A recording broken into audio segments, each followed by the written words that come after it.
The record shall so reflect. You said you have known her for over a decade. How would you describe the nature of your relationship? She's one of my bestest friends. And I'm going to ask you, what is your current phone number?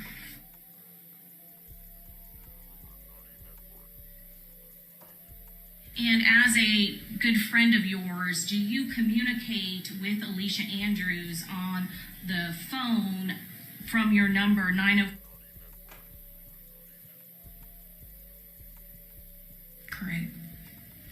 And I know that I previously have met with you, is that correct? Correct.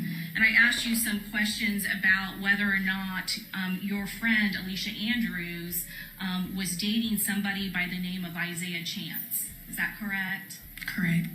And how long had Alicia Andrews been dating Isaiah Chance before June of 2024? I want to say 2-3 years. Had you yourself ever met Isaiah Chance? 3 times. Is that a person that you have taken Alicia Andrews over to Isaiah Chance's address before? Yes. And has Alicia Andrews, has she talked to you about Isaiah Chance? Yes. Both in person Yo. and through text messaging on her phone? Yes. Did Alicia Andrews ever mention to you that Isaiah Chance was in a gang? She mentioned that there were rumors that he was in a gang. And when did she mention that? When was that conversation? Was that before June of 2024? Shout out to that boy Mike from the Ville with the $2 big step super chat already. Says I was here early. Shout out to you. Yo, what up with it, y'all? We streaming live from a tent in the woods in Wyoming. This is Alicia Andrews murder trial for the death of Julio Foolio day 4. What up with it? Hope everybody all right. You know what I'm talking about? We're going to get to the chat in just 1 second. Y'all give me a minute to get going. It was before June of 2024, but I can't give you a specific date. Did you previously say that you thought it was in January or February of 2024? Yes, I did. I was throwing out dates. And she specifically told you that she was aware that he was in a gang. Is that correct?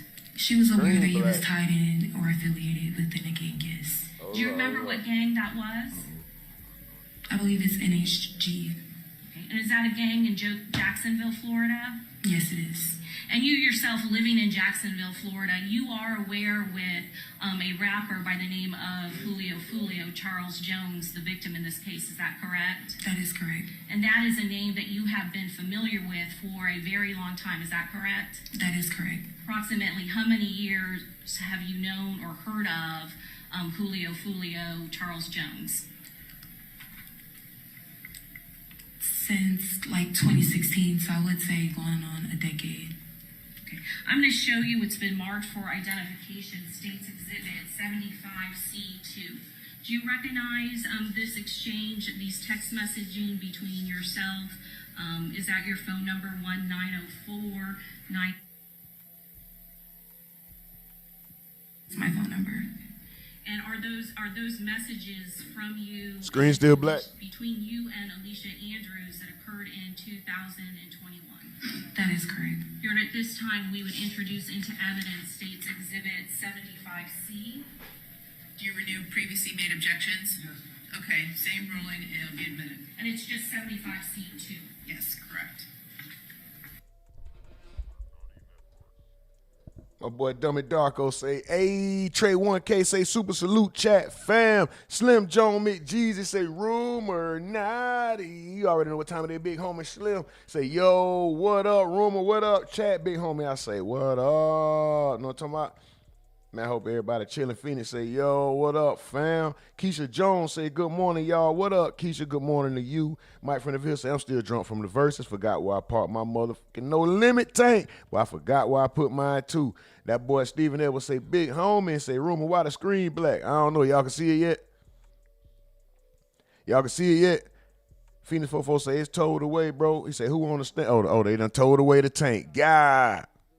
Boy, how much it costs to get a tank out of the impound? Who understand? That's Alicia's best friend. This from last week.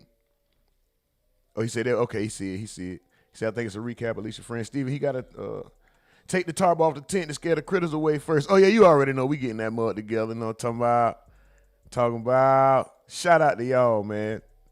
That boy say 10 likes. Oh, I ain't even see that. Let's go. Let's motherfucking, we got 10 likes. Y'all started showing out. I ain't gonna lie, we showed out this weekend, man. Shout out to y'all. Trey, you ain't lying, boy. 10 likes off the dribble. Let's go. We're gonna run them likes up. Let's keep this mug going, man. Keep this thing in the algorithm, man. We had a lot of traction on the channel this weekend, man. I appreciate y'all always rocking out, bro. Y'all so aggravating. The channel was aggravating all weekend, bro. I'm talking about comments, views. Man, shit was aggravating, dog. Shout out to y'all, man. For real. I appreciate y'all always rocking out, man. The growth, slow but for sure, man. Or probably faster than expected. But either way, we here, and I appreciate y'all rocking, man. We're going to keep this motherfucker going. Let me see where we at. We got 19 minutes before the trial's supposed to start. I'm getting everything situated over here so I can cam up. In the meantime, man, we're going to pay attention to some of this. We just recapping what happened last week, for real. I know y'all seen some of the events over the weekend, man. Who seen the verses, man? Who was here for the verses, man? We had fun. Niggas was in this bitch going ham. Who y'all had for the verses? Oh, let me get the Discord link. Let me get set up. I gotta make some tea.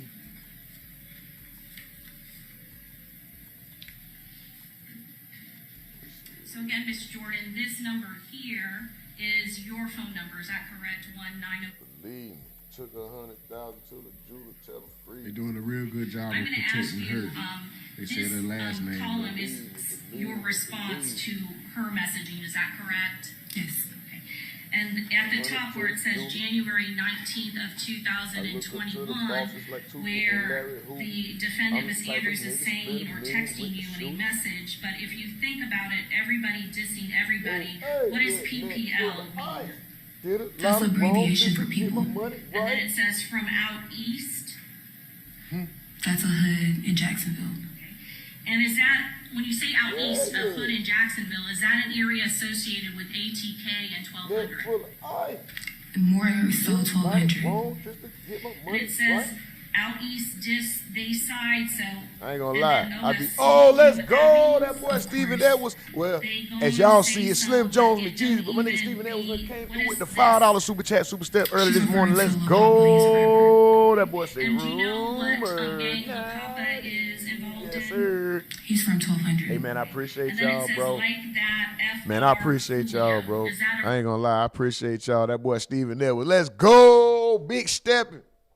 With the $5 super step, my boy, that shit say Slim G. I gotta repeat it because I had to talk, and I don't know if y'all can hear me over the audio. So shout out to my dog, Stephen Edwards, aka God damn it, Slim Jones McJeezy. My nigga Stephen Edwards with the $5 super step with the RUMORNATI. Let's MF and go. reference to? Yeah, that boy Big Homie say BG was basically the hype man for Cash Money. All you kept hearing was wah, what's him.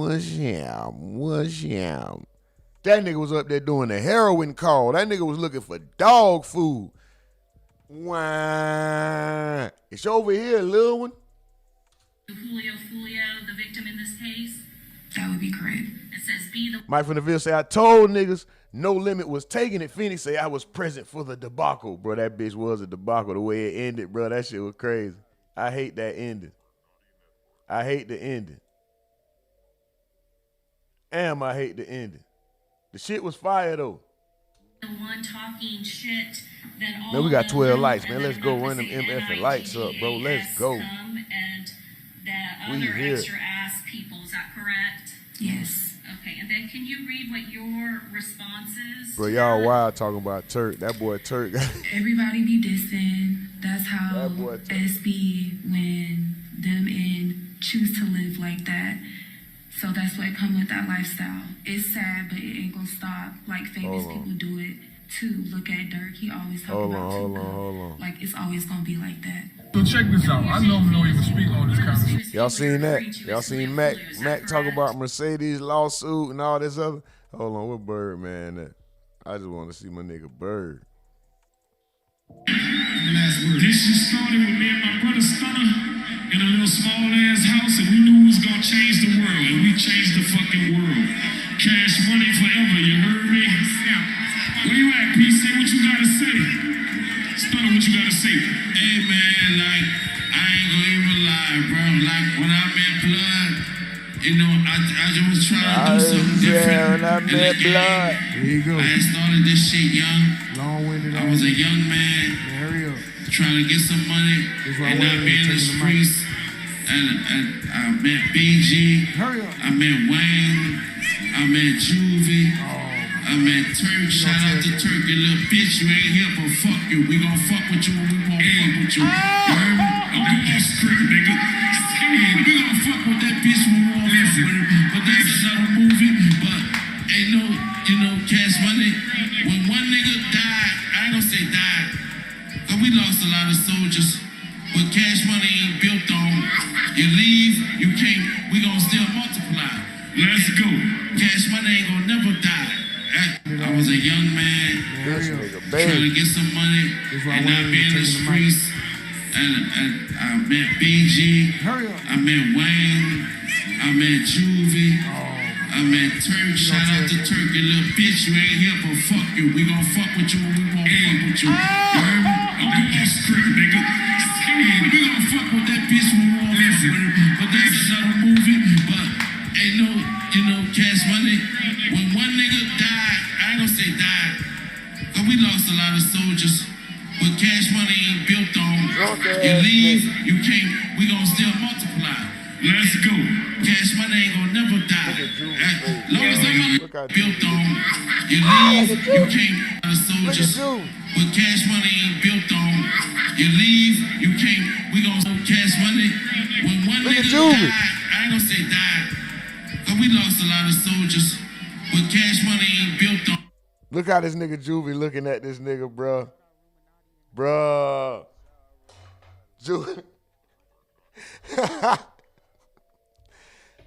Juvie looking like an uncle and an auntie. This nigga got his shit tied up like Aunt your mama, but he look like a nigga finna sit down and play some dice or something. But I don't know, the nigga.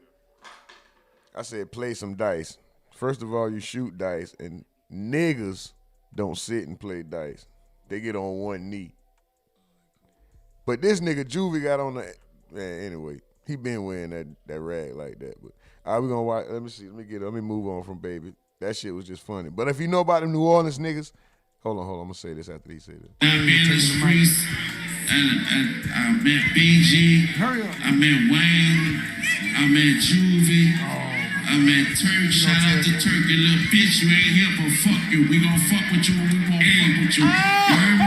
I'm on script, nigga. We gon' fuck with that bitch when we won't fuck with her.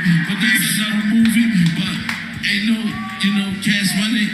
When one nigga died, I ain't gonna say died, cause we lost a lot of soldiers. But Cash Money ain't built on you leave, you can't, we gon' still multiply. Let's go. Cash Money ain't gonna never die. As long as I'm alive, hold on, Fresh, wait, Fresh.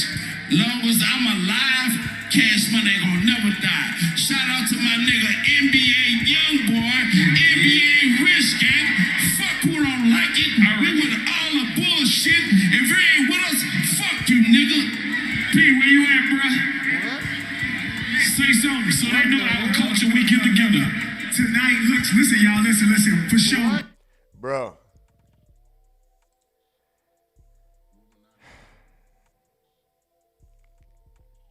Bruh. Y'all know anything about the New Orleans niggas? Y'all know how they get down, right? This nigga really could have. That nigga say the Storm Tracker bar all in the way. Phoenix funny as hell, bro. This nigga Phoenix funny than a bitch. It's in the way for a reason, dog. Just in case people come. That nigga said the ESPN highlight marker. Big home. That nigga Big Home is stupid, bro. That nigga say emergency broadcast. Hey, y'all niggas stop, bro. I gotta have that up there, bro. Y'all know the trial. Come on. Well, I guess I don't. You see the fucking, I guess you do see this nigga Foolio and Alicia Andrews right at the bottom, right? But still, man, y'all niggas know I'm unprofessional, man. I'm still learning. That was because I had this up at first. And if anybody came to the channel, I didn't want them to think. And then it was what? No, it was this. With this playing. Where was it? It was this playing. Man, y'all cut me some slack, man. Y'all niggas. He said, look in their face. We couldn't even see them niggas. The niggas cussing me out right now. My bad, y'all. Hold on. I fucked up. That's an easy fix, though. Boom. Put that motherfucker back. Because we still got time. Hold on. Man, like, I ain't Don't gonna cuss me out, bro. dog. Like, when I'm in blood, you know, I just was trying to do something different in the game. Script, nigga. We gonna fuck with that bitch when we wanna fuck with her. But that's another movie. But ain't no, you know, I ain't Cash seen Money. your ex, baby, but When here one come nigga Julio died, right here. I ain't gonna say died. Cause we lost a lot of soldiers. But There you go. Look at the disgust on this nigga face, like the audacity. I can't believe this nigga Birdman. Jesus. Look at this nigga, man. Cash Money ain't built. The audacity of this nigga. I can't take this nigga nowhere. Juvie look pissed. I have no name. Y2 says we don't need to hear it no more. Damn, shout out I have no name. Slim John McJesus said, I wanted to see their reactions. Yeah, we watching it right here. We watching it right here. That nigga, we could, you know, we move on after this. We just passing the time until 9 o'clock when court starts. Y'all know how we rock out, man. We might not be here for a long time, and if we are here for a long time, in the meantime, we still gonna have a good time, or at least try to. You know what I'm talking about? Shout out to y'all, man. A lot of channel growth over the weekend. The Versus stream that went over 300,000 views, bro. Man, I appreciate y'all. That shit is crazy. No, it's not monetized, of course. It can't be. I mean, it was all copywritten music, but forget that. The growth that it brought to the channel, we up over 1,000 subs. Man, shout out to y'all, bro. I appreciate y'all, man. Y'all so aggravating, dog. Cause we lost a lot of soldiers, but Cash Money ain't built on. You leave, you can't, we gonna still multiply. Let's go. Cash Money ain't gonna never die. Long as I'm alive, hold on, Fresh, wait, Fresh. Long as I'm alive, Cash Money ain't gonna never die. Shout out to my nigga NBA Youngboy, NBA Rich Gang. Fuck who don't like it. We with all the bullshit. If you ain't with us, fuck you, nigga. P, where you at, bruh? Say something so they know our culture we get together. Bro, you too old for that, man. Listen, Bird. Listen, Bird, man. Shout out to the brother Bird, man. Shout out to them 14 likes. One more, we at 15. Let's go. Shout out to y'all, man. Salute the channel. Salute the channel. The most aggravating chat in the game, man. Hold on, what we got? We got 6 minutes. 6 minutes. 6 minutes. 6 minutes. Alicia Andrews on. 6 minutes. 6 minutes.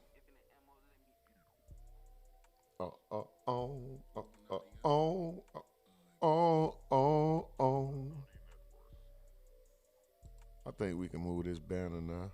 We can move the ESPN banner,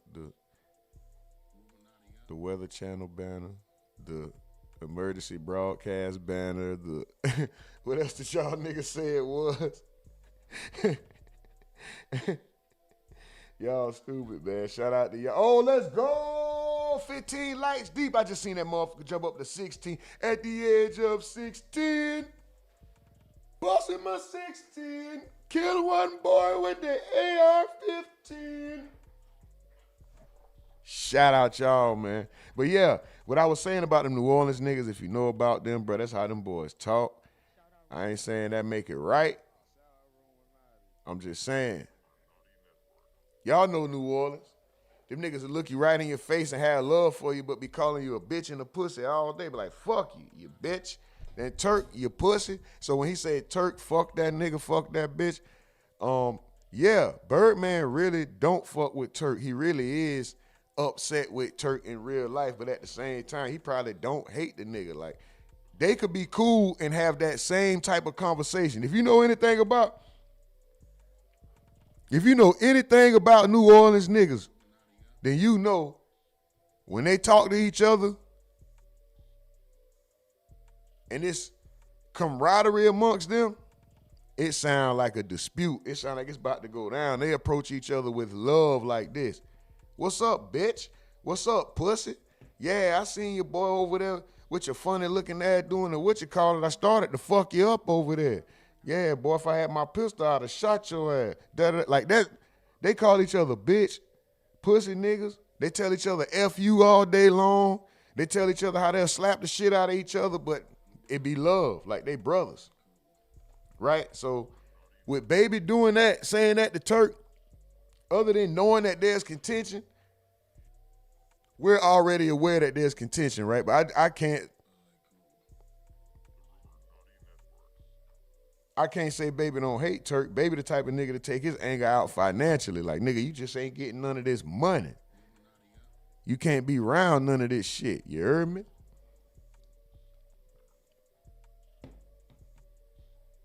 But it's just speculation. I don't know what the fuck going on behind closed doors. Let's go, bro. We got 19. We almost at 20 likes, man. We only in 21 minutes. Shout out to y'all. MBK Rico say, yo, what up with it, MBK Rico?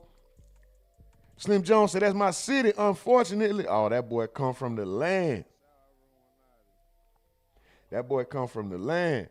Mike from the Ville said, Bezu got walked down. He ain't see them running up. SMH loafing hard. Big homie said that's the definition of lacking. Yeah, but they did Bezu dirty. Big homie said we talk the same way in Florida. Yeah, them Florida niggas talk disrespectful too. Them niggas will approach you and call you an F nigga. What's up, F nigga? And that be your homeboy. Nigga be like, yo, pussy. When they call nigga a PA nigga, a pussy, I done said it now. They said the word, it's not clear. You damn nigga be like, oh, pussy ass nigga. I'm like, what the nigga did he just diss me or did this nigga offer me something to drink? Like, what did you just do, bro? What's up, pussy ass nigga? I'm like, huh? What that mean? You need a translator. He said, vaginal ass Negro. Hold on, bro. What the fuck? Hold on. Pause, nigga. They call you an F nigga. They be talking to each other like they homeboys. Like, man, this F ass nigga right here, or this bitch ass nigga right here, something. And that's their homie. I'm like, damn.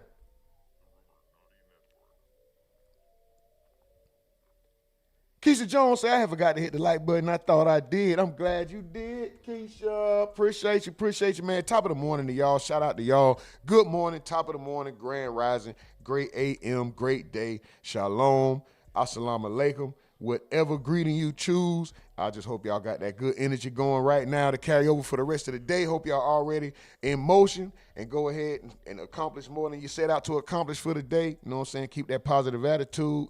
Keep these motherfucking hyped up. And go out there and kill the day, man.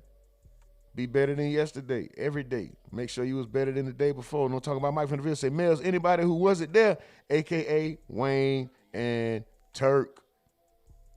Yeah, them boys damn sure wasn't there. Big homie says, Rumor, you see that dude THF Bezu got took out this weekend? Yeah, man. Yeah, I've been watching Bezu for a long time. So, yeah, it's crazy. Big Shay 40. Shay said, good morning, beautiful people. What's up with it? Blind and book. Mel says, so what's up with it? Mel said, who he say F you to at the very end? That was anybody who ain't with us. If you ain't with us, nigga, you. That was for anybody who ain't with him. That's all he was saying. I have no name. Y2 says he was definitely over Phoenix. He was definitely over it. Phoenix 44 said, OG said he want all the smoke with Lil Turk. Big Boy TV say, let's go. What's up, Big Boy TV? What up with it? Mike from the Ville say niggas been hearing Birdman rant for years. They tired. LOL, man, they smashed the mic from this nigga. He said they tried to get Manny. Okay, for sure. FYI, when y'all hear the name Detective Ramos, just know it's story time. Who will be on the stand the longest? Uh-oh. I'm going to tell y'all like this here. Hit that Discord link. Go ahead and hit the Discord link. Y'all can chime in on the trial if y'all just want to rant about something going on with your day. You got some stress. You might want to, something stressful may have happened this weekend that you wanted to yell at somebody about, but you couldn't. If you want to tell me my mask smell like oven cleaner, whatever, hit the Discord link, chime in. And I ain't gonna lie, when the trial get boring, I might be in there playing some music or something. I ain't saying it's gonna be the best quality because it ain't nothing hooked up to it. It's just my speaker in the tent.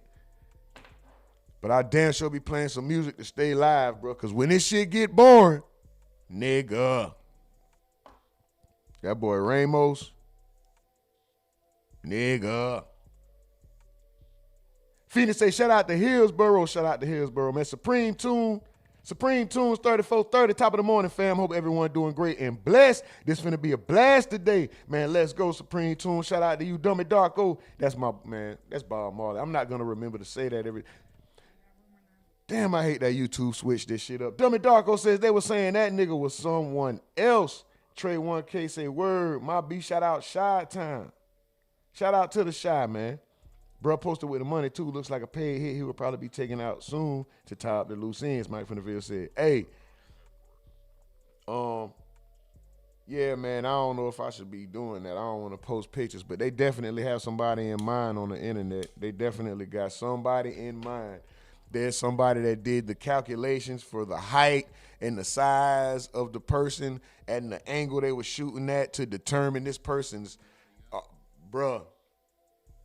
They damn near got him. And he's from the rival gang that they're said to be beefing with. This shit is basically, Lil Zay Osama snitched on what was going on in one of them interviews when he said 5 people died behind 2 watches. This ain't snitching because that's all over the internet. Y'all already know about that, right? When Zay Osama said 5 people died behind them 2 watches that got stolen from him. A THF member, TP. If y'all know THF TP, remember him? He was one of the guys. There she go. Look at this bitch. She got on a Carmen Sandiego jacket. Where in the world is Carmen Sandiego? This bitch got on a raincoat. The man in the yellow coat, oh, that's a green fit. Lima bean fit wearing that. Lima bean. Young Dro outfit wearing that. That bitch look like the emoji looking at. Sweet pea green suit wearing that. Ooh, who was that in the white shirt? Ooh, wee. Who was that in the white shirt? I'm talking about over here to the left,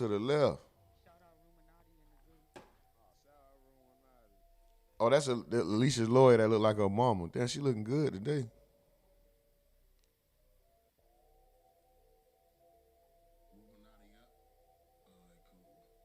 That's Alicia auntie that look like her mama over there. She talking to Ben Simmons. Yeah, put the camera on her. What this bitch smiling about? Alicia, it should be no smiles. See, now they got her looking all clean and dressed again. She's supposed to look homely, even though I think everything Alicia wear gonna look big as hell on her, bro. Now, you was just smiling. Look, oh, that worry starting to settle in. Oh, damn, they got them text messages. Yep. Oh, it went black on us. That ain't me. Oh, it's back. I thought it said once you go black, you never come back. The screen came back. Damn. How am a lot of the white girls? Anyway, show her face. I want to see her face. How she looking today?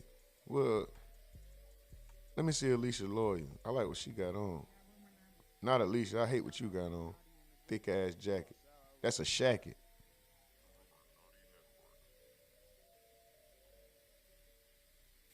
Where the fuck is the sound? What are they doing? It ain't me. Look, No, I was referring to Lil Durk. He's a Chicago rapper. we got sound.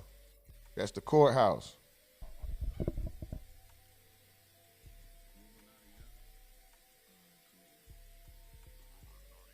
That's the courthouse. That's the courtroom. Yeah, boy, that boy Bezu said, if I go drop 20 bodies, fam.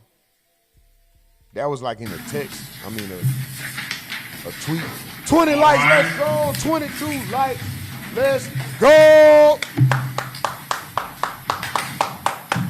Let's go. That boy Mike from the Bill said, librarian looking at. MBK Rico said, she so stressed. Big Homie says, about to be a red winner in Chicago. I got to read the name they put on there.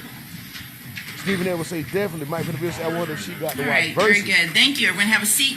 Welcome back, members of the jury. I hope you all enjoyed your weekend, your Y'all time hit them off. likes. Let's go. So, while we were on our weekend recess, did anybody watch, listen to, The read verses? any news accounts or social media accounts related to this case? Anything?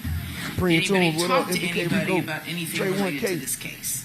Being Did 4-4, anybody Big do Homie any Slim, Mike from independent the Bill. investigation or research regarding this case? Okay, very good. We're ready to proceed. And we've attempted to cut down the glare on the screen. BK, aka so Brooklyn, if says, you "Good morning, can't good morning, see the Brooklyn." evidence, stop and let us know. Because obviously, Shay it's say, "I'm getting important ready for that you work." Shay, both get that see the money. evidence. So if the glare is so bad that it's really impacting your ability to see the evidence, just let us know. Okay? Keisha Jones, All right, let's State, go. who's going to be your next witness? The state calls Alicia Kaufman. I have no name, Big Boy TV. Let's go. Man, we did over 300K on the versus stream, man. Let's go, man. Y'all run it up. Thank y'all.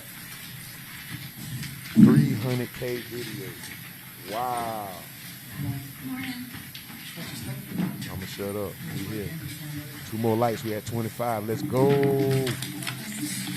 you swear or affirm that the testimony you're about to give will be the truth, the whole truth, and nothing but the truth, so help you God? Yes, ma'am. Thank you. Good. COVID coughing that? Oh, I didn't say that. Bovid coughing that? All right, you may proceed. Please state your full name for the record. Alicia Kaufman, Kaufman. Hey, your Ms. name Kaufman, is how are you Kaufman. employed? I can tell that I'm a crime scene bitch. investigator with the City of Tampa Police Department. How long have you been a crime scene investigator? About 15 years. Back on June 25th of 2024, did you respond to the Tampa Police impound lot to assist with processing a vehicle? Yes, ma'am. And was that pursuant to a search warrant that was obtained by law enforcement? Yes, ma'am. Were you working alongside homicide detectives? Yes, ma'am. It would be, believe, Detective Alverson and Detective Kirkpatrick. And was the vehicle that you were processing, was that the black Dodge Charger belonging to the victim, in this case, Charles Jones? I do know that it was a Charger, but at that point in time, I didn't know who actually it belonged to. What was your role when processing that black Dodge Charger? I was advised by the detectives that the first portion of the search warrant had been completed, the swabs, other photographs, etc., and my sole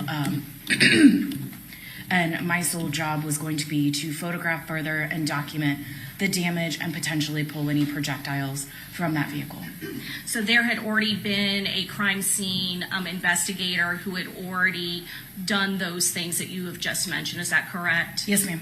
How did the vehicle appear then when you came to the impound lot? It was in one of the secured bays, and it had what we would call as yellow markers or yellow stickers. They look like little rulers. They have our police department logo on them. And with that being on there, that indicates to me that something had either been notated or prior photographed and documented. And you said the detectives briefed you that they had already had the vehicle processed for swabs for DNA. Is that correct? Yes, that they had already gone through the entire vehicle. As well as the photographing the damage to the exterior of the vehicle. Is that correct? That's correct. Part of what you were documenting was that to do the interior of the vehicle and to collect any sort of projectiles or bullet fragments that were still contained inside the vehicle. Yes, ma'am. I'm going to show you what's been marked for identification, state 68A through double K. Did you previously look at all of these photographs before coming to court today? Yes, ma'am. Your Honor, at this time, we would introduce into evidence 68A through KK. Any objection? No objection. Admitted? And Ms. Kaufman, do all of those photographs fairly and accurately represent the photographs that you took showing the different damage and some of the projectiles that you recovered from the interior of the black Dodge Charger? Yes, ma'am.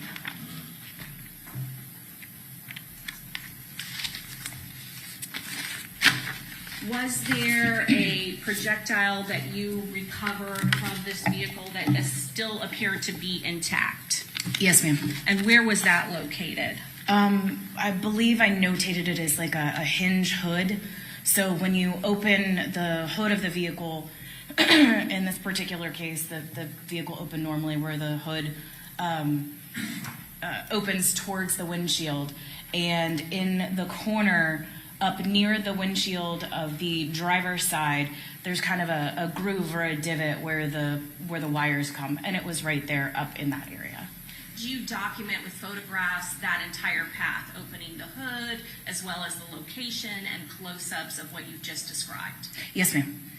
Please tell us what you are documenting in 68B. Let me put that down a little bit. So in this particular photograph, that's just going to show that the hood is open. And again, those yellow stickers were there prior to my arrival.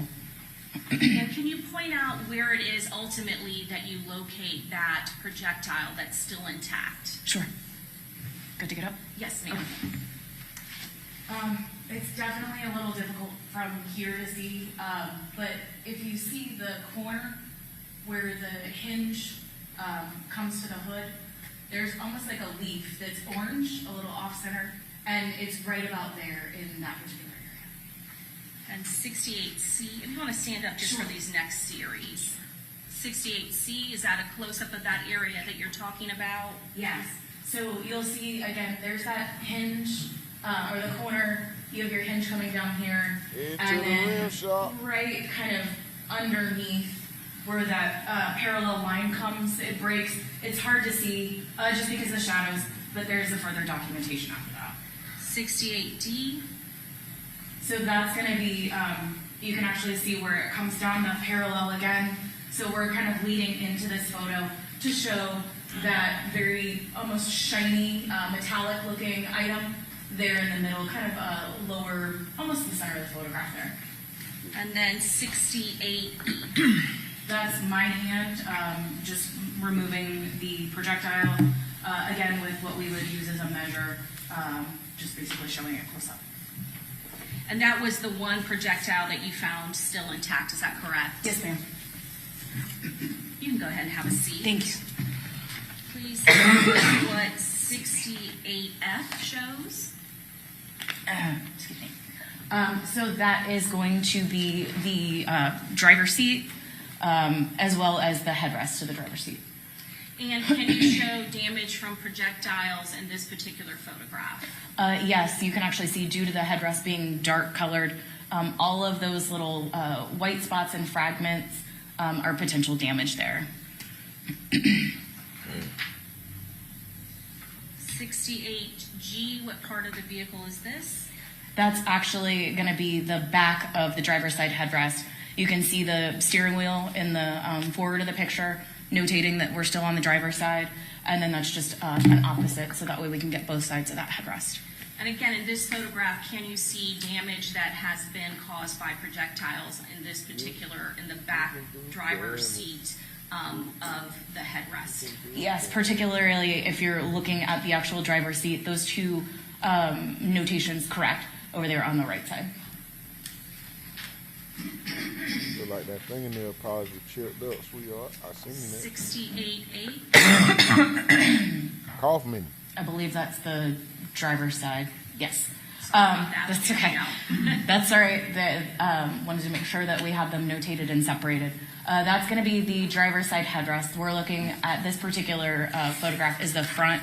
Once we removed it in order to actually document it better and further. 68I. Now we're going to go in and do kind of like those overalls. Now we're in a mid-range, just showing the damage as well as a marker or as well as a measure in this one.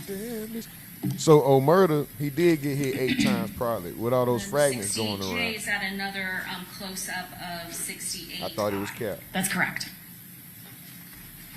Did you do the same process for the back of the driver's side headrest? Yes, ma'am. 68K. So again, notating that we're in the back of the driver's side headrest now. Those are the same 2 spots that you noticed on the photograph of the seat when it was actually still intact. Penny loaf for And do Wallaby. those correspond with the holes that are in Wallaby front penny of loaf the for headrest on the Pat driver's Brown side? shoe wearing For the most part, it's a little difficult. Is there kind of at an shoe angle? wearing Yes. Amish shoe wearing Payless. 68L. What are you documenting here? So that's going to be the passenger seat headrest once it was removed. Again, we're looking at the front of it. And again, is there damage caused by projectiles to the passenger seat headrest? There is damage to the lower, if you look at the lower corner, correct, right there. 68M. We're just kind of going in, looking at a mid-range without that measure. 68N. And that's showing the measure with the same damage that we saw in that prior picture. Does this show, can you see another area that's kind of damaged to the seat a little bit lower in this photograph? Yes, it actually shows both pieces. One up by the 4 on the top of the measure and one actually closer to the 4 on the latter part of the measure. Then 68O, is that a close-up of the damage to the lower part that was displayed in 68N? Correct. Shout out to y'all, man. We done reached 25 likes. 25 lighters on my dresser. Yes, sir. We at 26. Tell Let's us go. what is in 68P. I believe that that is going to be the back of the passenger headrest.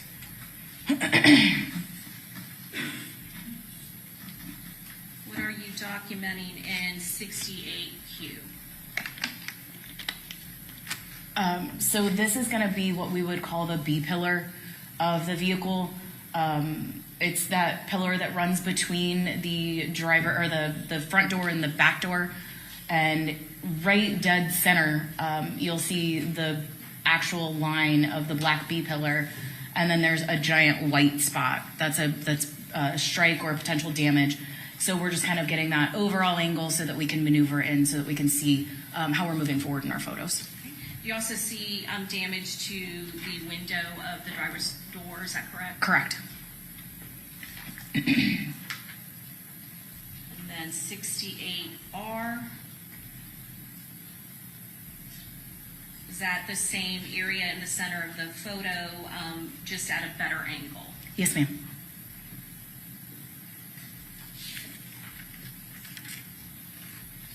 What are you documenting in 68S?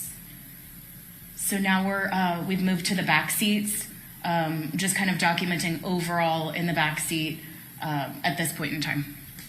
And what is kind of the different particles that are in the seat that are kind of green and white? It's going to be fractured glass.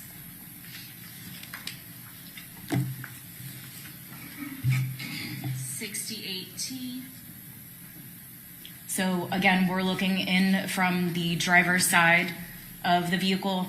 So to the right side of the photograph, you're going to have the rear driver's seat moving over from right to left. Then we'll have the center seat and then obviously the rear passenger seat on the other side. And we're just documenting in this photograph the seat back as well as the seat headrests. Can you point out which seat has damage by projectile? Actually, they all have pretty much damage. In this particular photo, we're looking mainly at this one here, the rear driver's side, and then it's hard to see, but you'll get into the other photos and you'll see a little bit more damage there. 68U. So this is the center of the back seat. And then 68V. Get her some green tea. And now we're going to be looking at the rear passenger seat. Get her some tea, man. And in this photo, can you again see any sort of damage caused by projectiles? Yes, up in the what would be your right shoulder area, you can see some damage there. I seen some iPod cases in there too. I'm going to show you 68X.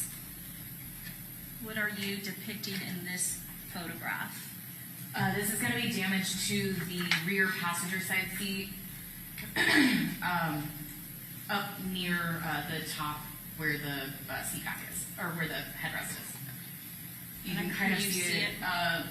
It's a little faint, but it's next to the one, between the 1 and the 2 there. And just for reference, is the tan in the photo, is that depicted back in 68V? Yes, the tan is.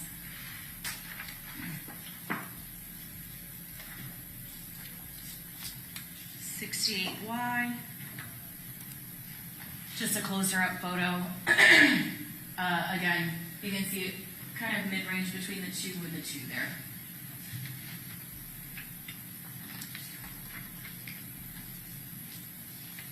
.68Z. Just some further damage. That one again is a little hard to see, but it's equivalent to the 3 on the side, and then kind of below the 2, 3 marker there.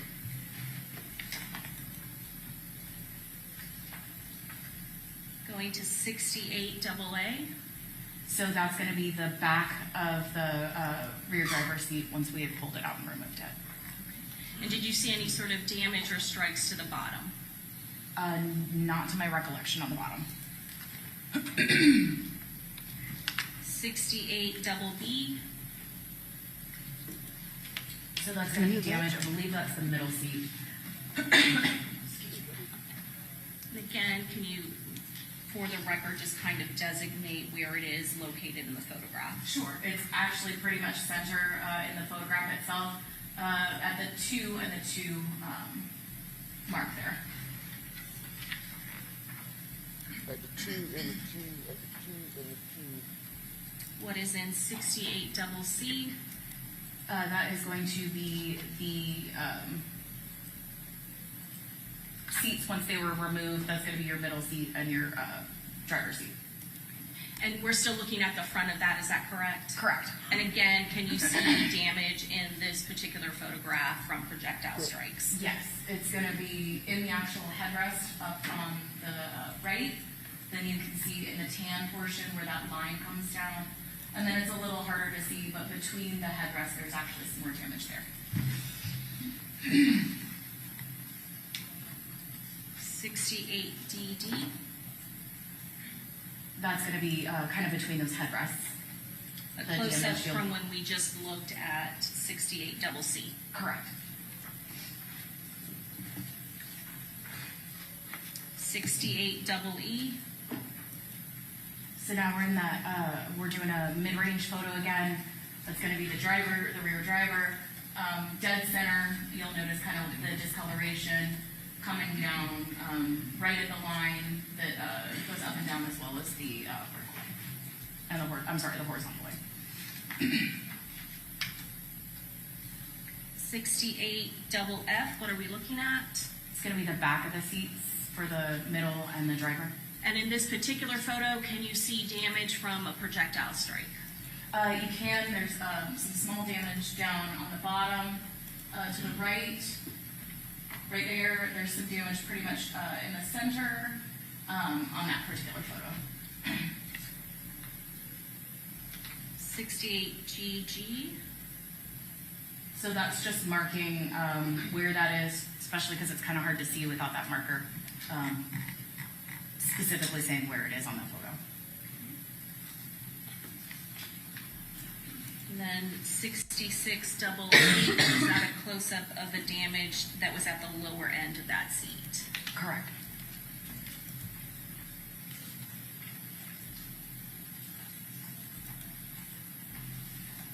What are you doing in 68II? So peeling back, you could actually almost feel the in this particular case, the copper jacketing that's underneath there. So I just took my knife, peeled that layer back, and located that jacketing, and that's going to be right in the center of the photograph, yes ma'am, at the headrests between the center seat and the side seat. 68 double J, what are we looking at in this photograph?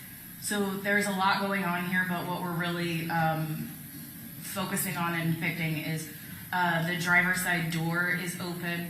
We're looking into the driver's side at the dashboard area, but we're focused mainly on that item of damage there, correct? Okay. And is that a projectile strike that is kind of going into that dashboard area on the lower driver's side of the vehicle? Yes, ma'am.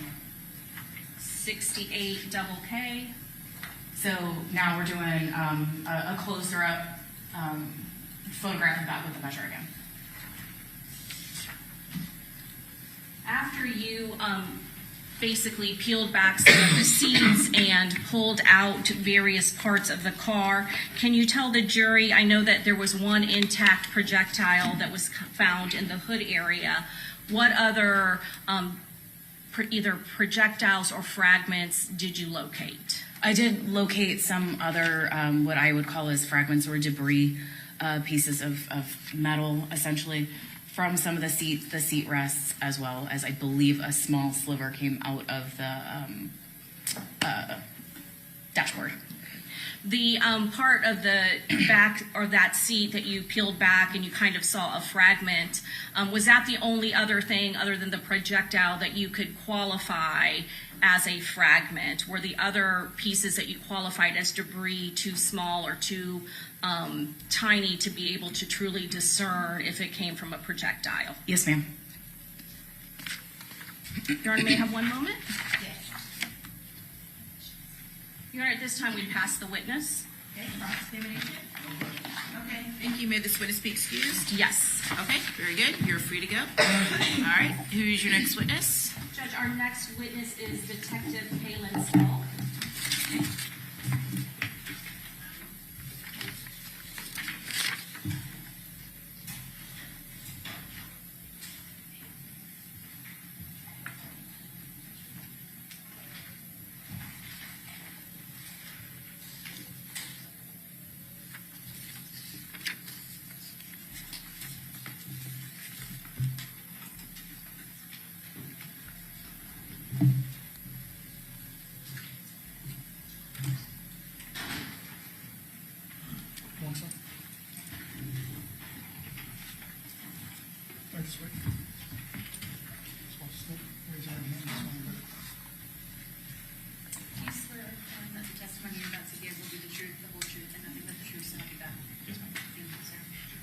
Okay, you may proceed. Please state your full name for the record. I'll let you get situated. Sorry. First name is Kaylin Skull, S-C-U-L-L. How are you employed?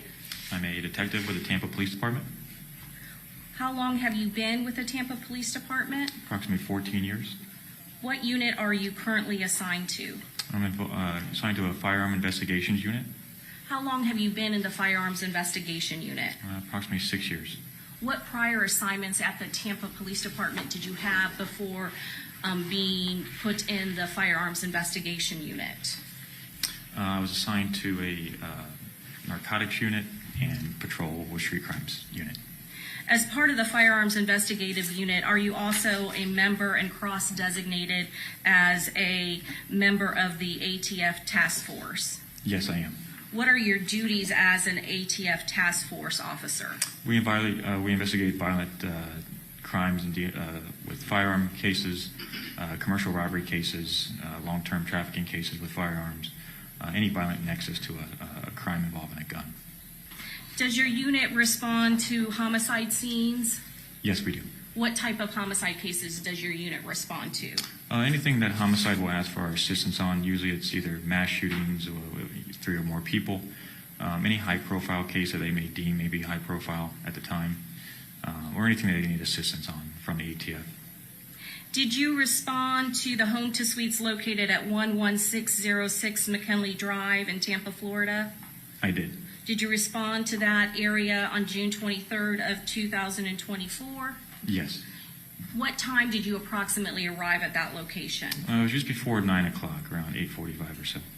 Was there already law enforcement presence in the area at that time? Yes, there was. Can you describe the type of law enforcement presence at that time?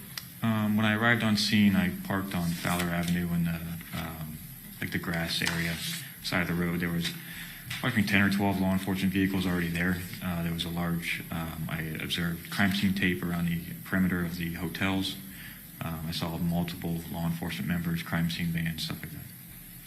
When you first arrived, did you meet with other officers from the Tampa Police Department for a briefing?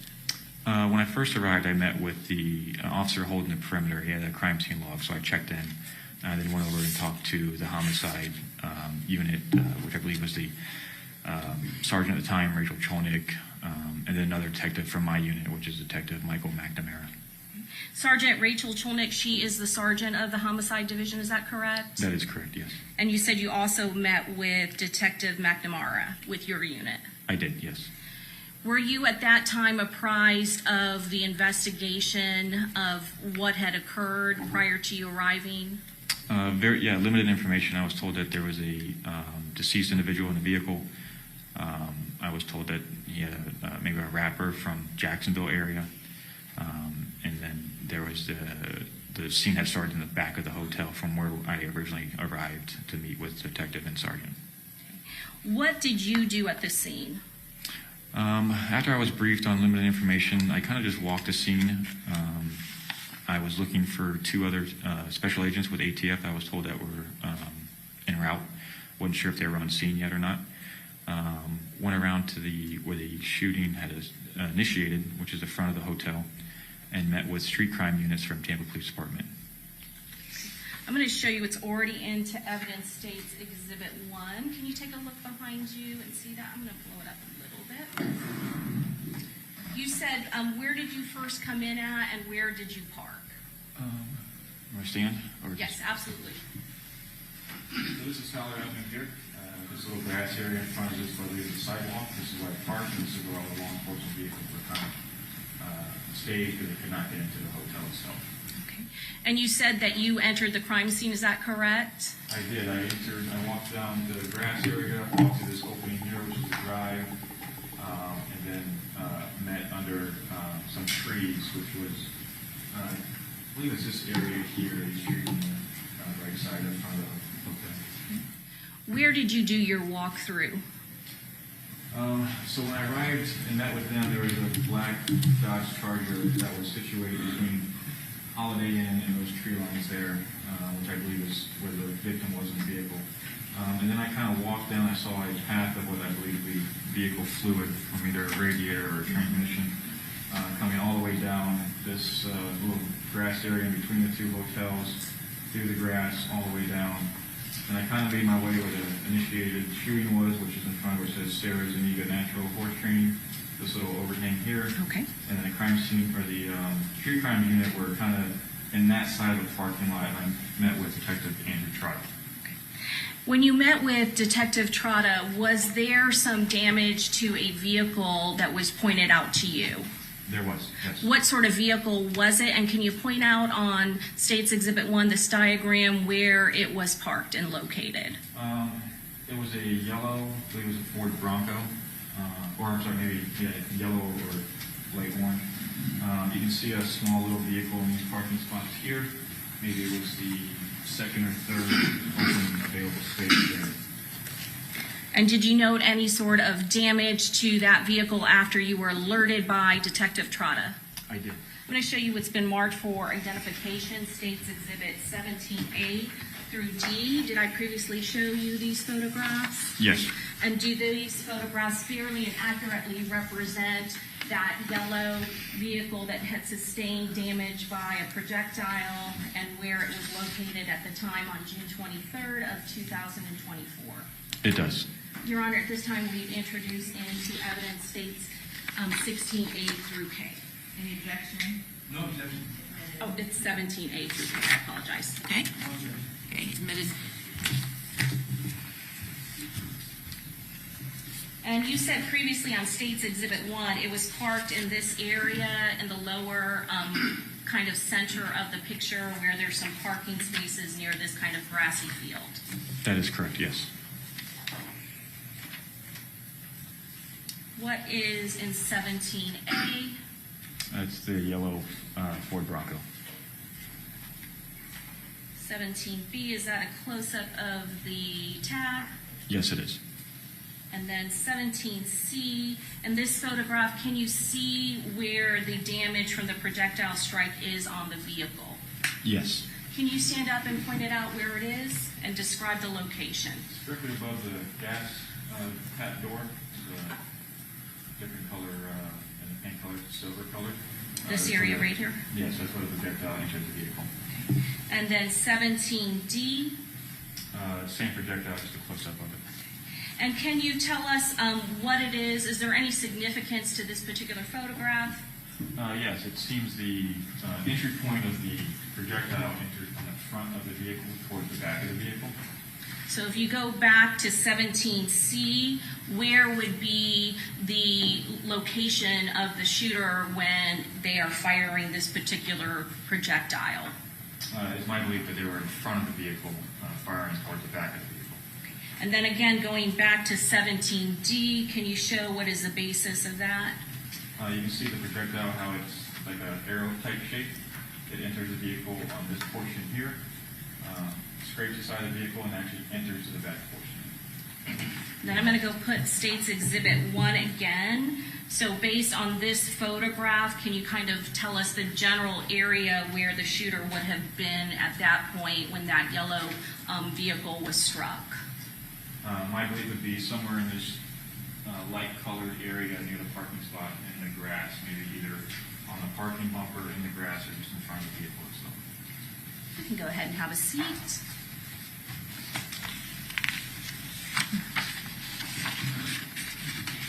After you saw the damage to that particular vehicle, did you yourself start looking for casings that could have been left behind by the shooter in that area, that general area where you believe the shooter would have had to stand in order to make that projectile strike? I did. Were you able to find any sort of casings in that area? No, I was not. After you saw the damage to the vehicle, did you alert the crime scene investigators so that they could take photographs and document the area as well as the damage to that vehicle? Yes. Were you also asked to assist in narrowing down a vehicle that was located in the Home to Suites video footage? Yes, I was.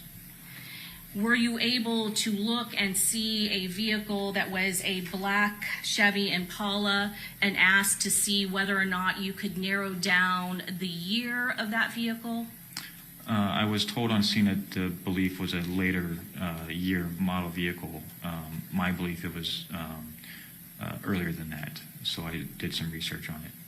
Can you tell the jury how it is that you research the vehicle and what sort of databases you're looking at to kind of narrow down the field and the year of that particular vehicle that is being showed in the surveillance video from Home to Suites? Yeah, so I saw the video of the vehicle, realized it was a Chevrolet Impala, believed it was a between a 2006 to 2000 maybe 15 or so vehicle. Researched the generations within that Chevy model, realized it was a 9th generation model Impala. Those years were 2006 to 2013. I pulled up all of the trim levels on a 2006 to 2013 Chevrolet Impala, which are LS, LT, and LTZ, and I broke down which each exterior characteristics are for each trim. I put all those on a spreadsheet, and then looked at the trims for each year, looked at the video again, and I noticed some identifiers in the exterior vehicle that were not in each year of the trim or each trim itself. I narrowed it down to an LTZ trim based on a GM emblem that is in the front quarter panel of the vehicle, which was only on 2008 and 2009. I also saw that it was the upgraded wheels on the LTZ, which is a different year than the 2007. It was a 2008 wheel because the spokes were a little bit wider. It had the rear spoiler, which is on the 2008 and 2009 vehicle. And then I noticed that it had potentially body color matching door handles from the video.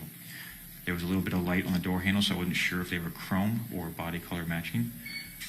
Through the research of the LTZ, the 2008 and 2009, 2008 had body color, 2009 had chrome, so I nailed down my search to an 08 or 09 Chevrolet Impala. I then, through my research, was told that they were from Jacksonville, so I took the VIN, researched. Let me stop you right there. Sorry. That's okay. So, did you have an interest in cars before becoming a member of the Tampa Police Department? Yes. How long have you been interested in cars? Well, I'm 42 now, so since I was a small kid, so. So you have talked about some different trims that are available on the Chevy Impala, is that correct? That is correct, yes. And based on you researching the different types of features on the particular vehicle that is depicted in the Home to Suites video, you could narrow it down to the year based on the particular year and model and the features and the trim that were available that were unique to each year. Is that correct? That is correct, yes. And so far, based on the appearance of that black Chevy Impala, you said that you were able to narrow it down to 2008 and 2009. Is that correct? That is correct, yes. Now, I want to ask you, now you've mentioned the VIN. Is there unique numbers in the VIN that correspond to trim features? Yes, the 4th through 8th digit in the trim correspond to trim levels on particular vehicles. So is that how you're able to come up with a potential VIN number for our suspect vehicle? Yes, that is correct.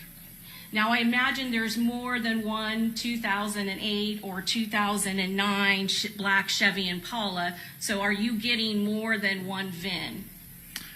Yes, I researched the VINs and broke down the LTZ trim within the VIN number and was able to verify that the trim for LTZ is the letters W and U in the VIN number. Okay. So that is how you're coming up with a possible selection of vehicles that may have been involved in this particular case and may be the black Chevy Impala in the Home to Suites video. Is that correct? That is correct. Sustain as to leading. Okay. After you come up with the VIN, are you asked, is there a further way that you can narrow down your search to possible Dodge Chargers relevant to this investigation? You mean Impalas? Yeah, what did I say? Chargers. Impalas. I meant Impala. That's correct. And can you repeat the question again? Sorry. Yes. What did you do after you were able to get VIN numbers in the state of Florida to that particular LTZ trim of 2008 and 2009 black Chevy Impalas? How could you further narrow it down to be relevant to this particular investigation? So I researched a website we have access to in law enforcement. It's the DMV website.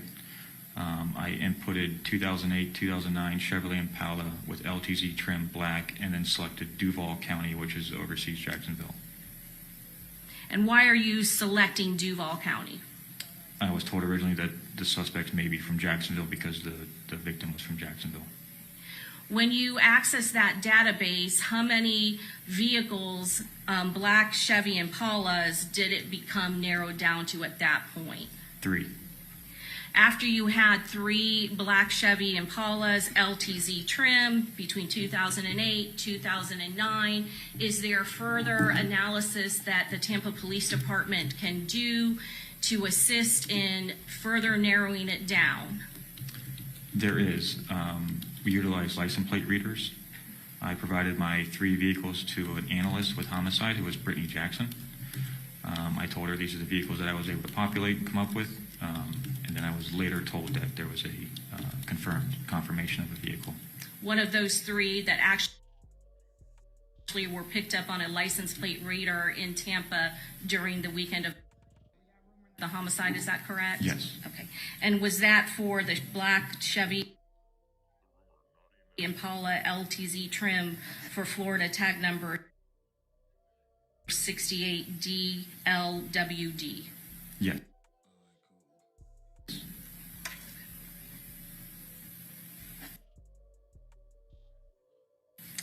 Now, does your member as the ATF task force, do you also sometimes assist in being able to collect shell casings to determine whether or not DNA can possibly be collected and identified on shell casings from a crime scene? Yes, Was that done in this particular case? it was. Were you notified that there were 31 shell casings that had been collected, 31 9mm shell casings that had been collected at this particular crime scene? I was. Did ATF, and your role in ATF, did they eventually collect 30 of those 31 shell casings? They did. And was it for what specific purpose? The 30 were going to go to an ATF national lab for analysis. One was left over for other investigation purposes. And if they are going to be tested for DNA and DNA analysis, is there a special packaging that those shell casings have to be packaged in? There is. Can you describe that for us? Yeah, it's a black plastic cylinder tube. It has points inside of it that hold a casing. What that is for is so it doesn't rattle around. It can't touch any other items within a bag or anything. Basically preserves the DNA within that collection tube. Okay. Protect the integrity of the evidence that may be contained on that shell casing. Is that correct? That is correct. And one of the shell casings was to remain in Tampa Police Department. Is that correct, for them to do their own testings and comparisons? It was. And at some point, did you assist with the transporting of the shell casings back to Tampa Police Department custody after the testing had been completed? I did. Can you tell the jury how those shell casings are transported from the scene, and where is the testing done for ATF? So the typical process is we collect crime scene collects the tubes. They're put into, crime scene does their thing with the tubes. They put them in bags, package them. Then as agents and task force officers will remove those casings within their packaging. We will transport them through commercial airline to Maryland, and then directly hand them to an analyst or a biology supervisor at the national lab with ATF. And what the lab is testing for, what is the lab testing for when they're doing this process?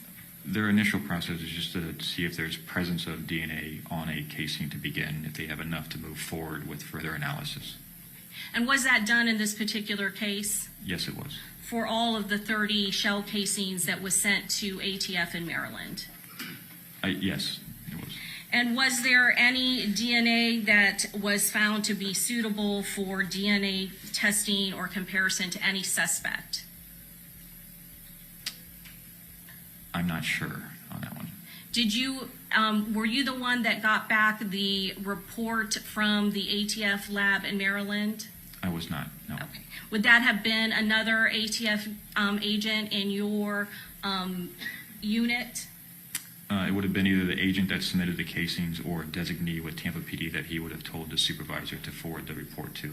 And would the case detective, Detective Juan Ramos, would he also have been made aware of the results of the ATF testing? Yes, that is, that should happen, yes. Your Honor, at this time, we would pass the witness. Okay, cross-examination.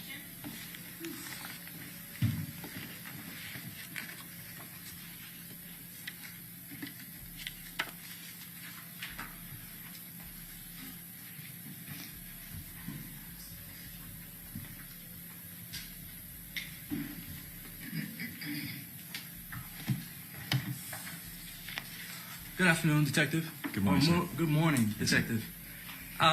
You're an ATF task force agent, is that correct? Yes, I That am. means you're employed by the county, city, but you work hand in hand with the federal government? Yes. All right. And you said you've been doing that for how long? I've been with ATF for approximately 6 years. All right. And you met with the ATF agents, the other ATF agents that were working this case on the scene. You met with them, correct? I did, yes. And you discussed the case? We discussed kind of what we were seeing on scene that morning. We really didn't know what the reason for the shooting was, but we were just discussing what we saw on scene, how many casings there were, and kind of just going over investigative tools or tactics we could use to try to help homicide. All right.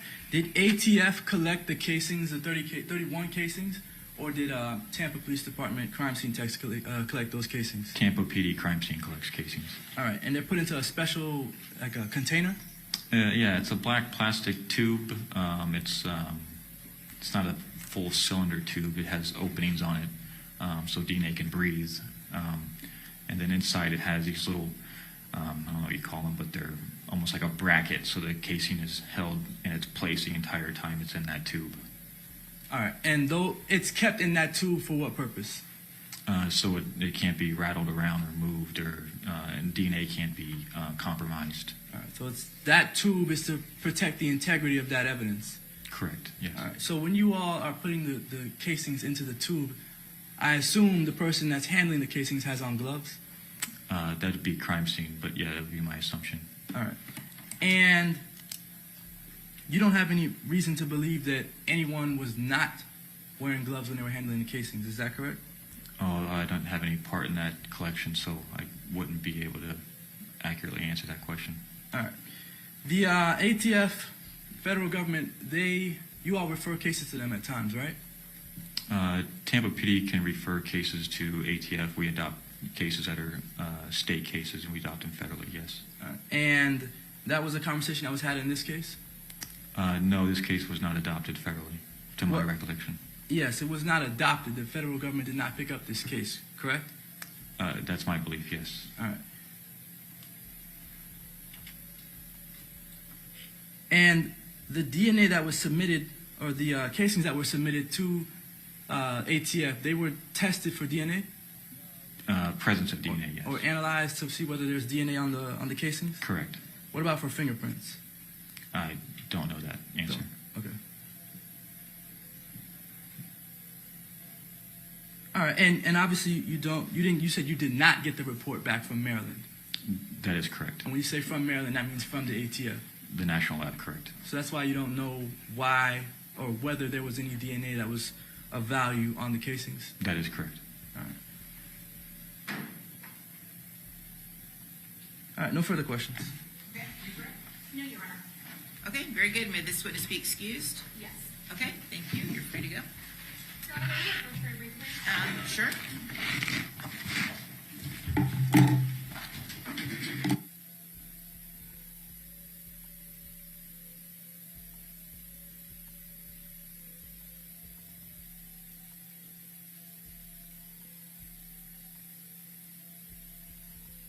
Who next? Oh, they approaching. Okay. Uh-oh. I wonder what this about.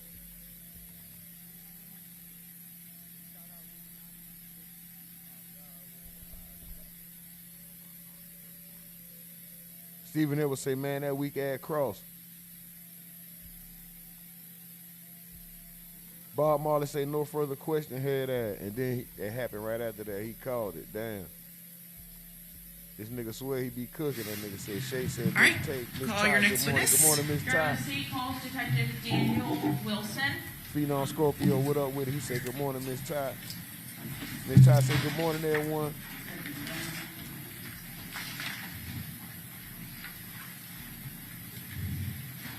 I seen y'all going crazy with that Young Dro shit too, dog. Y'all stupid. Larry Law, what up?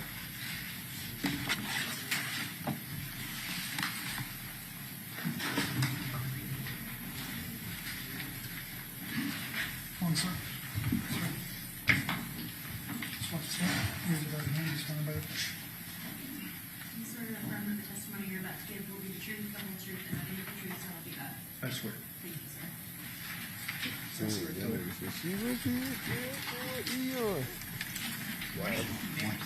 Good morning, sir. Would you state your name for the jury? I am Detective Daniel J. Wilson, And where are you employed? the Jacksonville Sheriff's Office. How long have you been with the Jacksonville Sheriff's Office? Just over 15 years. What is your current job title? I am a crime scene detective. Were you a crime scene detective in June of 2024? Yes. And what are some of your day-to-day duties as a crime scene detective with the Jacksonville Sheriff's Office? We are the forensic hands and arms. We are the markers, the photographers, the packagers, and we submit the property in the property room. We measure, we do diagrams, pretty much all the logistics. Your title of crime scene detective is a little bit different than what we have here in Hillsborough County. Can you explain to me why you hold the title of detective? Literally because I changed our name about 2 years ago from evidence technician to that. And I think because we're sworn, which is sometimes most counties in Florida is either a blend or just civilian evidence technician. So I think that's what they wanted to divide up. So. By sworn, does that mean that you would have attended the police academy? Correct. Did you serve any time on patrol? I did. I did 5.5 years on the street as patrol, took interest in this job, and came over and got trained here. Was there some particularized training that you did before you could be called crime scene detective? Yes. We do what's called a field training officer program. It's basically on-the-job training with an experienced training detective, and they teach you the basics. Then you, as you can get them, you get the school's basic forensics, photography. And there is a shooting, what types of evidence are you looking for? Anything related to firearms. That would be fragments, projectiles, casings, firearms themselves, and damage from those items. From this specific scene itself or the immediate streets surrounding that scene, were you able to collect items of ballistics value? Yes, ma'am. And from what locations? Correct me if I'm wrong, 3702. What the hell? Okay. Yeah, or 3702. What was the area like? Was it a residential neighborhood? It's a housing neighborhood. Prospects running north and south. West 16th running east-west at that intersection. Did this particular scene, or at least the locations from which you needed to collect evidence, span from 16th through 18th? Pretty close to it, yes. And at each of these separate locations, were there different items of evidence that you collected? Yes. At a residence in particular, were you able to retrieve potential projectiles from a railing? Yes. And did you recover shell casings from the scene, specifically at your original call location, Prospect Street and West 16th Street? Yes. In your prior training experience, is it fair to say you recognize at least the caliber or make and model of casings? Correct. That are left behind at the scene? Yep. And do you recall the number of casings that you located at that intersection? I marked and collected 16 casings.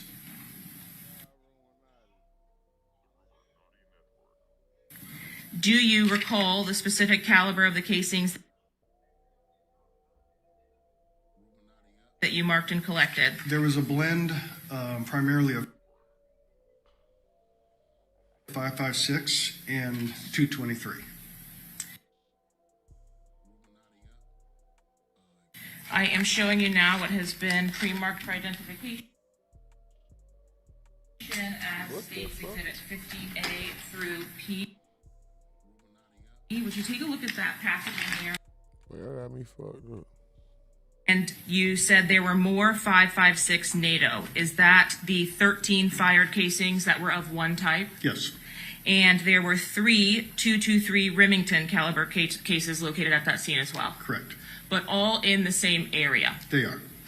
Meaning the casings were combined or grouped there? Yes. Yes. The projectile that was recovered from a residence some ways down, I believe 2 streets down, at least 18th, that was not in the same location as the casings that you collected? No. 30 Did you lights, also let's have an go. opportunity 30 to lights, respond let's to the hospital go. in that case where the victim was being treated? I did. Was the victim in that case identified as Charles Jones? He was. Are you familiar with Charles Jones in the Jacksonville area? Outside of this case, no. And when you responded to the hospital, were there any items of potential evidentiary value that you could recover from Mr. Jones's person? Meaning, were there ballistics that were retrieved from his person? From his person, the only thing I did was take pictures of him with his wrapped foot. I did not collect anything from him. So nothing was provided to you at that time from medical staff that had been retrieved or removed from his foot? Nothing. And at that same time, did you have an opportunity to view or process the vehicle in which he was traveling when that shooting occurred? I did. And was that vehicle struck by gunfire? Yes.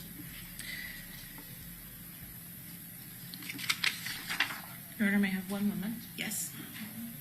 We'll pass the witness, Your Honor. Okay. Cross-examination.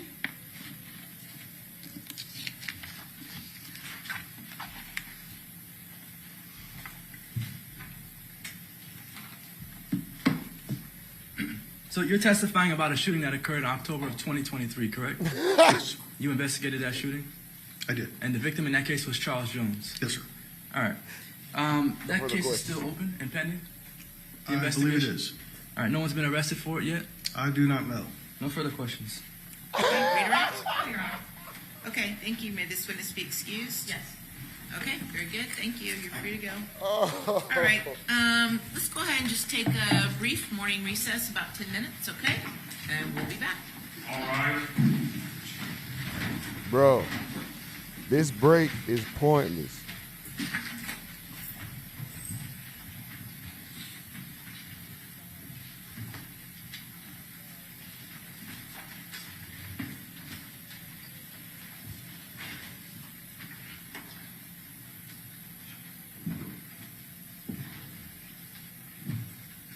This break is pointless. All jurors out, please. Okay, very good. Thank you.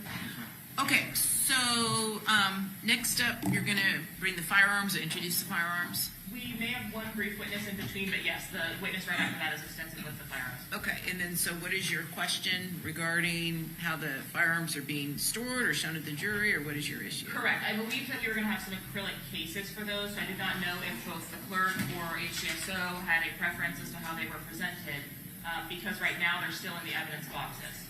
So I don't have cases that big, I have plastic bags. They're like a, We just want to make sure with the recently implemented policies that we're Yeah, as long as they following ate the something. procedures. If she has these big bags. these, and then they have the lock, that I lock these things. Okay, That's good for fine. you guys? Yes, ma'am. Okay. May we do that? Sure. Your Honor? Yep, go ahead and do that. As far as taking them, go ahead and taking them out of the evidence box, correct? Yes, Your Honor, and we can do that with the defense. Okay, is there any objection, defense, to going ahead and taking the firearms out of the evidence boxes they're currently in and putting them into the clear plastic bag? No objection. Okay, very good. So you guys can both do that together. All right? We'll be back in a few. Through the objection pointers.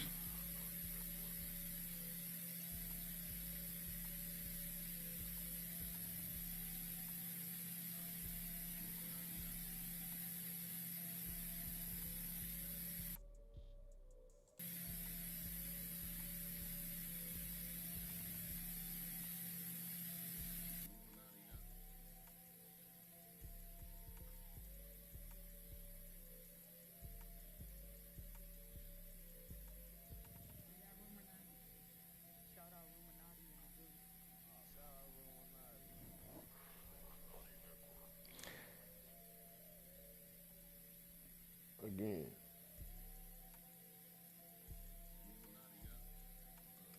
So, how y'all feel about this so far? Shout out to y'all, man. We streaming live from a tent in the woods in Wyoming. This is Alicia Andrews versus the state of Florida for the death of Julio Foolio. Day 4. We got 31 likes. Let's go. The most aggravating chat in the game, but the most appreciated chat in the world. I see y'all going crazy, man. Y'all wild, bro. How y'all feeling so far, bro? Once again, I'm going to ask the same question I've been asking. Has any witness so far affected this case, in your opinion? Go ahead and hit the Discord.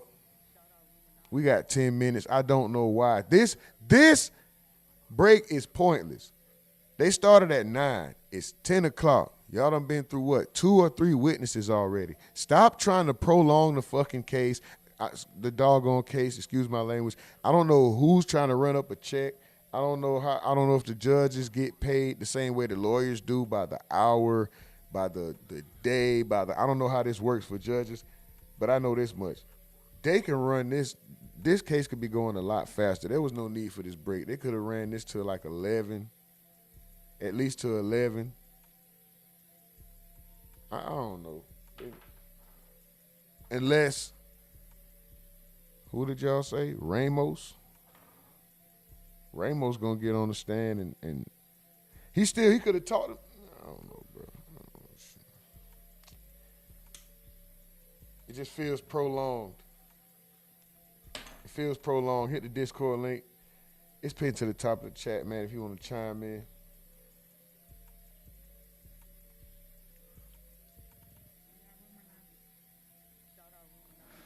Let me get off in this chat real quick. That's exactly what's going on, big homie.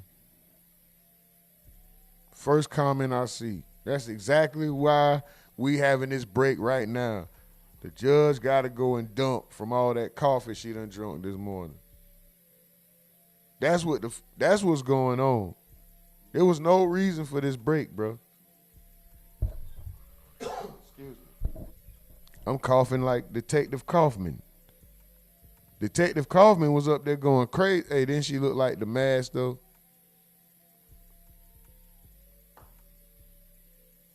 Where Detective Kaufman at? Kaufman was up there looking like this. Looking at the mask looking at.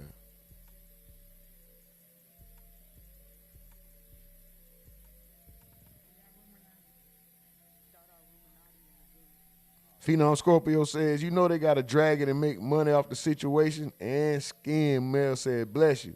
I coughed, but appreciate you. Thank you. I never turned down a blessing. No talking about as long as it's coming from the right place. But nah, no bullshit. Shout out to y'all, man. Slim Jones McJesus said, I'm waiting for Ramos. Larry Law said, she fried, dog.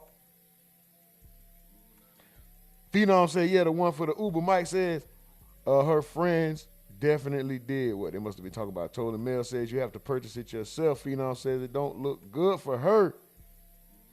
Oh, they talking about, okay.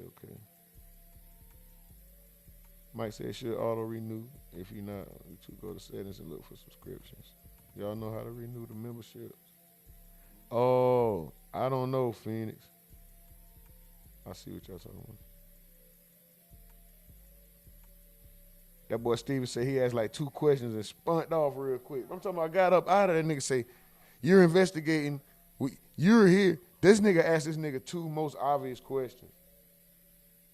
It's like say that this nigga named Ray Robinson. So your name is Ray Robinson, right? Yes. You are here because you have to testify in the Julio Foolio trial, right? Yes. No further questions. What? Nigga, what the fuck? Nigga. Anyway. Larry Law said, why is Alicia not smiling and where the makeup lady at? The makeup lady over there, she like, shit, I look good. Forget what she talking about. I look good. Looking at Phoenix said the judge got a tinkle. No, she had to drop a deuce. She had to drop a deuce, a 4, a big to 8, a 9, she drop a deuce, a 4, a big to 8, a 9, she drop a deuce, a 4. I think that's some gang. I know that's some gang banging shit. I'm just, no offense. I don't want no smoke. God damn it. Ray had to drop a deuce, a 4. Big homie say, take a break and we gonna fuck with you when we wanna fuck with you. You little bitch.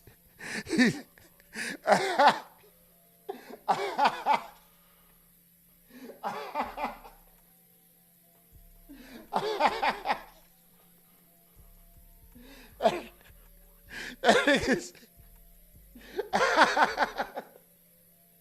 Oh, that nigga, the Birdman. We go. That nigga. Boy, y'all niggas stupid, bro. Oh man. I gotta make sure Bob Marley ain't saying nothing crazy before I read that shit. I just be chilling. Alicia be rapping. I don't know how I feel to do all that capping. All right, I ain't going with the rest, bro, because I know he gonna say some wild. That's a drill rap. Big Homie Slim said, what if she was one of the shooters? Phenom Scorpion say, bless you, whoever that was to. That if that was to me, I appreciate it. Larry Law say 16 shells, any fingerprints? Mel says, I do. She said, I do book-like things. Do we have a problem? Uh-oh, uh-oh. Uh-oh. Do we have a problem? Huh? Ruger World Forever say, salute chat. Larry Law say, good morning, everyone. Phoenix with the laughing emoji. Ruger World Forever say, yo, salute Rumonati, man. What's up with it? Mel said, what's up with it, Ruger World? What's up with it, brother? Mel says, he's proven that you're here for no reason because what you're here for has nothing to do with Alicia Andrews. That may be a good point. I seen Ty earlier. I don't know if I got to shout out Miss Ty. Shout out to you, Ty. I saw you pop in earlier. Did I shout? I don't know. Well, I seen you. Slim John McGee said the hills have eyes looking at. Oh yeah, in the Discord, that's on the list for. Oh no, it's not. That's wrong turn. Oops, that's wrong turn. I thought it was Hill Have Eyes. Damn, they're the same type of movie. That's the same movie.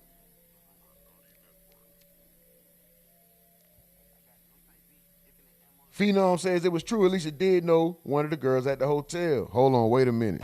Y'all thought I was finished. Which one did he know at the hotel? Which one did she know at the hotel? That's crazy.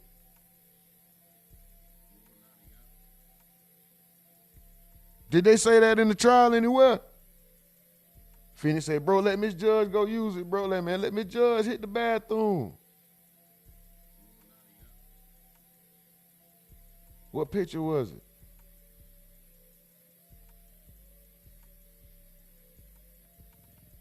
Said, show the picture, Hills Have Eyes. What picture it was?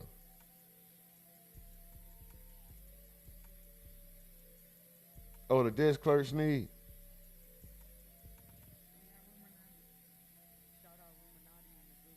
That nigga said the hell is book-like things. You hang out with the librarians? That nigga, that's stupid. Bob Marley said Alicia and her defense team suck. Big Homie say, I think it was someone that worked there.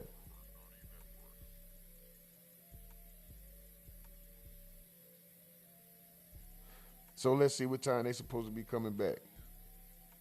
It was what, 10:05? They should be back in 2 minutes. They should be back in 2 minutes. Let's see. Y'all hit the like button, please. If you haven't hit the like button, if you've been sitting back, enjoying the content, if you've been affected in any way, if you want me to shut up, if you hate the chat, if you love the chat, or if you love what's going on, if you just here and you just camping, you don't give a fuck about nothing, what's going on, you just got some white noise in your ear, hit the chat, please. I mean, hit the link, hit the like, hit the chat, the link, the like. Get it right, mother. Hit the like button, please. Please hit the like button, run the likes up, run the likes up. It helps with the algorithm. It definitely helps with the algorithm. We did good this weekend, y'all. Appreciate y'all. We did good. We did very well this weekend, numbers wise.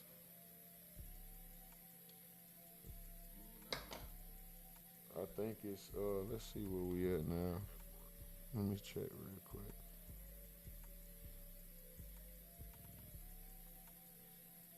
We'll just do it over here. Let me check over here real quick. Do it on the screen. Birdman says, yeah. He did say that.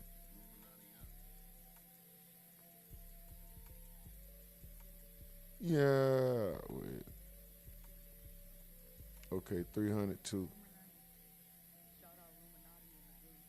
Yep. Yep, 302. That's crazy. Shout out to y'all, man. And Detective Kaufman looking ass. Detective Kaufman looking ass. All right, Judge, you said 2 minutes. It don't take, 10 minutes.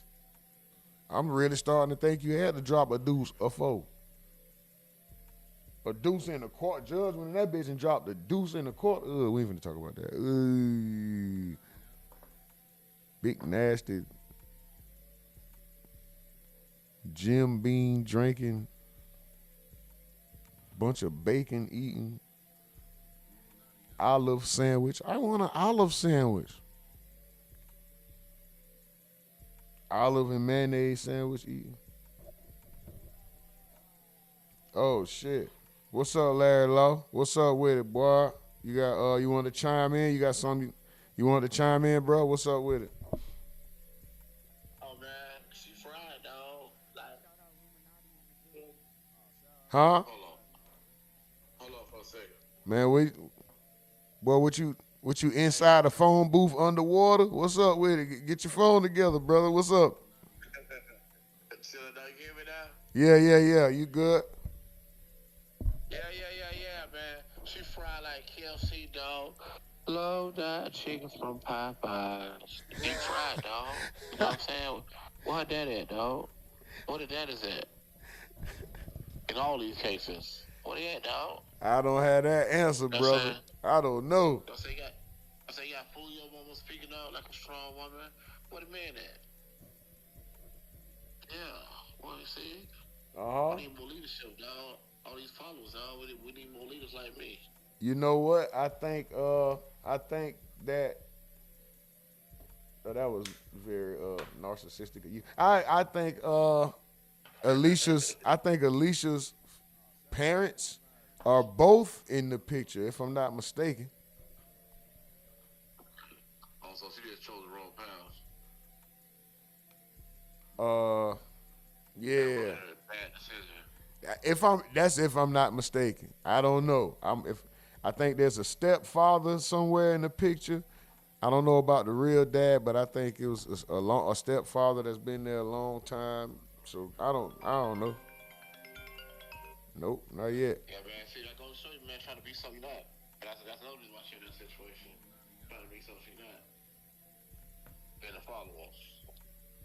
That man. Hey, man.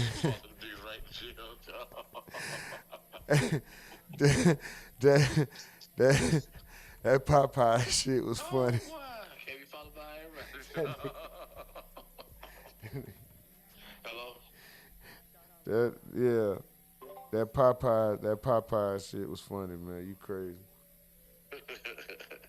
Hey, man, I'm glad I'm leading that, dog. And boy, you can followed by the wrong person, dog. You know what I'm saying? You might walk off the cliff, dog. That's your dog. Straight off the cliff. Straight off. Yeah, straight off the cliff, dog. And that's what she's looking at now, dog. Dead end path. I hope she got a parachute, dog. Let me. You say you hope she got a parachute? Let me ask you this, Larry. Smile, excuse me. If she beat the case, you think she tightened up? I would say yes. Because I see look on her face. She know it's serious now. She ain't not funny no more. I think we discussed this last week, bro. I don't think she learned. I don't think she learned. Oh my God. Well, if she don't, I'll be so disappointed. No. Why you gonna be disappointed? Dog, you take the life. I'm here to take the rocket side and Nigga, listen. Go ahead, yeah. The disappointment should be there already if you gonna care. Like she been a piece of scum. No, let me tell you something, dog. That's like if I come to your house and I see this dog barking at me inside the fence. Nigga, I'm not coming to that fence, nigga. I'm not coming to that. Why not? Why would I do that? Well, cause nigga, I want to get bit by the goddamn dog. Why would I come to see dog barking?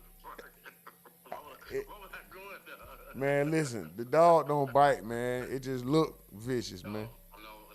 Well, I'm not taking that chance. How about that? I'll let somebody else take that chance. I'm not going in there. This nigga laughing. Pretty going over that dog. Move out the house, no. You go on that dog, you're a jackass, dog.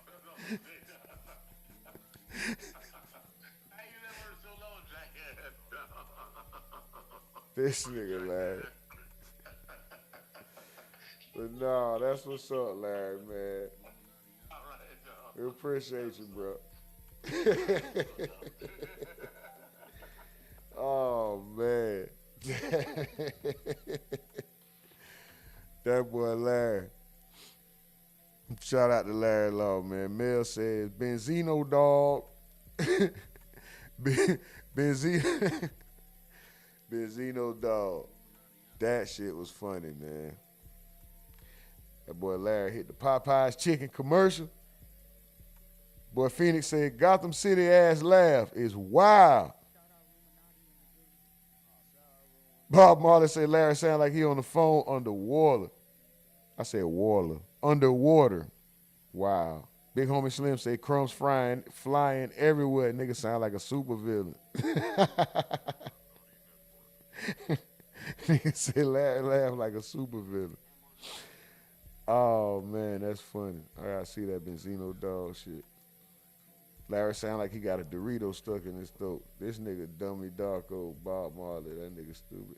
Mel says it means that you stupid, dog.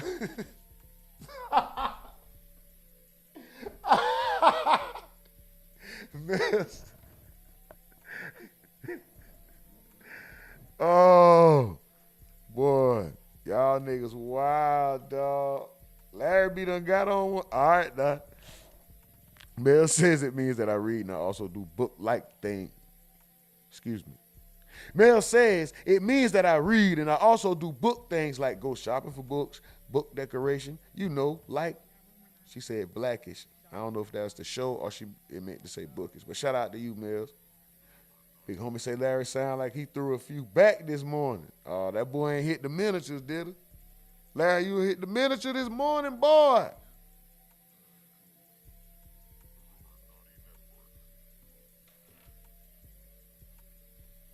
Bob Molly says Alicia Andrews would have got her. Oh, okay. He didn't say nothing too bad. He said she would have got her chain snatched if I was there that night. That nigga, that's stupid. Oh, man. You know, I got to pre-read your shit, boy. I'll be up here drill rapping and somebody might be looking for me or something like that. Like, I got to what? We ain't doing that, brother. Phoenix 44 said that boy did a Popeyes commercial. Never heard that word before. I read a lot. And Phoenix said that as well. He said he's just trying to understand that. Fedon says Alicia told everything and on everyone. He said, watch out, AT. Man, watch out. Steven said Judge got the bubble guts. All right.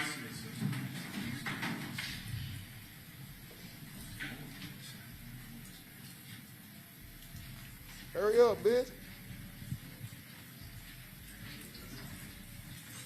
Man, fuck all that.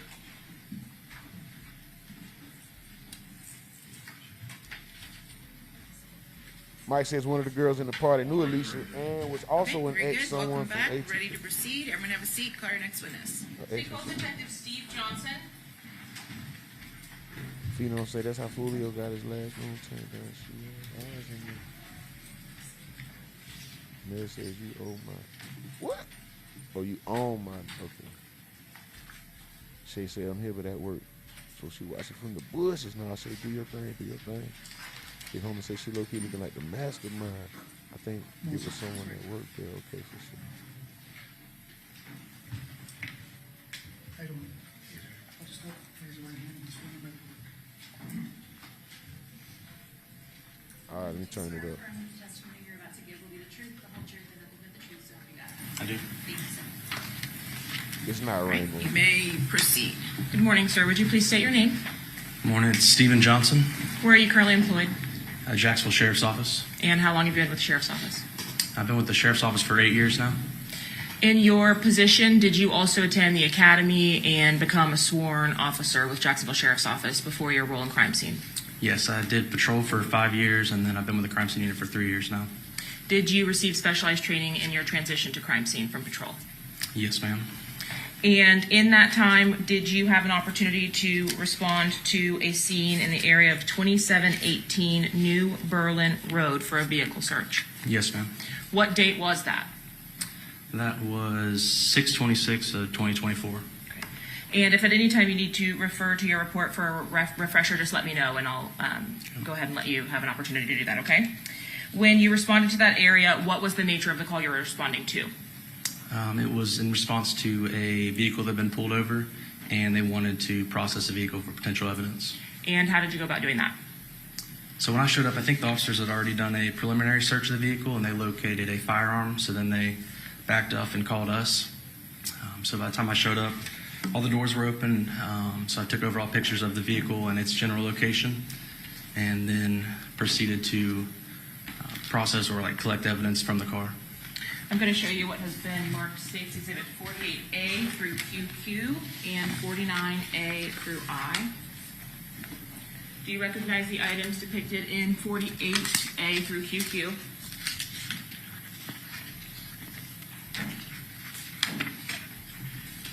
Yes. Do they fairly and accurately represent the photographs that you took of that vehicle? Yes, ma'am. And in States 49A through I, can you take a look at that?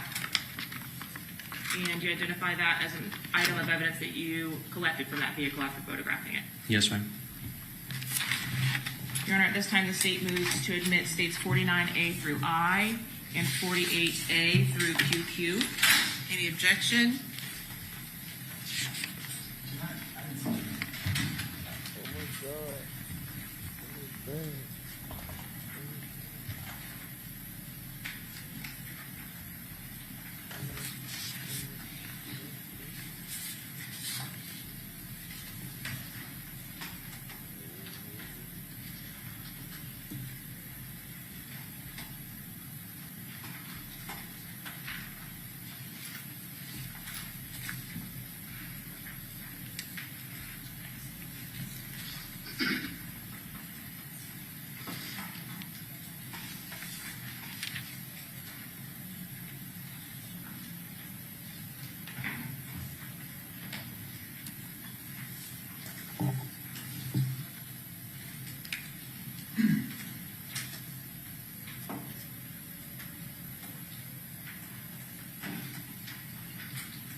No objection.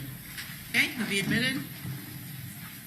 When you actually responded to that Forerunner vehicle, were there already officers standing by with it?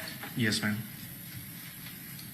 In your photos and showing you 48A, is this the standard card that crime scene techs with the Jacksonville Sheriff's Office will prepare in order to establish a cover sheet for the photographs that are taken at a scene? Yes, ma'am. And did you have an opportunity to photograph that vehicle as you saw it when you arrived, 48B? Yes. In making your way around the vehicle, did you document the exterior and then move in with the photographs that were taken of the vehicle, just showing an example of that in 48E? Yes, ma'am. As you actually entered to process the interior of the vehicle, were there any potential items of value that would have been collected, 48F, from the driver's seat of that vehicle? I'd have to refer to my report if there was particular items from different areas. Sure, I can maybe be more specific. Were there cell phone items of electronic evidence retrieved from this vehicle and impounded or seized? Yes, I believe we collected a cell phone from the driver's side. And did you also, in the search of the vehicle, collect some items of ammunition or ballistics-related items? Yes, there were ammo and gun parts as well as the firearm.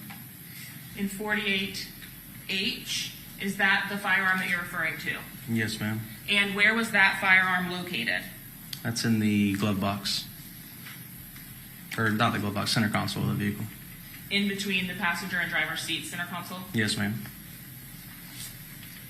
Once the item was photographed in place, did you remove that item and photograph it as in 48I?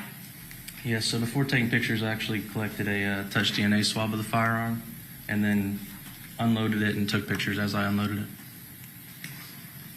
When you're processing a firearm that has either live or spent ammunition in the area of that weapon, do you also photograph that ammunition as depicted in 48M? Yes, ma'am. And what caliber of firearm was this that was collected from the center console? This was a 9x19, which is a 9mm. Are you able, in photographing the firearm, to identify that information as well as in 48O? Yes, ma'am. Ultimately, do you make your way around the vehicle photographing the items as they are in 48P? Yes. Where was that Juicy Couture bag inside of the vehicle? That is the rear driver's side seat.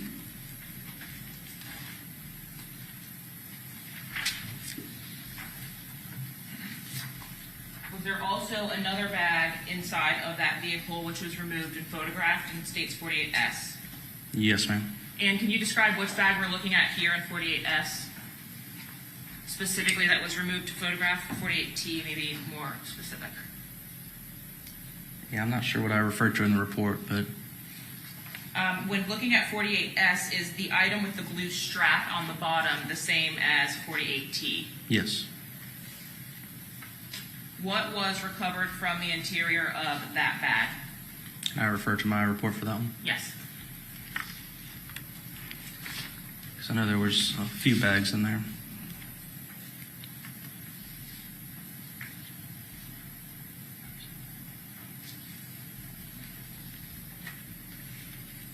See, I refer to it as the blue and black backpack. And there was, you want me to go down the list of the things that were in there? Well, just generally, what were the items? What were the nature of the items inside? So, firearm parts, there were ammunition, looks like live rounds, and casings. Oh, no, that's in a different one. No, those are just live rounds. In 48U, are those the items after being removed from the bag?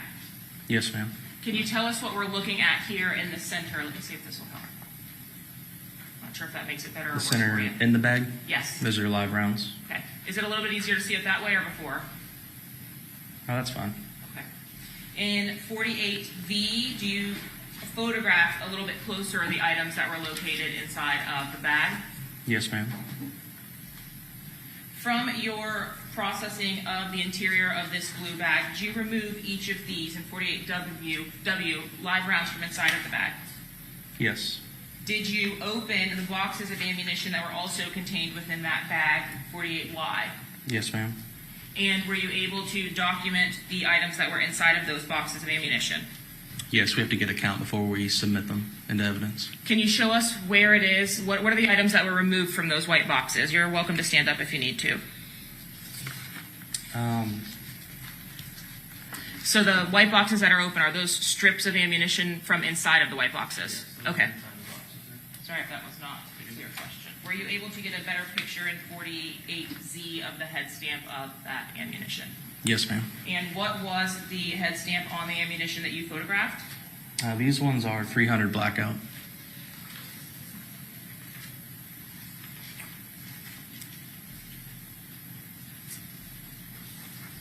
once the larger rounds of ammunition were also removed from the bag, the loose rounds, did you have an opportunity to photograph those?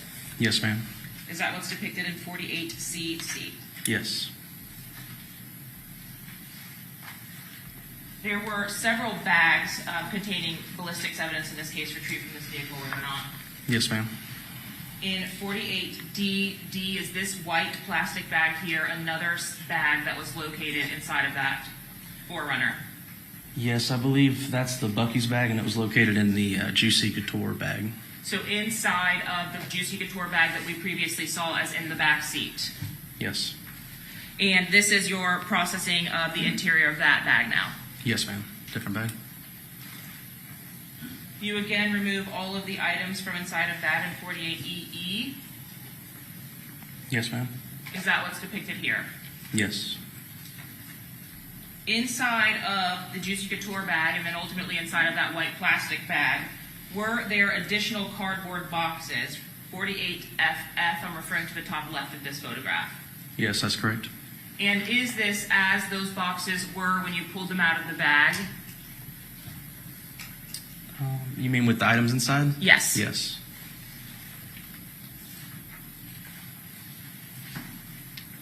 Were you able to photograph the black box closer in 48GG? Yes. And the material that's inside of that black box, what were those? So I believe there were casings and then maybe some miscellaneous gun parts or tools. But those would have been casings from fired rounds. Correct. 48HH, did you have an opportunity to collect and process those fired rounds? So we don't actually process them, but we did collect them. And did you photograph the head stamp on the rounds that were retrieved from that? Yes, ma'am. 48II. And can you tell me what brand or information you were able to obtain from that head stamp? Actually, with those head stamps, there's not a lot of information on there. 48LL, were there also additional boxes of ammunition located? Yes. Also inside of that Juicy Couture bag? Yes. And what was the brand of that ammunition? Those are Max Tech, and they look like 9mm. Did you perform the same process where you document the head stamp on those items by opening the box of ammunition? Yes, ma'am. In 4800, were all of the items of ammunition from this box present? In this picture, it looks like there's 2 missing. Is there a count on the box typically with ammunition just based on your training and experience? On the box, yes, ma'am. And would this tray be full if it were unused, essentially, brand new? Usually, yes.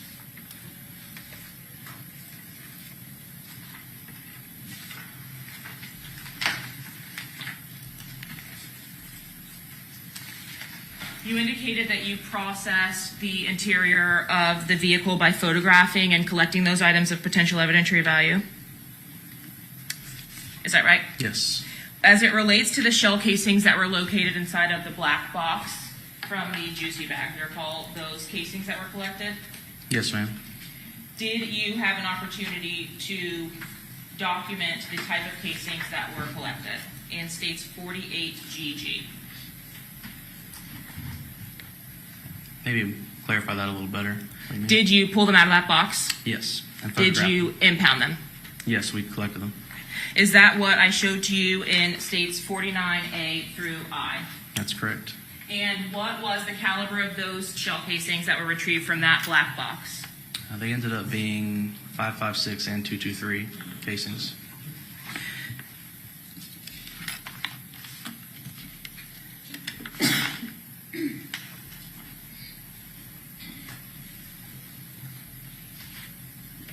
When you concluded your processing of this vehicle or photographing and impounding the evidence from this vehicle, were you called the following day to another scene to assist law enforcement? Yes, ma'am. And would that have been the 2798 Captiva Bluff Road North address? Can I refer to my report? Yes, if it would refresh your recollection. Yes. So, 2978 Captiva Bluff. That's correct. Was that a residence that you were responding to? Yes, ma'am. In reference to serving a search warrant. both addresses, the area of the vehicle stop at 2718 and 2798 Captiva Bluff Road North. What county are both addresses located in? Those are in Duval County.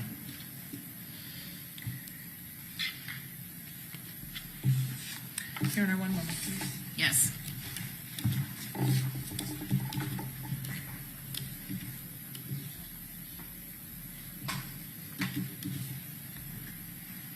pass the witness, Your Honor. Okay, cross.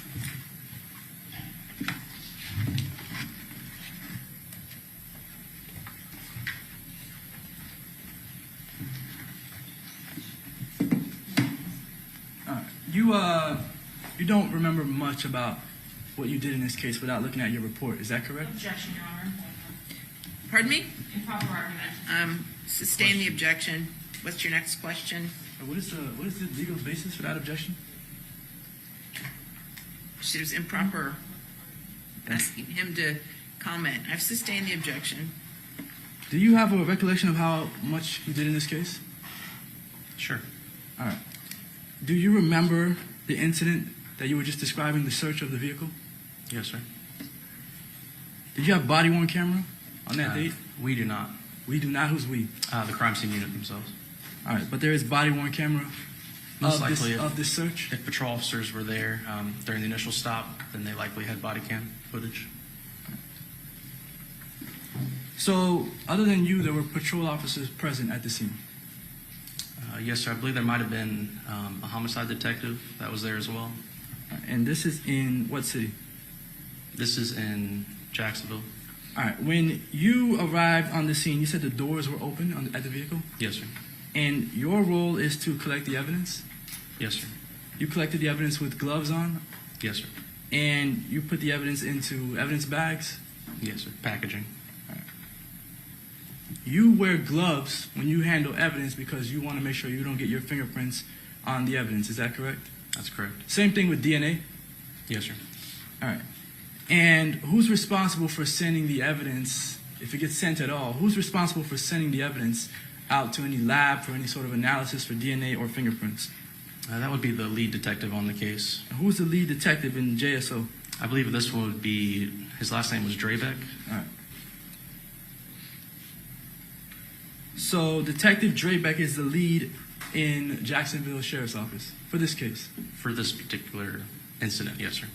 All right. Do you know if Detective Drabeck or anybody in the Jacksonville Sheriff's Office sent any of the guns, the parts, the bullets, anything out to be tested for DNA or fingerprints? No, sir. I'm not sure about that.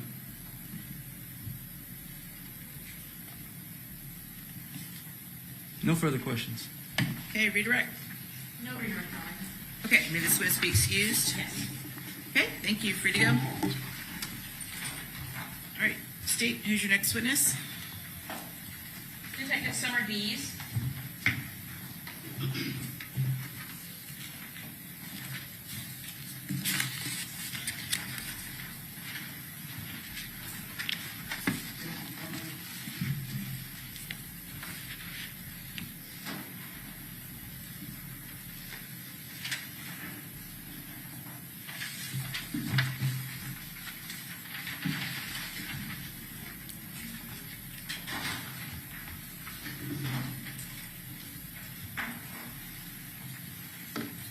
Good morning, how you doing?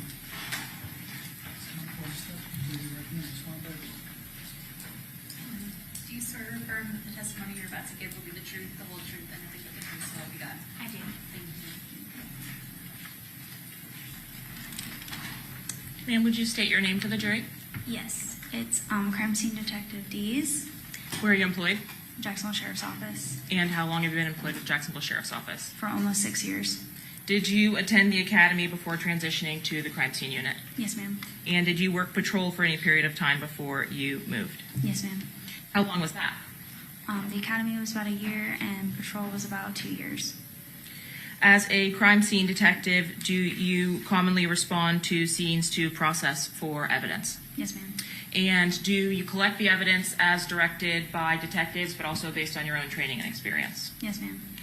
On In this particular case, did you have the opportunity to respond to a home or residence on Victoria Lakes Drive? Yes, ma'am. And would that have been 13751 Victoria Lakes? Yes, ma'am. Is that address located within Duval County? Yes, ma'am. Upon arriving at that residence, what was your responsibility? Just to photograph and document everything in the residence, as well as collect anything that the detectives wanted. Was that residence being searched pursuant to a search warrant that had been obtained? Yes, ma'am. And was the execution of that warrant or the day that you showed up to process on June 27th of 2024? Yes, ma'am. On your arrival, did you start with any particular area of the residence? The exterior. And upon photographing the exterior, did you notice any cameras that were affixed to the residence? Yes, ma'am. Did you have an opportunity also to photograph those? Yes, ma'am. After photographing the exterior of the residence, did you move to the interior of the residence? Yes, ma'am. When you process a scene like this, are you given some kind of surface level information from the detective? Yes, ma'am. In this particular case, were you given that type of a summary? Yes. Specifically, though, did you get a rundown of who lived there, whose room was whose, anything like that? No. Is that typical to receive when you respond to those types of scenes? No. I am showing you what has been previously admitted as states 53, 54, and 55. If you would take a look at these items. Additionally, what has been marked for identification as 51 and 52.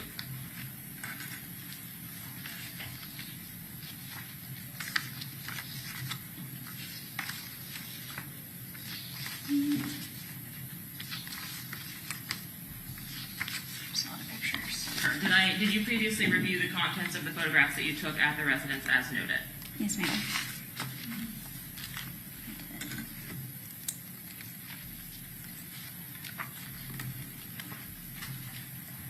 It's okay. I did, yes. And specifically in 51 and 52, do these photographs fairly and accurately reflect the photographs that were taken of the exterior and additional photographs taken of the interior of this residence? Yes, ma'am.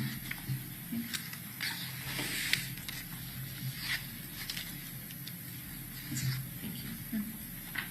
Your Honor, at this time, state seeks to admit states exhibits 51, 52, 53, 54, and 55. Any objection? Yes, again, All are provided with discovery, Your Honor, but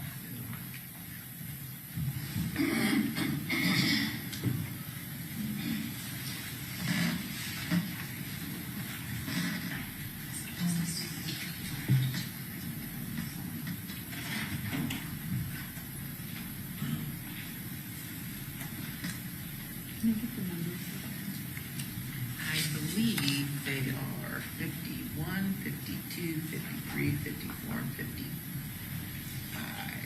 No? So just 1 and 2, 51, 52. Correct. 53, 54, 55. Perfect.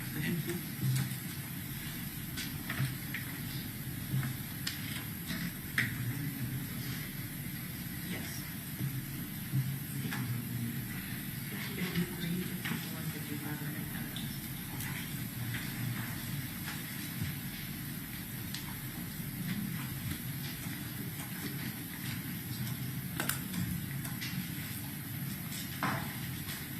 So I have no objection to the composite 51 and 52. The others are already in evidence. Okay. 51 and 52 are admitted. Now, you mentioned that you start with the exterior of the residence typically, and that is something that you, again, did in this case. Yes, ma'am.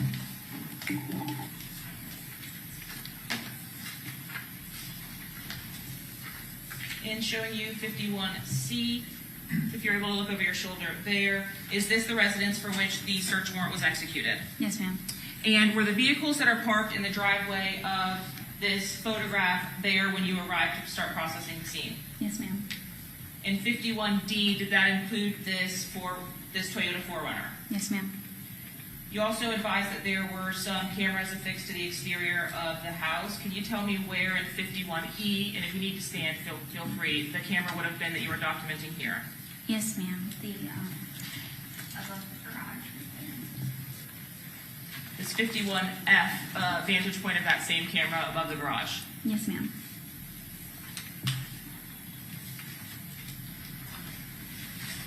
When you entered the residence, was there also a camera affixed to the opposite side of the home? 51I? Yes, ma'am.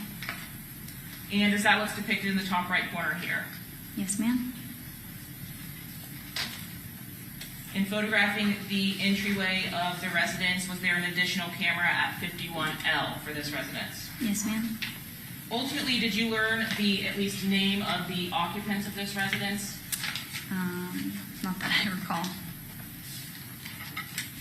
And in your search, were other law enforcement officers from the Jacksonville Sheriff's Office present? Yes, ma'am.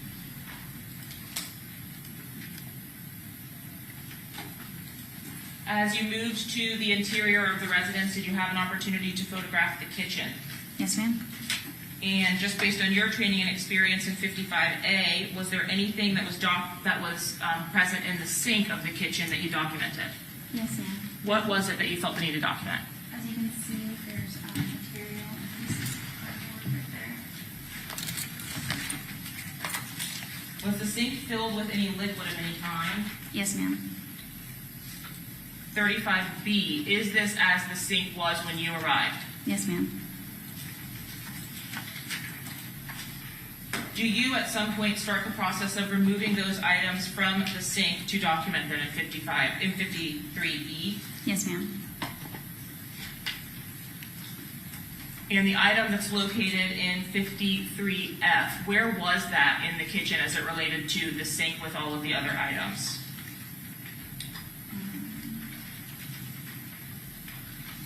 The item in the center, I'm sorry. The cover, correct. Okay. Where was it in relation if we look at 53E? Is this 53? Yes. Okay. By the sink. Okay, so on the little metal rack there, do you see that? Yes. Okay, so this is a close-up of the same thing. Yes. As you removed the items from the sink, were you able to spread them out in some way so that you were able to photograph them a little bit better? Yes, ma'am. Despite their condition, was there some kind of identifying information remaining? 53I. Yes, ma'am. 53J. Is that also an item from the sink? Yes, ma'am. At some point, do you pull some either craft paper or cardboard to lay out all of the pieces? Yes, ma'am. Is that what's reflected in 53K? Yes, ma'am. And again, do you continue the process of photographing each of those to obtain any kind of identifying info? Yes, ma'am. 53L from the same sink? Yes, ma'am. 53N? Same? Yes, ma'am. Were there any other rooms in the house or any other sinks that had been filled with items like this? No, ma'am. So the items that are depicted here in all of your photos from this scene that are reflective of wet pieces of paper, manuals, 53O, are all from this kitchen sink? Yes, ma'am.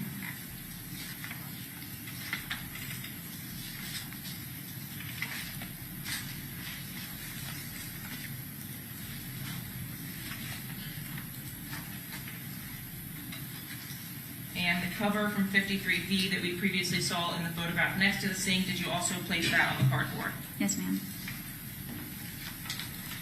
And moving on from the kitchen itself, did you also complete a search of the residence? Yes, ma'am.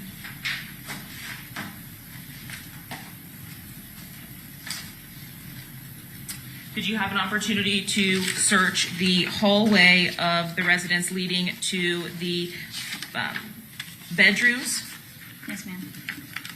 Now tell me about the layout. Was there some kind of closet, something other than a room in that hallway? Yes, there was a closet in the hallway. Did you have an opportunity to open that closet and document the items therein? Yes, ma'am.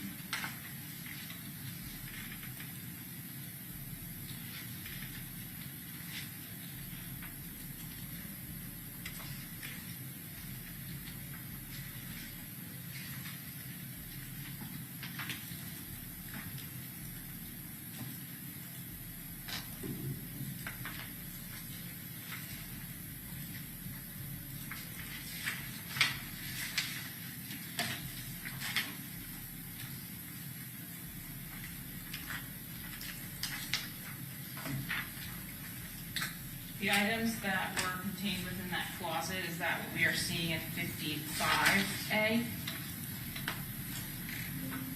Yes, ma'am. What was it that you're documenting in this picture here? So, right here, there's some ammunition cases. In the center of the photograph here at 55A? They're kind of green and metal. They have the handles on them. Yes, Were you ma'am. at least aware that the nature of this case involved the potential of firearms or the use of a firearm? Yes, ma'am. Did you pull these cases out to document them more clearly as you continued processing this scene? Yes, ma'am. Were there also items of evidence that were ammunition? Yes, ma'am. Is that what we're seeing in 55C? Yes, ma'am. Did that come from the same area? Yes, ma'am.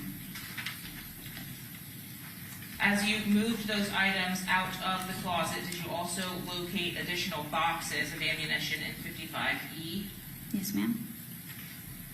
And as you processed the actual green tin boxes, did you open them to document the contents, 55F? Yes, ma'am. Did you locate in your search of this closet Remington ammunition? Yes, ma'am. 55G. Is that what you documented here? Yes, ma'am.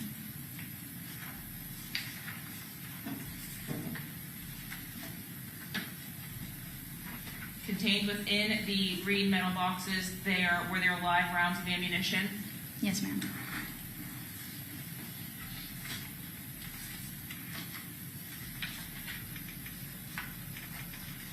As the green cases for ammunition went on, 55O, did you continue locating or documenting the ammunition that was found inside of them?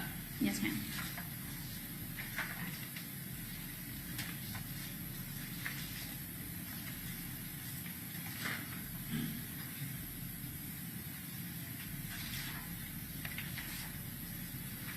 In the back section of that closet, did you locate an additional box, 55U?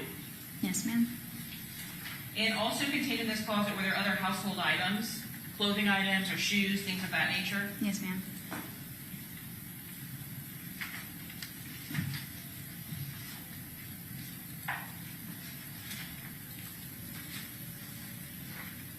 Were the green metal cases ultimately impounded into evidence at 55BB? Yes. And as to each, did you open and photograph and document the contents therein? Yes, ma'am. Each of these green metal boxes, did they contain additional ammunition? Yes, ma'am.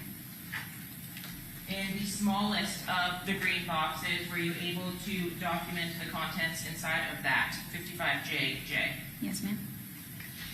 And what did you find inside the smallest of the green boxes? More live rounds of rifle ammunition. Of rifle ammunition? Mm-hmm. And is that what's depicted in 55NN? Yes, ma'am.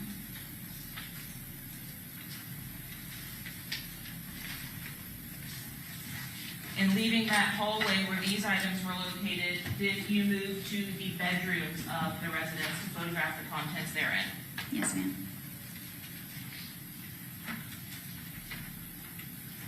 And again, you don't know the identity of the occupants of those rooms when you're photographing. No, ma'am. In the first room, did you locate a gun case in 52A? Yes, ma'am. Was there an actual... Yes. Yes, ma'am. Okay, you keep saying so just say yes or no. Yes, ma'am. Was there an actual firearm located inside of that box, 52B? No. Were there magazines located inside of that box? Yes. What was the firearm make that was meant for this particular box that was located? 52E?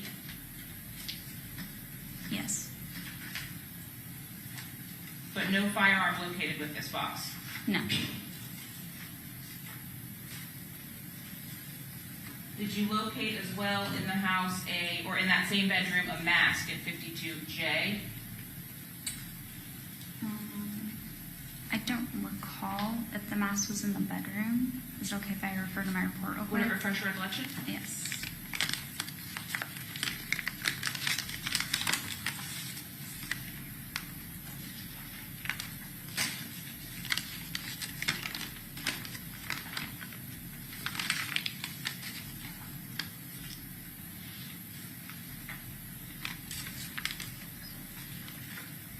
The mask was in the closet in the hallway.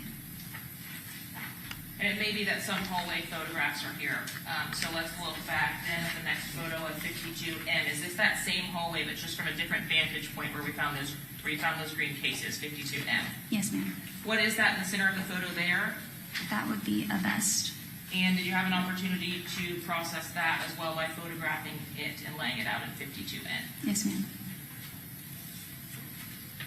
Lastly, was there a room in which there was a safe that you were asked to process? Yes, ma'am.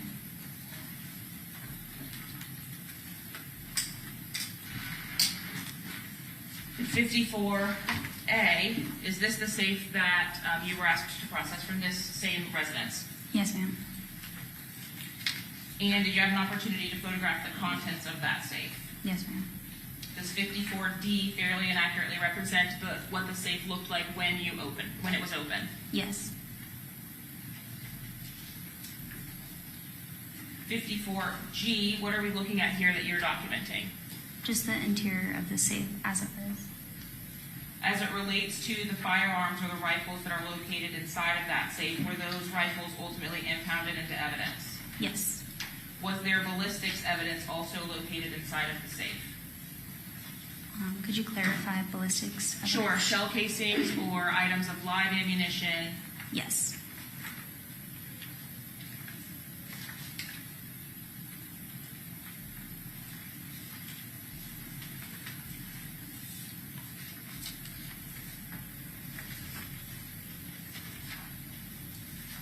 Were there items of live ammunition also located in various places about the room? Yes. In 54S, was this a dresser inside of that room? Yes, ma'am. And in 54T, is this what you found inside or on top of that dresser as far as live ammunition? Yes. What I'm pointing at here directly in the center of this photograph, was that a rifle round? Yes, ma'am.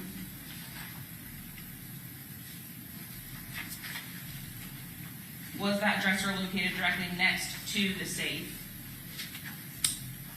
I do not recall. I'd have to look at my pictures.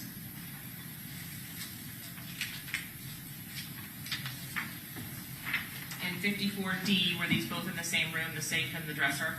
Yes. Now, back inside of the safe itself, you indicated there were some items of ammunition and then other firearms located therein, correct? Yes.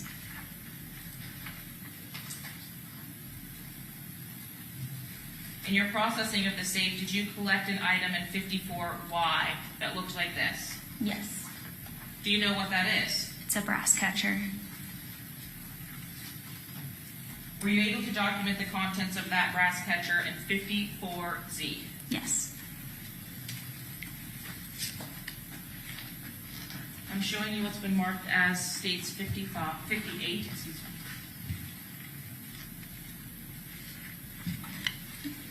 Do you recognize this package?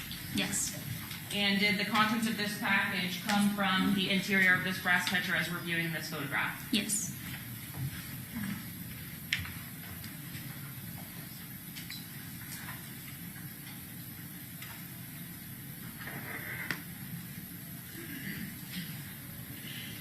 All right, this time state seeks to admit states 58. Any objection? No objection. Okay, admitted. Inside of that brass catcher, those two rounds, were you able to determine the caliber? Yes. What caliber rounds were inside of that brass catcher? I believe 9mm. Do you need to refer to your report to confirm? Yes.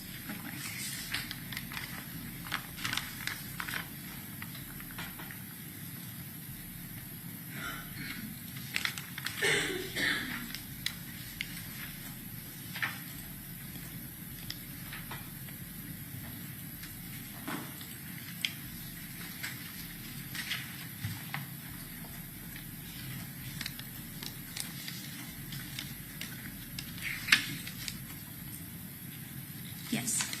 2 9mm casings from that brass catcher. Yes. But this was not attached to anything at the time that you photographed it and then ultimately pulled it from the safe, is that correct? No, ma'am.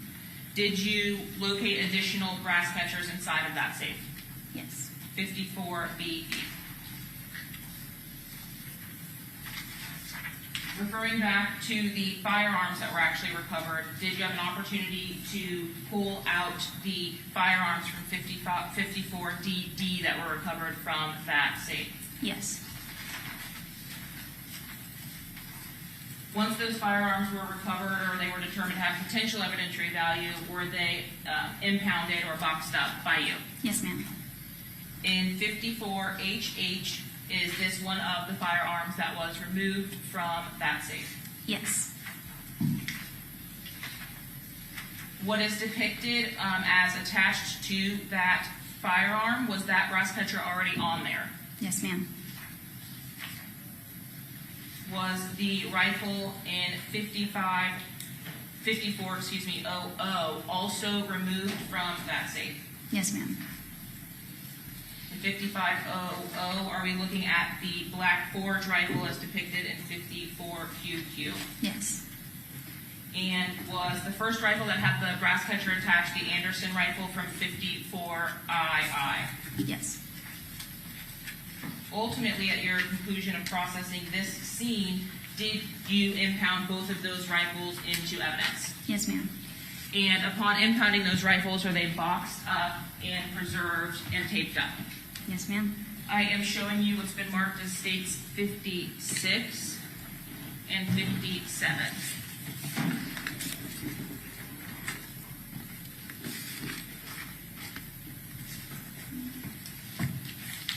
Do you recognize both of these boxes as having been the boxes used to impound both of those firearms? Yes, ma'am.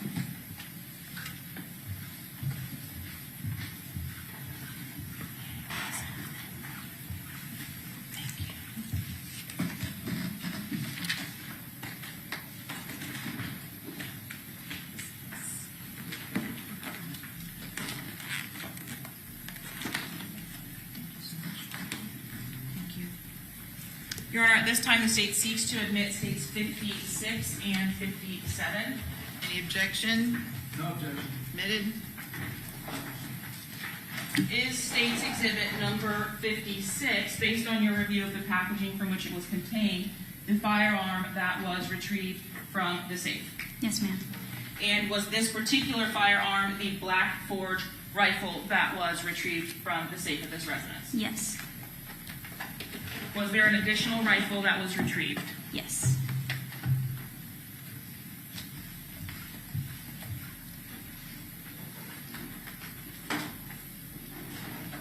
I'm showing you what's been marked as states 57. Is this the second rifle that was retrieved? Yes. And is this how the rifle was collected? No. Okay. What change, if any, was made when you collected it? There was a tape on the handle that I cut off and I preserved. Can you take a look at states 57 and tell me where on the handle and describe for us what you're talking about? Yes. On this handle right here, and there was tape wrapped around it, adhesive tape that I cut off and I preserved for DNA. Okay, if you'll just say that into the mic, I think we got caught up there. Sorry. Yes, just on that handle, there was adhesive tape wrapped around it that I cut off and I preserved it for DNA. So on the handle of the firearm itself? Yes, ma'am. As it relates to this brass catcher that's attached to the right side of the firearm, was that affixed to the rifle when you pulled it out of the safe? Yes, ma'am. And was this sight on the top of the rifle also affixed to it when you pulled it out of the safe? Yes, ma'am.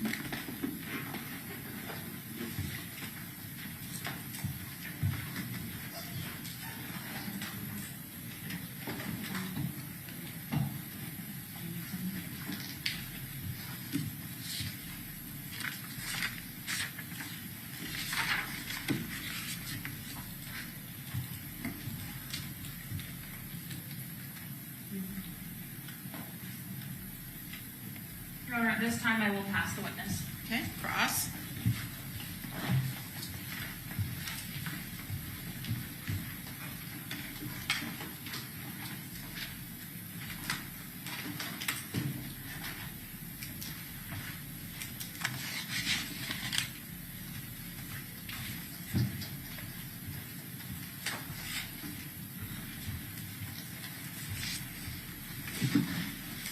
Good morning. Morning. All right. So you assisted with the search warrant at the residence, is that correct? Yes. That's Sean Gathrigh's residence? I don't know. You don't know who lives there? No Do idea. you know how many people live there? No idea. Do you know how many bedrooms are in the house? No, I would have to refer to my report. You could.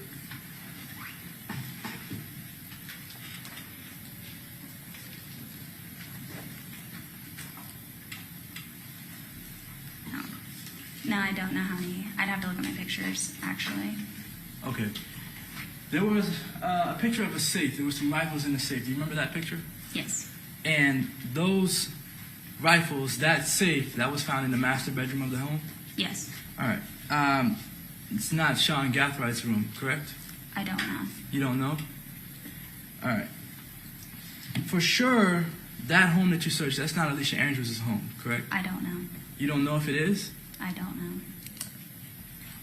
Did you search Alicia Andrews' home? I don't know who that is.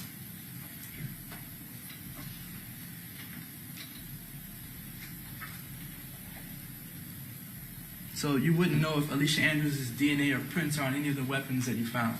No.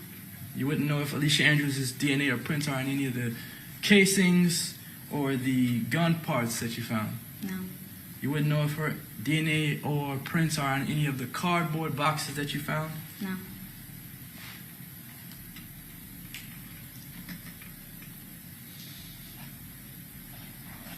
And you don't have any evidence that anything that you just discussed on direct examination is connected to Alicia Andrews? I don't know who that is. No. I have no idea. No further questions. Okay, redirect. Ma'am, when you respond to a scene, do you know the identity of any of the suspects typically? No. Do you know the underlying circumstances or facts of the case? No. Is your job strictly related to the processing of the scene you respond to? Yes. The facts that are provided to you, are they relevant to the investigation, the whodunit of it all, or is it just for the purpose of processing? Just for processing evidence. The items of evidence that you did receive, did you relay that you did process or impound into evidence, did you relay all of that information to the detective on the case? Yes. No further questions, Your Honor. Okay, may this witness be excused? Yes, you can stay, Your Honor. Okay, thank you. There you go. All right, who's your next witness? Detective Richard Nieder.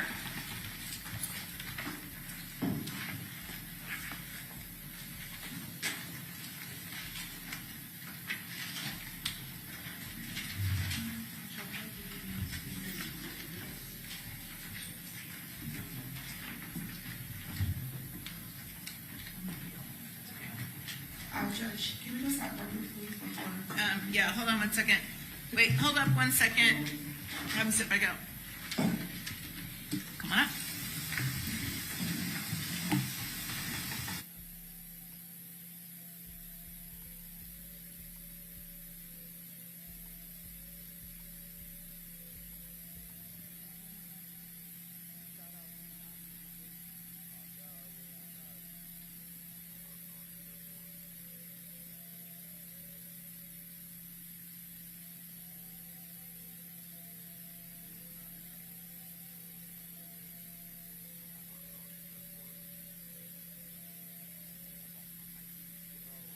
They always do this.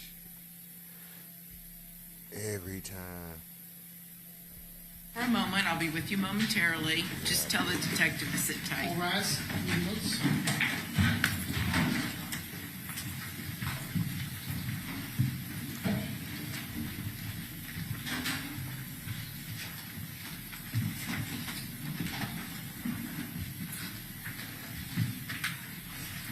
Okay, so what are you objecting to? Yes, Your Honor, so PowerPoint.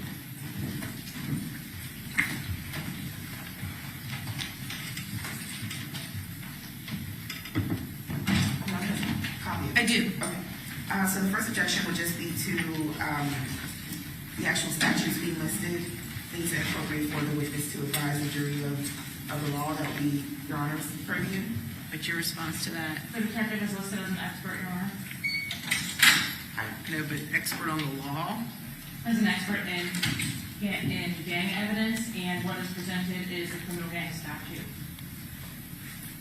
Okay, but why is that admissible? Just the statute itself? If there's no objection from the defense as it relates to his qualifications as an expert, then I can skip right past those slides. But if they are objecting as it relates to his qualifications, we'll be discussing the statute itself.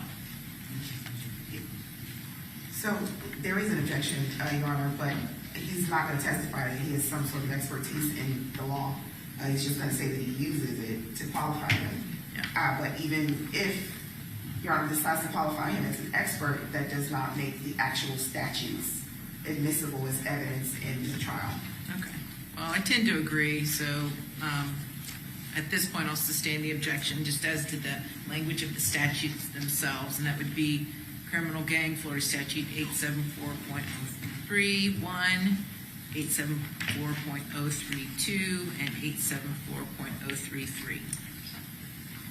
Okay.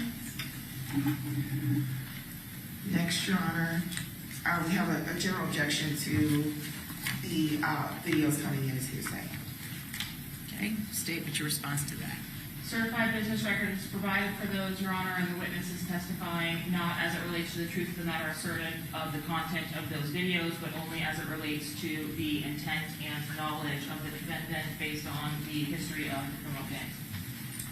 Okay. Overrule the objection. So, Your Honor, I'd like to respond to that. Sure.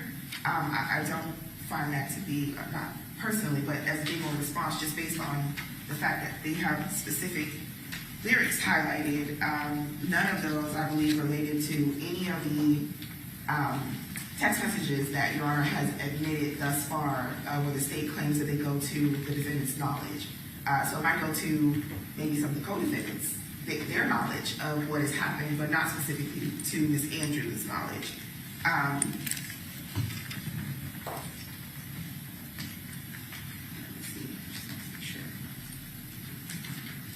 So I believe there's maybe 3 or 4 different videos that the state is intending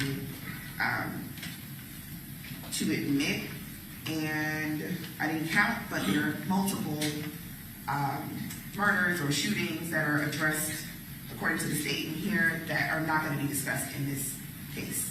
Specific names, specific people that are unrelated to the charges in this particular case. So we reject. And again, more collateral issues that serve to not help the jury understand the issues in this case, but to confuse them and pile on more unrelated gang information. All right, what's your response? Your Honor, the same response that we provided in our earlier motion as it relates to the gang evidence. These videos, at least the first 2 videos, are posted back to back, one from each side of the gang, to explicitly explain the history of the gang, as well as being provided to describe the events that have occurred. The defendant's messages absolutely encapsulate several of the lines that are related in these songs, specifically talking about some of the people who have died. The names that are listed in these songs are also in her messages. So as it relates to that representation, not directly linked to the messages from Ms. Andrews, they in fact are. As it relates to these videos, there are 2 videos each, back to back, one posted a month apart, and the others posted close in time together. And again, it's for the detectives to testify about the background of the gangs and the issues as it relates to the back and forth between the 2 groups. And Your Honor, this is becoming a feature of the trial. We are now spending a significant amount of time talking about, well, first, I dispute the fact that in the messages that have been admitted thus far that the court is allowing in, I believe there's discussion maybe of one person from Ms. Andrews. There's a name of one person that was murdered. There's not some sort of drawn out discussion where she is dropping names of, all of these people. So I dispute that. But beyond that, this is becoming a feature of the trial. We are now spending a significant amount of the jury's time, and everyone else's time, the court's time, discussing the drawn out details of what has happened back and forth between these gangs. Well, no evidence has come in yet regarding the back and forth between the gangs. This is the first evidence that the jury's going to hear. I disagree, Your Honor. The first, I believe, 3 or 4 witnesses testified about the back and forth, who was who has done what, et cetera, et cetera. There has been. Anyway, go ahead, make your record. Well, yes, ultimately, beyond that, the fact that this is now becoming a feature of the trial, we'd also object to just prejudicial nature. This is substantially prejudicial, much more than it is probative to the actual elements of this crime and my client's, the allegations against my client. It is cumulative, again, at this point. We're going to hear more discussion about the gang war as opposed to the actual murder that is charged in this crime. So we object on all those bases. Hearsay, it's cumulative, it's more prejudicial than it is probative, it's not relevant, it is a collateral matter, not relevant to any material issue or element in this crime, the crime that we are here This is our best to chance. have a trial on. Okay, overrule the objection. All right, that's as to the videos. Anything else? Yes, we would object to the lyrics, Your Honor. I'm not sure who wrote these lyrics, but it does not, it just appears that they're typed based on someone's interpretation of what is being said. That is invading the province of the jury. The jury is to decide what these lyrics say. And even if the court were to decide to let them in, we would also object to the highlighting. Okay, what's your response? Your Honor, these, the defense can address any issues as it relates to the lyrics or the accuracy of the lyrics on redirect. I have case law for mediation on cross. Translation. I mean, on cross, excuse me, as it relates to the translation, if there's an issue as it relates to the content of the messages themselves. But we discussed this previously in referencing these videos and lyrics being provided with these videos. The highlighting itself is in an attempt to limit what we are questioning the witness himself about as we go through the videos, and to highlight specifically what would be related to this case, or specifically related to the evidence that we intend to present of the war between the two groups. Overrule the objection. Any other objections as to the PowerPoint? Your Honor, we'd object to the charts, the organizational charts as hearsay as well. I don't see those. I just see the PowerPoint. Are those I on believe your? they're like in the first couple pages after the case law. Look. Oh, I see that. The members and associates of ATK and 1200, right? So you're referring to in 6 block? Yes, Your Honor. Okay. I'm assuming they're coming in or an attempt to come in through your gang expert? That is correct, Your Honor. The detectives from the gangs presented, and each of them have been listed as experts. Okay. All right, overrule the objection. Okay, Your Honor, just for the record, our objection related to hearsay is just to the idea that, well, this is testimony that can be given without these actual charts, but specifically the labeling of these individuals as gang members. Our objection is hearsay based on that. Okay, same ruling, overruled. And then finally, Your Honor, there is a slide, there's one slide This was to relating present her to case for her. August 16th and 17th, 2023 shooting. We would object vehemently to any additional shooting outside of the one from October 2023 being discussed in this case. Your Honor, we have relied on the court's pretrial ruling as it relates to the gang evidence that's admissible in this case. And that ruling was that the evidence is limited to 2023. We've actually significantly cut down the incidents in early 2023 and included only those which occurred at or around the time. So we've included the prior attempted murder of the victim in this case, for which there are cases that match, and the murder which occurs the day before that attempted murder, as well as the murder that occurs in August, which would have been 2 months before, another rivalry issue where, again, someone is killed on the 16th and someone is killed on the 17th. We have narrowed it to the fall of 2023, just for purposes of being as concise as possible, but we have relied heavily on the earlier ruling that we've already had on this issue, which is that the events from 2023 would be relevant, as it's what really kicked off this gang war. Well, I recall that the court's order was that it would be limited to October of 2023, very specifically October 2023. And I'd also dispute the idea that this is what kicked off the gang war. Their expert is about to testify very differently about what kicked off the gang war. But I believe the court's order was October 2023 specifically. Okay, overrule the objection. And we'd also object on the basis that it's not relevant.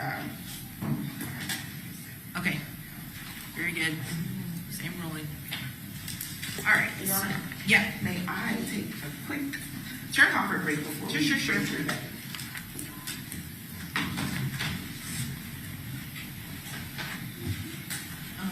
This here's your PowerPoint back.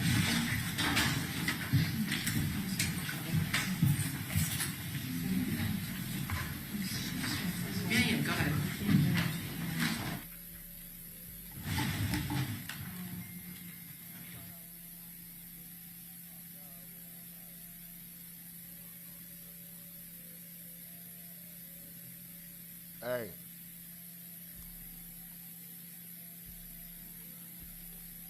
Exactly. That's what we've been waiting on. They're about to get to some good shit, probably.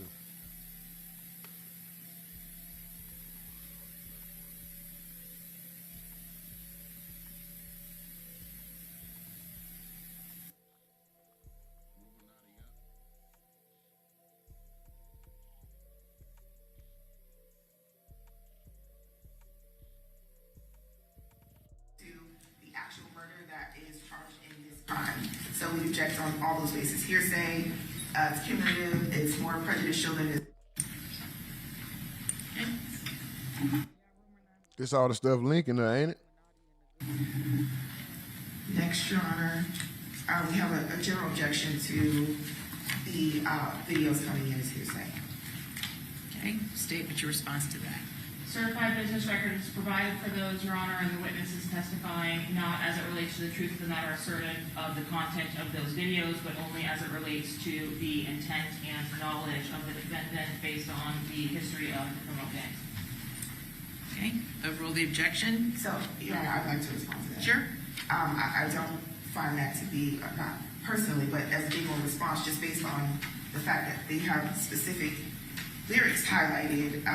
None of those, I believe, related to any of the text messages that Your Honor has admitted thus far, where the state claims that they go to the defendant's knowledge.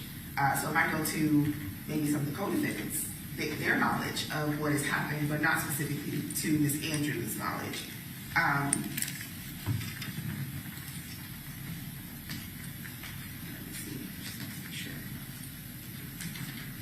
So I believe there's maybe 3 or 4 different videos that the state is intending to admit, and I didn't count, but there are multiple murders or shootings that are addressed according to the state in here that are not going to be discussed in this case. Specific names, specific people that are unrelated to the charges in this particular case. So we object.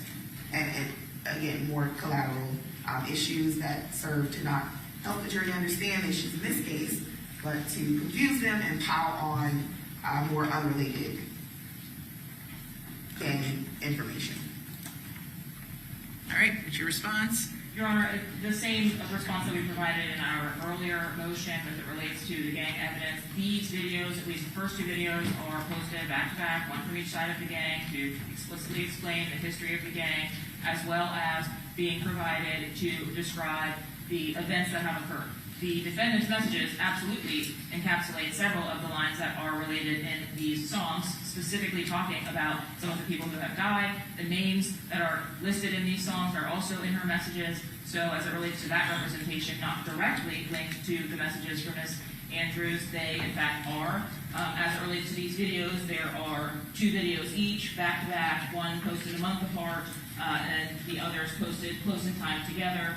And again, it's for the detectives to testify about the background of the gangs and the issues as it relates to the back and forth between the 2 groups.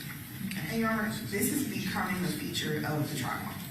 We are now spending a significant amount of time talking about, well, first, I dispute the fact that in the messages that have been admitted thus far that the court is allowing in, I believe there's discussion maybe of one person from Ms. Andrews. There's a name of one person that was murdered. There's not some sort of drawn out discussion where she is dropping names of, all of these people. So I dispute that. But beyond that, this is becoming a feature of the trial. We are now spending a significant amount of the jury's time, and everyone else's time, the court's time, discussing the drawn out details of what has happened back and forth between these gangs. Well, no evidence has come in yet regarding the back and forth between the gangs. This is the first evidence that the jury's going to hear. I disagree, Your Honor. The first, I believe, 3 or 4 witnesses testified about the back and forth, who was who has done what, et cetera, et cetera. There has been. Anyway, go ahead, make your record. Well, yes, ultimately, beyond that, the fact that this is now becoming a feature of the trial, we'd also object to just. Page 28. Mr. McLyman said, okay, as far as I guess the state's motion right now, are you holding it in abeyance until And I said, well, I'm granting it. I'm granting the motion in part specifically as to conduct that occurred in 2023, okay? So conduct that occurred in 2023, the acts of violence between the parties, the rival gangs, I find is admissible collateral crime evidence is being inextricably intertwined. Okay, very good. Let's get going. Let's bring in the detective.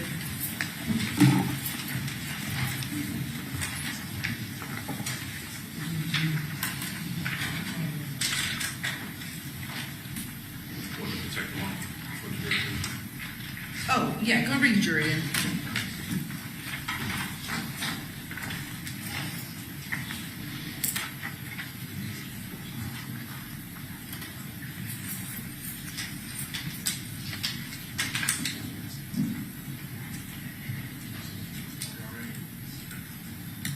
No, we live. I appreciate y'all. We right on time. Look. All set, Judge? Yep. All rise. Appreciate y'all.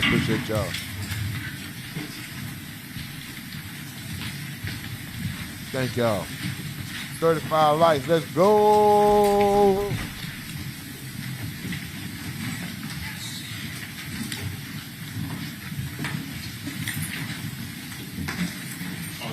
Okay, very good. Everyone have a seat. State for our next witness. State Call Detective Richard Meader.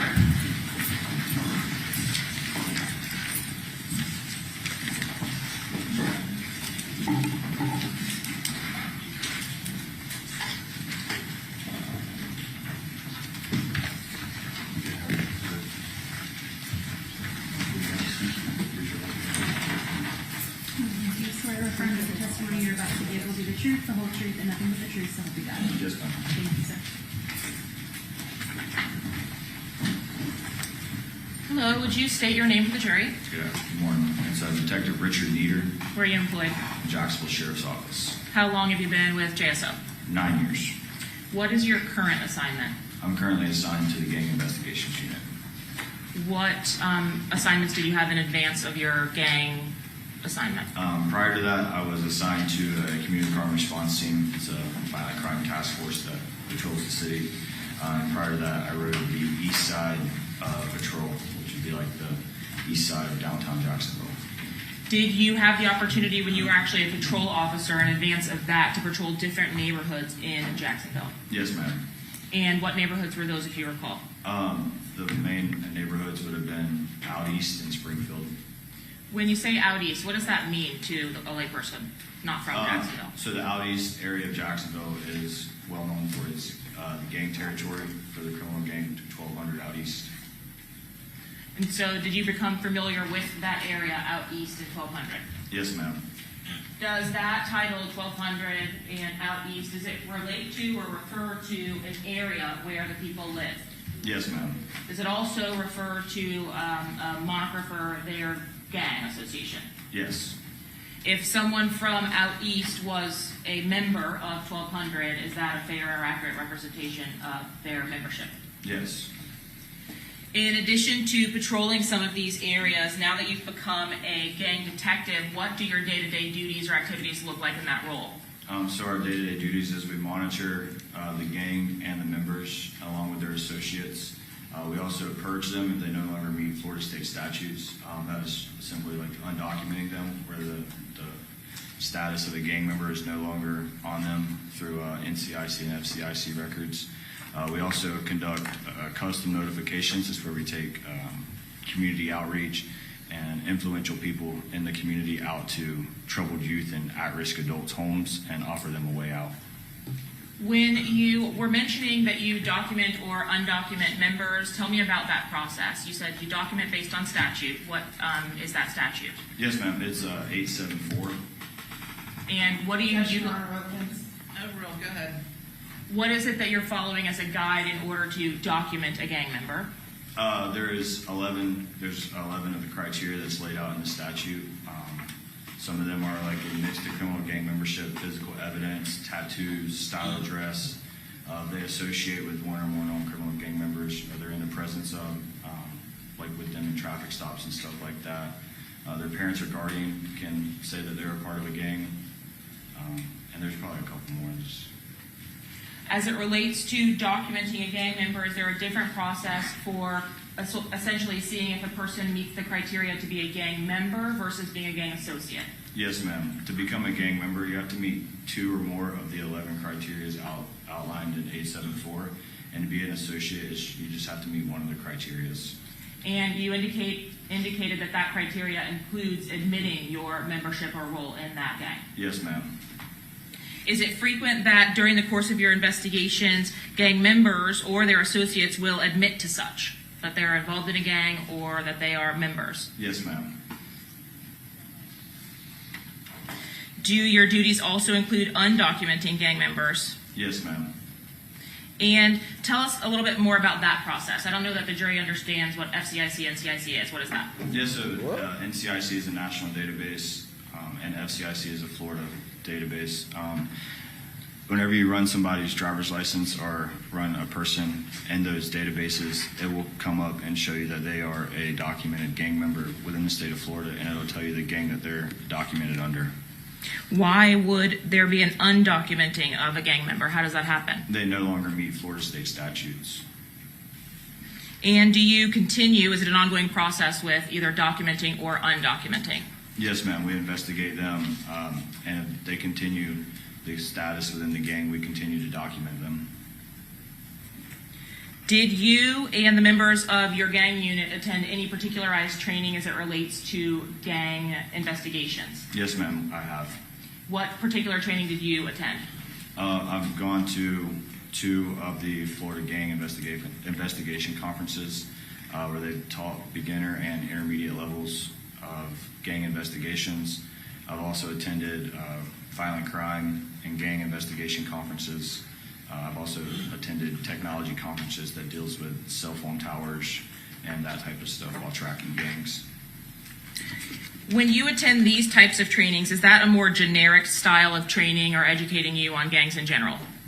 Yeah, generally, they kind of, the Florida ones will tend to guide towards Florida state statutes and stuff like that. And then the ones that are not Florida based, they teach you like what they're doing across the country as far as how they're investigating and what they're seeing. These types of trainings, do they provide you specific intel or knowledge as it relates to Jacksonville gangs, or is that something that you learn just based on your experience day to day? Based on my training and experience day to day. Are you assigned to a particular gang or group in the Jacksonville area? Yes, ma'am. And what gang are you actually assigned to investigate? ATK. What does ATK stand for? There's various different reasons, but the reason that has been told to me was Ace's Top Killers. So ask him the proper predicate regarding based upon his experience and training. Based upon the training and experience that you have day to day, have you learned what ACES or ATK stands for? Yes. Objection, Your Honor, calls for hearsay. Overall, go ahead. If I may add, Your Honor, this witness has not been qualified as an expert at this point, so he cannot testify to hearsay. Do you wish to voir dire him on his qualifications? I do. Okay, go ahead. I'll wait until she attempts to qualify him. Do it now. No problem.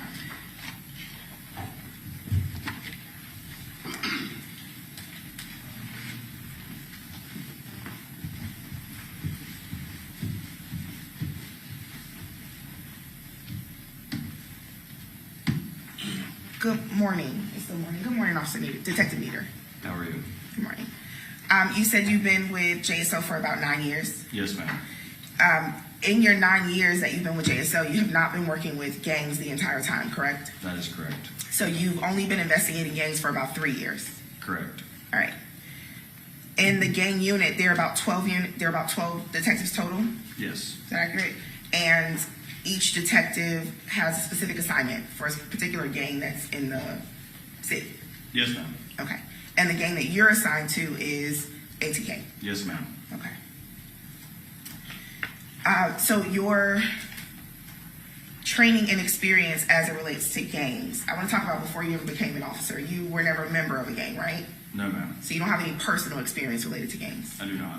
All right. You attended Edward Waters College, right, in Jacksonville? Yes, ma'am.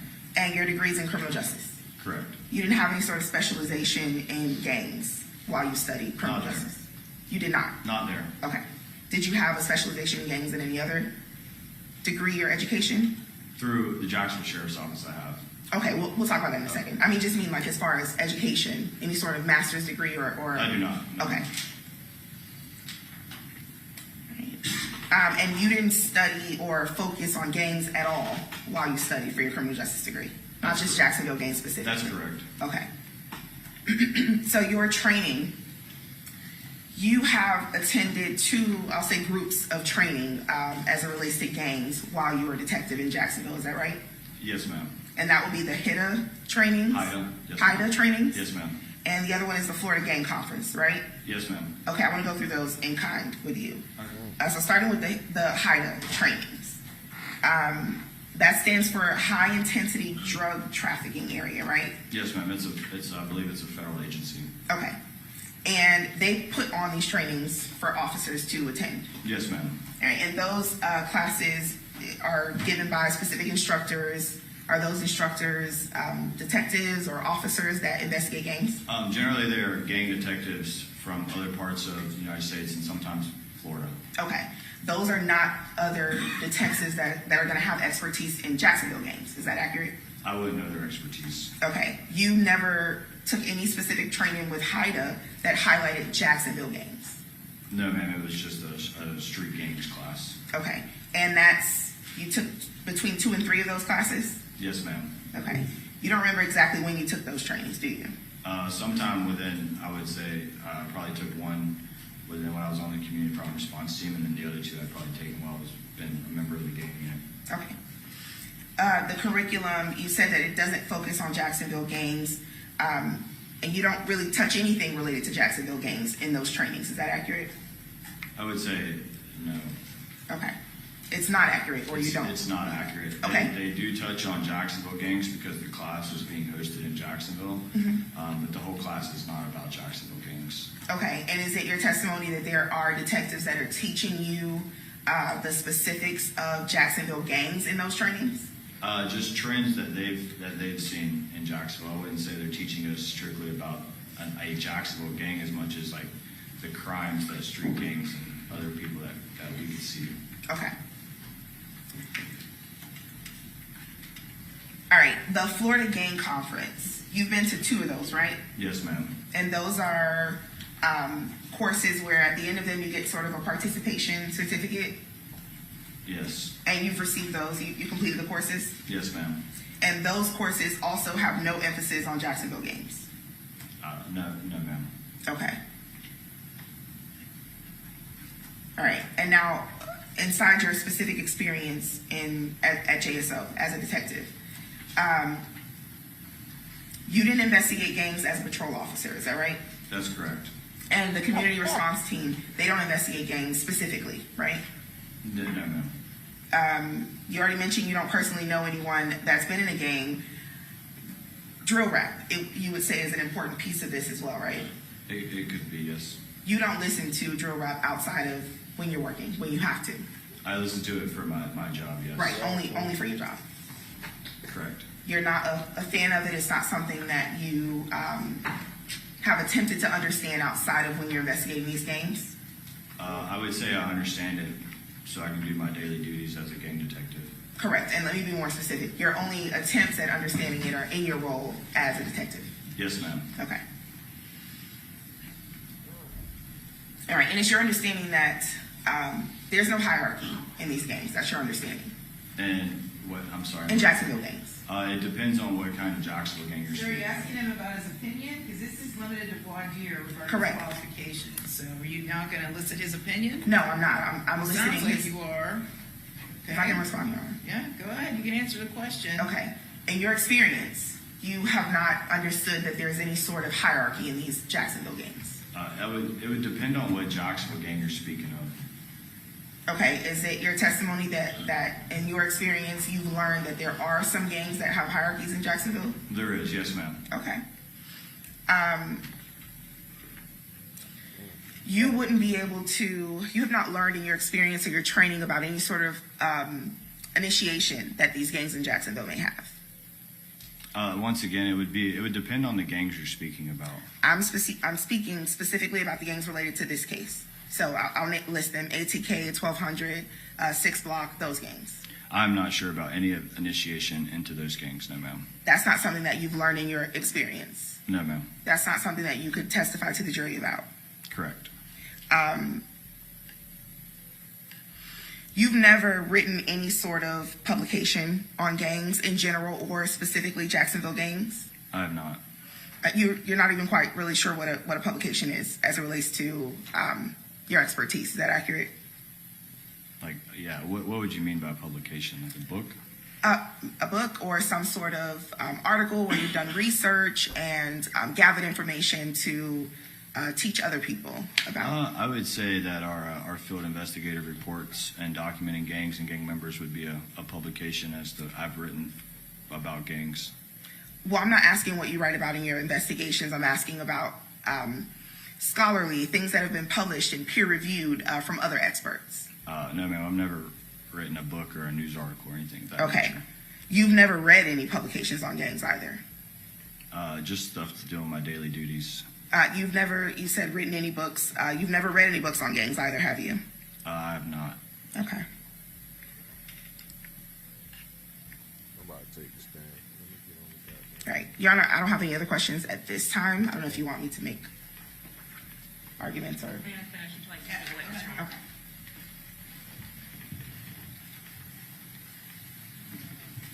I thought that was her best chance. Detective, when you attend I don't know the now. trainings or conferences on gangs, when you're receiving those presentations, are they related to the bigger gangs that are commonly known across the country, the Bloods, the Crips, that type of thing? Yes, ma'am, generally. Are these programs nationally recognized and presented at agencies across the nation? Yes, ma'am. As it relates to your specific publication or publicizing of the information that you collect in your day-to-day duties, do you or any members of your unit make it a regular practice to publicize or publish articles based on the tactics that you use to make arrests and develop cases of criminal gang members? No, ma'am. Would that be harmful to your case or investigation to do so? Yes. As it relates to your attending these conferences, are those mechanisms of continuing legal education for techniques in tracking gangs? Yes. As it relates to those same conferences, do you obtain information as it relates to new technologies, new tactics? Pardon me? Overall, go ahead. Do you obtain information as it relates to new technology or new tactics that are being seen across the nation with other agencies? Yes, ma'am. Are you attending those conferences for the purpose of learning information about the gangs in Jacksonville specifically? No, ma'am. We attend those conferences to try to become better detectives in the investigations that we conduct in Jacksonville. As it relates to the gangs in the Jacksonville area, do you and essentially the active members of that gang believe that you have the most knowledge about the ATK gang? Yes, ma'am. As it relates to the other members of your unit, do you work with them or alongside of them when you're investigating ATK-related crimes? Yes, ma'am. Are you the point of contact if an ATK gang member or associate is believed to have been involved in any crime in Jacksonville? Yes, ma'am. Would that be the same for all other detectives in their assigned gangs? Yes, it would.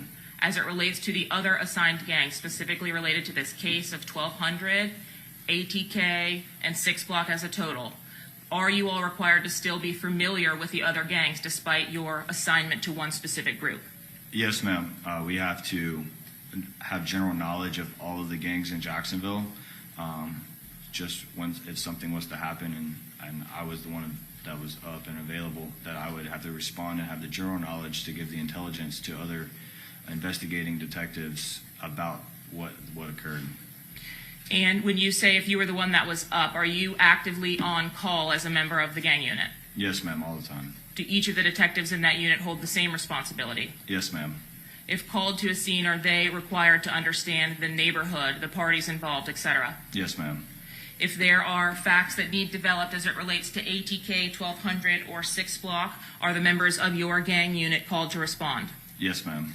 And how much of your workday, day to day, is dedicated to working gang cases? All day. We only deal with gangs. And you develop that knowledge, you indicated before, by doing what on a day-to-day basis? Just investigating them through social media, through music videos, and other means. By other means, without telling me what is said, do you also interview the members of those groups? Yes, ma'am. Do you interview the family members of those groups? Yes, ma'am. Is there another individual that you can think of that has more particularized knowledge about the Jacksonville gangs than yourself and your associates as it relates to the gangs? Sustain the objection. Do you commit your job day to day to working up not only the information about the gangs in Jacksonville as a whole, but ATK? Yes. Your Honor, at this time I would tender the witness. Okay, well, the witness has already been tendered, so the question that was left on the table was, what does ATK stand for? There was an objection, and I'm going to overrule the objection at this point. I'm sorry, you said the witness has been tendered as an expert? We don't tender as experts anymore. We just allow questions to go forward or not. And so after the voir dire regarding this witness's qualifications, I'm going to allow the question to be asked and answered. Okay? All right. During your course of your time as a gang detective, did you develop information as it relates to what ATK stands for? Yes, ma'am.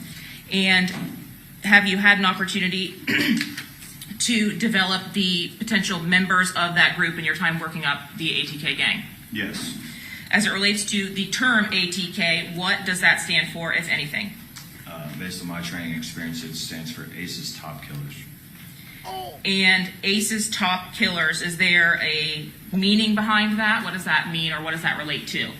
The name Ace would be the face or the head of ATK. His rapper name is Young and Ace. Why does he then become the head of that group? Based on my experience, he's the most influential. He's got the most views as far as his music. Are you familiar with the drill rap scene as it relates to each of these groups? Yes, ma'am. Speaking to you today specifically about ATK, 1200, and 6 Block, are all involved in the drill rap scene. Yes, ma'am. Is the scene something that you follow closely day to day? Yes, ma'am. Where are the music videos that are created by these groups posted? They're posted on their social media accounts and YouTube. What social media accounts are included in the accounts that are posted to? Like you saying, like the name, like Instagram. They go on Instagram, and sometimes they go on X, which was formerly known as Twitter. As it relates to ATK specifically, Ace's Top Killers with a face of Ace, is he the most influential or most followed person from that group? Yes. How is it that you're able to determine that he then becomes the most prominent member? What are you observing to make that determination? It seems that based on the investigation was that everybody seems to follow him where he's at. There's usually a bunch of people. He has the most Objection, not followers. speculation. Overruled, go ahead. He has the most followers on social media, on his accounts, and he gets the most views on his videos on YouTube. Now, multiple members from these groups post or have music careers, right? Yes, ma'am. How is it that you are able to determine a view count or a popularity count when you're looking at these YouTube videos or videos posted to YouTube? On YouTube, when you watch the video, it'll tell you how many people have viewed it below the video. And are those videos something open to the public and viewable to the public? Yes, ma'am. How about the social media profiles of the members of ATK? Most of them are public. There are some of them who have private profiles, but for this, right now, Ace's profile is public. As it relates to 6 Block, do you do the same thing? Despite not being directly assigned to that group, are you following that group closely? I do follow them, but not as close as other members of our unit. Specifically, do you know who the members of 6 Block are? Not all of them, but I could name off a few of them. By a few, what's that number? Maybe like 3 to 5. Okay. And have you had an opportunity to meet with and discuss the developments that the person that is assigned to the 6 Block group would have had in his investigations? Yes, ma'am. What is the name of that individual that's assigned to 6 Block? His name is Detective McCullough. As it relates to 1200 and that group, who is assigned to 1200? Detective Griffin. Day to day when there are developments, so say that a crime is reported, do you all work independently or together in order to ascertain what the issues are currently between the groups? We would work together. In ultimately identifying the members of ATK as it relates to this case as, or the relevant members of this case, were you consulted by Detective Nieder in his creation of a chart? Yes, myself, Detective Drabeck, and I, and McCullough and Griffin all pitched in to make the chart. Is it common that you all work together to develop cases, develop what's going on between the gangs with each other, etc.? Yes, ma'am. They intermingle a lot. As it relates to what we've talked about as being ATK and 1200, what is the difference between those two groups? One of them, ATK, is they're two separate gangs, but they associate with each other through music and just like having a common enemy. Who is the common enemy of ATK and 1200? It would be the groups on the north side. The prominent one over there would be 6 Block. And when you're talking about these groups, you're talking about them in areas. So you've told me out east and north side. Is that typically where their association or affiliation with these groups come from, is a location? Generally, yes, ma'am, but you don't have to be from those parts of town to be a part of the gang. You said that ATK and 1200 associate with each other. Have you personally, in your training, in your day-to-day work with these gangs, seen 1200 and ATK members on music videos together? Yes, ma'am. In social media posts together? Yes, ma'am. How about, you said both of those have a common enemy, which is 6 Block? Yes, ma'am. When it relates to 6 Block, are there individuals a part of 6 Block that claim other groups? Yes, ma'am. What does that mean, to be in 6 Block but be associated to something else? 6 Block has subsets, which is they're documented as gangs, but they kind of like associate with each other. The subset would be like We All We Got. They call it WAWG, and then Bully Gang. So those are other groups that are associated to 6 Block. Yes, ma'am. Would those members from We All We Got or 6 Block associate with each other? Would they be present in music videos together? Yes. Would they be on social media and pictures together? Yes. So despite being in separate groups or subsets, they are together at least enough to form a common enemy. Yes. And the enemy of 6 Block, at least as it relates to this investigation, was whom?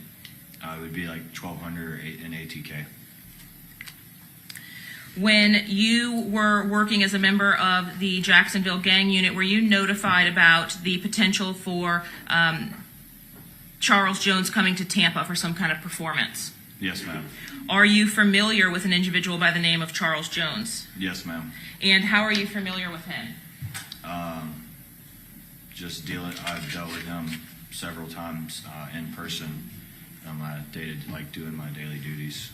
Have you had contact with him before? I have. Have you seen his music videos over the years? I have. When you were working in patrol, were you familiar with the beef that was going on between the two sides or between the two areas? My knowledge of it is way more extensive now, but I had general knowledge of issues on the parts of towns. Yes, ma'am. As you developed in the gang unit, did there become a prominent person or member in the 6 Block group? Yes. And who was that? Charles Jones. As we've discussed in the ATK, ACES Top Killers group, is that the same level of prominence that we now have with 6 Block and Charles Jones? Yes.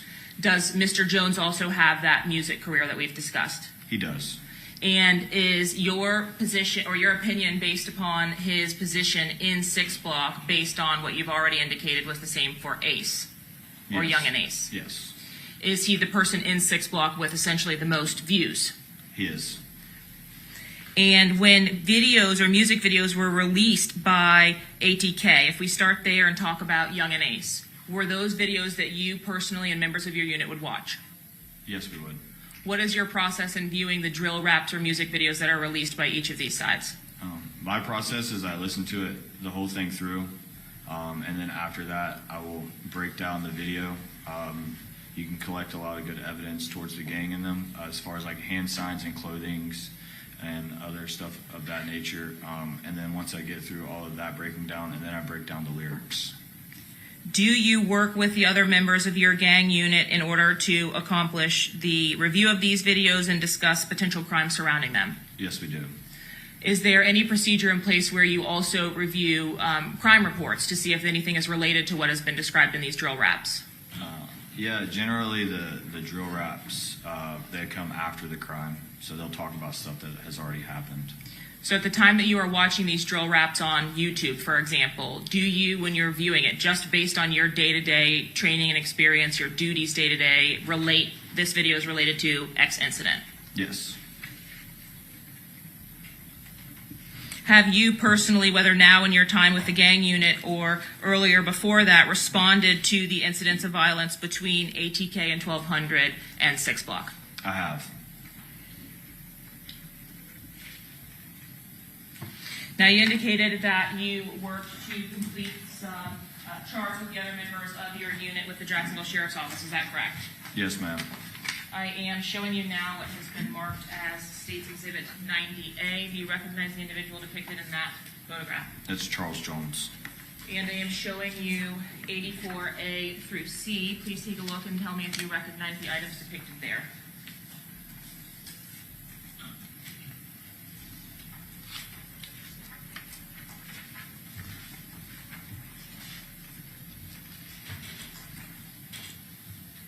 Yeah, these would be members and associates of each group, but it's not like it's not everybody. It's like a more of the prominent guys a part of the groups rather than everybody inside of the group. As it relates to the image of Charles Jones, does this image fairly and accurately depict Julio, or the person you came to know as Julio? Yes. And as it relates to these charts, despite not being all-encompassing of all of the members of 6 Block, ATK, and 1200, do they fairly and accurately represent the members or associates of those groups? Yes. These items will be shown prior to approaching the witness with them.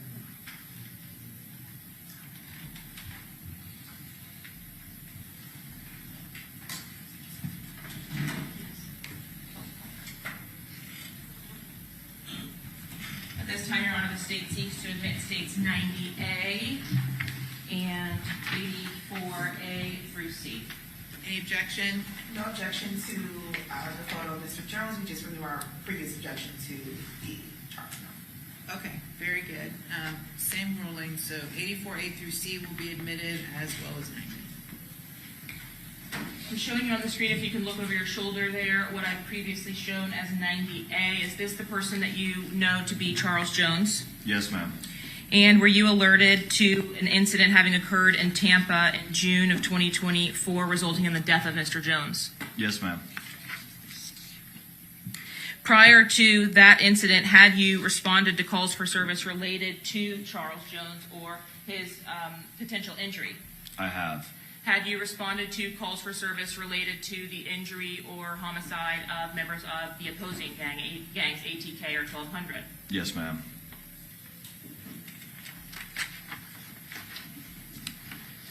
Speaking specifically about your viewing of the music videos in these particular cases, did you have an opportunity to view the music videos put out by Young and Ace in advance of your coming to the unit?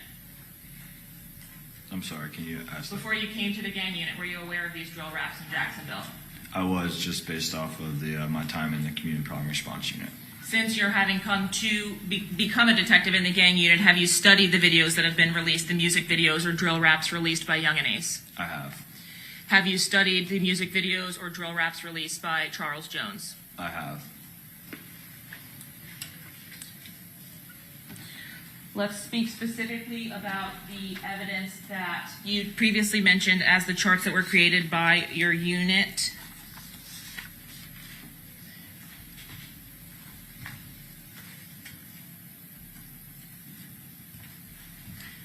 If you could look over your shoulder, please. Here I'm showing you what's been marked as State's Exhibit 84C. Do you recognize that chart? Yes, ma'am. Are some of the more prominent members of the ATK group depicted in this chart? Yes. As it relates to the members that you have discussed already, so Young and Ace, for example, can you show us where Young and Ace is in this chart? He's on the first row, the top row, all the way to the left. And in your time investigating ATK or studying the gang members associated with this group, did you come to learn the identities of the other people depicted here? I have, yes. Who is Quan or Trayvon Bullard? Quan and Trayvon Bullard was a victim of a homicide in Jacksonville in 2018. What about Royal Smith and Jacoby Grover? It was a triple homicide. They all were killed in the same incident. Where did that homicide occur? It occurred in Duval County at an area of town we call the Town Center. And what relationship, if any, do they have to Young and Ace? Young and Ace was the fourth victim in that case. He was shot as well. He did not die.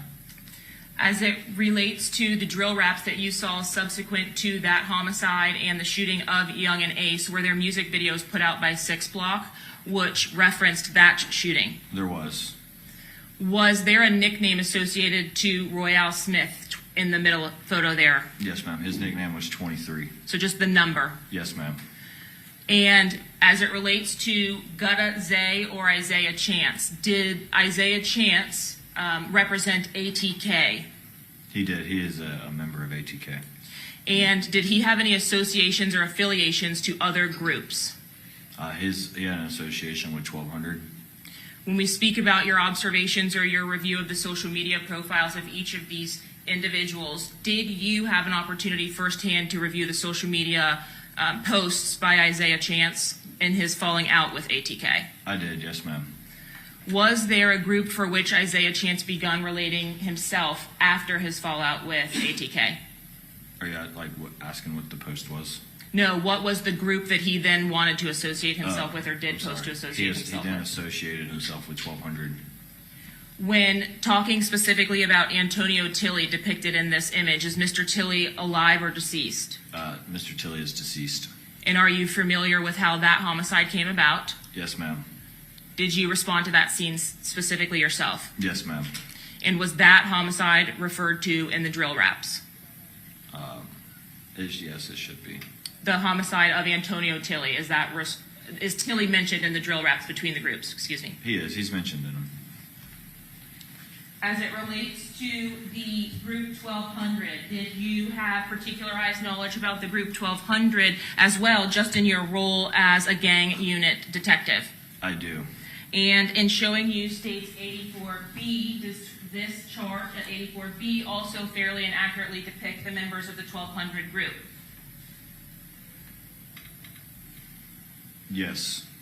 As it relates specifically to the top line, can you see that okay from where you are? Yes, ma'am. The nicknames that are depicted below the legal names of these individuals, how is it that you all are able to ascertain these nicknames? That's their music name.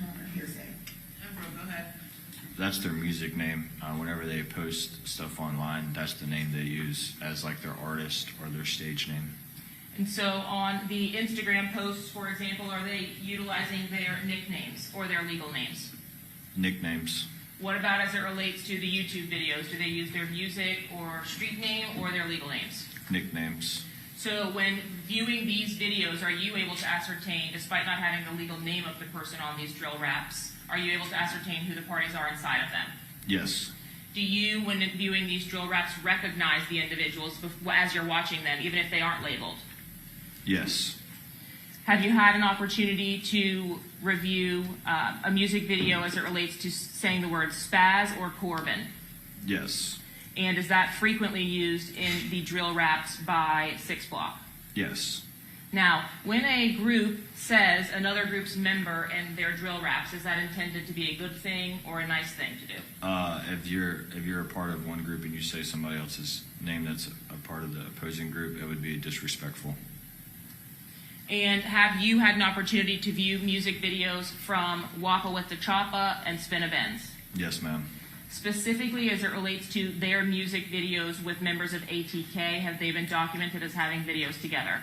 Yes, ma'am. Can you think of a video that would be reflective of members of ATK and members of 1200 together? The most popular one would be Who I Smoke. And by most popular, are you referring back to what you've already advised were the YouTube views? Yes, ma'am. Lastly, as it relates to 6 Block, can you confirm that it was determined in States 84A that Charles Jones was a member or active member of the gang 6 Block? Yes, he was. And his associates, as depicted here on this chart, were you able to determine or recognize the individuals depicted? Yes. Were there individuals included on your 6 Block summary as some of the bigger players with 6 Block that are also deceased? Yes, there's some that are deceased on there. And referring specifically to the second photograph next to Mr. Jones, Bibby, is that an individual who is deceased? Yes, he is. Is that an individual who is frequently referenced in the drill raps from ATK and 1200? He is. In the photo depicted just below Bibby, who is Therese Powell? Therese Poe is another Jacksonville artist who goes by the name of K Shorty. And is he a 6 Block member, affiliate? Tell me how it is that he's associated to 6 Block. Therese Poe would be a part of We All We Got, WAWG. At some point, was he directly associated to 6 Block? Yes, WAWG is associated to 6 Block. Is that what you've described earlier as one of the subsets? Yes. And would he be frequently depicted in videos or images to social media with other members of 6 Block as depicted here? With some of the members, yes, but not all. When we see in the photo that is on the second row and second one in, so Tiki Williams, is that someone who you're familiar with? Yes. Are you familiar with whether his name has been referenced by 1200 and ATK members in drill raps? It has. When you all are referencing these drill raps or the music videos themselves, are you just accessing them from the internet, plainly YouTube, watching the videos, etc.? Yes, ma'am. Generally, they'll post like little snippets of it on their social media with the name of the song or like a link to YouTube, and then you can go to YouTube and watch the whole video. And you have had an opportunity to review or view 4 specific videos as relevant to this particular case. Is that correct? Yes, ma'am.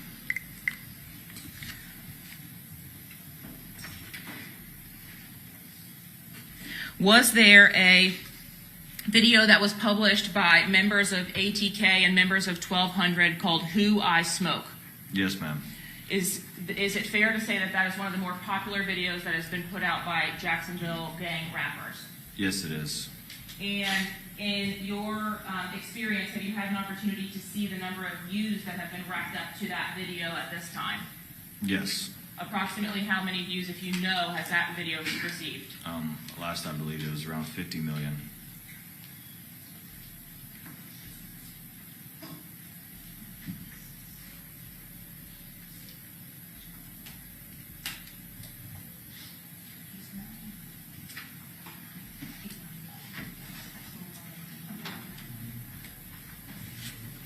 And you've had an opportunity to review the Who I Smoke video in its entirety? Yes, ma'am. One time or many times? Many times. As it relates to the response video, was there one posted by members of 6 Block? There was. And who posted a video in response to that? Charles Jones. What was the title of the video that was posted by Charles Jones in response to the YouTube video made by ATK and 1200? The name of the video is When I See You. And ultimately, as it relates to the YouTube or music videos in this particular case, were there videos posted after the death of Charles Jones in 2024? There was. Did those music videos come from members of ATK and or 1200? Yes, ma'am. Specifically, as it relates to a music video by the title of Game Over, who was the music artist that made that video? Young and Ace. And when, in relation to Charles Jones's murder, was that video published to YouTube? I'm not sure the exact time, but a couple weeks. I don't know the exact date. It was a couple weeks after. And was there an additional video posted by 1200 members? There was, and once again, I don't know the exact date of that one either, but it was weeks, a month after. What was the video titled from the 1200 members? Foolio Dead.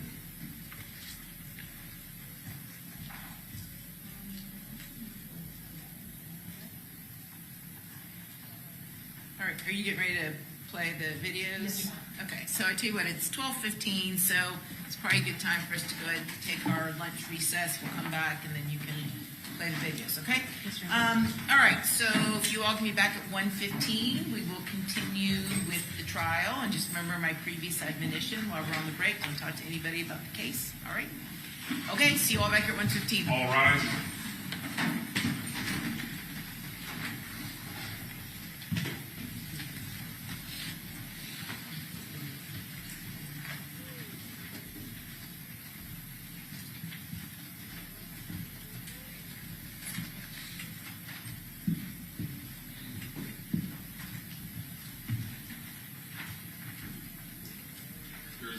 Okay, very good.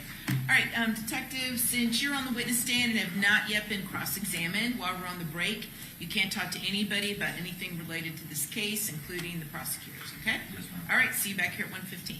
All right, thank you. Judge, before we go on a break, just for housekeeping, 68A through double K was introduced into evidence.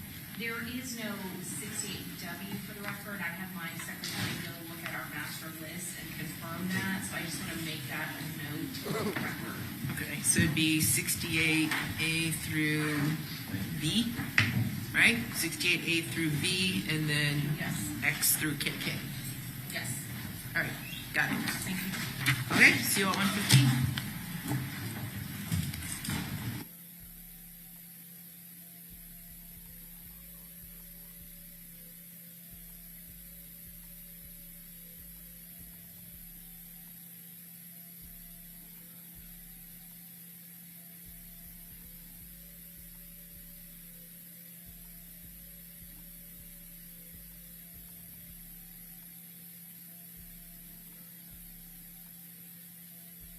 Charles Jones. Yes, ma'am. And were you a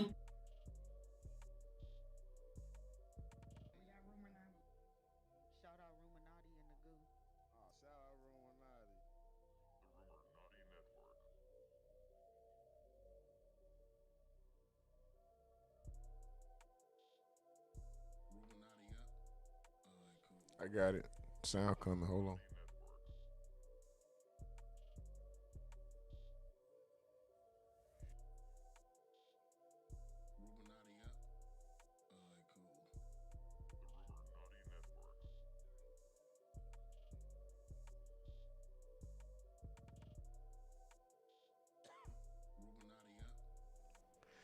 All right, so when they come back, I gotta make sure I mute up because they playing videos.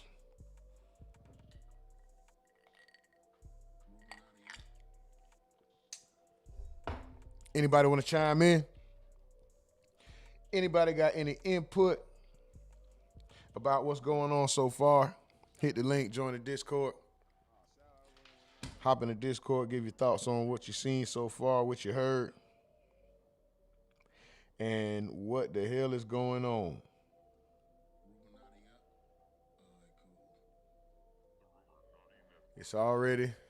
It's looking crazy. We finally getting to some of the meat and potatoes. We finally getting to the part we've been waiting on, right?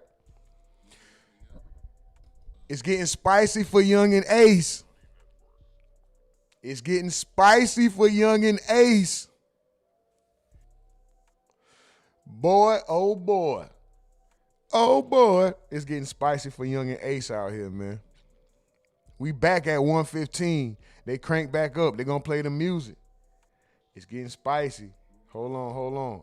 Miss Ty, I seen you, Miss Ty. Miss Tate, hold on. Oh, no, that's that boy Ty. What's up, Ty? Shout out to you. G Fetty, what's up? Oh, that's what I seen. Tyron Kim Van Wick, what's up, Tyron? Granny of 5, what's up, Granny of 5? Rikers, what's up with it, boy? Let me get off in this chat real quick, man. Let me get off in this chat real quick before we get to the Discord. Okay, we got somebody in the Discord. We got 3 people in the Discord. We'll get to them in 1 second, y'all. Hold on. He said, rumor post Discord in the chat. The Discord link is pinned to the top. I'll post it in the chat again. Give me 1 second.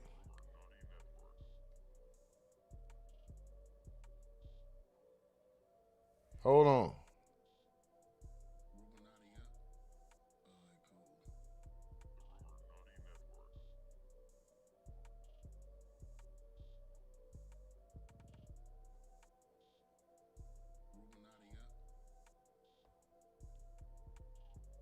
Already.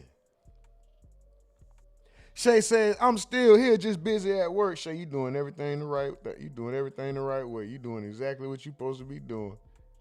You doing exactly what you supposed to be doing, getting that money. You know what I'm talking about? The Discord link is in the chat and it's being pinned to the top as we speak. Miss Duval, what's up with you, Miss Duval? How you doing? Congratulations. I know you had a busy weekend moving around with your son, everything that's going on. Super duper salute to you and all of that that's going on. Phenom says he was somewhere on the other end. Mike from the Ville said, if you don't see it at the top, dismiss the poll. It hides behind the poll sometimes. Oh, okay. See, I didn't even know that, but the link is in the chat. I mean, yeah, the Discord link is in the chat. Farewell, Alicia Andrews looking at. That's Dummy by Darko says. Phenom says, big homie, not me. Miss Duval says, Ace of Spades looking for a Rico. Monty Season says, Discord chat, please. Ty 9096 says, finna hit the gavel and say, life without parole. That's a fact. Big homie Slim said the whole country was dancing to it. Yeah, talking about singing people's name, who I smoke, this one, that one. That shit crazy, man. G Fetty says, anyone could have told you it was a bad idea. Tyron says, excuse me, you know, if I listen to the prosecutor, she had so much confidence in her. Defense did not sound so confident. That's a fact. Mike from the Ville says, dumb ass nigga dropped a song called Foolio Dead. Oh, that shit was crazy. Them 1,200 niggas, wow. Them 1,200 niggas, wow. Not Mike from the Ville. What's that nigga name? Whopper with the chopper and all that. Key says, Ace better get out the country. That boy better make a move, I'm telling you. Phenom said, like I was saying that song, Mike from the Ville said, sliding to the 12. I don't see nobody outside. Supreme Tune says, it was 3 of them on that track. It was Foolio. Oh, one only. He got still more views on When I See. Yeah. 3 of them versus 1 Foolio. I ain't know he had more views, though. G Fetty says, I know, and if they get him on the Rico, he's done. Granny 5 said, K Shorty serving 12 right now at FDOC. That's the Florida Department of Corrections, or is it federal? Is he doing state or fed time? It's probably Florida, because all this Florida shit, so yeah.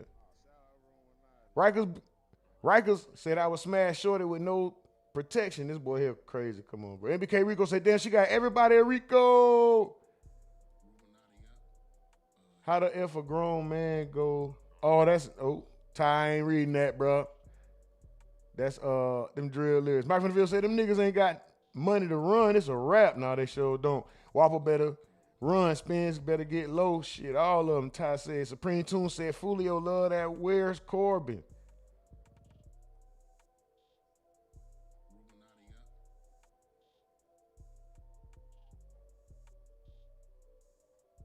MBK Rico said, I know who not up there though. Who? Damn, who? I missed it. Tyron Kim says, where's that smile she had on her face when the trial started today? It's gone. That shit been wiped away. I think day 2 was the start of it. Every now and then she cracked one of them smiles, but she steady tucking her lips like that icon of her in the corner over there. That's what she steady doing for real, for real. Mike from the Ville says they got Sean Gathright as an ATK member. Supreme Tune says everyone there who, that's all the person, that's everybody who be around Ace. Wow, that shit crazy. Mike from the Ville says here come the game breakdown charts. If your face on this, you cook. Yeah, they showed it. Hold on, let me see. Can I get right to that part real quick? Let me see. What I'm going to, probably not. Oh, there you go. I could have pulled this shit. I forgot I got it.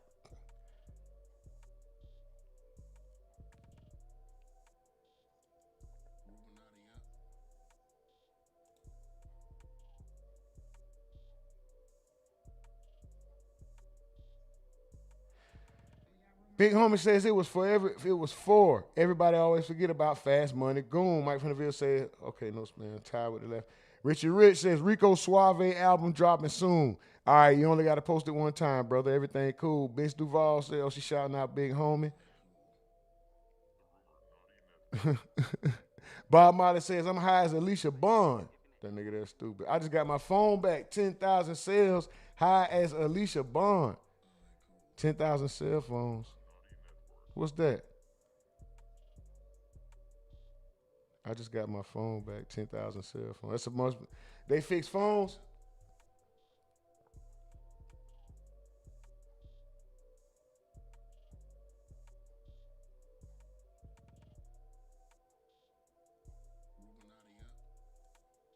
Oh, especially if you got a iPhone. I know you paid at least $300 if you had to get that glass fixed on the back.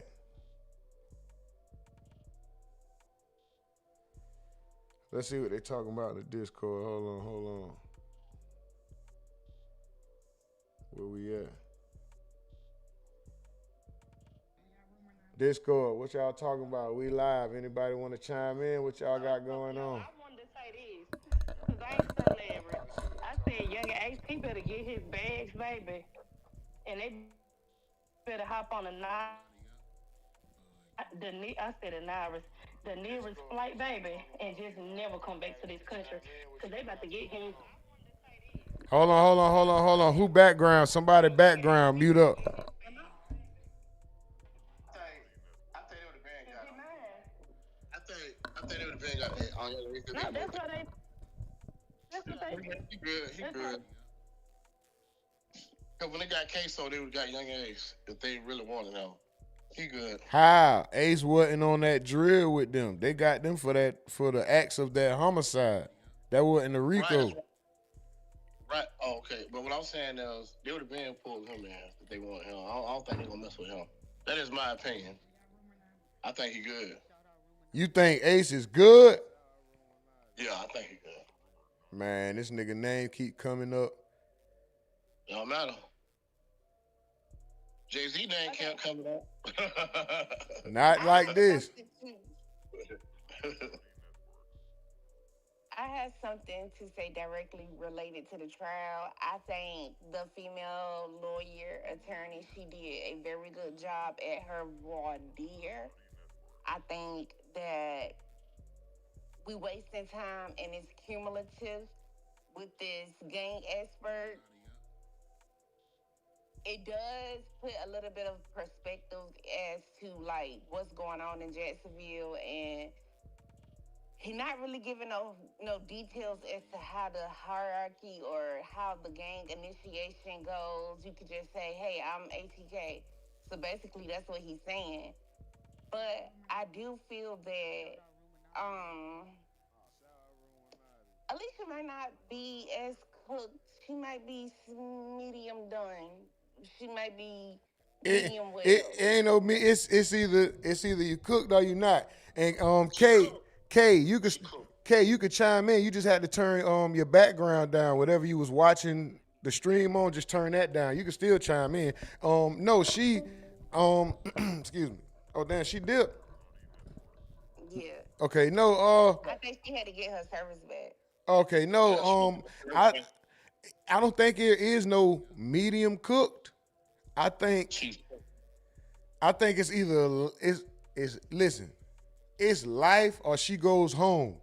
I don't think it's no medium cooked. I think life. And go ahead. Oh no, you go ahead. You good. I was just finna say, I don't know if this lady did as good as we. She speaks better than them. Like her presentation is way better. It's way more clean. It's way cleaner. It's more polished. She ain't say nothing. I was like, bro, what the? That was a voir dire, so it wasn't nothing to be said. Like, But she talked for a long. She spoke for a long time to not have to say nothing. Go ahead. I got it. I mean, I'll be quiet. Go ahead. Okay, so it was like, my bad. I'm sorry. No. You finish yours and you finish your point, and Larry, you go ahead and make your point. Go ahead, Mills. All right. So it wasn't like she was questioning him for like cross-examination. She was questioning him just to see if he could be classified as an expert witness. And from the looks of it, it seems as if the judge got her own preconceived notion on this trial. So off real, the judge is giving me a vibe that she's biased. And I know that the state pays you, but baby, you can't be biased. You have to have like a non-judgmental side. Like you can't be for one side or the other side. Like you have to be You even on both sides. you just said the judge can't be judgmental. Isn't that their job? Isn't that exactly what her job is to do? No, it's not. Her job is to keep order in the court. She's human, she got feelings, so it is what it is. You can't control and I your feel like sometimes. because she's a part of the state, that's what we all got to remember, that the judge gets paid by the state. So regardless, if your team winning, you winning. Yeah. I hear you.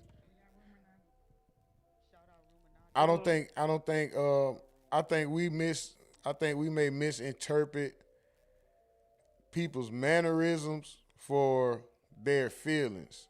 Her job as a judge ain't to I mean, what gives you the idea that she has preconceived anything about, which I'm not saying She got a everybody does, but what makes you think she's judging or she's proceeding with her job unfair or unbiased? I'm just asking. okay. So she I mean, or biased. Excuse me. I just had to clear that up. I used the word. Go ahead. Yeah, she's cutting the defense off. Now, she's short with them. She doesn't rule in their favor hardly ever. Like, I only seen her sustain one ejection thus far. But it's not about favoritism when you're allowing evidence that's relevant to the case. The defense is looking for any out. Oh, this is old. Oh, this is not concerning the exact date of. Oh, this doesn't have Alicia's name in it. Their whole if they're building the case for how treacherous this gang war is and the role Alicia plays in it, then every piece of evidence that's been submitted and admitted has been proper. It's right along the lines of what how. That's why we're getting what we're getting now with the man on the stand. That's the exact reason we're getting what we're getting now with the guy on the stand. We're just not, these names have been mentioned, but now we're getting detailed. They're going into song. They're about to start asking the real questions and link everything together. This part is what's going to get, this is the RICO. We getting the ins and outs of how the RICO get built right here. And now we about to see her role that she plays in it when she said she was completely innocent, which she been lying this whole time. All this plays a role. The other witness, every other witness before this can kiss ass if you ask me. Like I didn't see. I understand trajectory and all that. Maybe it was just born, but this right here, yeah, I feel like it's all relevant. And everything that they're debating about, I feel like it's all relevant. You can go ahead and rebuttal if you want to. And after that, I'll let Larry go. Larry, okay, for sure. Appreciate you, man. What? Oh, Lord, that mouth. Both of y'all. Yeah, definitely. My bad. Go ahead, bro. All right, dog, man. I like to talk my head off, face ass nigga. I know you ain't talking. I know this nigga. Hey, I know this nigga. I got a question for Larry. Larry, how do you feel like Ace is good, bro? No. Can we say life? I'm done. Now you talk. Oh, hold on. Let me say one more thing. long with the mouth. Both of y'all. Male, long with the mouth ass. Both of y'all. Okay, go ahead. Pause. All right, for sure. Go ahead. Bro, Larry, how do you think Ace is good? He's not. Man, I just got Philip. Bro, they would have been snatched from her. No, I ain't trying to sound racist, but he's right. You think because they haven't got him yet that he's good? I think he's good. They would have been snatched him, boy. Nah, look, it's called case building, bro. It's the same reason Rashad and Sean Gayfright got arrested after the Foolio murder and got let go. Case building, bro. They're not gonna come and get you. Just, you know what I'm saying? They gotta let evidence build up. They gonna come and get you when they got, you know what I'm saying, good enough evidence to where you got a harder case to fight. I feel that if they were, I mean, it is called case building, and I do feel like they may be building a case against Ace, but I feel as if they ain't done it. I don't know. I'm with Larry. He might be good because if they were gonna get him, this would be the perfect case to attach to his RICO.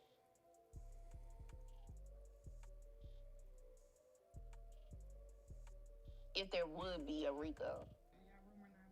Yeah, got too much going on. I mean, they finna frown off. I'm sorry. The way they talking in this case, I would be surprised if we didn't get a RICO. Like the way that they just talking about everything, they got charts, the charts with the names, the gangs, and the street names attached. All of this is groundwork for a RICO. This happened in Jacksonville before. This ain't the first time. And I'm gonna say this as a avid trial watcher. I don't see a RICO sticking. I don't. They don't come get him 3 months after this trial over with. He good. I give it 2 months. If they don't mess with him in 2 months after this trial, they ain't gonna mess with him. Cause I mean, they got a lot of black people. Do I mean, how much time all the daddy gonna get y'all think? What his name is? Queso Daddy. How much time y'all think he gonna get? 20 or less or something like that. Damn, nigga be dead by then. Well, He worked the deal. yeah, he probably dead by then, though. Ain't even 60. No, yeah. That nigga wild. I don't mean, yeah, I'm just saying. He worked the deal, though. He worked the deal out. 20 years. And he would be 70 something getting out. Cause I know he in his 50s. Yeah, he'll be 70 something getting out because he's 50 exactly, if I'm not mistaken, or 54, something like that. Yes. Damn, he probably dead, dog. Damn. That's still a death sentence. Damn. But Better life. but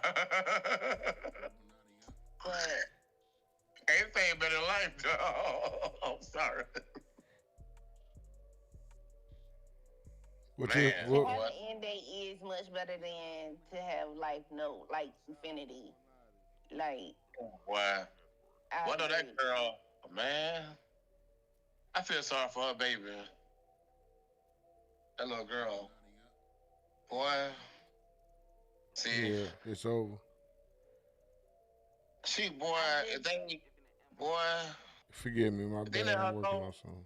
And this nigga woman ought to say, this nigga don't think she ain't gonna change if they let her go. Man, you crazy. I don't agree with that. Hey, that girl gonna be a Christian. That girl gonna be at church every Sunday. She better dog. Every Wednesday and Sunday. Man, that little heathen ain't going to no church. I was called a heathen. Yeah, that little heathen ain't going to no church. Dolph, you ain't put in no work. Oh boy, man. Jesus, boy. I know she's, hey, well, I know she's scared, boy, and she ain't smiling no more, boy. Yeah, my bad. Give me a second. You good. I'm working on something. I just think Trying to that clip this out. the female attorney, I don't know her name yet. Come on. She should. What are you doing? Speak Everyone more. knows that silly number. Dolph, he ain't put in no work. That female. I really think she should speak more, and I do think that she came very coherent, very coherent. It was easy to follow her. And I can't wait for her cross-examination against this detective. So that wasn't it? No, that wasn't her cross. She was vaudeering. Explain what that is. Explain what that is, and can you spell that word? Because I don't know if you're saying it with a V or a R. Voir, like voila, voir. It's a French word which means out of the presence of the jury, and it means that I'm questioning you just to see if you qualify. Wait a second. So when she asked him that, the jury had left already? That's what I said in the chat. I might have missed like my speech. Are you sure? That's what listen. That's what I was saying in the chat when Mike said, "What's your speech to text saying?" Because I was trying to say, out of the presence of the jury, I didn't hear them say, "All rise and let the jury go." The jury was still sitting there because now we're into direct examination questions. We're getting videos. We're getting charts and everything now. So the jury was not out of the presence of that voir dire, that questioning. But I thought that was it right there. I don't know what the hell. Shit.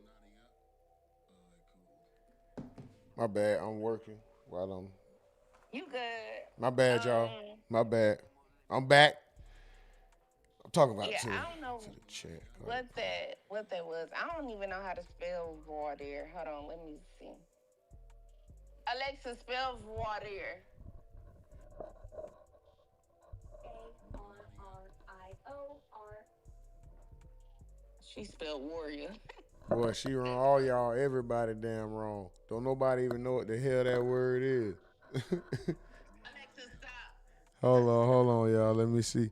No, don't you start. God damn it.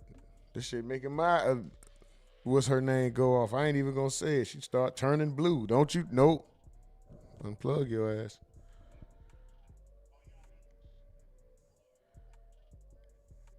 She get her ass unplugged.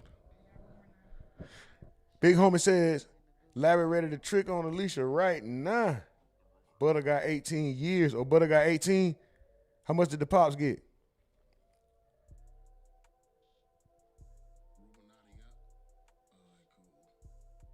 Phoenix said, let some of the small fish thin out, then come for the big fish. Big homie say, Larry, snap. That boy did snap. Richie Rich said, the judge is, not to determine ruling in the verdict, it's the jury. The judge does not determine ruling in the verdict, it's the jury. Phenom says, because the defense doesn't make sense.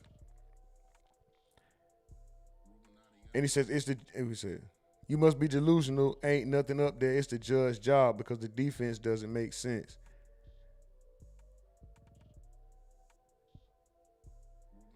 Say this what you call an open and shut case. Mike from the field say, I swear it said nothing. Okay. Phoenix say defense. Phenom says defense was ass. Big homie said Ace don't even think he good. Larry, you probably the only person in America that think Ace good. Miss Duval said they want Ace black ass bad. Phenom say overcooked.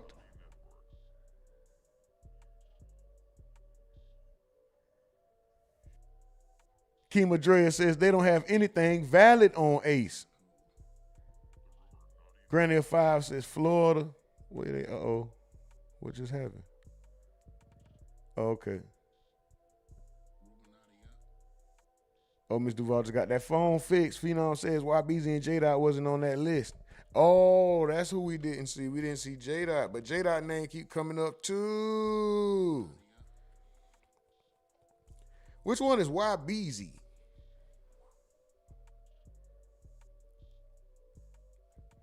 YBZ.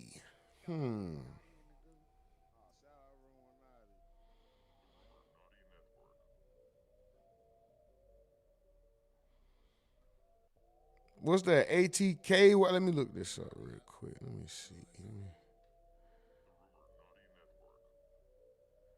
What do I look up? YBZ.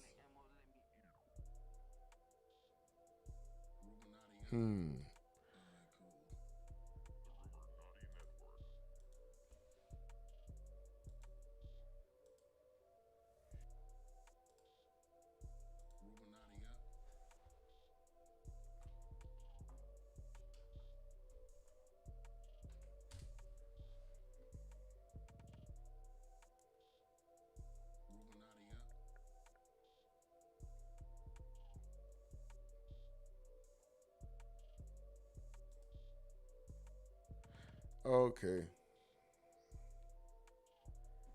All right. I recognize this jail picture right here.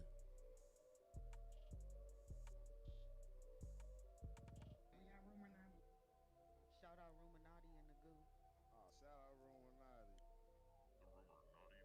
So he out. ATKYBZ has been released from jail after serving almost 3 years in prison for a switch charge.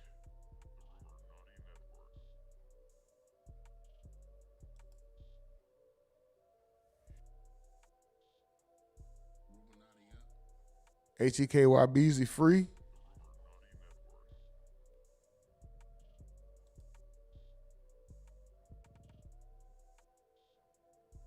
How'd they do it? They did ATK, then they did 1200, then they did 6 block.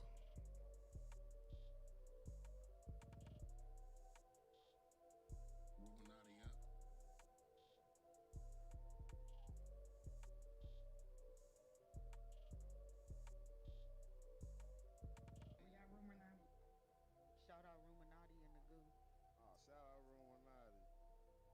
Wow.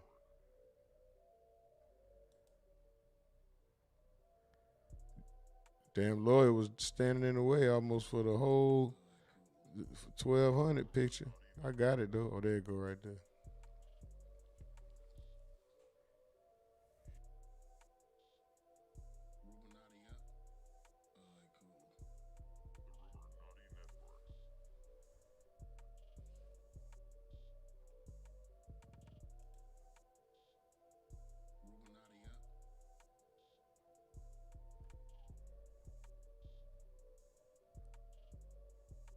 Mike from the Ville say why Beezy got caught on the way to get Foolio at a Carolina show.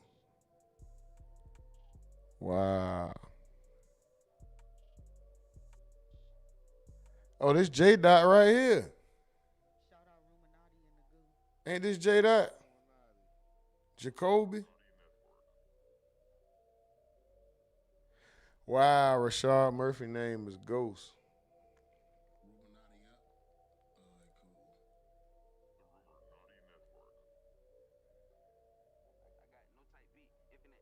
Is this the jail picture of Davion Murphy? Or he just happened to have, oh yeah, them look like, them handcuffs? No. It look like he throwing up gang signs somewhere.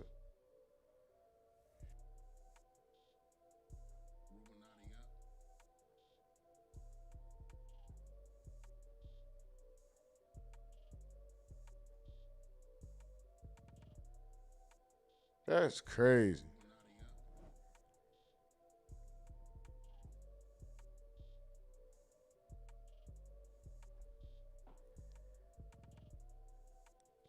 Ty says J Dot paid for that hit. That's alleged. We alleging that. Dummy Darko said, hey, read this carefully. Big Homie Slim said, YBZ got out last year, right? Or was it the beginning of this year? Or sometime earlier this year? Big Homie also says, he said JB, I guess he meant YBZ be the one with ATK Marcus, and did anyone see the new, what? Is it IT show or It show on HBO? If so, how was it? Oh no, Phenom said YBZ be with, okay, damn, I'm reading all the shit. Diddy ain't getting out till 2028. Damn, Diddy. Back in high school, you was the man, Diddy. What the happened to you? Mike from the Field said J Dot name did come up on 1200 list. Yeah, that's what made me just go check it out. Larry Law say, yeah. Ty say, yo, what's up with it? Yo. We had 38 likes, 2 more get us to 40, man. Come on, 40. What you got on my 40, homie? I know we got 2 more likes. We can get 2 more likes. What you got on my 40, homie? Beat him down, beat you down. And he said, you want some too, old man? No. Boy, get your ass up, come around here messing with these people.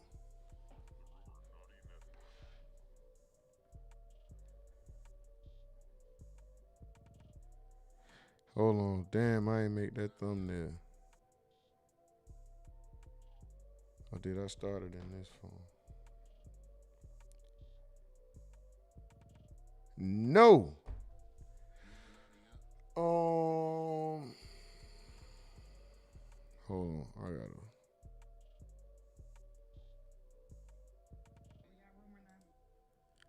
Hold on, y'all.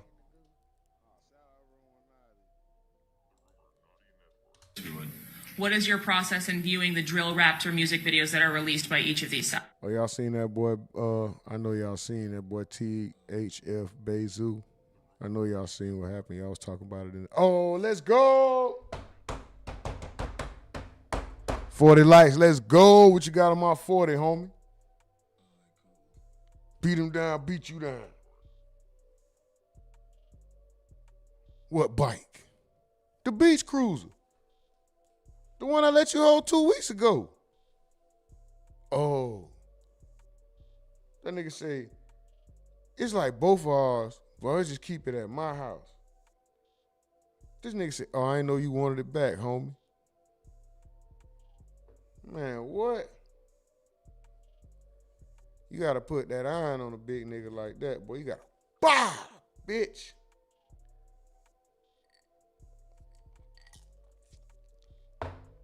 I do like Craig did, hit that nigga with a brick, which is the equivalent. Bah! Bitch.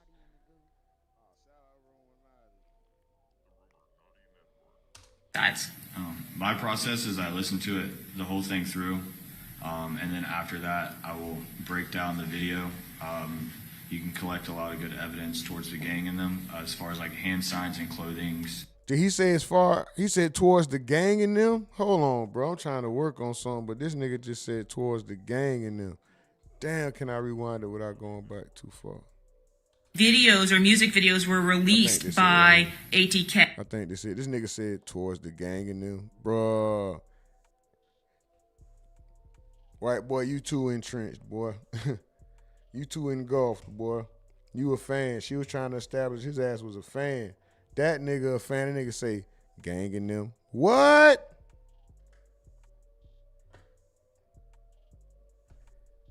Next he gonna say four in them. He gonna add an N in between on four in them. On four in them.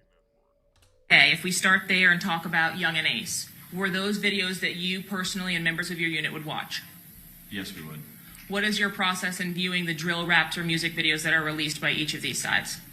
My process is I listen to it, the whole thing through, and then after that, I will break down the video. You can collect a lot of good evidence towards the gang in them, as far as like hand signs and clothings and other stuff of that nature. And then once I get through all of that breaking down, and then I break down the lyrics. Do you work with the other members of your gang unit in order to accomplish the review of these videos and discuss potential crimes surrounding them? Yes, we do.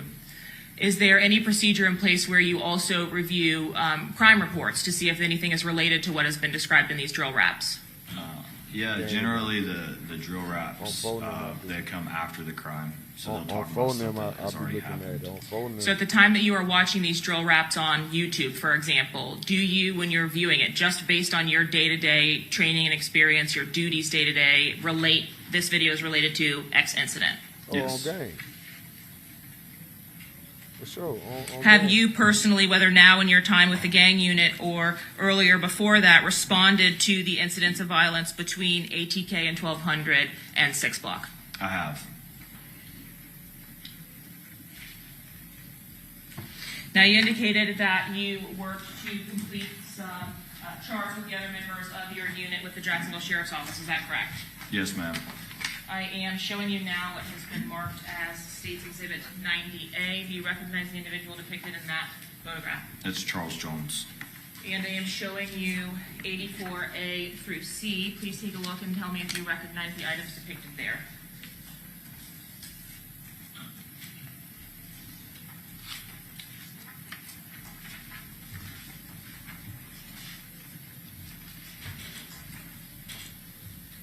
Yeah, these would be members and associates of each group, but it's not like it's not everybody. It's like more of the prominent guys a part of the groups rather than everybody inside of the group. As it relates to the image of Charles Jones, does this image fairly and accurately depict Julio, or the person you came to know as Julio? Yes. And as it relates to these charts, despite not being all-encompassing of all of the members of 6 Block, ATK, and 1200, do they fairly and accurately represent the members or associates of those groups? Yes. Hey, Jeff Bezos, this nigga is wild. These eyes have been shown prior to approaching the witness with them.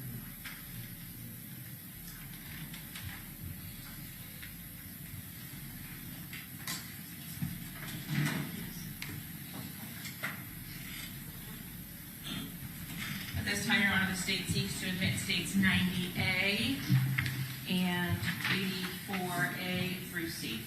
Any objection? No objection to the photo of Mr. Jones. We just renew our previous objection to the chart. Okay, very good. Same ruling, so 84A through C will be admitted as well as 90. I'm showing you on the screen, if you can look over your shoulder there, what I've previously shown as 90A. Is this the person that you know to be Charles Jones? Yes, ma'am. And were you alerted to an incident having occurred in Tampa in June of 2024 resulting in the death of Mr. Jones? Yes, ma'am. Prior to that incident, had you responded to calls for service related to Charles Jones or his potential injury? I have. Had you responded to calls for service related to the injury or homicide of members of the opposing gangs, ATK or 1200? Yes, ma'am.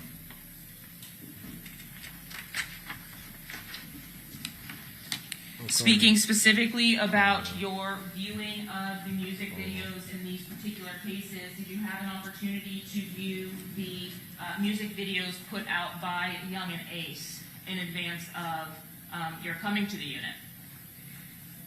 I'm sorry, can you ask that? Before you came to the gang unit, were you aware of these drill raps in Jacksonville? I was, just based off of the my time in the community problem response unit. Since you're having come to become a detective in the gang unit, have you studied the videos that have been released, the music videos or drill raps released by Young and Ace? I have. Have you studied the music videos or drill raps released by Charles Jones? I have. Let's speak specifically about the evidence that you previously mentioned as the charts that were created by your unit.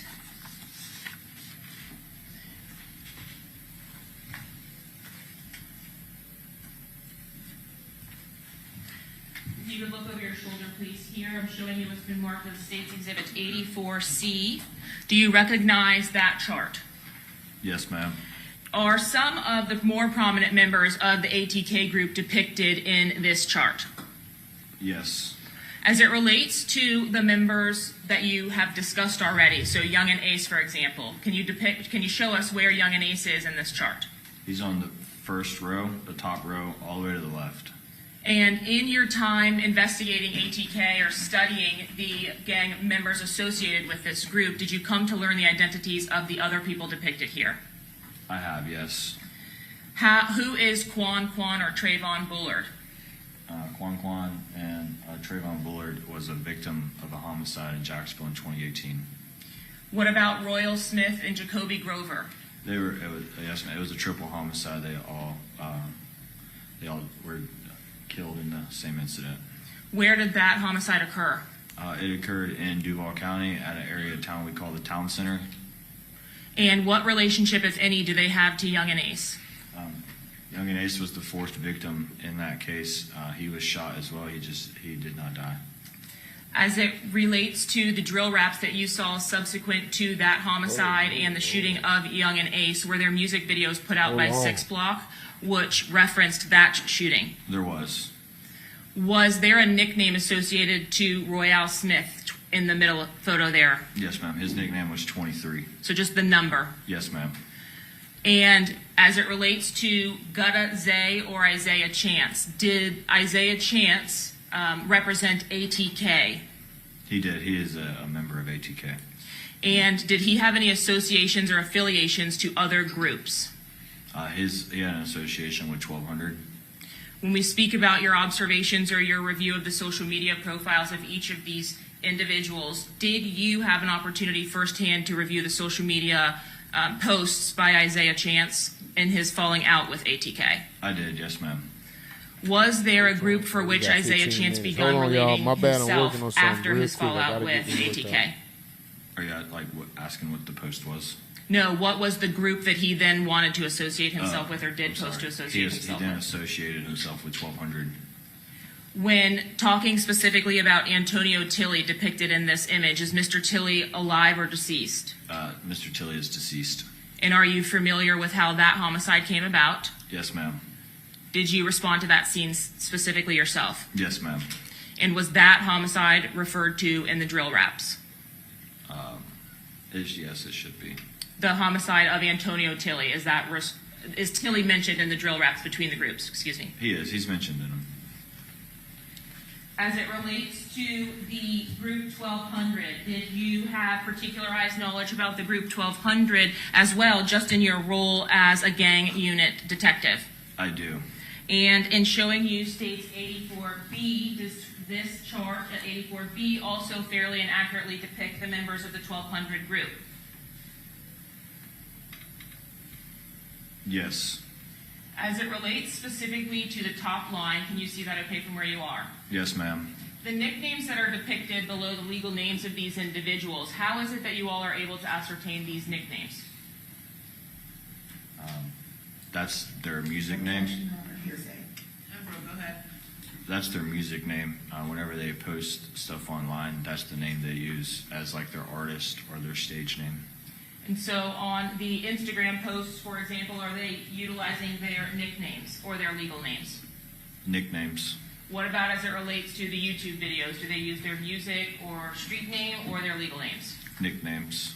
So when viewing these videos, are you able to ascertain, despite not having the legal name of the person on these drill raps, are you able to ascertain who the parties are inside of them? Yes. Do you, when viewing these drill raps, recognize the individuals as you're watching them, even if they aren't labeled? Yes. Have you had an opportunity to review a music video as it relates to saying the words spaz or Corbin? Yes. And is that frequently used in the drill raps by 6 Block? Yes. Now, when a group says another group's member in their drill raps, is that intended to be a good thing or a nice thing to do? If you're a part of one group and you say somebody else's name that's a part of the opposing group, it would be disrespectful. And have you had an opportunity to view music videos from Wappa with the Choppa and Spin a Benz? Yes, ma'am. Specifically as it relates to their music videos with members of ATK, have they been documented as having videos together? Yes, ma'am. Can you think of a video that would be reflective of members of ATK and members of 1200 together? The most popular one would be Who I Smoke. And by most popular, are you referring back to what you've already advised were the YouTube views? Yes, ma'am. Lastly, as it relates to 6 Block, can you confirm that it was determined in States 84A that Charles Jones was a member or active member of the gang 6 Block? Yes, he was. And his associates, as depicted here on this chart, were you able to determine or recognize the individuals depicted? Yes. Were there individuals included on your 6 Block summary as some of the bigger players with 6 Block that are also deceased? Yes, there's some that are deceased on there. And referring specifically to the second photograph next to Mr. Jones, Bibby, is that an individual who is deceased? Yes, he is. Is that an individual who is frequently referenced in the drill raps from ATK and 1200? He is. In the photo depicted just below Bibby, who is Therese Powell? Therese Poe is another Jacksonville artist who goes by the name of K Shorty. And is he a 6 Block member, affiliate? Tell me how it is that he's associated to 6 Block. Therese Poe would be a part of We All We Got, WAWG. At some point, was he directly associated to 6 Block? Yes, WAWG is associated to 6 Block. Is that what you've described earlier as one of the subsets? Yes. And would he be frequently depicted in videos or images to social media with other members of 6 Block as depicted here? With some of the members, yes, but not all. When we see in the photo that is on the second row and second one in, so Tiki Williams, is that someone who you're familiar with? Yes. Are you familiar with whether his name has been referenced by 1,200 and ATK members in drill raps? It has. When you all are referencing these drill raps or the music videos themselves, are you just accessing them from the internet, plainly YouTube, watching the videos, etc.? Yes, ma'am. Generally, they'll post like little snippets of it on their social media with the like name of the song or like a link to YouTube, and then you can go to YouTube and watch the whole video. And you have had an opportunity to review or view 4 specific videos as relevant to this particular case. Is that correct? Yes, ma'am.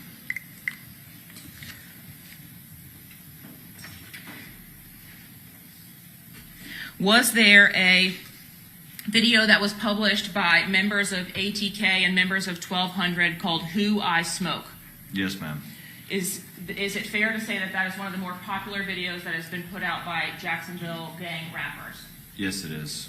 And in your experience, have you had an opportunity to see the number of views that have been racked up to that video at this time? Yes. Approximately how many views, if you know, has that video received? Last I believed it was around 50 million.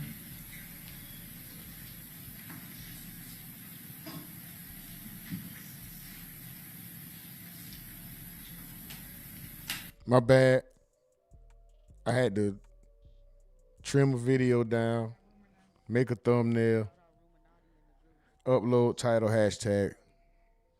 Sorry it took me a little bit longer than it might take everybody else to do it, but it had to be done. Shout out to y'all, though, for being patient, waiting around, rocking out. Man, y'all so aggravating, dog. We got like 10 minutes. Well, 9 really, but we're going to say we got 10 minutes before we crank back up. See what's going on in the chat real quick. Hold on, let me check the poll. I ain't going to take it down yet because they still about to talk about some Young and Ace stuff when they come back, so I'm going to leave it up just in case. It says, Young and Ace Rico on the way, 15% say he good so far. 9% says he's maybe so far. I say he's maybe. 9% say maybe so far, and 76% say the Rico is coming for show. Wow. Not for show.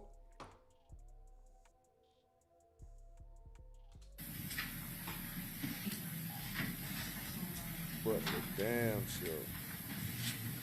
And you've had an opportunity to review the Who I Smoke video in its entirety. Yes, ma'am.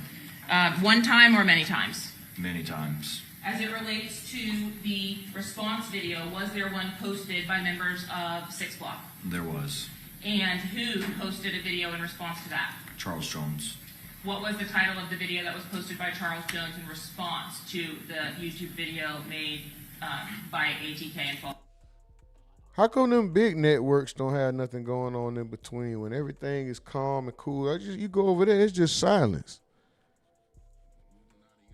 They just, anyway. The name of the video is When I See You.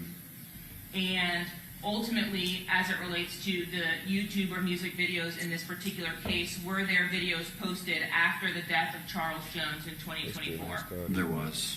Did those music videos come from members of ATK and or 1200? Yes, ma'am. Specifically as it relates to a music video by the title of Game Over, who was the music artist that made that video? Young and Ace. And when in relation to Charles Jones's murder was that video published to YouTube? I'm not sure the exact time, but a couple weeks. I don't know the exact date. It was a couple weeks after. And was there an additional video posted by 1200 members? There was, and once again, I don't know the exact date of that one either, but it was weeks, a month after. What was the video titled from the 1200 members? Foolio Dead. Damn.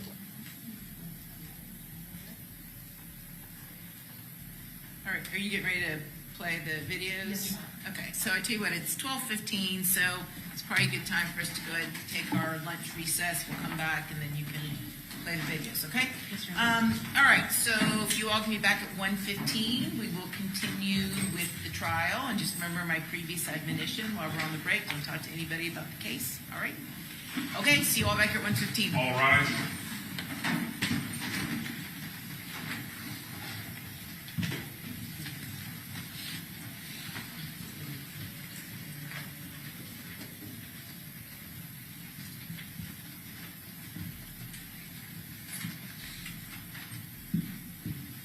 All Rizzy. The Honorable Judge, what's his name? Okay, very good. All right, Detective, since you're on the witness stand and have not yet been cross-examined while we're on the break, you can't talk to anybody about anything related to this case, including the prosecutors, okay? Yes, ma'am. All right, see you back here at 1:15. Thank you. All right, thank you. Judge, before we go on a break, just for housekeeping, 68A through double K was introduced into evidence. There is no 68W for the record. I have my secretary go look at our master list and confirm that, so I just want to make that a note on the record. Okay, so it'd be 68A through V, right? 68A through V, and then Yes. X through KK. Yes. All right, got it. Thank you. Okay, see you at 1:15.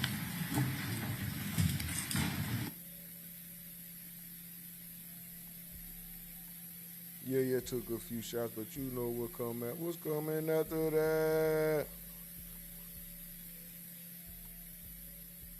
All right, that moolah, that fatty, you know. And what come after that?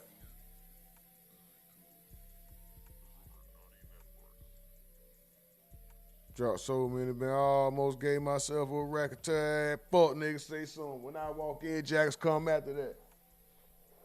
White Gold coming after that. VBS coming after that.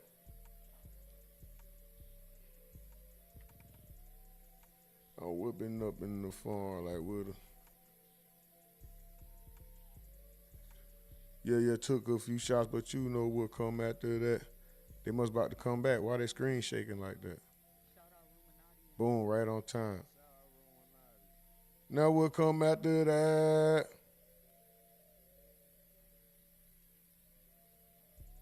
She going bald, boy. Bald head, shouty. Bald head ass. Done fuck around and done got pregnant. My lawyer hollering, nigga pay me. I'm going bald and I'm scratching. Done fuck around, she done got pregnant.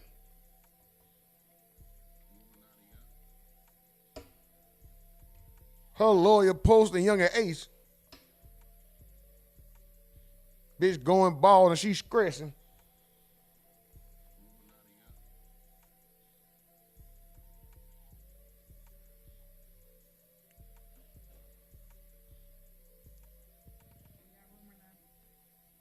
Look at the nigga there trying to flirt. It's a girl life hanging in the balance. He over there trying to flirt with the bailiff girl. The bailiff lady. Yeah, look at officer of the court. Nigga over there. What you doing? What you doing after this here? Hands in the pockets, shaking his leg. You know he. Well, look here.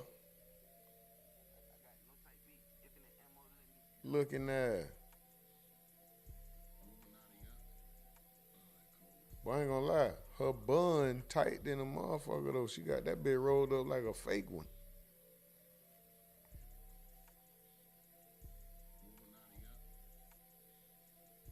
Oh, there go a little half a smile. There you go, y'all. Oh, she put her head down. She was finna smile. She know she can't be on camera smiling. Is that what it was? Look. Oh, no, there you go.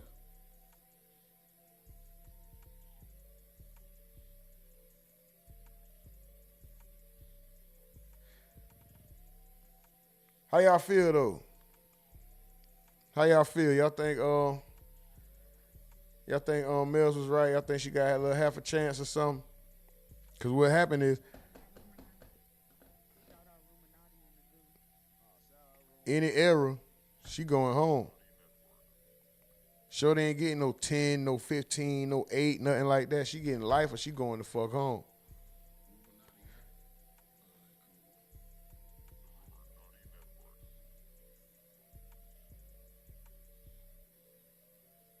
She doing a lot of laughing, bro. All that smiling and shit. Bitch, it ain't nothing to laugh and smile about right now. And if somebody's saying some old happy, laughing, smiling shit, I be like, nigga, shut up. This ain't the time.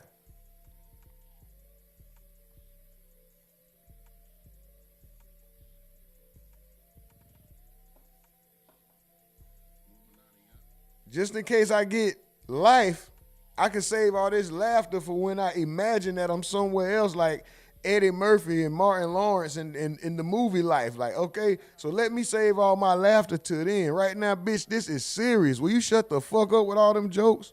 Who the fuck you? This is not the time. I need to look as distraught and worried, as innocent as possible. I don't need to look carefree and happy like there's nothing I'm worried. Nigga, what? What is you talking and laughing and joking with me? We're trying to keep my client spirits up. Man, I'll be going there telling my client the worst shit. I need her sitting over there crying. No, she can't look too remorseful. Then she'll look guilty. God damn, she can't sit over there and cry. Don't cry.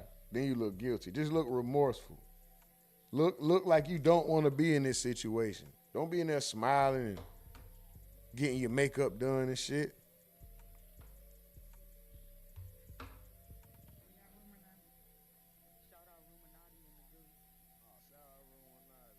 Boys back in session. Weed is back in session too. Hey.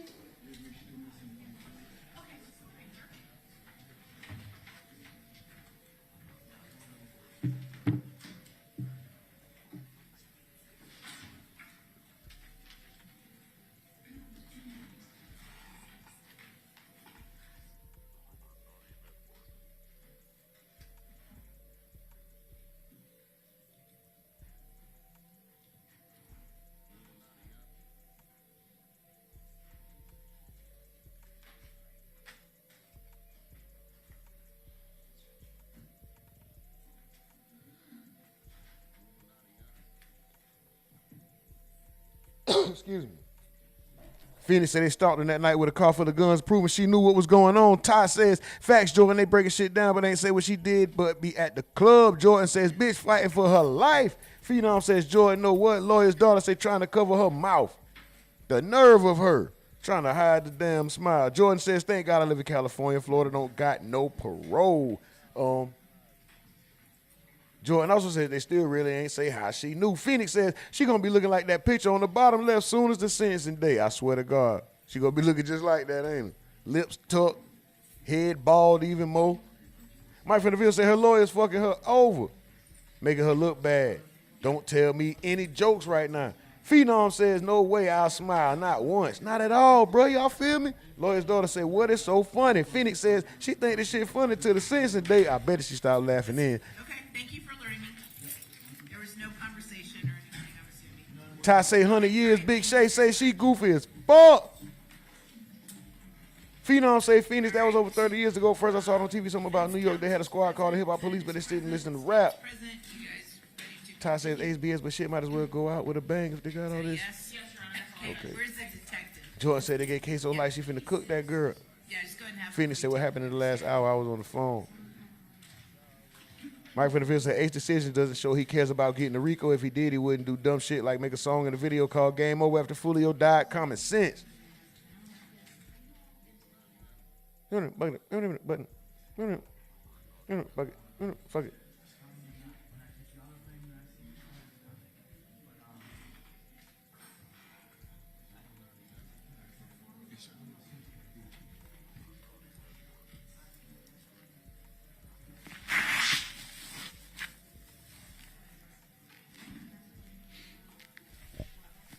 All right, let me turn the volume up. They're about to start proceedings. Shout out to the chat, man. Shout out to y'all, the livest chat in the game, man. The most aggravating chat in the game. The most appreciated chat in the game, man. Thank y'all keeping the energy rolling, hitting them likes.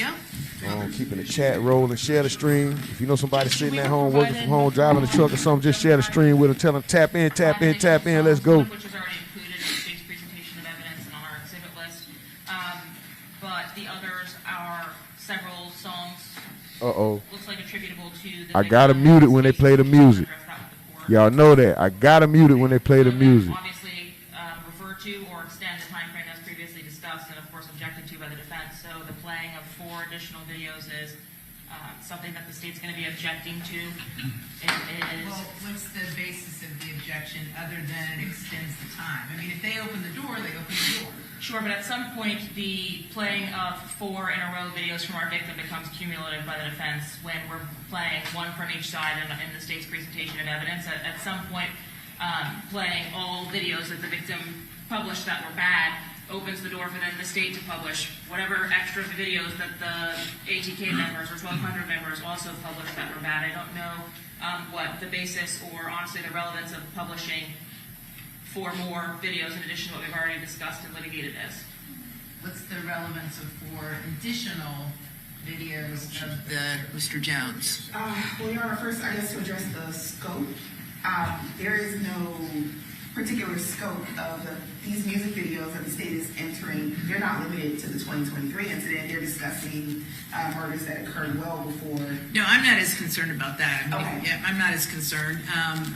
The cumulative was the objection. So what's your response to that? Well, first, Your Honor, I find that objection problematic, as that has been our argument, and the state has been the one to open the door to all of these videos. We're specifically introducing them or attempting to this particular witness because he has been listed as an expert in gangs. He is the person that is testifying as to his analyzing of these different songs. They have said over and over again about my client's intent, and that it goes to her intent and her knowledge, and these go to establish that she actually does not have that, right? That she's not involved in any of this back and forth, any of these individuals that are connected to these murders that the victim has been rapping about, just as, you know, some of the other individuals that are not involved in this trial have been rapping about. So this is our opportunity to cross-examine this witness and question this witness related to his knowledge and the scope of his knowledge of all of this information. Okay. So I haven't seen these videos. So at this point in time, you can go ahead and show them, but at some point, if it becomes cumulative, obviously, then the state can renew their objection and I'll just rule. Yes, Your Honor. Okay? So, all right, let's go ahead and bring them in. All right. Y'all already know when they play them videos, bro. Yep. Hold on 1 second. Wait 1 second. Just to add to that,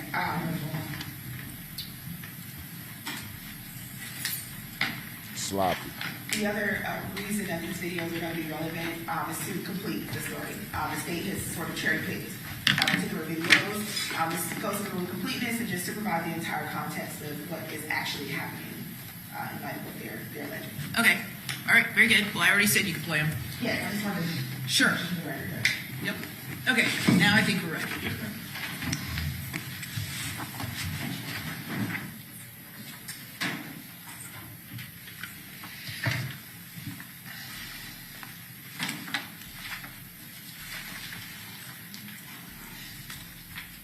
Shout out to y'all, man. Running lights up. We're streaming live from the tent in the woods in Wyoming. It's day 4 of Alicia Andrews versus the state of Florida for the death of Foolio. Let's go. We got my boy Bob Marley, Phoenix 44, Mike from the Ville, Ty 9096, Phenom Scorpio, Jordan KV8. Oh, he probably don't want me to say all that. Richie Rich 1012. He said game over was recorded before Foolio died. He dropped it in time while he didn't. Okay, very good. Welcome back, everybody. Have a seat and state you may continue with your direct examination. Detective Nieder, before we broke for lunch, we were discussing some of the music videos that you've had an opportunity to review in relation to this war between ATK and 1200 and the 6 block members. Is that right? Yes, ma'am. And included in the videos of that back and forth were there some videos that we previously discussed as being Who I Smoke and When I See You. Yes, ma'am. And the videos subsequent to the homicide being Game Over and Foolio Dead. Yes, ma'am. I am showing you what has been marked as State's Exhibit 89A through D. Essentially, have you had an opportunity to review all 4 of the videos that I've previously mentioned? Yes, ma'am. Have you had an opportunity to dissect or to at least decipher the language that's used in those videos as far as the lyrics that are being rapped to or rapped about? Yes, ma'am. At this time, Your Honor, the state seeks to admit self-authenticating exhibits states 89A through D in the certification of Exhibit 111.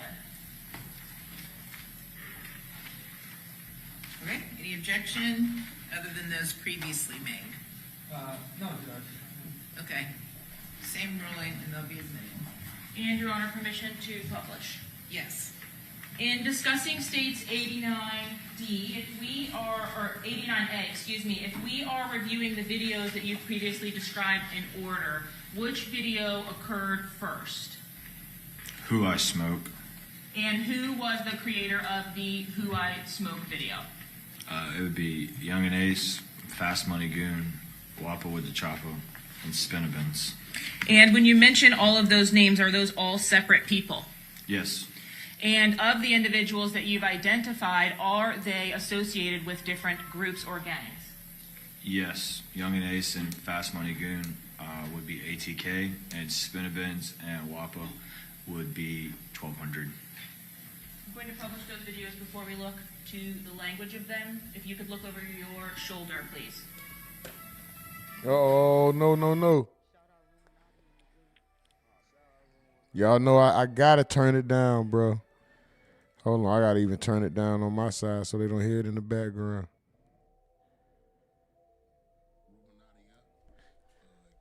And I need you. Wander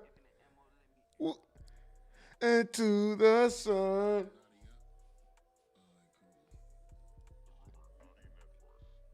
And you know I walk 1,000 miles just see you. I should not light my blunt right now. When I see you, I'm gonna push your shit back, boy. My weed ain't got nothing to do with what they doing, I swear to God.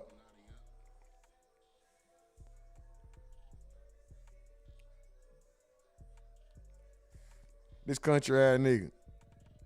I'ma shoot this bitch when I motherfucking see you. I don't never leave without my motherfucking heat, fool. I was smoking. Oh, I ain't saying that part. No, hell no. I don't need you. And I still wouldn't see you. Nah, I gotta sit still. I don't condone this. I ain't vibing. I smoke because I smoke weed. This ain't got nothing to do with this. Hell no. No dog in the fight, goddammit. This shit crazy though, boy. Nigga can't tell me I'm asking a dumb question when they say Young and Ace Rico. When I ask is Young and Ace Rico on the way, oh, you asking a dumb question. This old nigga stupid. What? Is you young and dumb, nigga? What the It might not happen. I'm just saying, is it a possibility? How the hell is it not? Look at this shit. Is you niggas crazy? Jordan saying, what's this got to do with her? Man, I'm talking about Ace. Fuck her right now, bro. No offense. Excuse me. I'm just saying. I'm talking about Young and Ace right now. It's looking ugly for this dude. BK, a.k.a. Brooklyn, says it's getting spicy, LOL. Hold on, let's see. They going to another song or what? To the internet or to YouTube, did you ultimately review it in its y'all entirety? Good on the sound? Yes, ma'am. One in the chat if y'all good on the sound. Somebody, please, hurry, have an hurry. opportunity to listen to that video Yeah, and determine what lyrics could be ascertained as being said or rapped Oh, out we in that good, we video. good. Yes, ma'am. If you would look to the screen here, are these those lyrics that you believe to have been included in that Who I Smoke video? Yes, ma'am. And looking at the screenshot here depicted on the screen, are the individuals related to ATK and 1200 as being the rappers of this song the only members of ATK that were included in this music video? No, ma'am. The guy you see right there on top of the golf cart. For sure. Appreciate y'all. Is an ATK gang Sound member. good, we good. His name is Malquise Worthen. And does he have social media for which you all have been able to access or monitor as well? Yes, ma'am. Is his social media account named ATK Keys? Yes, ma'am. And during the review of the video, could you please refer us to some of the lyrics for which you all took note as it relates to your duties in your gang unit? Yes, ma'am. The first one, we see 12 paramedics They use the number 12 because that represents 1,200. The next one we see is Rod K. dead and never coming back. Rod K. was a prominent figure of 6 Block. And then he says, I don't go nowhere without my heat coup. I object, Your Honor, at this time to speculation and Relevant. Overruled, go ahead. I don't go nowhere without my heat coup. Coup is a subset of 1,200. 1,200 gang members often call themselves coups. Smoking on Lil PD, and I was smoking Trey D too. Little PD and Trey D were also prominent figures in the 6 Block gang. And when you see the language "smoking on," what does that mean? When they say they're smoking on somebody, it's a sign of disrespect or a sign of like a diss towards the opposing gang. Is that different from smoking someone? It's very similar to the meaning. Smoking on someone or smoking someone simply means that they were killed.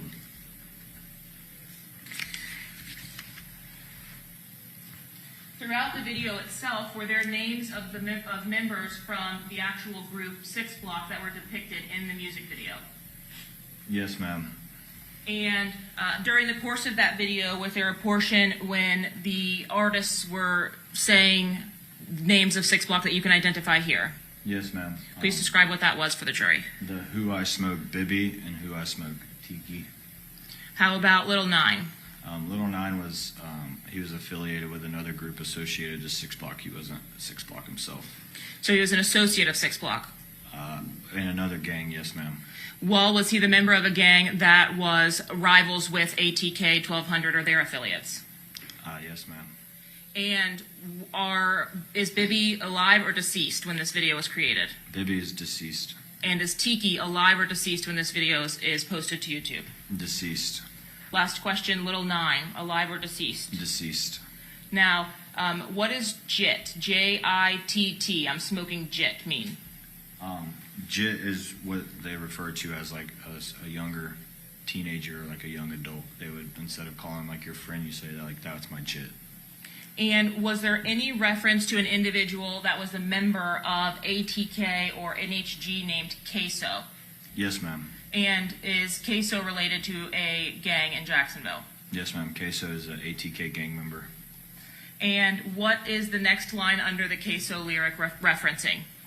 It says, no hospital boy, that line. This is just relating No Hospital Gang to ATK. That some of the members of ATK call themselves No Hospital Gang, but they're still ATK gang members. They all associate with one another, this NHG No Hospital Gang. Yes, ma'am.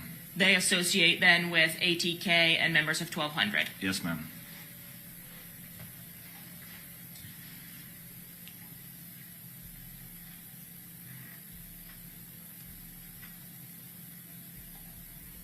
Now, are you familiar with an earlier attempt on Mr. Jones's life that occurred in Houston, Texas? Yes, ma'am. And did that occur on or before the date that this video was posted to YouTube? Before. And what was it that happened to Mr. Jones at that time? Mr. Jones was shot in Houston. Overruled, go ahead. Mr. Jones was shot in Houston, and shortly after he got shot, he went live on his Instagram page in a hospital bed. Okay, so describe for us what we're seeing here in these center paragraphs, please. In the center paragraph, it says, I was lurking on his page and caught him lacking in Houston. We laid off shots, and he went live, and I was tweaking like he ain't die. And then, so that's speaking in direct relation to the attempt on Charles Jones's life in Houston.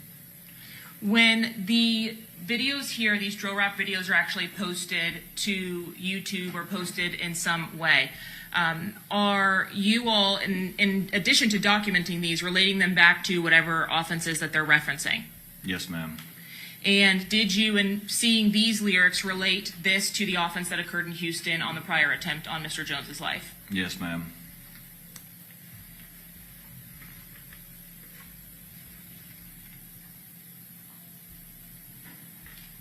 Was there, in response to that video, a video posted by 6 Block member and the victim in this case, Charles Jones? Yes, ma'am. And what was the title of that music video?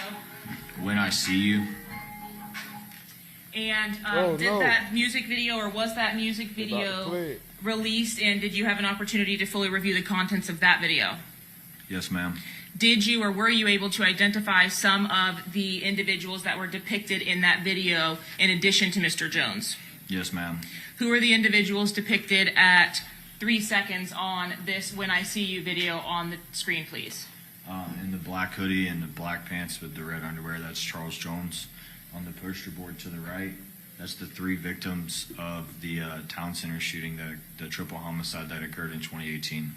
Were you all able to ascertain where generally this video was filmed? What was the nature of the place where the video was filmed? It's like a graveyard or a grave site. And were you able to do the same with annotating or deciphering the lyrics that were included in this video after having an opportunity to watch it? Yes, ma'am.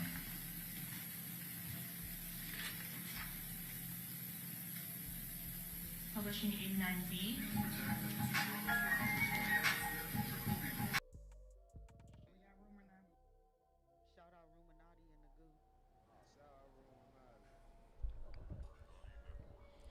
Hold on. Let me turn this shit down on my.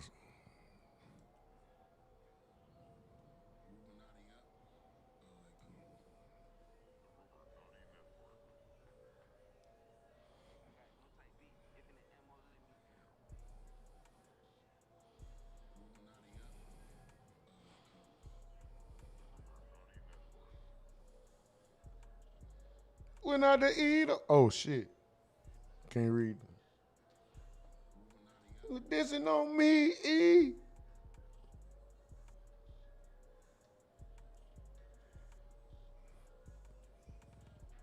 Oh man. Oh. You fucked up a good song, bro. Oh no.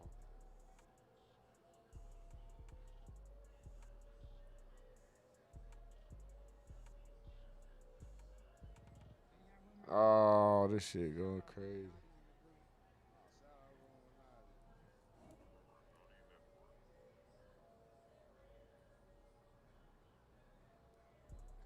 Phoenix said, who got more shoes? Y'all niggas stupid. Mike from the Ville said, if committing a homicide is called a hat, then when your homie get killed, is it called a shoe? Phoenix said, who got more shoes? Mike from the Ville said, Foolio, this was better. BK, a.k.a. Brooklyn, said they'd be so disrespectful with it. OMG. Miss Duval says, laying on this man brother grave. Wow.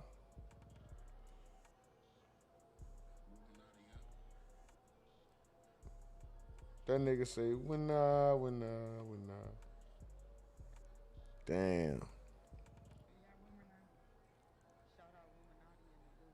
Phenom said Ace calling his lawyer now. Dummy Darko say Jit is tweaking. Jit, he messed up. Dummy Darko, Bezu would be so ashamed of this, of what is happening. You about to see, twin. What are you talking about? Mel said, objection, cumulative 403B, waste of time. Bob Marley said, I get what they trying to do. Jordan says, damn, that judge not effing with them. Bob Marley says, no, it all relates. You gonna see Phoenix said they already on him if he try to leave. All right, hold on. We back. Respect or disrespect as far as your training experience? Disrespect. And when we started this past video, there was some kind of language from a related news article. Are you familiar with the reports of the homicide that occurred in the town center? Yes, ma'am, at the beginning.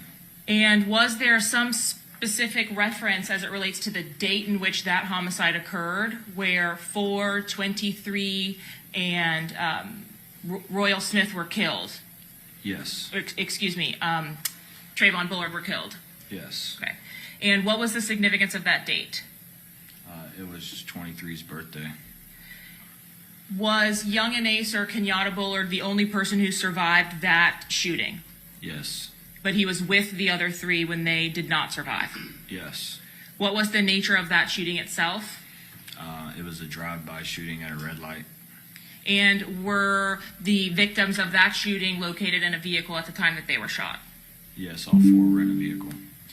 In your review of the lyrics of this particular case, what is it that was relayed, and then ultimately highlighted? The very first line, he says he's sliding through the 12. Once again, 12 is the representation of the 1200 out east part of town. He said Ace is from the west, how he clicked up with the east side. He's talking about Young and Ace originally is from the west side of Jacksonville in the Clay County, Duval area. And he's simply calling him out, asking him how he even got clicked up with the east side. And then he says he hasn't been the same since he's seen the mother 3 die. That's the reference to the triple homicide of the town center. And then he says, I'm 2-3 high, which is Royale Smith. So he's saying, like, he's high. Have you, in your time in the gang unit since the homicide actually occurred of these 3 individuals, seen members of ATK and 1200 representing 23 signs, necklaces, posting 23? Yes, ma'am. How about indications of ATK? Are there chains or jewelry of some kind that are indicative of being an ATK member? Yes, ma'am. There's an actual ATK necklace and then the necklace of 23. When talking about these groups that link up, is there one specific group that's from out east? 1200. And is there one specific group that's from the west? ATK originated on the west side. It was originally Young and Gang, which was Young and Ace, and then Young and Ace got clicked up with some people from other parts of town and formulated ATK. Does that allow you to, or allow them to grow the group? Yes. When you are looking at the lyrics at the bottom of the page here, are those specific as to the events that actually occurred on the date that these 3 individuals were shot and killed? Yes, ma'am. He went out to eat on his birthday. It was 23's birthday, and they were leaving Wasabi at the town center. And then 4 shot, 3 dead. That's the facts of the case. There's 4 of them shot. Young and Ace survived. The other 3 passed away. And then he kept dissing on me, and now we're smoking 23. So he's saying they kept talking about me and disrespecting me, and now we're smoking on your friend. Now, Mr. Jones references Bibby. Do you know anything about the relationship between Charles Jones and Bibby? They were close friends. How about Charles Jones Bibby and Robert Howard? They would be close friends. And all are affiliated with 6 Block? Yes, ma'am.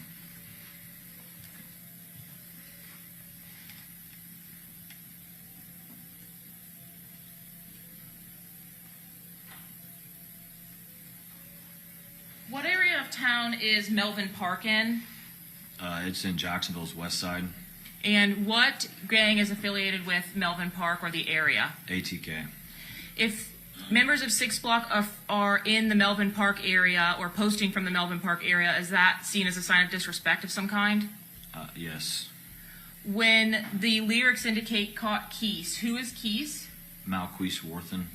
Is that the individual we've previously discussed as ATK Keese? Yes. And do you know what they're referencing here? He's referencing that he basically called him lacking, and he didn't go through with a fight or anything. He kind of just walked away. When you look at the next line that's depicted here, please, who is Papa? Lil Papa is a prominent rapper for 1200.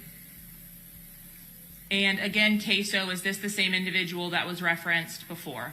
Yes, Hakeem Robinson. Is there an individual that's associated with ATK named Red Dot? It is Torgon Williams. And are you familiar with Torgon Williams? I am. Are you familiar with Queso? I am. And in the next line, there's a mention of an individual by the name of Shug. Can you tell me who that is? Shug was a prominent name in 1200. His name is Avery McKnight. Do you know the relationship to Shug or how he passed away in 1200? Yeah, he was killed while he was riding a bicycle. And is there some significance or relation from Shug to co-defendants Rashad Murphy or Davion Murphy? I believe so. Do you know specifically what that relationship would be? I do not. Now, have you had an opportunity to review the photographs of the tattoos on Davion Murphy's person? I have. Are you the individual who actually took the photographs of the tattoos that are on Davion Murphy's person? Yes, ma'am. And did those tattoos include reference to several of the individuals that are mentioned in these songs? Yes. What does rolling Michi in this wood mean? Michi was a prominent figure of 1200. He was shot and killed, and he's saying that he's rolling them up in the joint and smoking them. Is that meant to be a sign of disrespect? Yes. Same reference when talking about smoking Rollo. Yes, Rollo is was a close friend of J-Dot, who is Jacory Rivers. Does J-Dot go by any other names, or is J-Dot short for something else? His other name was like J-Dot Breezy. Okay. And he also is a musician as a part of these groups? He is. With which gang is J-Dot Breezy or J-Dot affiliated? He would be more affiliated with 1200. And are you aware of any reference to J-Dot or J-Dot's involvement in this particular case? Am I aware of J-Dot's involvement in this case? Yes, not as it relates to what's on the screen, but in this case. Briefly. Did you provide the information that you had as it related to some of these offenses to the detectives down in Tampa, you and other gang detectives, about the rivalries that were occurring in Jacksonville? Yes. Specifically as it relates to 2023, was there a scene to which you responded on August 16th of 2023? Yes. And what was the nature of that call out? It came out as a homicide on I-95 near near Zoo Parkway. It's kind of up on the city's north side. How was it that there was a homicide on the highway? What did you arrive to?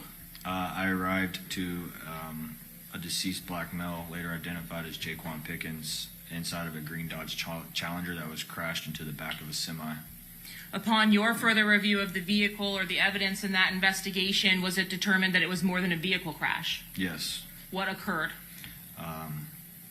Based on the evidence that we discovered, a drive-by shooting occurred on the interstate where a car pulled up beside Mr. Pickens and started shooting at him. When you are at that scene, did you document the injuries that had occurred? Homicide detectives would have. And did you at least ultimately make an identification of the individual that was the driver of the vehicle? We did. We identified him as Jaquan Pickens. And what gang is he associated with? Jaquan Pickens is associated with 6 Block. After the homicide of Jaquan Pickens, did you respond to a call for service on August 17th? Yes, ma'am. And was that the day following the homicide of Jaquan Pickens? It was. Was the victim of that instance identified? Yes, he was identified as Jacoby Beals. And is Jacoby Beals related to any of the gangs in Jacksonville? Yes, he is 1200.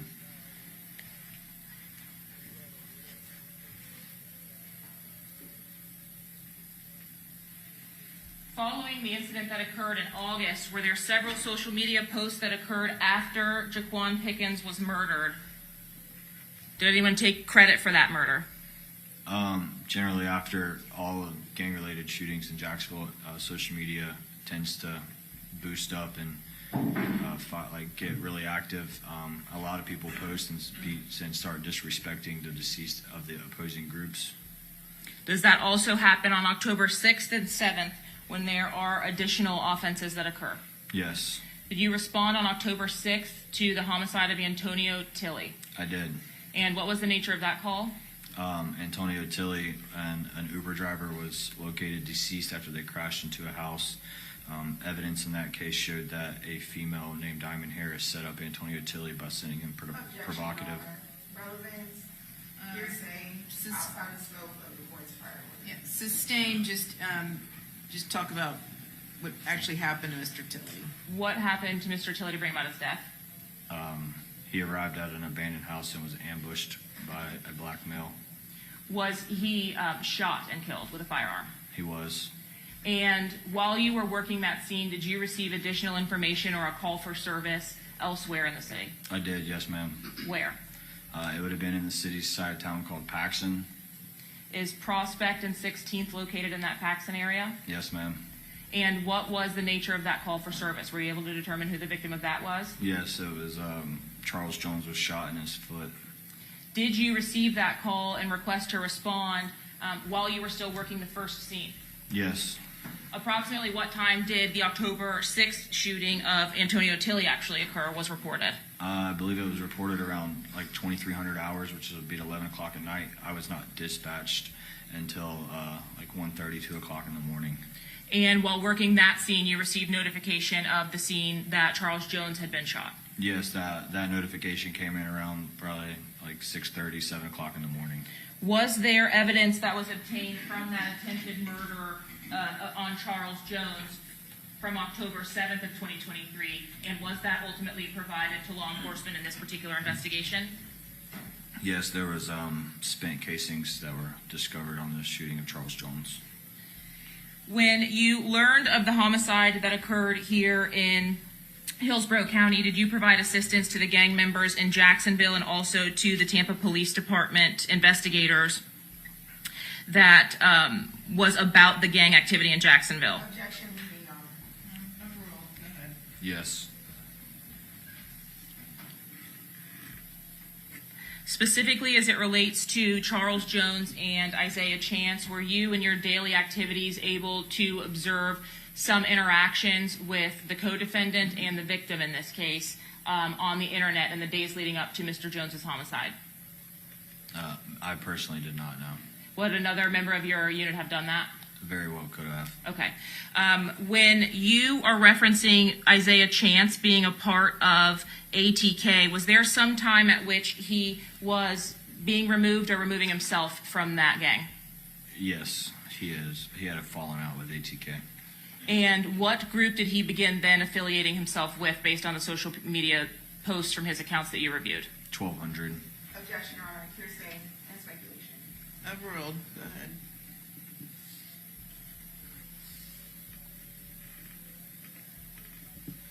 After the death of Charles Jones occurs in Tampa, were you alerted to new videos on social media and YouTube that had been posted by members of ATK or 1200? Yes, ma'am. Immediately after the death of Charles Jones, was a video posted to YouTube? Yes. Were you Objection, vague, and hearsay. Overruled. Go ahead. Are you familiar with the video that was posted on the day of the homicide? Yes, I believe it's called Let's Do It. Objection, hearsay. Overruled. As it relates to a subsequent video also posted by ATK called Game Over, did you have an opportunity to review that video? Yes, ma'am. Did you have an opportunity to do the same in reviewing the lyrics as you had previously? Yes, ma'am. And is Young and Ace the only individual who is cited as being an artist on this particular video? As an artist, yes. Publishing 89C.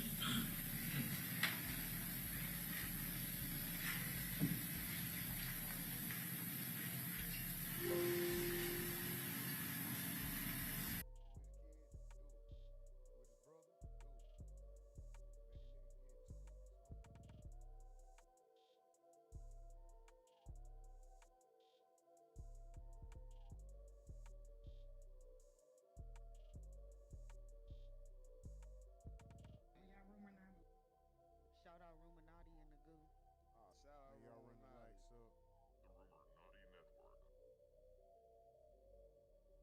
Y'all run the lights up. Hit the cash app. Hit the super chat. Show some love for the tent rent and the green tea fee. The green tea fund, but it, that go to the little ones for sure. But we keep it at tent rent and green tea fund. Y'all hit that cash app, hit that super chat, hit that like. Keep them chats going. Keep the chat live, man. Y'all all crazy. I see BK, aka Brooklyn. She says, "Is the ghetto in here?" Richie Rich says, "Comment section sounds like it's a ratchet TV. Dummy Darko, just don't diss my guy. That's it. Something 6. What do that mean, bro? What the fuck is that sign?" Anyway, Shout out Brooklyn Rumonati. says RUMORNATINETWORK. LOL. Did I get the grand info? Ty says Keys or Queese. Nigga, I don't know. Phoenix says Keys is guilty too. Miss Duval says ATK Keys be online on YouTube. Lame YouTuber tried to pin Foolio murder on him last year. Wow. Shadow 642.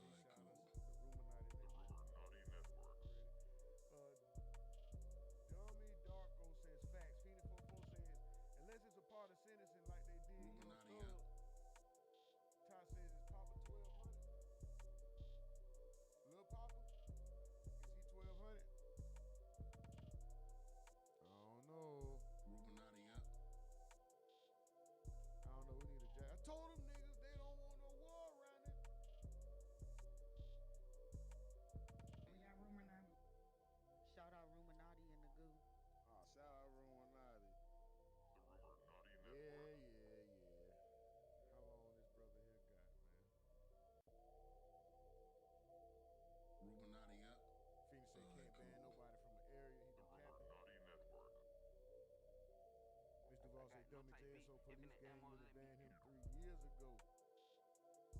Rumonati up. Alright, cool. Bob Marley said they've been trying to kill me since elementary school. Y'all remember that lie? Man, nigga wanted to kill me since elementary. They've been trying to kill me. Like, bro, what was you doing in elementary school that niggas wanted to kill you, bro? Like, let's be real, bro. Elementary school, bro. What grade is that? First through 1 through grade 1 through 5. Niggas wanted to kill. Niggas was trying to kill you, bro. You was in war in elementary school, bro. I don't believe you, nigga. Mr. Duval said, Ace, run, nigga.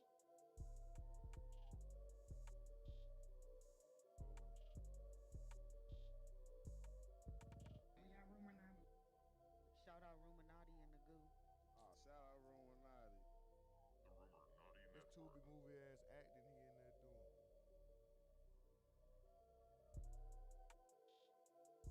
Rumonati up.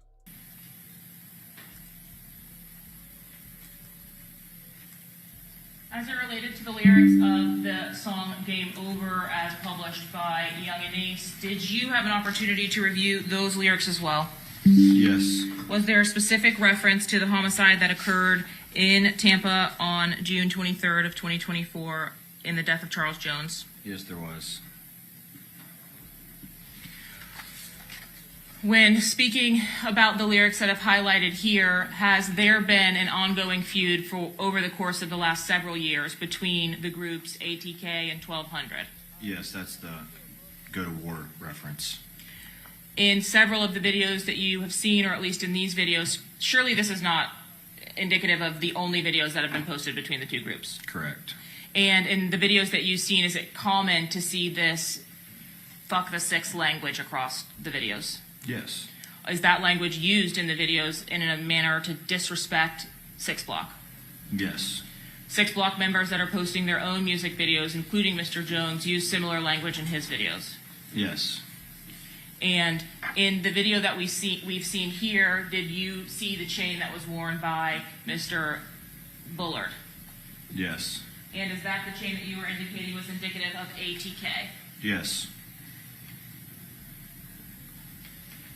When you spoke with the detectives in Tampa regarding the facts of the homicide of Charles Jones, were you able to ascertain that Mr. Jones had been shot and killed in a vehicle?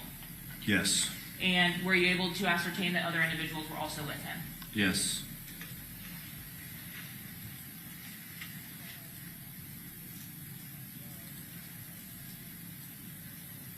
In the last video that we saw of When I See You that was actually published by Mr. Jones, was there some reference to Young and Ace, the artist of Game Over, in reference to him losing it over the death of 23? Yes. In your review of the lyrics and depicted here on the screen, is that a reference that Young and Ace himself also is making in his music videos? Yes. You know, and invading the province of the jury. Overall, go ahead. What is it that's indicated in this video? Once 23 died inside my eyes, I lost my mind. Can you describe for the jury what the 556 reference is as well? 556 is a caliber of round.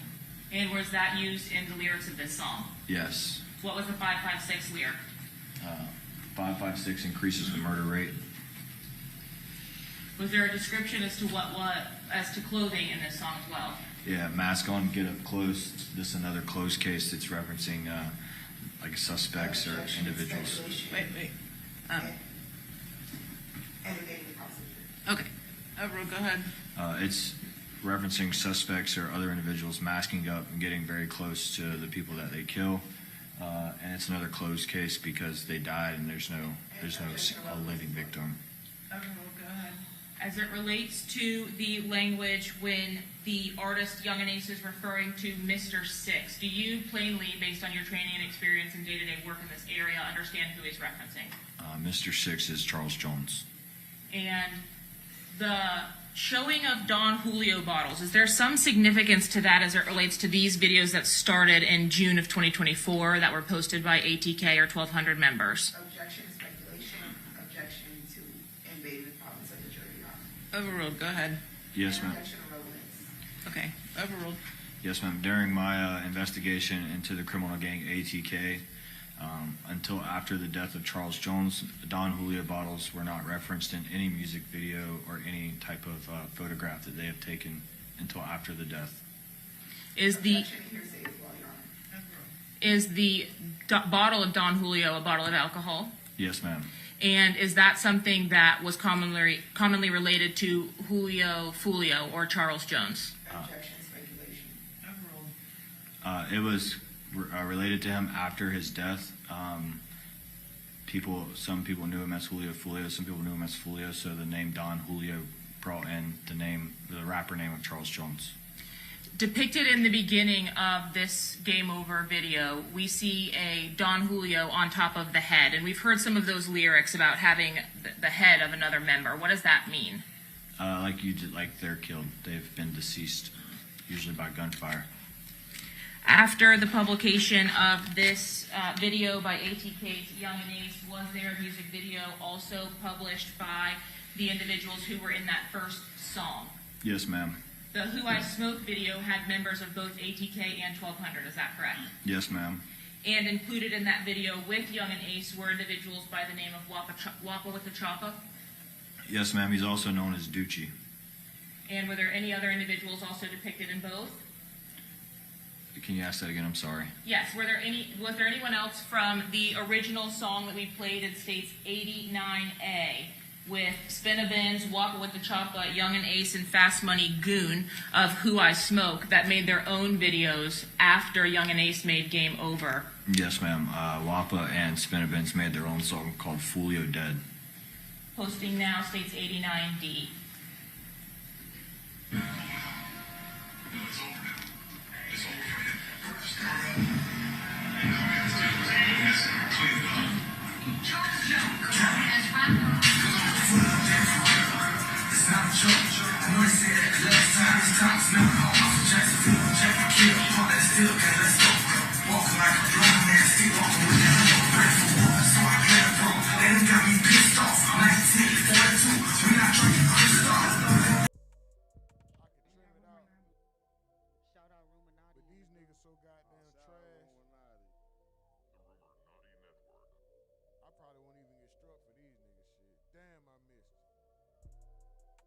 Soon as I get up for a hot second, bro.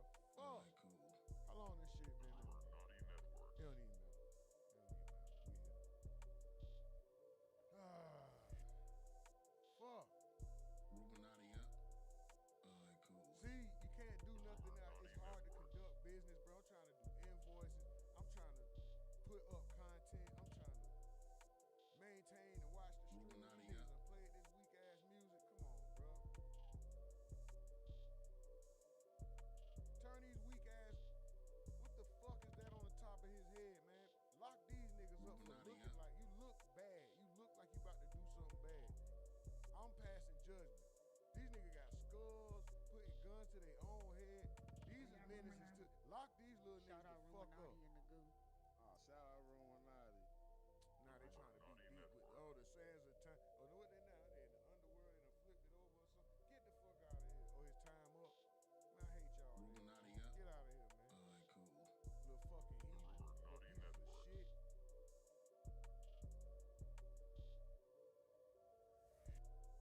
I hope that was it. Oh my God. You see, I'm surprised it wasn't Sean Gathright. You seen the camera with the bullets hanging from the shit? That's how that nigga think.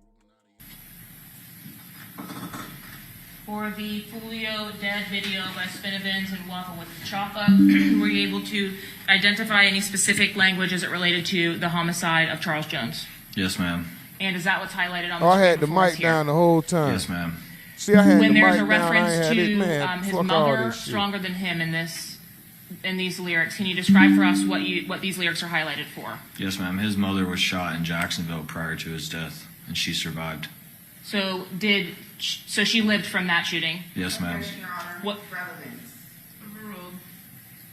Man, I'm trying to take phone calls. I'm trying to do invoices, trying to put up content, trying to run the stream. I got a little mixed up, man. I appreciate y'all rocking out, though. God damn, bro. What about the Holiday Inn? Is there any specific relevance to the posting about Holiday Inn in this particular music video after the murder? Yeah, there's the chain of hotels that was here in Hillsborough County. What does Glock Party, I'm smoking op pack, put that 8 in mean? Eight is Trey D. He was shot and killed in Jacksonville. He was a prominent figure of 6 Block. When you say you're smoking an op pack, they relate the pack and like a cigarette pack or like a blunt package, and they're putting ops in it to smoke them.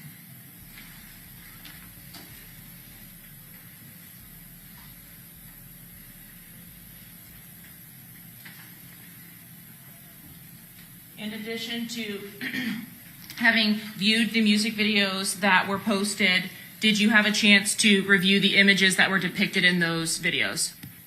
Yes, ma'am. And do Wappa Witta Choppa or Spinabins have a hand sign for the gang 1200 to which they're related? Yes, ma'am, they do. And do they throw that sign in these music videos? Yes, ma'am, they do. Are you familiar with what that sign is? I know of it, but Detective Griffin with 1200 would be able to demonstrate it better than me. And be able to tell us the history of it itself? Yes, ma'am. All right, Your Honor, I'll pass the witness at this time. Cross?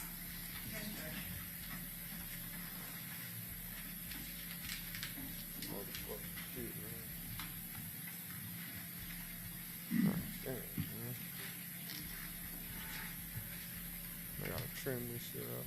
We about to play some more?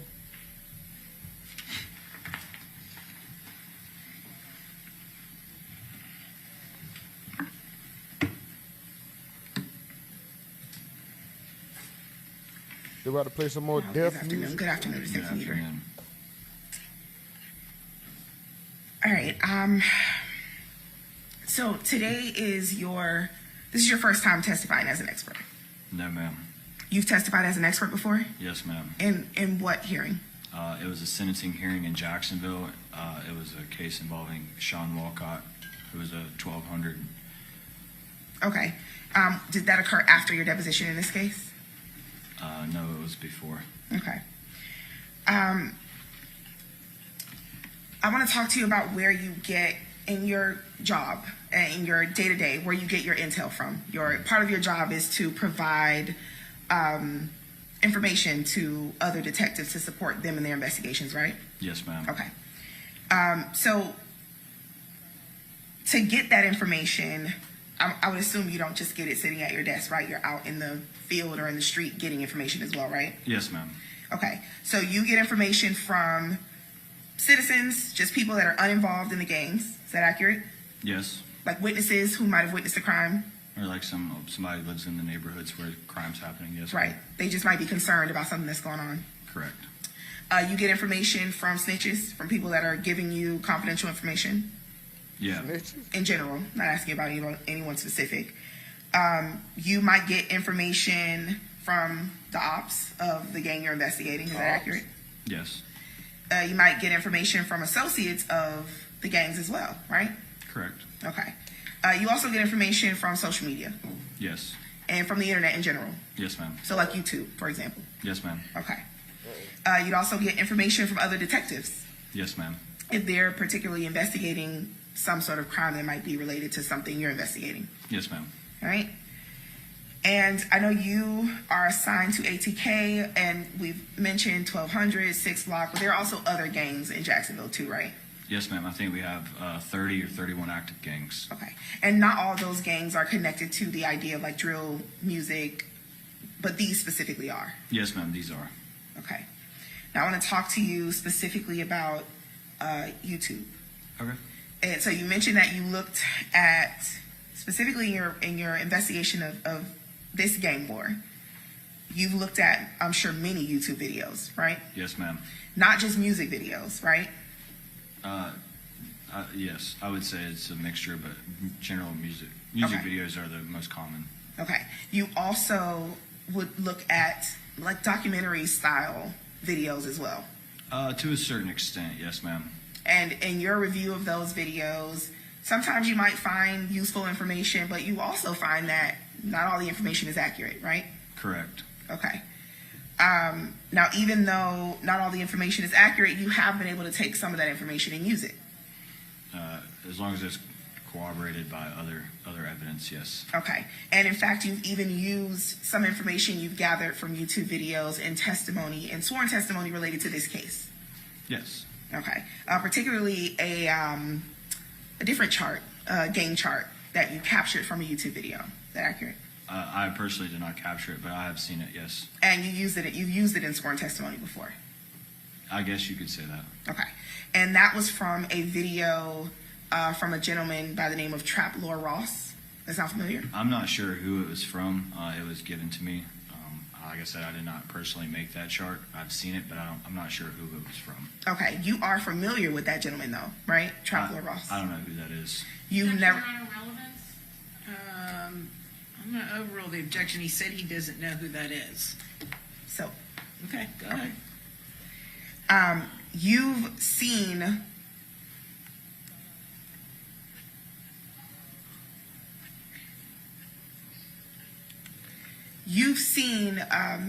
some of the hours-long documentary videos that sort of try to break down the gangs in Jacksonville. I've seen a few. And those videos have like millions of views. Potentially, I'm not sure how many views they have. Okay, a lot of views. You'd agree with that? I'm not sure how many views they have.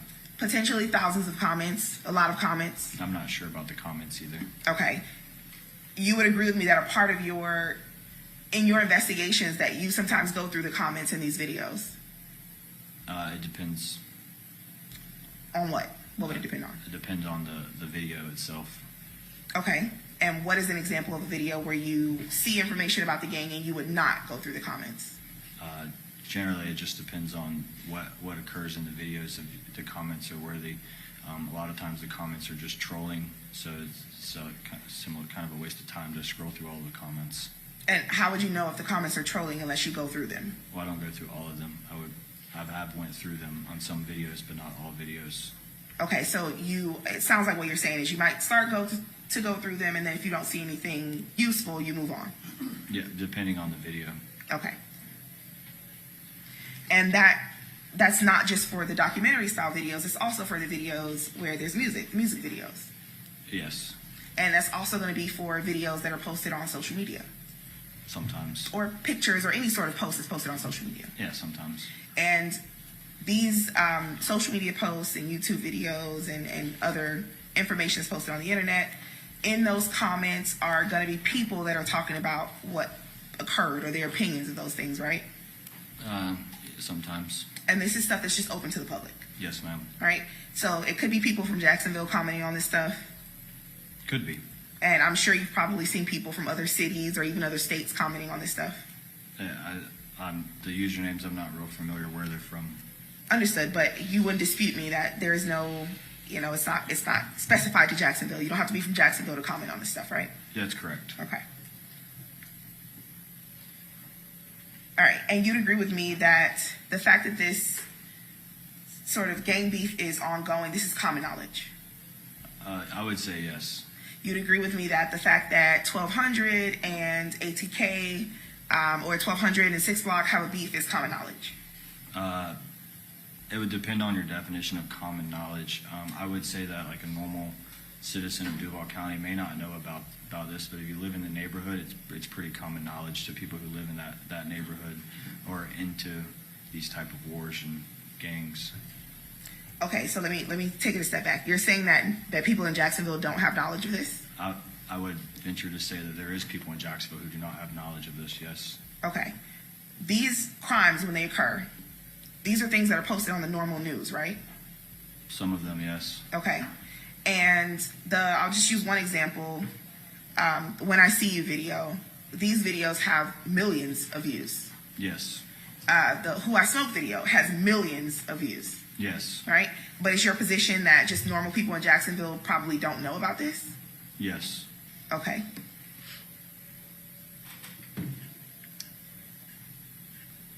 All right.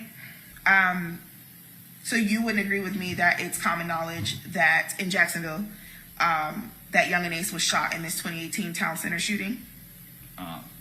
Once again, I would probably venture to say what the definition of common knowledge is, that Not everybody in Jacksonville is going to be aware of that now. Okay, so I'm not asking about what everyone knows. I'm not asking for every person that has ever, touched foot in Jacksonville. I'm saying generally that people who watch the news, who are on social media, who maybe listen to rap music, or who just live in Jacksonville and are concerned about the safety of their community, that in common knowledge, people are aware that these things are going on. That shootings in Jacksonville occur, yes. Specifically, that shootings between ATK, 1200, 6 Block are going on. I wouldn't say that. Okay. The shooting that happened in 2018 at the town center, that was on the news. Yes, ma'am. That was highly publicized on the news as well, right? Yes, ma'am. And that's the subject of the When I See You video. Yes, ma'am. Okay. The one that has millions of views. Yes, ma'am. Okay. All right. So the music videos that we watched on Direct, the ones that we just saw, those aren't the only drill music videos that exist within this amount of time, within this, let's say 2021 to 2023 time period. No, ma'am. There are a couple others, right? Yes, ma'am. You're familiar with a song named Dead Ops by Julio Foolio? Yes, ma'am. Were you speaking about number one or number two? I was going to go to that one next. Okay. Are you familiar with Dead Ops 2? Yes, ma'am. Okay. You familiar with Beatbox?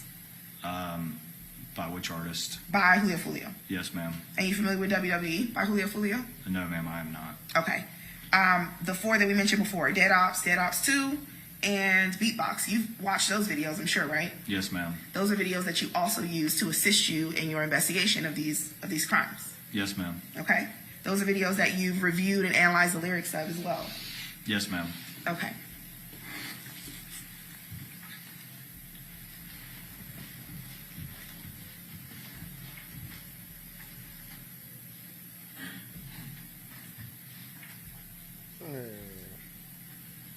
She in there writing a rap. She trying to battle that boy. Every time she can't, she hurt me. OG2 and Kick say what I miss. Tyrone Kim showing love. Trap more trap. Laura Ross. No problem on my next video. That nigga that's stupid. 4K Young J. What the fuck is she talking about? Slim Jones say what did I miss? Mike from the Ville. Promote the channel if you will. Give her a shout out. Those videos are videos that you also just sort of viewed on YouTube the same way you did the other ones, right? Yes, ma'am. Okay. Your Honor, I would move to introduce the fake trap Defense Ross, Exhibit Lil Mama 1, Lil Mama. A through E as a composite into evidence. We're in the state's case. Are you objecting to them introducing evidence during your case in chief? We are objecting, Your Honor, as it relates specifically to 1D and 1E. For Money Junkie Damo. no I'm gonna shut up, y'all. to 1A and 1B Okay. and C. So 1A, 1B, and 1C, you agree to allow them to introduce during your case in chief? Yes, Your Honor. Okay. So as to the others, you said D and E, you object? Yes, Your Honor. Lack of foundation as this familiar and lack of authentication as to those videos, and then cumulative as the fifth video was already played in the state's decision. Yes, Your Honor. We're going to remove WWE, and I believe D is already in evidence, so no problem. Okay, so we're left with Dead A through Ops C. 1 and 2 and Beatbox? Correct. Damo, what up? Okay, so It's A through C. defense exhibits 1A, 1B, and 1C will be admitted. Your Honor, I seek to publish those to the jury now. Sure. Let's start with Beatbox.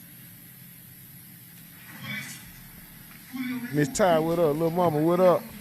Jarvis Davis, what up? Uh-oh, y'all know I gotta mute up the music. Hold on. I'm gonna talk all over till I get to it. Hold on. There you go. I already got one part I gotta go back and edit out.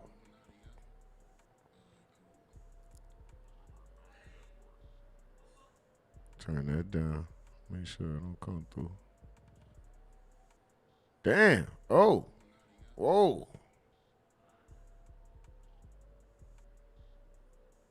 He put that fire on somebody.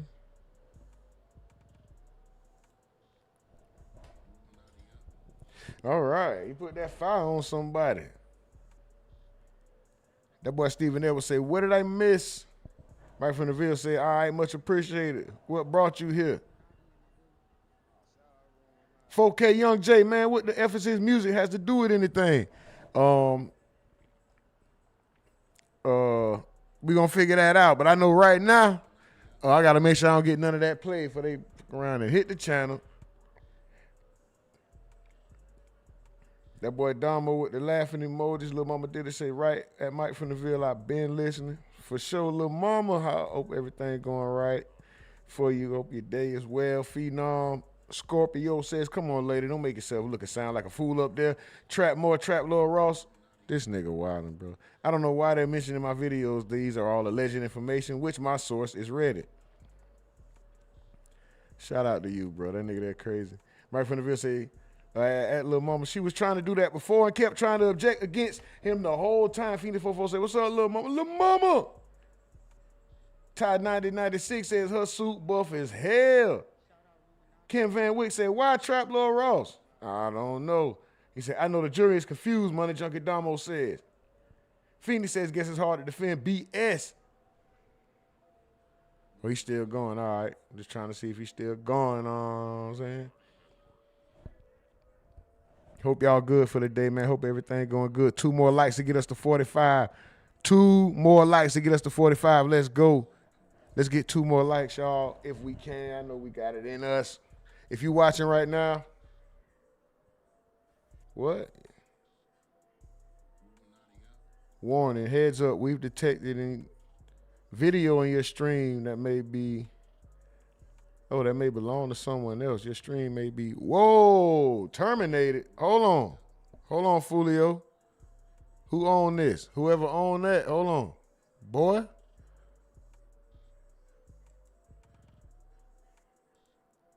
Let's just do that. Hold on. I don't know why hold on. YouTube just gave me a warning. Yeah. We just got a nice warning. Hold on. Hold on. I will not play with YouTube.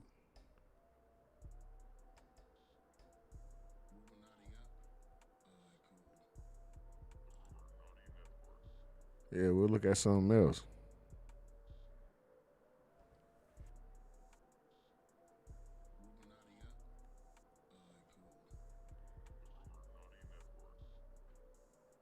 We're going back to the court case. Vegas 2 picks granted. Says conspiracy, guilty. Brooklyn says get that vid out of here ASAP. Jordan says why go to trial with lawyers like this? Richard Rich says pause, dummy darko. Lil Mama agree forever and rest up. Foolio was built badly. Mike from the Ville said y'all niggas wild. Hold on, let me see. All right. Shit. Right, so that the handgun will shoot much more than what it would normally shoot if it didn't have that attached to it. Correct. Right? Now he starts at the end of the song and he says he wants to list his dead ops, right? Yes. And then he goes through the entirety of the song listing people that have died from the other gang. Is that accurate? Yes. So I heard, and just tell me if I'm correct, I heard Michi was one of the people that he listed. Yes, ma'am. I heard Leaky was one of the people that he mentioned. Yes, ma'am. I heard Busta that caught one to the face. Did you hear that? I heard that, but I'm not sure who Busta is. Okay. I heard a reference to the 2018 shooting about Ace being the only one to survive. Yes, ma'am. Okay, so this is another song where he's discussing that 2018 shooting. Yes, right? ma'am. And this song was also published to YouTube. Yes, it was. Do you recall how many views this video has? No, ma'am, I do not. Would taking a look at the actual video on YouTube help to refresh your recollection on how many views it has? Yes, ma'am. Okay.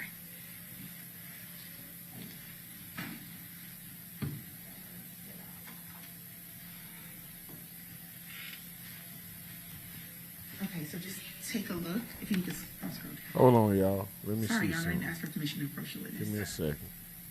I can see it, yes, ma'am. Okay. It says, Is that refresher? it says 30 million views, and the video was posted 4 years ago. Okay, so that's an additional 30 million views to the other almost 100 million views on When I See You and Who I Smoke, right? Yeah, I'm not sure the exact numbers, but that would be an additional 30 million, yes, ma'am. Okay, would taking a look at the views on Who I Smoke and When I See You, would that refresh your recollection as to how many views? Yes, ma'am. Okay. Okay, we good.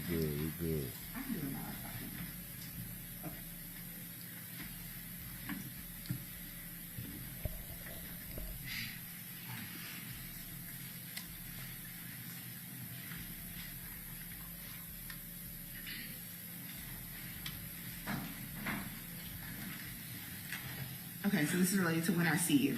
Yes, ma'am. It says 69 million views. 69 million views. And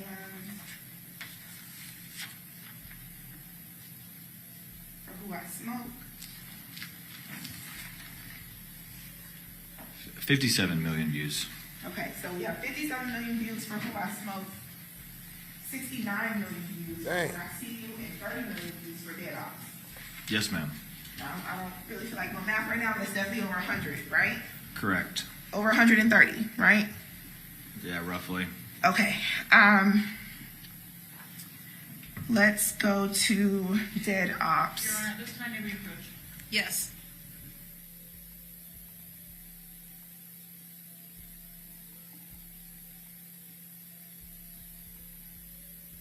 Man, hit the like, subscribe to the channel if you didn't already. If you're new, welcome. If you're returning, welcome back. We streaming live from a tent in the woods in Wyoming. This is the Alicia Andrews versus the state of Florida for the murder of Julio, Foolio, trial day 4. Go ahead and put some respect on that Cash App and that Super Chat. If you're feeling any kind of generosity, it is going to the tent rent and the green tea fund. But you know, it really go to the little ones. But hey, man, check this out. YouTube was trying to, I don't know, something was about to terminate me. I guess it's the videos that they playing in court. So I had to pull a move. So you might see something else on the screen while this is going on. Can't get no channel violations, man. Can't get no channel violations. We work hard for this. Shout out to y'all. Hit the Discord. Join the Discord. Discord link is pinned to the top.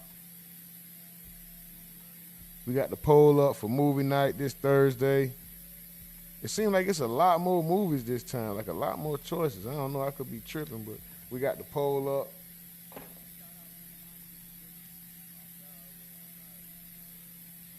Want to stay connected, stay updated, hit the link for the Discord.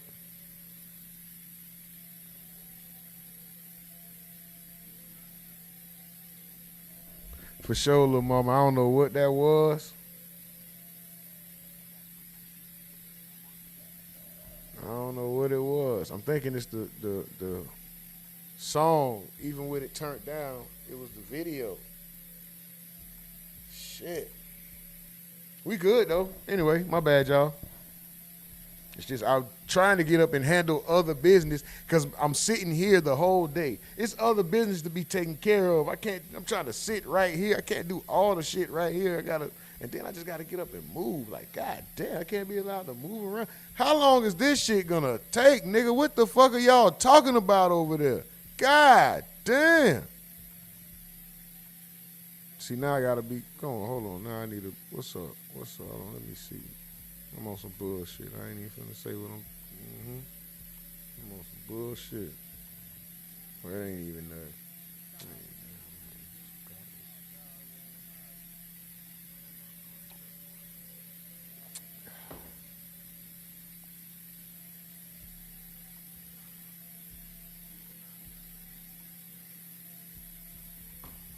Where's my other damn? Ah, shit. Hold on.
Damn. Okay.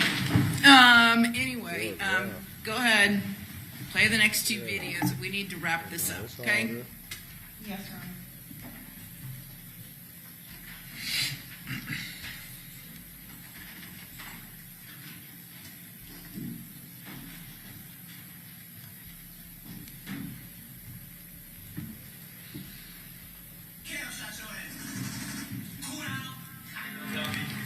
Oh my God, not another one, bro. Get the.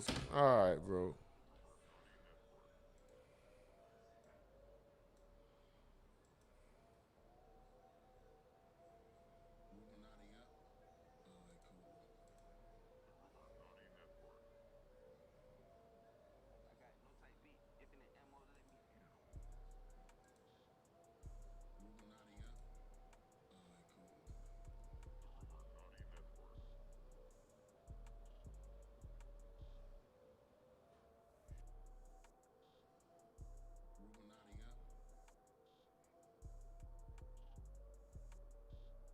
Man, this shit crazy.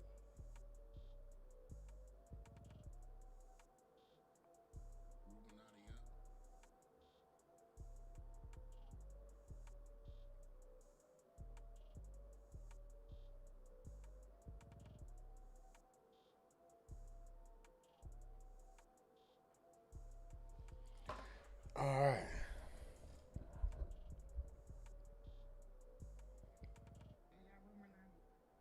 Shout out Rumonati in the group. Shout out Rumonati.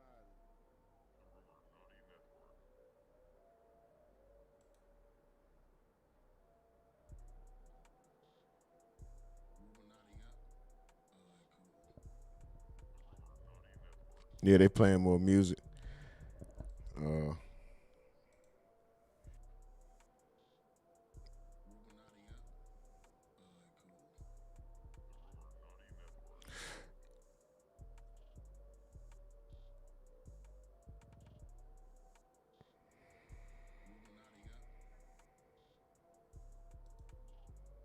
Elvin Park.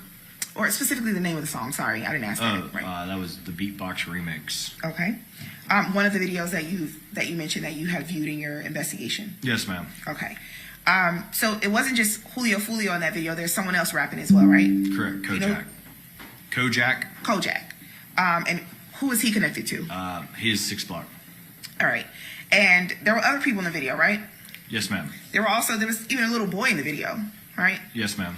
Do you know who that little boy is? No, ma'am. You haven't identified him as a member of any sort of gang connected to this, right? Objection, Your Honor, relevance. No, ma'am. I don't know who he is. Okay. All right. And do you know or do you recall how many views that video has? Oh, no, ma'am. Okay. We're taking it. Yes, ma'am. Okay.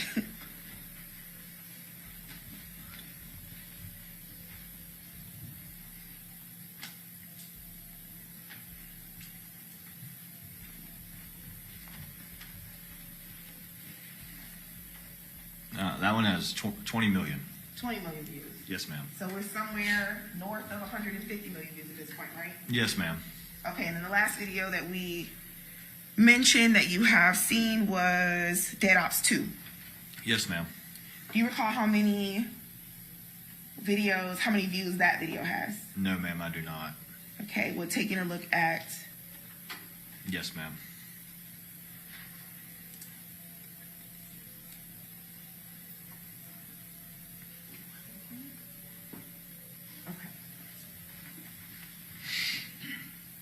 That one's going to be 7.4 million.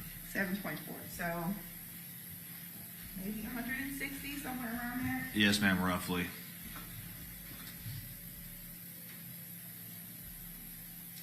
Okay, and those aren't all the videos, right? There are other music videos as well, right? Yes, ma'am. And those potentially have millions of views as well? 45 likes, ma'am. Okay. All right. In any of the videos that the ones that we saw today and the other ones that you've viewed, Alicia Andrews isn't in any of those videos, right? Not that I've seen. As far as you know, she's not a rapper. Not that I'm aware of. As far as she's not a ghost rapper writing lyrics for any of these people, as far as you know? The lyric part, she hasn't at least been on where you like Apple Music and stuff like that. You can see written by. Her name has not come across as any of those. No, ma'am. And that was going to be my next question. First, if you've ever looked to see who was credited for this music. Yes, ma'am. And Alicia Andrews is not credited for any of this music. Not that I've come across. Okay. You also haven't heard her mentioned in any of these songs. No, ma'am, I have not. And I believe you already said you haven't seen her in any of the videos, right? I have not seen her. Okay. In the Who I Smoke video, in the Game Over video. Yes, ma'am. Despite the fact that Young and Ace is sort of taking credit for the Foolio murder. He hasn't been arrested related to this case. Is that accurate? That's accurate. All right. I want to talk to you about the October 2023 shooting of Mr. Jones in his foot, I believe it was, right? Okay. So, where did that occur? It occurred in Duval County in an area town called Paxson. Okay. And is that one of those towns that has like a separate police department, or? No, ma'am. Jacksonville in Duval County itself is very large. So there is separate neighborhoods that have different names throughout the city. Just for a couple examples, just so you can, like, there's a town center, there's Southside, Mandarin, Paxson, Sherwood. So like there's different, each little area of town has its own little nickname. Got it. But all of those are under the jurisdiction of JSO? Yes, ma'am. Okay. And as the, I don't believe I asked you this question, so I'm going to ask you. Even though you are assigned to ATK, it's possible that other detectives, other gang detectives, could end up assigned to like a specific investigation for ATK. Yes, but generally how we work within our unit is if you're on call that night or that day and an incident occurs, you will respond and you will get the preliminary information. And once I come back to work, I will then take over the role of assisting the other units as the main ATK point of contact. Got it. Okay. And in this case, actually, that's exactly what happened. Detective Drebeck was on call, yes, right? ma'am. So he ended up initially connecting with the Tampa Police Department in this case. Yes, ma'am. Okay. But back to October 2023. So, would you describe yourself as like the lead detective as it relates to that shooting? No, ma'am. Within the sheriff's office, we have different investigative units. We would be more of like an intelligence unit, or we have a robbery violent crimes unit that handles robberies and violent crimes, more like shootings where people do not die. And then we have a homicide unit that handles homicides. So we assist them with intelligence and other information that we may have. Okay. So you could end up assisting as far as giving intelligence to on a wide range of different crimes. Yes, ma'am. Right? So you could be helping a robbery detective, homicide detective, maybe even like a grand theft situation. You could be working on any crime as long as it's connected to a gang. Yes, ma'am. Okay. And you were actually working on this crime as well? Yes, ma'am. I responded to that scene. Yes, ma'am. Okay. And so your job and your responsibility is to assist them, to give any information that you might have that could assist is to give to them, right? Yes, ma'am. Okay. And as far as what you know about that crime, you know that he was shot in the foot and that he drove himself to the hospital, right? Yes, ma'am. And you know that it occurred after or within hours of an ATK member being shot. Shot and killed, yes, ma'am. Shot and killed, right? Yes, ma'am. You still have not made an arrest in that case, the October 2023. There has not been an arrest, no, ma'am. All right. And you don't have any evidence to suggest that Alicia Andrews was involved in that shooting? I do not, no, ma'am. No. She obviously, you have not made an arrest, so she was not arrested in relation to that shooting? That would be correct. Okay. You don't have any evidence to suggest that she knew about that shooting? I do not. That she was on the scene of that shooting? I do not. You don't have any evidence to suggest that she was aware or knew any of the people that you suspect were involved in that shooting at the time? No, ma'am, I do not. Okay. Now I want to talk about the evidence in this case specifically. No further questions. You didn't draft any reports in this case, right? Related to the homicide in itself, no, ma'am. Okay. Did you draft any other reports?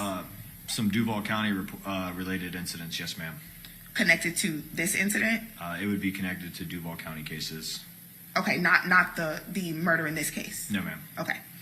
You didn't collect any physical evidence. Obviously, you weren't in Tampa. You were in Jacksonville, right? Yes, ma'am. Okay. At what point do you kind of step in to assist or to take over from Detective Drebeck? We worked along together pretty much the entire case, just because it was a lot of information and stuff in the back and forths. So I would say I never took it over completely. We worked alongside each other the entire time. Okay. And if you had to put like a time on it, how long would you say you and Detective Drebeck are assisting in this case? From the day it happened until current day. Okay. All right. You'd agree with me that one of the catalysts to this back and forth gang war is that 2018 shooting at the town center? I would say that was a very big moment in this war. Yes, ma'am. Okay, and we've heard a lot about, so I just want to kind of refresh the jury's understanding. So this 2018 shooting, Young and Ace is shot and survives, correct? Yes, ma'am. His brother, Trayvon Bullard, is also shot and actually dies in this shooting. Yes, ma'am. There's another gentleman named Jacoby Grover that dies. Yes, ma'am. And Royale Smith, that is 23. He also dies. Yes, ma'am. Okay? You don't have any evidence to suggest that Alicia Andrews is personally connected to any of these individuals that died? That died? I do not. Okay. Or to Young and Ace, who I do survived.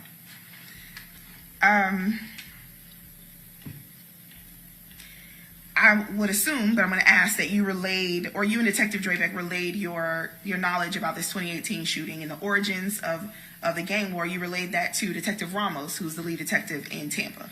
Yes, we have. Okay.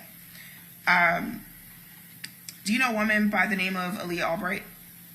I know of her. I don't know much about her. Are you aware that she was on the scene the night of this shooting, this murder, the murder in this case? Yes, ma'am. And I'm sure you have reviewed the video footage, the surveillance in front of the hotel. Yes, ma'am. Right before the shooting occurs? Yes, ma'am. Okay. So you would recall that Miss Albright gets out of a vehicle and then goes inside of the hotel lobby, immediately proceeding. I see you're looking at the state. Did you? No, just look around. Oh, okay. She proceeded inside of the hotel lobby immediately before the shooting happened, right? The last time I saw the video was a good while ago. I would need to refresh my Sure. memory on the video. No problem. Your Honor, I'm going to object to outside the scope of direct. Yes, what's this relevant to? Your Honor, can we go sidebar about this? Yeah. Come on up.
Yeah.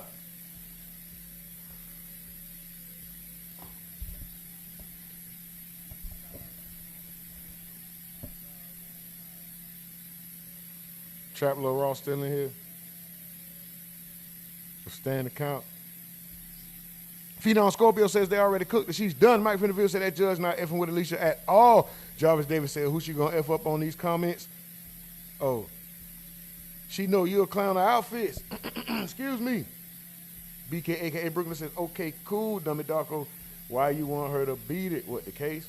Oh, never mind. She doing a poor job. Pause. Mike Finnerville said, Yes, go we'll ahead. Take Take a care, 5-minute so you recess. and other people will be able to join. What's going on, Mike Finnerville? What happened? G Fetty trying to show the jury that he's not a good gang expert. Phenom says defense trying to make Alicia Oh, look like she hasn't sang. What? 4K Young J, what is Andrews writing down? Nothing. Miss Ty, what the hell? I don't know. BK Brooklyn says, I'll just catch y'all in the YouTube comments. Mike, what happened? What happened, Brooklyn? Okay, very good. So 5-minute recess again, same rule. You're under cross-examination, so you can't talk to anybody, including the prosecutors, about anything related to this case, all right? We'll be back in 5.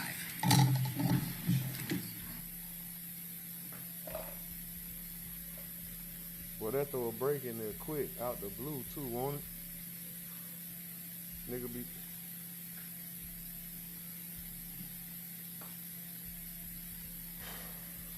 Bro, I'm trying to take care of shit. Yo. Come on, man.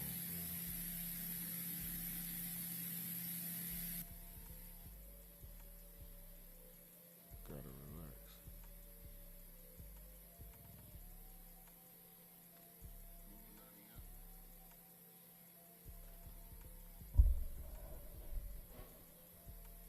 Trey 1K say Alicia about to be a prison lick.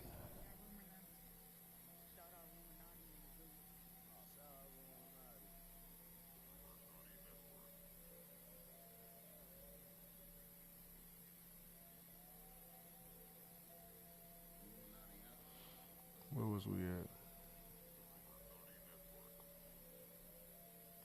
Jordan said, I think Alicia coming back on appeal. Damo said he was ass. I believe it.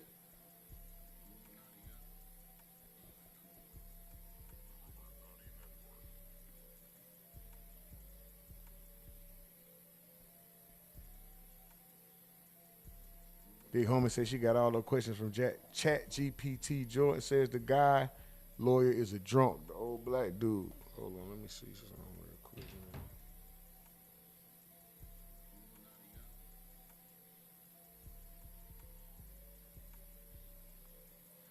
All right, let me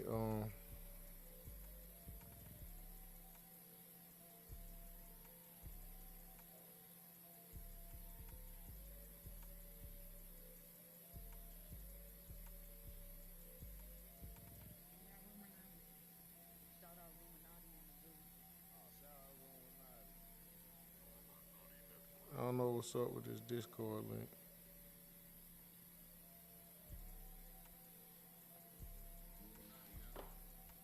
Just put the Discord link in the chat. Discord link in the chat, and it's pinned to the top. I don't know what's going on with it.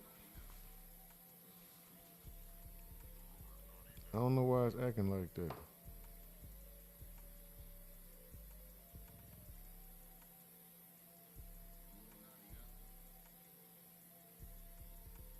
BK says, remember I was telling you the link don't work on my end for the Discord.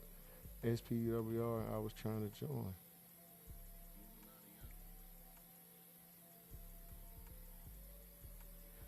I'm not understanding. It's a direct link from... Hold on.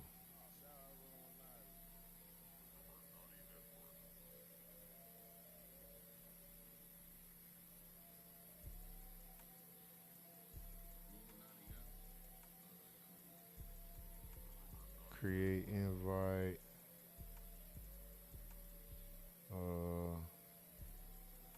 Expire, never. Generate new link. Copy. All right.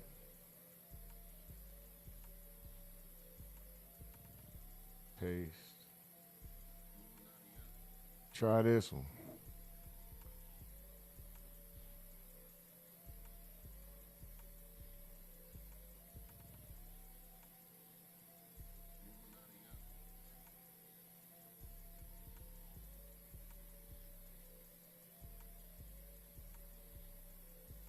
Should be good now. I don't know what's going on.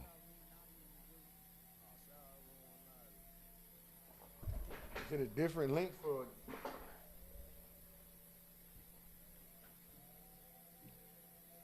Is it a different link for... No, it shouldn't matter. Tell them niggas to come on with the break so I can finish handling business. God damn, y'all already hell up. 2 more likes. We at 50, man. Let's go. Can someone else try and see if it's just on my end so I can look into it? BK says, yeah, do y'all, well, people who are already in the Discord, it probably wouldn't matter for them. If you haven't joined the Discord, please try to link in the chat and see if you can get in the Discord. We're trying to figure out what's going on. I'll look into it when I get off of live.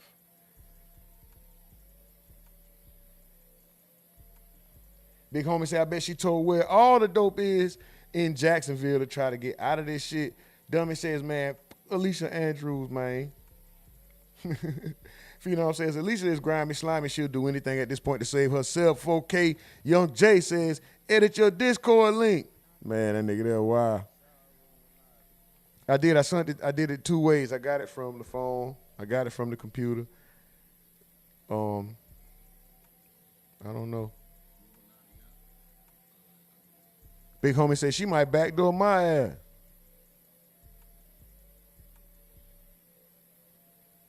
G Fetty say pen pals, you're stupid. Somebody must have said she was writing to a pen pal. Oh, big homie said, he talking about, I'm a writer, we gonna be pen pals. That boy that dumb. Trey 1K. Big homie, you wild, bro. Bob Molly says, I'm so glad I can evade the filler. Oh, the filter now. Okay, it's over with. Oh, YouTube. Damn, what happened?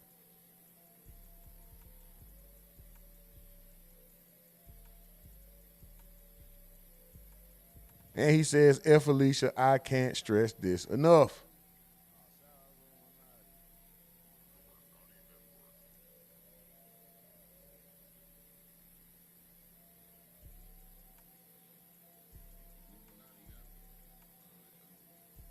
Yeah, we got to figure out why we can't get BK in there. See what's going on, man. I don't know. So that means other people are probably clicking the link on the as stand? well and can't get through. Here they go. Let's go. Let's get this show on the road, baby.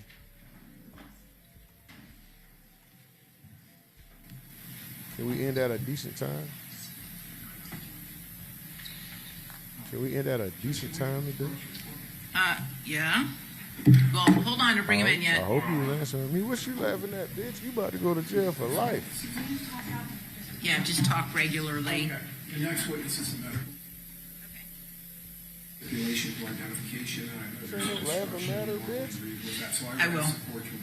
Your life hangs in the balance. You Sure. gonna laugh. Okay, very good. All right, now let's bring in the jury. Bitch laughing and chuckling.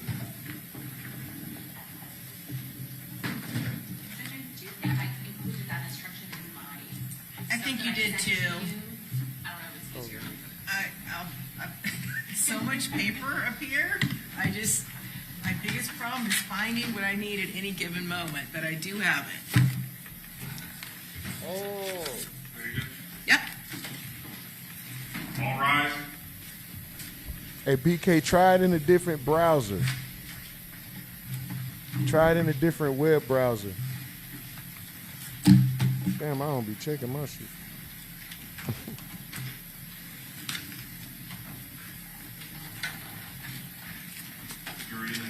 Okay, very good. You may proceed attempting to lay the predicate. Go ahead, Yes. Ms. White. Alrighty, good afternoon again, Detective Meter. Yes, So I was asking you before that at some point in your investigation, during this case or in another, you became aware of a woman named Leah Albright. Yes. All right, and you're aware that she was on the scene the night of the murder. Yes. Specifically that she was a part of the group of people that Julio was with the night of the murder. Yes. Right, and you reviewed the video surveillance that shows her entering into the hotel? I have. Okay.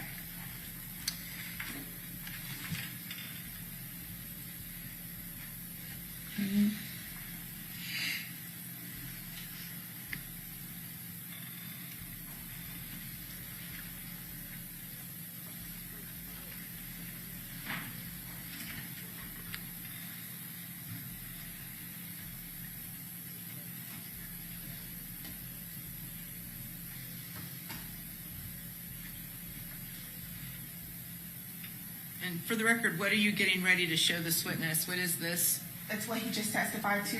I know, does it have an exhibit number for the record? Yes, sure, Your Honor. It's exhibit 22B. Okay, very good. 22B6. All right, so I guess you're supposed to be looking. I'm gonna go. Try to bring this to exactly where it is.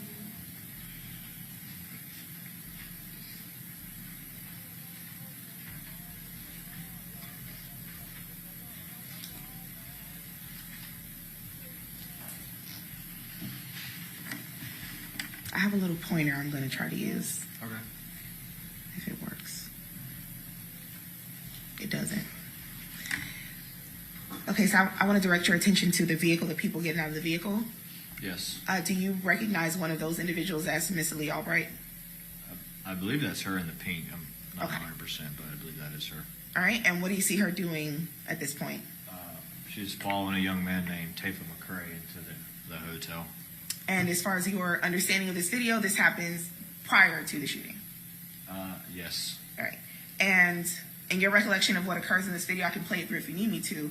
Miss Albright doesn't come back out before the shooting occurs, right? I'm not sure. Okay. You do know that she was not shot in this incident, right? I don't think so. I don't know the answer to that either. Okay. But you have seen this video in its entirety? I have. Okay. Okay, what's your next question? You mentioned earlier, we spoke at length at this point about the 2018 shooting, right? Yes, ma'am. And one of the individuals involved in that shooting is going to be this gentleman right here, Trayvon Bullard, right? Yes, ma'am. He's one Also of the known deceased. as Quan. Yes, ma'am. He's deceased. He is deceased. He died in that 2018 shooting, right? Yes, ma'am. And the person that you placed him next to in this chart, this is his brother. Correct. Correct? Same last name, Yes. same mother, as far as you know. Yeah, I would assume so. Okay. Brothers, nonetheless. Yes. Were you aware that Miss Albright videoed in that video, entering the shoot in the hotel right before the shooting, that she was dating Mr. Trayvon Bullard, aka Quan, at the time of his death in 2018? I'm aware of them dating. I didn't know about the time of his death. I'm Okay. not sure about that answer. Is that information? My But you bad. were aware that they were dating. At some point in their lives, yes. All right. I Is seen them that 50 information likes, that nigga. you provided to Detective Ramos in Tampa? I'm not sure if I provided it, but I believe Seen it them was 50 provided likes. at My some bad. I point. start feeling like Okay. 28. And in your assistance It's in Tony this Yayo, investigation, pumping this, is this, that a what? lead or an investigative tool that you ever used? Did you ever investigate Ms. Albright related to Oh, the nigga, connection, do any you connection to this murder? know what this Me, is? I did not. I was One shot, was one not in kill. charge What's the of deal? investigating this homicide. Gee, you Okay, but you are the expert on ATK. Yes. And as far as you know, is there any other detective that investigated her potential role, if any, in this murder at all? In this murder, I'm not sure. Okay.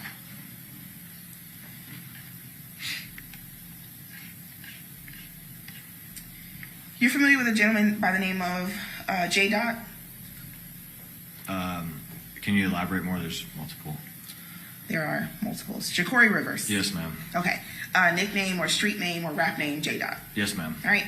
To your investigation in this case, in this particular murder, did you learn that J. Dot apparently may have sent Mr. Isaiah Chance money to pay for an Airbnb in this case? Yes, I did learn that. All right. Was he arrested in relation to this case? Not to my understanding. Is he a member of 1200 as far as you know? I don't think he's a member status. That would be a better question for Detective Griffin. Okay. Understood. In your investigation in this case or in any other case, have you ever come across... One second, Your Honor.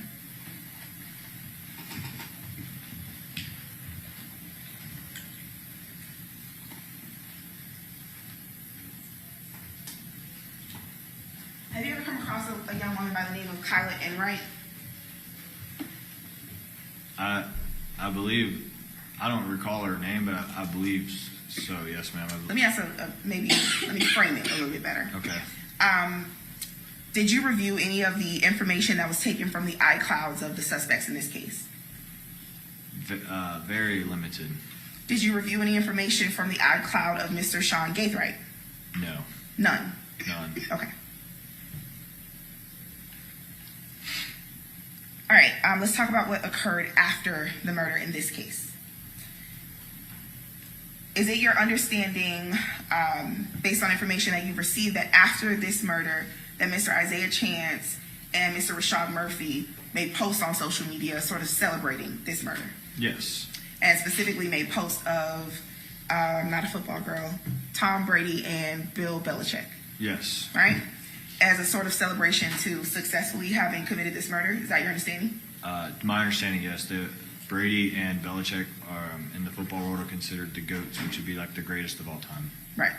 And that's not something that's uncommon. That's done often, right? What's that? Celebratory posts, if you will, Correct.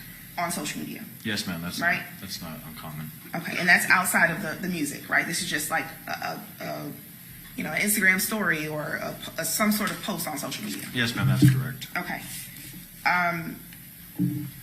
And this will be done specifically by the ops? Yeah, most times, or just somebody who didn't like them, and that might not necessarily be their op, or it's just somebody who is what would be considered trolling that group or that person. All right. And in your investigation of this case, have you seen any posts? Do you have any evidence to suggest that Alicia Andrews ever posted anything celebrating the death of Julio? Not that I'm aware of. Right. And not as a potential op or someone trolling or in any way. You've never seen any posts to suggest that she celebrated this death after it occurred? Not that I'm aware of. All right. Now, at some point, you actually have contact with Ms. Andrews. You speak with her in an interrogation or an interview, right? Yes. All right. And during that interview, when you spoke with her, you asked her about her tattoos, right? Yes. You asked her about whether she had any tattoos related to Isaiah Chance or Gutter Man. Yes. And she actually opened her blouse to get ready to show you those tattoos, right? Yes. And you had to stop her because you didn't know what she was showing you. Correct. So she wasn't hiding her tattoos from you. No, she showed them when asked. Okay. Now I want to talk a little bit about, it's going to sound a little vague, but subliminal language in general in relation to gangs. Okay. Is that something that you see kind of often, that they will use language maybe to try to avoid people knowing what they're talking about? No, I wouldn't say it's too often, but they do use it. Now I want to ask a very specific question. Subliminal language in, for example, jail calls. Okay. Right? Is that something you see common or often? Yes, ma'am. They try to get their point across without law enforcement understanding. Right. And the goal of that is so you don't know what they're saying. Yes. Right? Yes, ma'am. So they're not being explicit. They're not telling you their plans or anything like that, right? No, ma'am. They will be using like code words or symbols of some sort to... Yeah, well, whatever they have created that they both people on each side of the lines understand. Right.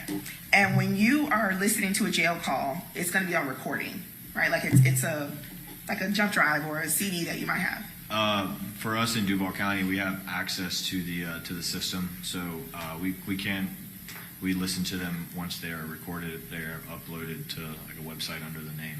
Got it. Okay. And the bigger point is, with your access to these calls, you have the ability to go back, record, rewind, replay to decipher what is being said, right? Correct. So you're not in a situation where it's being said once in passing and you don't have the opportunity to hear it again. Yeah, that's not your situation. Yeah, no, that's not our situation. Okay.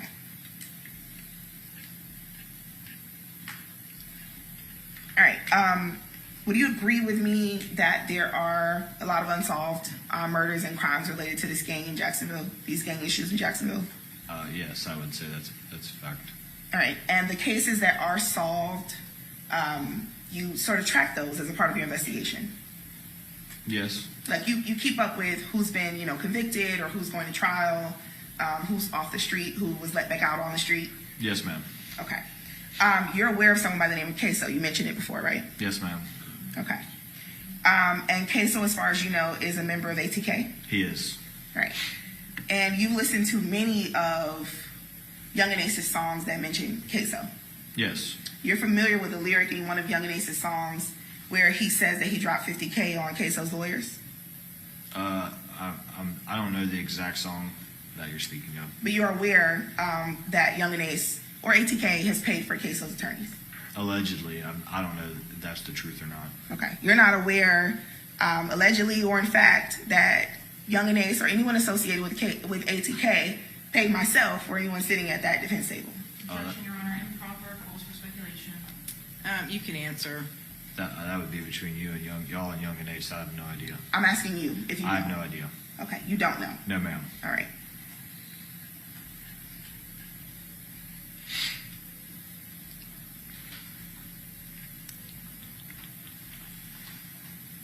All right, so we talked a lot about the way that the gangs are disrespectful to each other in music and back and forth, right? Yes, ma'am. But there are also some instances where the members of the gangs will communicate in a almost not threatening way on social media.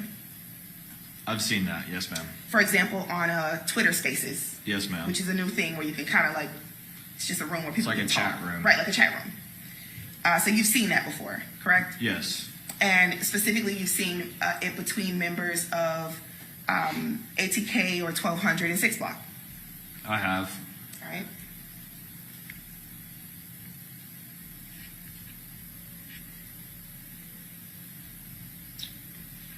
One second, Your Honor. Okay.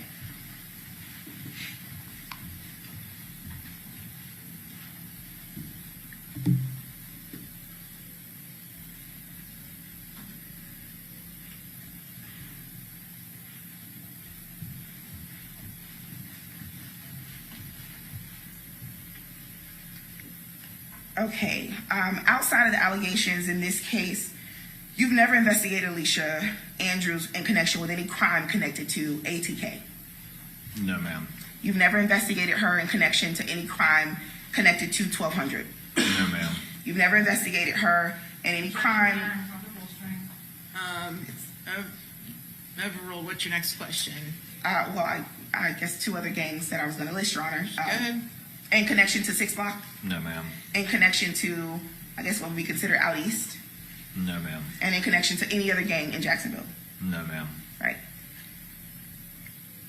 Outside of the accusations in this case, her name has never come up as a person of interest in relation to any of these gangs or the crimes that are connected to these gangs. I notice you keep looking at the state when I ask you questions. Other than Yeah. So you can answer the question. other than this one, no. Other than this crime, no, I haven't. Okay. You're not aware of any close or intimate relation or connection that Alicia Andrews has to anyone that was murdered in this gang war? Murdered? No, ma'am. Okay. You don't have any evidence that Alicia Andrews had any personal or close connection to any of the people that are mentioned in these music videos that we have watched? Not the ones we've watched, no. Any ones that we haven't watched?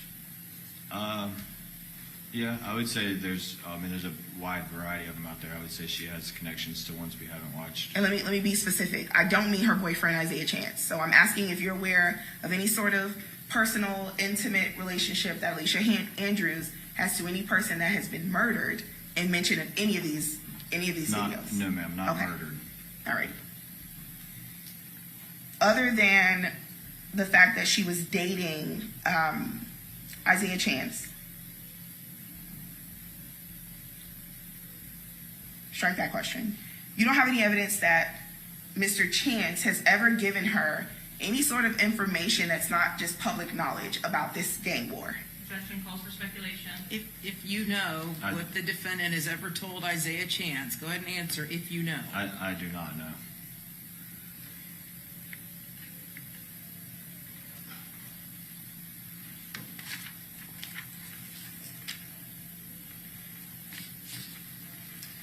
In your work on these cases throughout Jacksonville, these gang cases, you've never discovered any motive for Alicia Andrews to want Julio to die. No, ma'am. All right. And other than Alicia Andrews being the girlfriend of Isaiah Chance, you don't have any evidence to suggest that she's somehow connected to gang activity at all. No, ma'am. No further questions. Okay, redirect. Detective Peter, have you made arrests for homicide? I'm sorry, excuse me. Have you made arrests for homicide or conspiracy to commit murder in Jacksonville in your time in the gang unit or before that from individuals that were related to these gangs that were not paid for defenses by Young and Ace? Me personally, I've not been the affiant or like the author of any of homicide reports, but I've been involved in them, yes. And have you had any cases where there was some paid-for defense team by Young and Ace that you can establish proof of? I'm not aware of who pays for defense attorneys. Is that whoever's going to pay for an ultimate defense attorney, does that even have any part of your consideration regarding your investigation? No, ma'am. You were asked in relation to whether Miss Andrews has a close personal connection or relationship with anyone from these videos that had been murdered. How about people from these videos that have not been murdered and are still alive? Yes. Have you had an opportunity to review the cell phone extractions or the data that's been collected from Miss Andrews' device? Not the thing entirely, but I viewed some of it. So some of the extraction pages or packets of information? Yes, ma'am. Some of the chats that were extracted from her device? Yes, ma'am. Based on the extractions from her device, is it apparent that she has knowledge of who Robert Howard is? Yes, ma'am. Is Robert Howard Kenny Capps? Yes, ma'am. And was Mr. Howard present at the scene of the homicide of Charles Jones in this case? Yes, ma'am. Was Robert Howard convicted for the homicide of the co-defendant's brother, Rashad Murphy, convicted for his homicide, Spaz? Yes, ma'am, he was. When did that homicide occur? What year? I'm not sure the exact year, but I know the facts of that case. How did Spaz die? He was at a Raines High School football game where he was shot and killed by Robert Howard and Adrian Gaynor, which is Bibby. Robert Howard ultimately served 5 years for it and was on probation at the time of this incident. Based on your review of the cell phone extractions from Ms. Andrews' device, or at least a portion of those, are you able to also make a connection that Bibby is mentioned in that device? Yes, ma'am. How about ATK Keese? That's a member of a gang that's different from 1200. Was ATK Keese referenced in that device? Yes, ma'am. Objection to vague as to being just referenced in that device. Whose device? Was there evidence in Miss Andrews' phone of her communications with ATK Keese and direct messaging in the Instagram? Yes, ma'am. Was there screenshots of those communications between this defendant and ATK Keese in that device? Yes, ma'am. How about screenshots of messages from that extraction between this defendant and 6 Block member Kay Shorty? Yes, there was. And is that the same Kay Shorty that you previously described had some kind of falling out or split off from 6 Block and is now We All We Got, YAWG? WAWG. That is the same Kay Shorty. His name was Teresa. To this line of questioning, actually asked me to go sidebar. No, the door was open. I'd No. be allowed to make my arguments in front of the jury, Your Honor. I will insist on sidebar based on this testimony. No, I've ruled. No, the door's been opened. It's not related to the door being open, Your Honor. That's why I'm asking for a sidebar. I just am ruling the door's been opened. Okay? No, you may proceed. You indicated that your involvement in this particular case was attempting to share information about the gangs from Jacksonville to the Tampa officers. Is that accurate? Yes, ma'am. Did you have communications directly with Detective Ramos? Yes, ma'am, I did. Was there another member of your unit that was actually providing or acting as the lead for the Jacksonville portion of assisting Tampa Police Department in this case? That would have been Detective Drabeck. So in your role, did you provide Detective Drabeck some assistance with providing whatever information you could from Jacksonville to Tampa? Yes, ma'am. You indicated that the homicide at the Raines High School was of Spaz. Do you know the real name of Spaz? Joe Rod Adams. And the relationship to Spaz and the co-defendants in this case, Rashad Murphy specifically, what is that relationship? It's either his brother or cousin, I'm not sure. Overruled. What was the answer? It's either brother. It's a close family. It's either brother or cousin. I don't know for sure. Is that the same for Davion Murphy? Yes. Would the lead detective who investigates 1200, Craig Griffin, have a better idea of the relationship between the two? Yes, ma'am. And again, you are providing information as you can as to what posts you believe were relevant from social media, and again, the information is history, as far as history is concerned, from these Jacksonville gangs. Is that right? Yes, ma'am.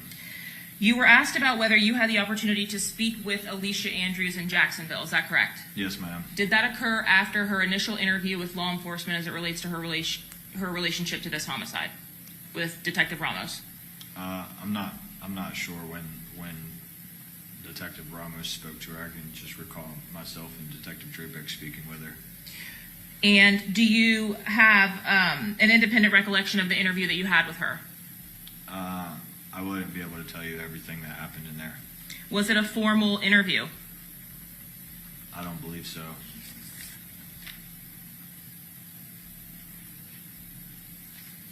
I'm sorry, by like formal, like I believe we Mirandized her and read her rights and spoke with her as she was under arrest or like being lawfully detained. You were asked whether Alicia Andrews has any relationship to the attempted murder case that happened in 2023 of Charles Jones. Yes, ma'am, I was asked. You specifically were asked whether she had relationship to anyone who had been linked to that offense. Yes. Objection, Your Honor. Mischaracterization of the testimony and of the questions asked by the defense. Overruled. Go ahead. You did you have an opportunity to review that investigation, and ultimately you responded to that scene? I did, yes. Did you develop potential suspects for that offense? We did, based on the evidence that was recovered and tested. And were there ballistics evidence recovered in this case that linked back to the individuals that you suspected had committed that offense? There was. On the scene there, we recovered spent shell casings. Those shell casings were sent off to a lab and were tested through our NIBIN technology. Objection, hearsay. I'm going to sustain the objection at this point. I don't think the results of the testing have come in, correct? They've not come into evidence, but they were already mentioned by the defense in opening statement, Your Honor. Well, I understand that, but the results of the testing has not come in yet. Yes, Your Honor. Just speaking about your investigation and the links of those persons. I understand it's an unusual question to ask you about who you suspected may have committed those offenses, but based on the questions you were asked by the defense, did you develop a suspect in the attempted murder of Charles Jones from October 2023? Yes. Objection. And Overruled. Go ahead. Do those persons have a specific relationship to this defendant, Alicia Andrews? Yes. Are they her co-defendants? Yes. No further questions, Your Honor. Your Honor, I asked for recalls based on not being allowed to argue on my objections and what I need to get out before this witness. Denied. Okay. May this witness be excused? Subject to recall? Subject to recall. Okay. Very good. Thank you. All right. You're free to go, subject to being recalled. Yes, ma'am. Thank you. I'm sure whoever will let you know. They're going to recall you. Thank you. Maybe the judge Okay. don't fuck with Who's me. next? Your Honor, the state's calling Dr. Ryan McCormick. Doctor Who? Oh, I know I'm about to be listening to some music, man. Hold on. Damo says, yes, you're doing a good job. The judge just one-sided. Mel said that earlier. I debated against that. Oh, little mama, I never got that email. I checked both emails, Rumonati and the Rumonati Network at gmail.com. I didn't see the email. G. Fetty says, difference again between trying and being phenom. G. Fetty trying to be smart. G. Fetty, wow. I mean, phenom says G. Fetty trying to be smart. Dumbo says, yes, you're doing a good job. Oh, it just jumped up. Okay. Okay, have a seat, and I'm going to read the step now, correct, Mr. Harmon? Yes, Your Honor. Okay, so, Donald Stephen Edwards, G. Fetty, ladies and gentlemen of the jury, when the Phenom, parties agree Jordan. that certain facts are true, that is called a stipulation of fact. You must accept stipulated facts as having been proven. However, the significance of these facts, as with all facts, is for you to decide. In this case, the stipulated facts that you must accept as true are stipulation to identity. It is hereby stipulated by and between the defendant, Alicia Latoya Andrews, and the state of Florida, that Charles Jones, the person named in count 1 and 2 of the indictment in this cause, was found deceased on June 23rd of 2024 at 11606 McKinley Drive in Tampa, Hillsborough County, Florida. An autopsy examination was performed on the body of Charles Jones on June 23rd, 2024 by Dr. Noah Riley, D.O.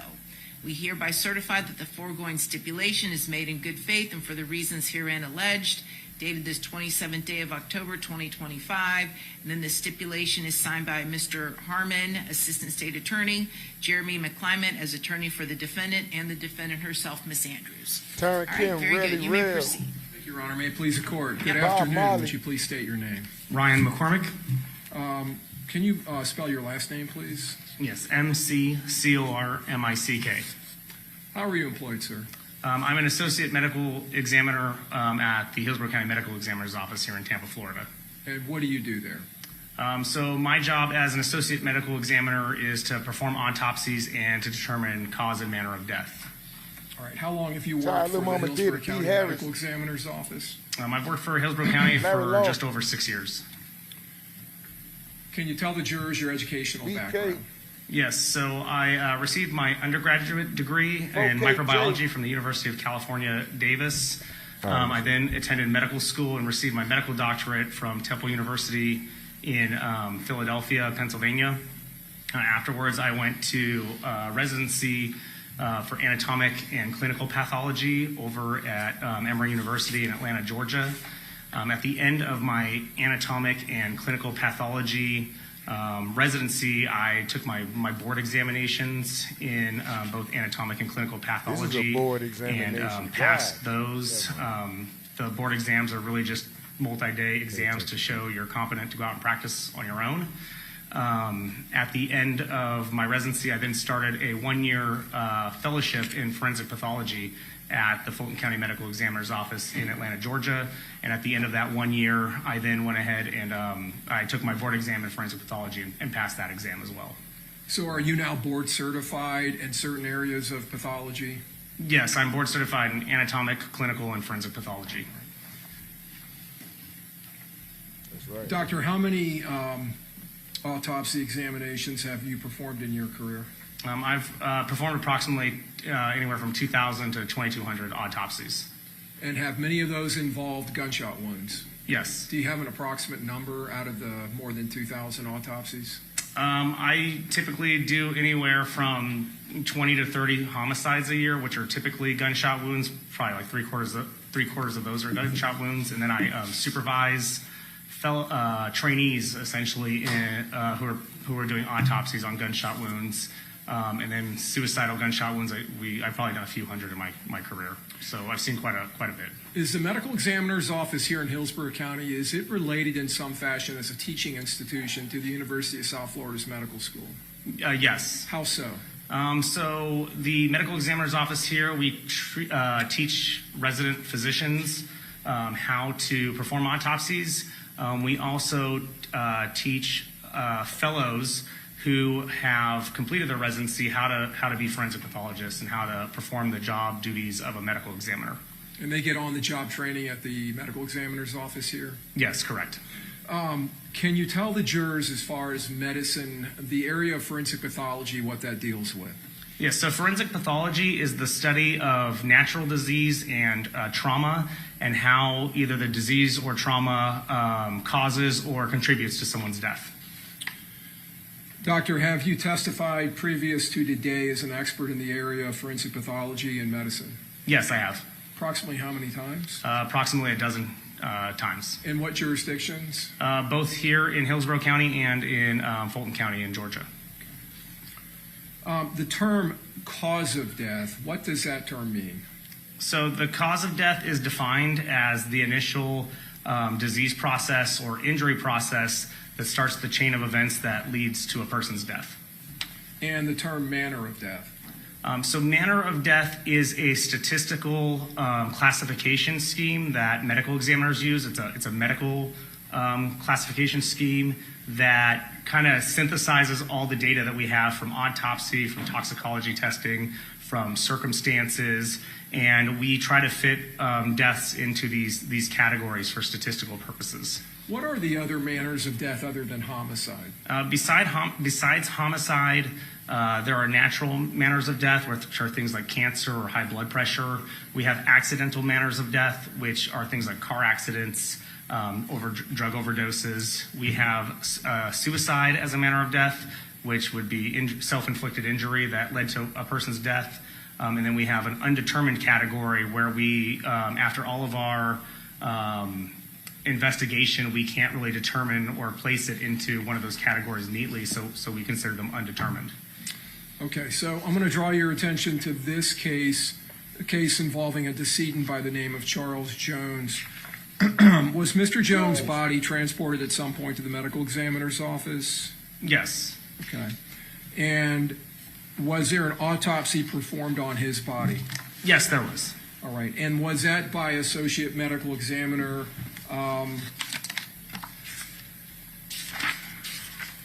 Dr. Noah Riley? Yes, correct. Excuse me, okay. And Dr. Riley, is he an Associate Medical Examiner like you are? Yes, he is. At the Hillsborough County Medical Examiner's Office? Yes, he is. All right. And due to his unavailability to come in and testify at this trial, were you assigned by the Chief Medical Examiner, and did you agree to review this case? Yes, I did. And I want to talk to you about that, but did you agree to review items in this case to come to your own conclusions as to cause and manner of death? Yes, I did. And is that a common practice in forensic pathology and here at the Medical Examiner's Office in Hillsborough County? Yes, it is. When fellows that come in from the University of South Florida and they perform autopsies and render cause and manner of death, frequently they will take jobs in other locations throughout the United States? Yes, that's correct. And in those situations, do you and other doctors who have permanent positions here at the Medical Examiner's Office, do you also substitute testify in those cases? Yes, we do. Okay.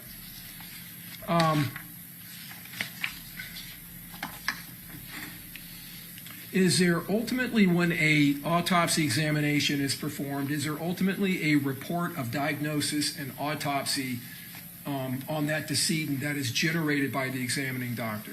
Yes, there is. And is the examination of the decedent in the autopsy procedure, is it commonly photographed or documented in a photographic manner by the Medical Examiner's Office? Yes, throughout the autopsy process, really throughout from the time the body gets to our office to the time we complete the exam, we're doing digital photography. So in this case, we're dealing with Hillsborough County Medical Examiner Department file number 2405732 involving Charles Jones. That number, that file number, is that unique to him and to his file in your office? Yes, it is. Okay.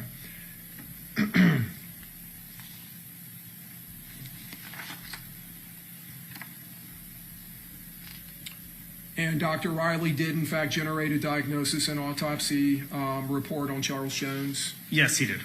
Does that report follow a certain format that is generally followed at the Medical Examiner's Office? Yes.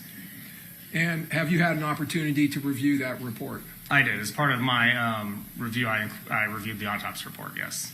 Did the autopsy report include anatomical drawings by Dr. Riley where he was describing by drawing these and indicating where injuries occurred?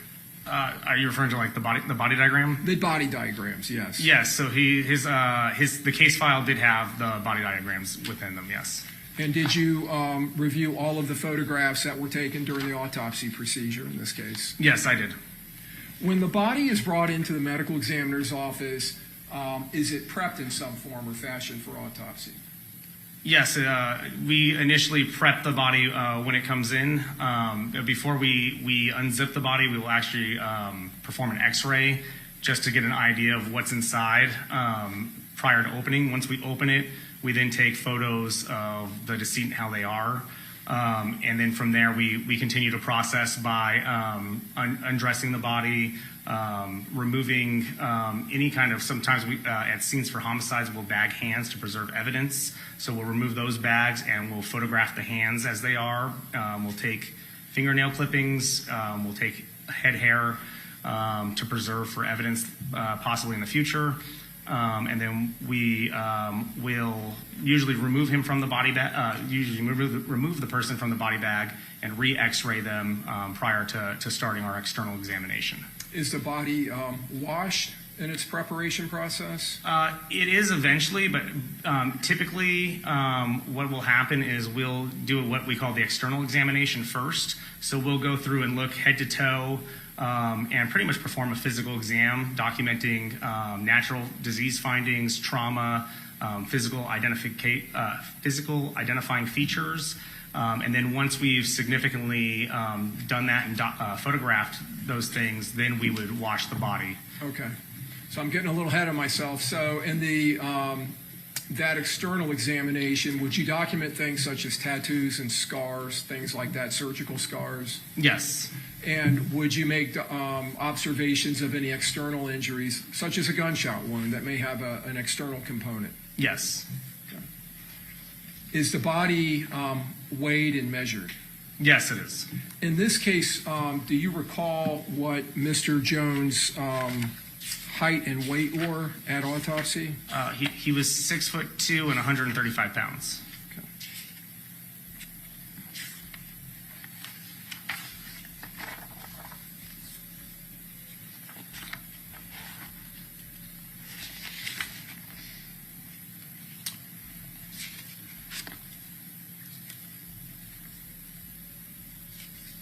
Does the file, the medical examiner's file, also contain a death investigator report of scene investigation? If there is a scene response, then yes, it will have a scene report or some kind of documentation of the scene findings. In this case, was there a death investigator report of scene investigation? Yes, there was. And did you review that? I did, yes. So one of the forensic investigators with your office responded to this scene? Yes, that's correct. And when the body is transported from the scene, is the body typically placed on a sterile cloth or blanket of some type? So typically, when the body is examined at the scene, it is placed on a brand new kind of white blanket, just to preserve any kind of evidence that may fall off the body while they're examining it on scene. And then they'll take the sheet with the body and put it in a brand new body bag and seal the body bag for transport to our office. Okay. And there's some agency that the medical examiner's office contracts with that brings the body to the medical examiner's office from the scene? Yes, correct. In this case, when Mr. Jones' body was brought in and he was removed from the body bag, was there some object that was found in the body bag that had come off of the body? So there was a fragment of a projectile found within the body bag when they initially were processing. Okay. And was that ultimately collected by Dr. Riley? And I'll get to that in a little bit, but was it ultimately collected and packaged in some way? Yes. Okay. Based on your review, Dr. McCormick, have you come to an opinion as to Charles Jones' well, let me rephrase that. Have you come to an opinion as to a reasonable degree of medical certainty as to Charles Jones' cause of death? Yes. And what is that? His cause of death is gunshot wounds to the torso. And have you come to an opinion to a reasonable degree of medical certainty as to Charles Jones' manner of death? Yes. And what is that? Homicide.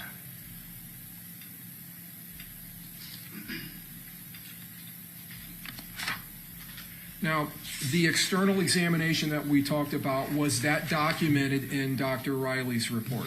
Yes, it was. And is there an evidence of injury section where wounds to the body may be documented? Yes. Now, in this case, did Dr. Riley document several gunshot wounds to Mr. Jones' body? Yes, he did. And is there past that, is there an internal examination section of the report? Yes, there is.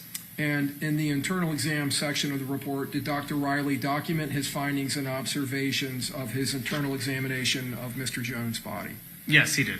Now, would that include examination of things such as body cavities, the head, the neck, the cardiovascular system, the pulmonary system, internal organs such as the liver, the gallbladder, the pancreas, the spleen, the lymphatic system, and other systems and sections of the human body? Yes, that's correct. Okay. And is one of those sections referred to as the musculoskeletal section? Yes, that's correct. All right.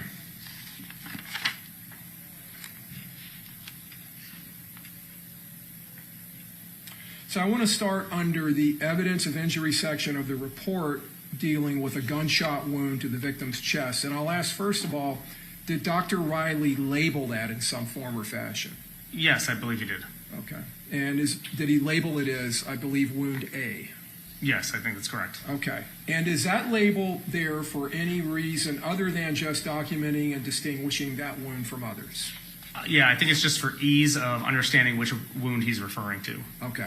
All right. So these letters, as we walk through this, they're not there sequencing the wounds as they were inflicted in time or anything like that? Correct. Usually when we label wounds, it doesn't indicate severity or order of injury. Okay. As part of that wound, was there an entrance wound on the upper right chest? Yes, there was. And was there any exit wound associated with that gunshot wound? No, there was not. May I have one moment, Your Honor? Yes.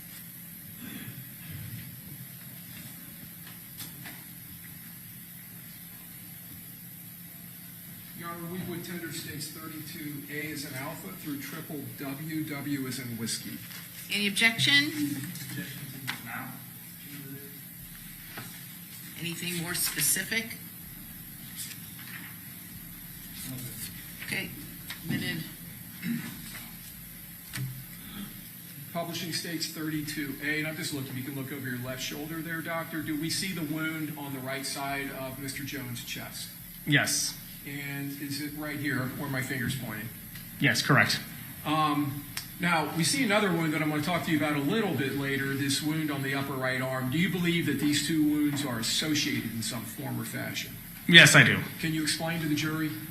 So the general, so first off, the wound on the right arm that you see in the exhibit is superficial. It's what we consider a graze wound, and so it doesn't actually enter into the right arm itself.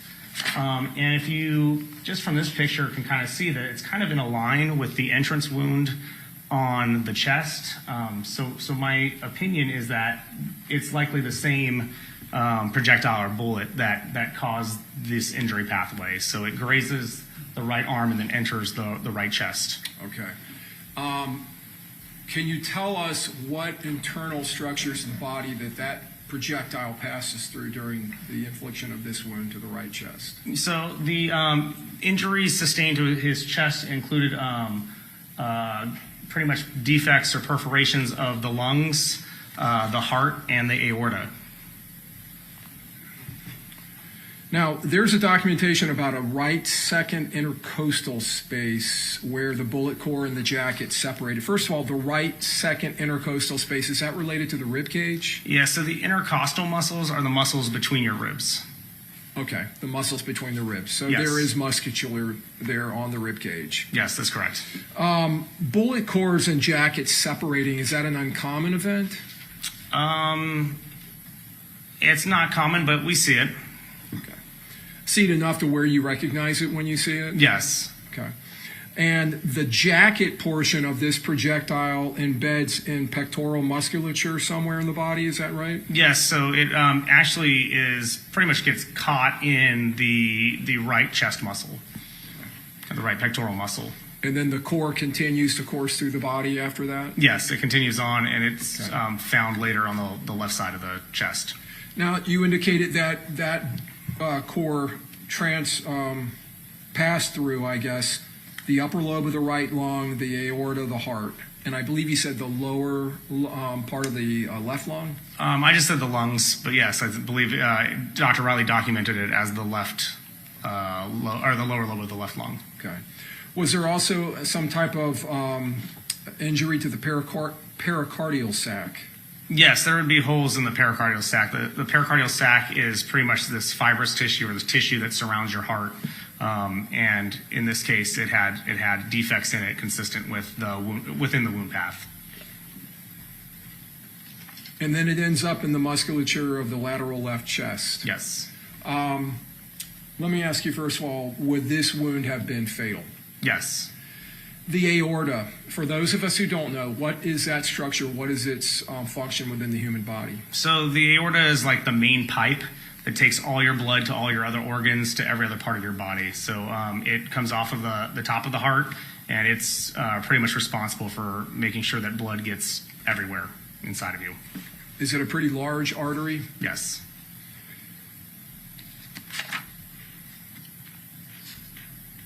Were there associated injuries to this wound, such as hemothorax?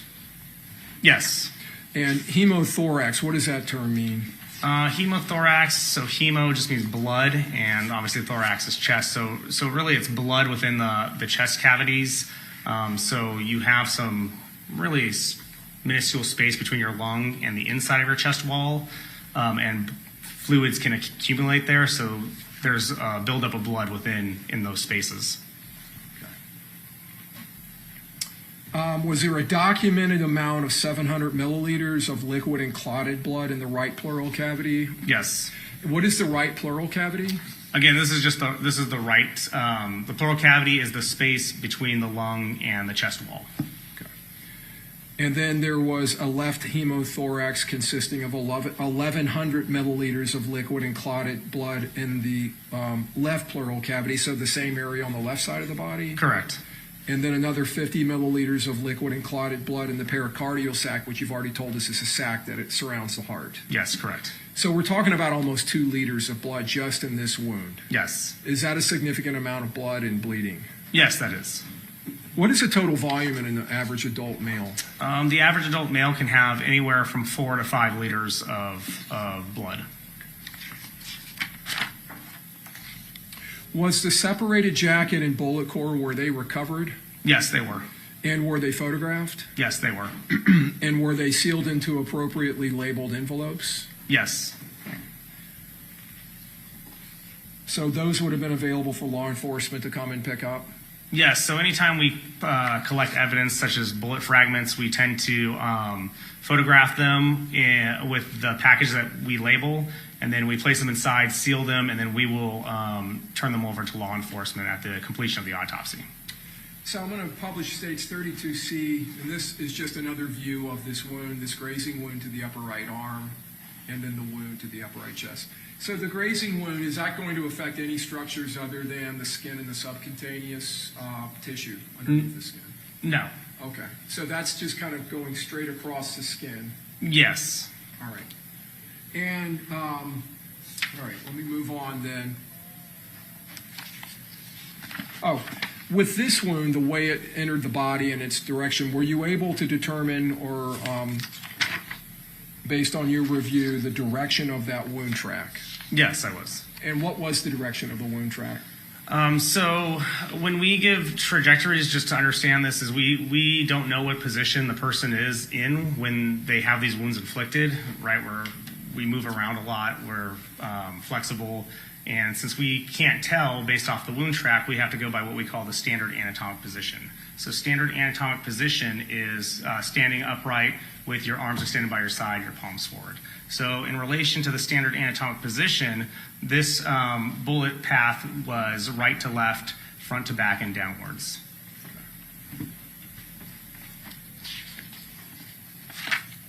Moving on to a wound that is labeled as B, as in Bravo. Was this a gunshot wound now on the opposite side of the body, the thoracic lower left back? Yes, this was a gunshot wound to the back. All right. On the left side of the back.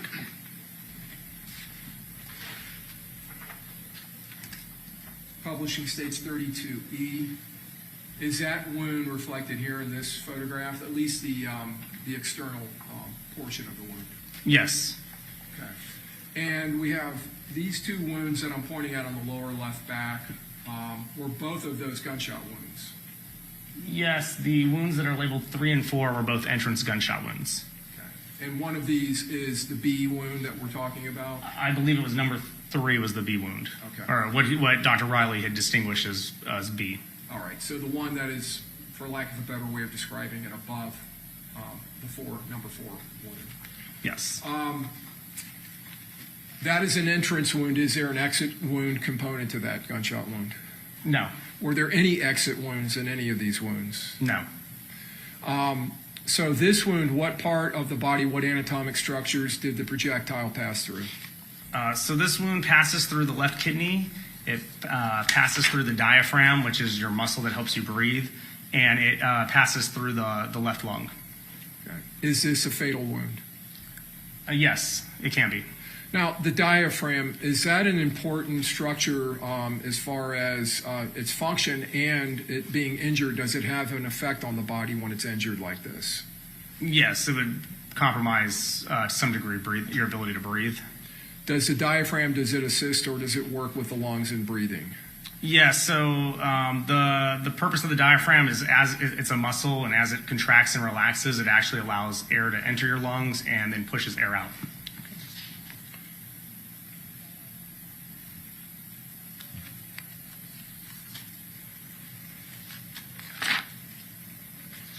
And in this wound, was there a projectile that was recovered? I believe there were fragments recovered from this within the left pleural cavity.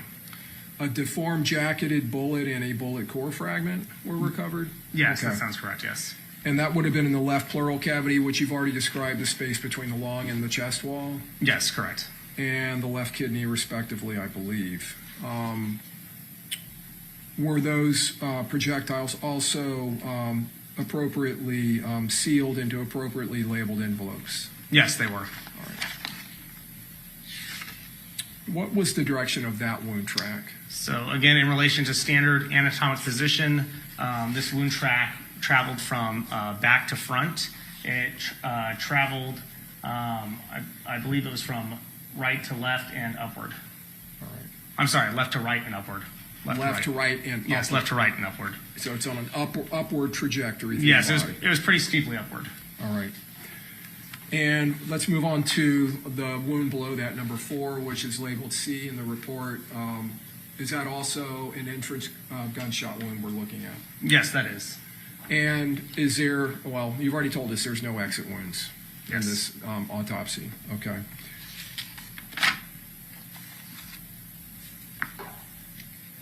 Did this wound, was the wound track similar to the one in the B wound or the number 3 wound? Similar. As far as its direction? Yes, in terms of directionality, it was the same. Okay. What internal structures were affected by that wound? It only struck the left kidney.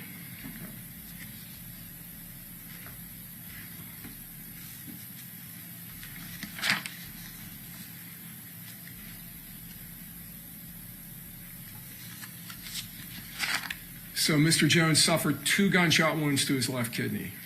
Yes. Okay. And what were the projectile or projectiles that caused that wound collected by Dr. Riley? Yes, there were fragments that were collected by Dr. Riley in that wound pack. And did he follow the same process of placing them into a sealed envelope and marking it appropriately? Yes. Okay. With both of these wounds, were there associated bleeding, I guess, or associated wounds? So yes, with the with gunshot wound labeled number 3 on here or on this photograph, it probably has some bleeding within that left pleural space. I don't recall him mentioning blood within the abdominal space, but there would be some kind of soft tissue hemorrhage. There was, based off the picture, some hemorrhage around these injuries. And you indicated that the wound track or the wound direction in number 4 or label C within the report wound, which is below the number 3 or B, that it had a similar direction. Yes, it was back to front, left to right, and upwards as well. Okay. So I want to ask, with these wounds to both the chest, the trajectory of the wound through the chest and the A wound, and then this B and C wound on the victim's back, I want to ask you if those wounds would be consistent with having been caused while the victim was seated in a car by shooters in front of the car while the victim was both turning to avoid the gunfire and then trying to turn his back to the shooters and crawl through the front 2 seats into the back seat. Yes, they could be consistent with that. Especially the fact that he would be bent over. Would that, in your opinion, would that account for this upward trajectory, or could it, through his body? Yes.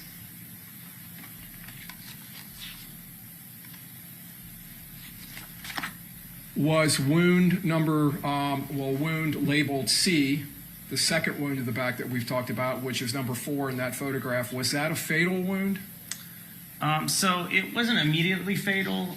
There is a lot of variables with that injury. It depends on how much he bleeds from his kidney and how long it would take him to get care.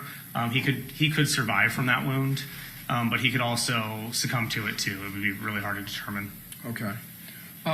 These wounds to the back and to the front of Mr. Jones' body, how long would it take after infliction of these wounds, especially if they happen in rapid succession, to cause death? It would only take seconds with the amount of blood loss that he had or he sustained. Okay. And could he have lost consciousness in seconds? Yes.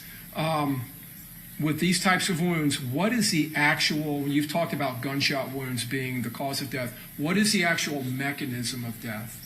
So mechanistically, there are two things at play here. One is blood loss.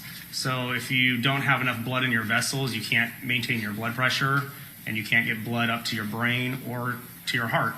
And then the fact that the one bullet in his chest passed through his heart muscle, it caused structural damage to the heart, and so you're going to be more prone to having an abnormal heartbeat. So both are, and combine that with the blood loss and him not getting enough blood to his heart, you kind of have both of these mechanisms happening at once. So I want to walk you around the victim's body with photographs, and I'm going back to 32E. There was another wound here at number 2, and states 32F, just more of a close-up of it, states 32G, more of a close-up. Is that wound something that is consistent with being caused by shrapnel? Yes, it is. And were there other wounds on his body that were consistent with having been caused by shrapnel? Yes, there were.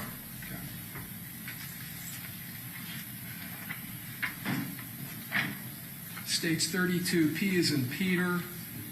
This incised wound to the victims, that's his left elbow, is that correct? Yes, correct. All right, and this would be the interior or the outside of his arm? This would be the outside of his arm, yes. Okay. Is that a wound that is consistent with having been caused by shrapnel? Yes, it could be consistent with that. States 32Q, just a close-up of it.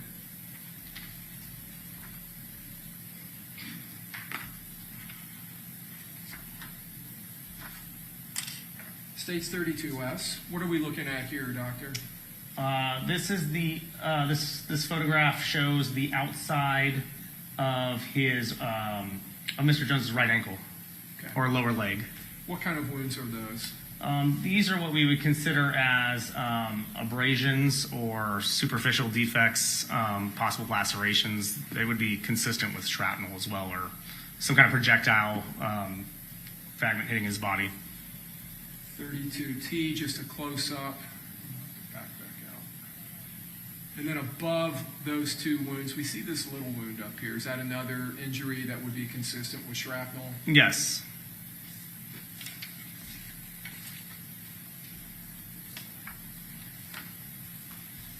And that's seen in 32V in close-up. V is in Victor. Yes. States 32X. There was an injury to the victim's right hand, right here in the palm side of the hand. What type of injury is that? This again looks like an abrasion to his hand. Okay, 32Y. Just a close-up of that. Something else that could have been caused by shrapnel? Yes.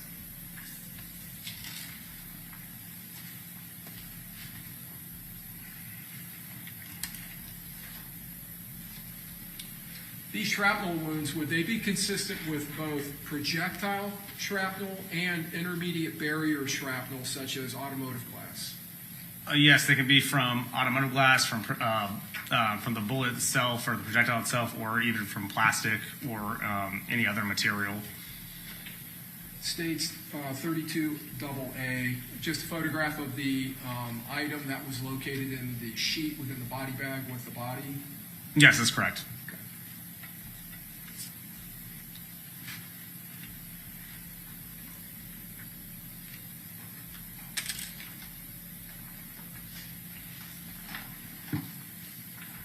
I'm going to show you some photographs of Mr. Jones' clothing. 32K is in kilo, double K. Sock from his leg. Would this be consistent with those two abrasions on his lower right ankle? The shrapnel coming through the cloth and causing those injuries? Yes, so these could be consistent with those injuries.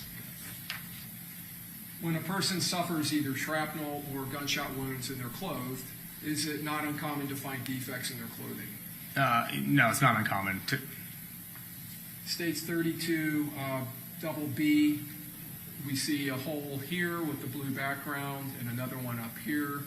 Again, defects in the clothing where the bullet may have passed through the clothing. Correct.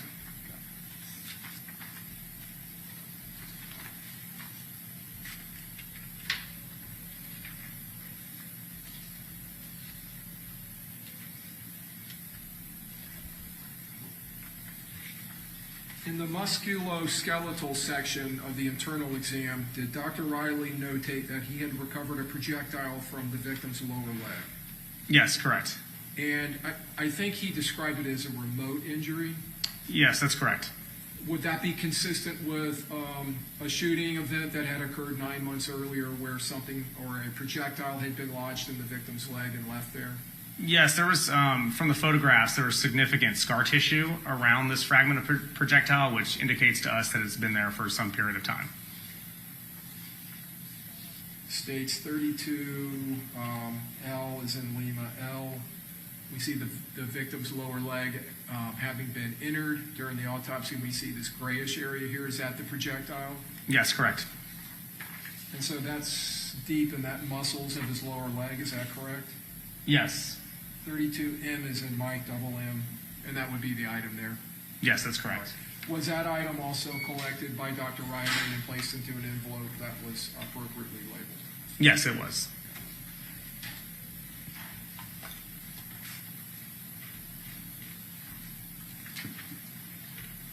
No, you weren't bored on that drill. You weren't restless on that drill.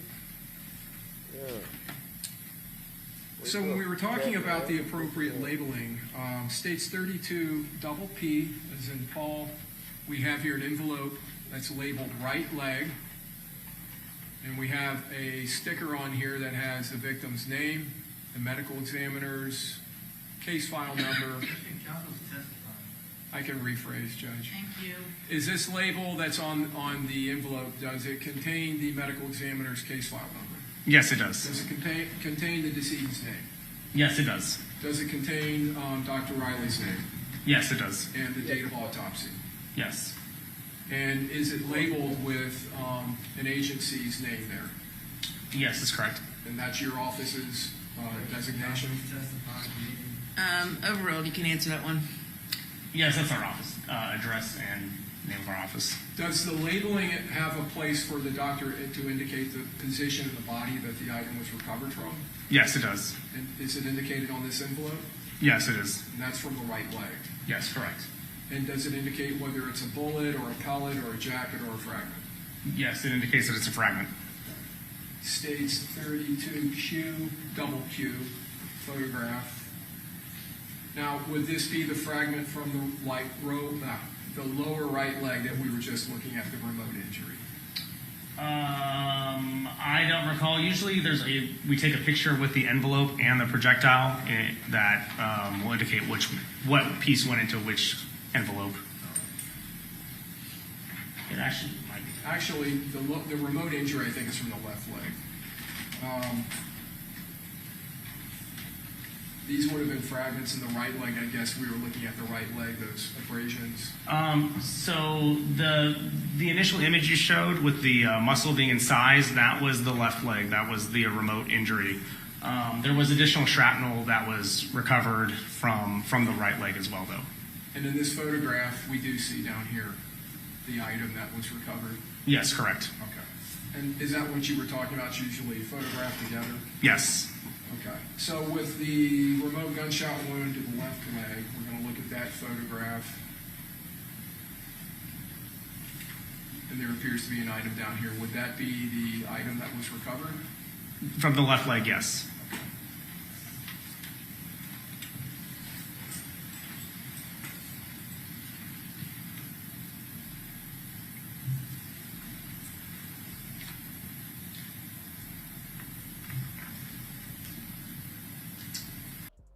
It's 32 double V.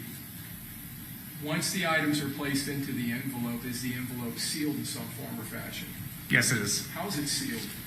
We use red evidence tape, and we'll seal along the seams on the back of the envelope, and then we'll sign and date our initials on the back, overlying the red evidence tape.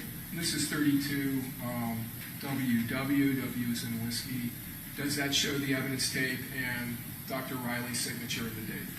Yes. And is he following your standard operating procedure as far as sealing those envelopes? Yes.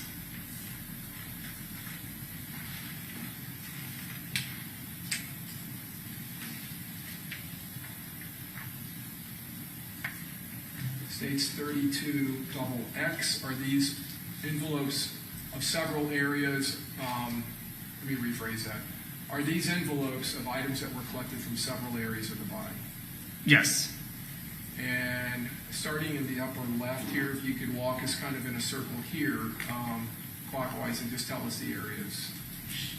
Sure. So we have fragments recovered from the left kidney, a bullet recovered from the left chest wall, a bullet recovered from the body bag, a fragment recovered from the left pleural cavity, a jacket recovered from the right chest, a fragment recovered from the it says periaortic tissue, and a fragment from the sock.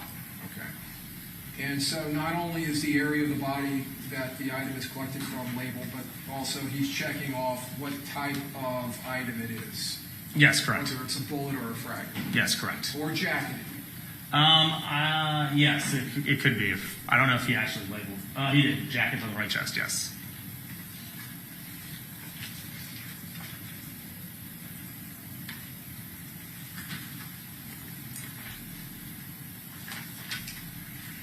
May I approach the witness, Your Honor? Yes. All right, I'm going to show you what's been labeled as 32.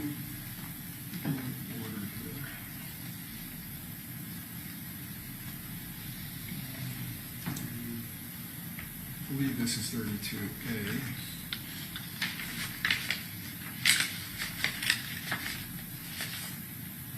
32A, there's a smaller envelope inside of the bigger envelope, is that correct? Yes. Do you recognize the envelope? Yes.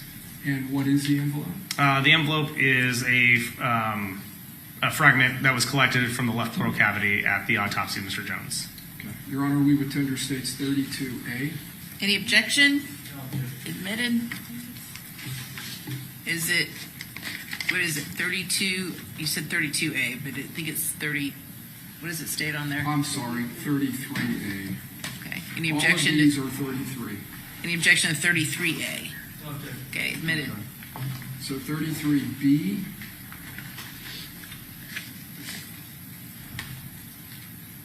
The envelope has a smaller envelope. Do you recognize that, Doctor? Yes. And what is it? This is the envelope that was containing the bullet from the left chest wall that was recovered at the autopsy of Mr. Jones. Your Honor, we would tender states 33B. Any objection? No objection. Admitted. 33C. Do you recognize the smaller package? Yes. It's the bullet that was recovered from the body bag of Mr. Jones. And 33D. Do you Are you recognize moving that into evidence? I am, Your Honor.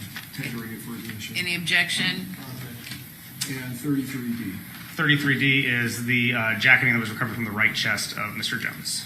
Any objection? Admitted. All of those. 33A through D.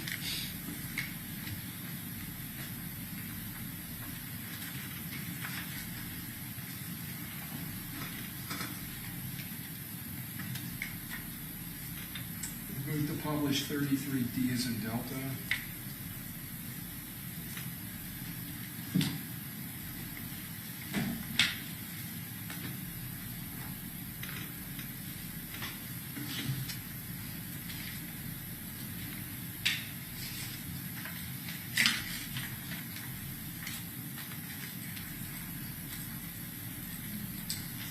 C, moving to publish. And this is the item that came from the body bag? Yes. And it's described as a bullet by Dr. Riley? Yes, correct.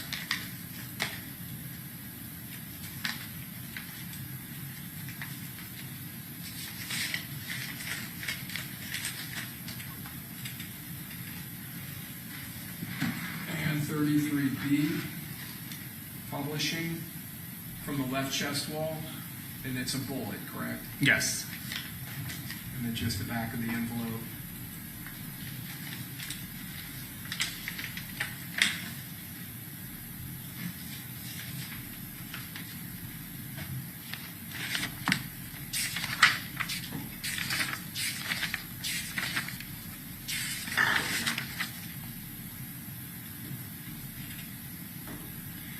The autopsy in this case actually occurred on June 23rd of 2024. Is that correct? Yes. All right. I think I had said the 24th. I think one of these may be dated the 24th.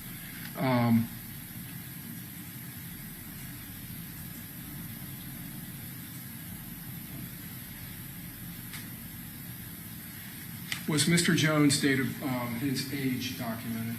Yes. What was his age? I believe he was 26.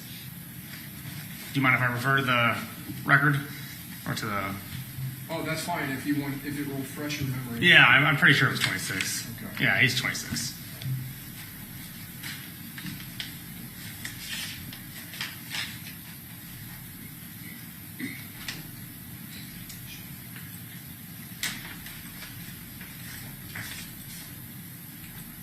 And states 33A.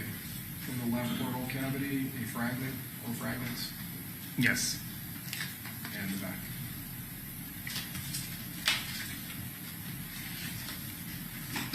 Thank you, doctor. I don't have any further questions, Your Honor. Okay, cross-examination.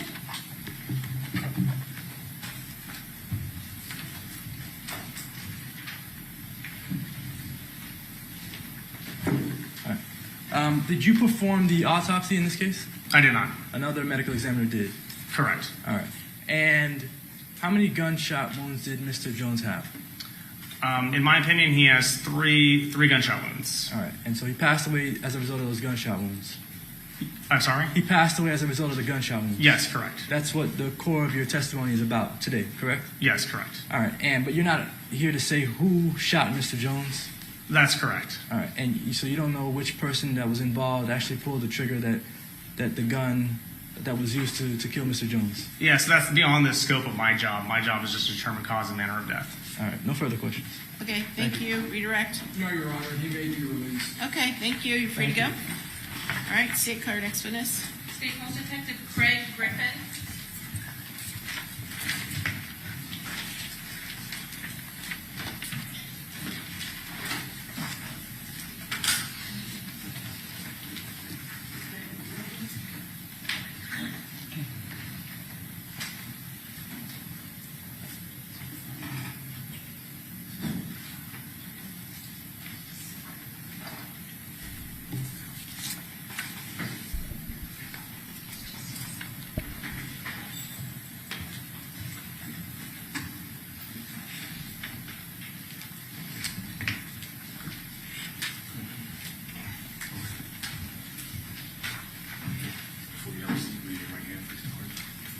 Please swear in front of the testimony you're about to give will be the truth, the whole truth, and nothing but the truth, so help you God. Yes, ma'am. Thank you, sir.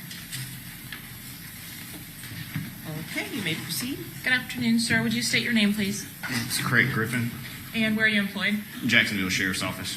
Do you have a particular assignment with the Sheriff's Office? Yes, ma'am. I'm currently assigned to the Jacksonville Sheriff's Office Gang Investigative Unit. What is your title in that unit? Gang detective.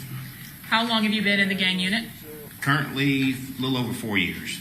And what was your prior assignment in advance of the gang assignment? Prior to the gang unit, I was assigned to patrol on the north side of Jacksonville.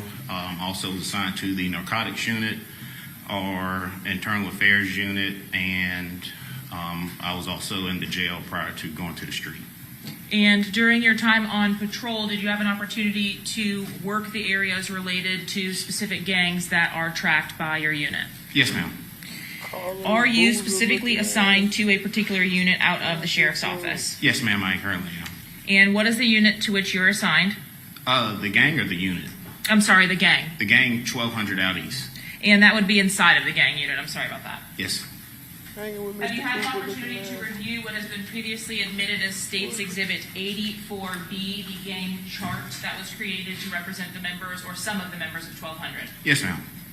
If you'll look to the screen in publishing 84B, have you had a chance to see that? Yes, ma'am.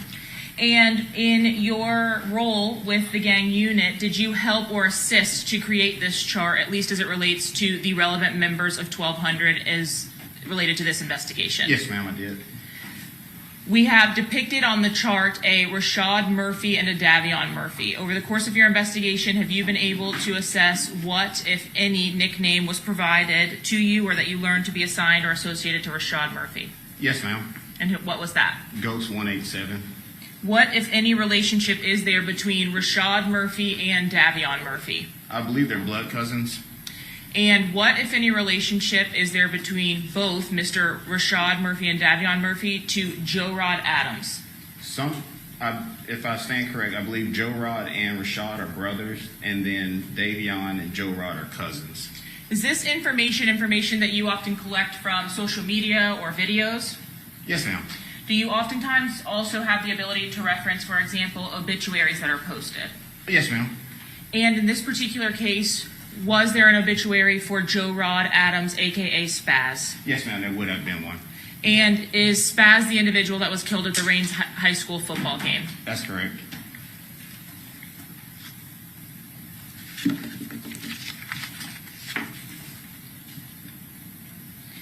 Did you, in this particular case, have any involvement with the investigation that was conducted into the homicide of Charles Jones? Yes, ma'am. And what particular involvement did you have? I conducted a traffic stop on a Shane Gathright. And when you conducted that traffic stop, were you accompanied by other law enforcement officers? Yes, ma'am. As you all made contact with the driver, Mr. Gathright, did you ask him to exit his vehicle? We did, yes, ma'am. And did you complete a search of that vehicle? Yes, ma'am. Having attended that traffic stop, are you aware of whether any of your fellow officers were wearing a body-worn camera? Yes, ma'am, I do. I'm showing you what's been marked as States Exhibit 102 through 104, so take a look at that and let me know if you recognize those images. Yes, ma'am, these are from the traffic stop. Do they fairly and accurately represent the beginning of the contact that you had with Sean Gathright at this vehicle stop, excuse me? Yes, ma'am. Your Honor, at this time, state seeks to admit States Exhibits 102, 103, and 104. That nigga The got objection admitted. that nigga got bowling lane In oil publishing on States his head. 102, are you able to see the screen okay? Yes, ma'am. And what date did the traffic stop of Sean Gathright actually occur? Looks like June 26th Of what year? of 2024. Were you working in your capacity as a gang unit detective Yes, when ma'am. this stop was conducted? Yes, ma'am.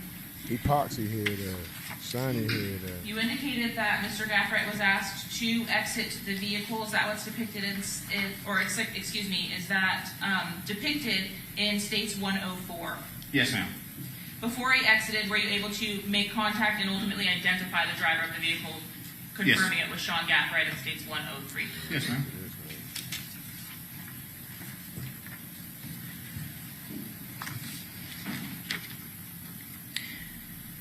Specifically, as it relates to your work with is that the only actual involvement that you had, roadside or otherwise, with the Tampa Police Department case, other than providing background or historical information about the 1200 gang? That, and then also the interview of Rashad Murphy.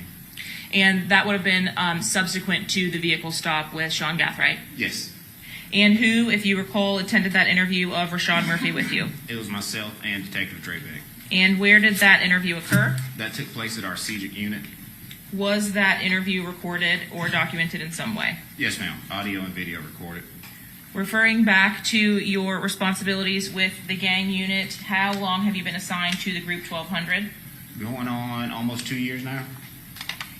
And are you familiar with whether 1200 used to be represented by a different name or the members therein? They had a couple of different names, yes, ma'am. In advance of 1200 being the leading name as referred to that group, what was Rashad Murphy, for example, or Ghost associated as? Another group called 187 Boys. As the groups develop into bigger groups or grow in size, do they ultimately assume these additional names? So from 187 to 1200? Yes, ma'am. In this particular case, would that mean that Rashad Murphy no longer considers himself 187? Not 187, but also 1200. What does 1200 specifically actually represent? It's a block located in Jacksonville, Florida, at the corner of First and APR. And would you say that that's a neighborhood or an area of Jacksonville? Yes, ma'am. Does 1200 associate with ATK or its members? Yes, ma'am. Have you personally in your time or work with the Jacksonville Gang Unit seen videos and social media posts which depict both of those groups in the same video or post? Yes, ma'am. You damn right. Do ATK and 1200 share a common enemy in Jacksonville? Yes, ma'am, they do. And who is that common enemy? It'll be members from 6 Block. Did you have an opportunity to review some photographs that were taken of Davion Murphy at the time of his arrest? Yes, ma'am.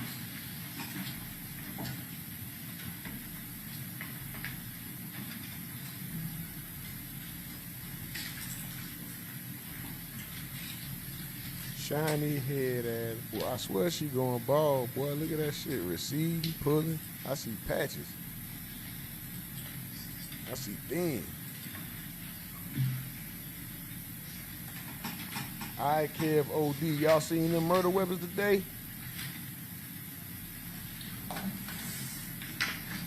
Mike from the Ville said we seen them last week. Phoenix say no. Mel says y'all know the cash out.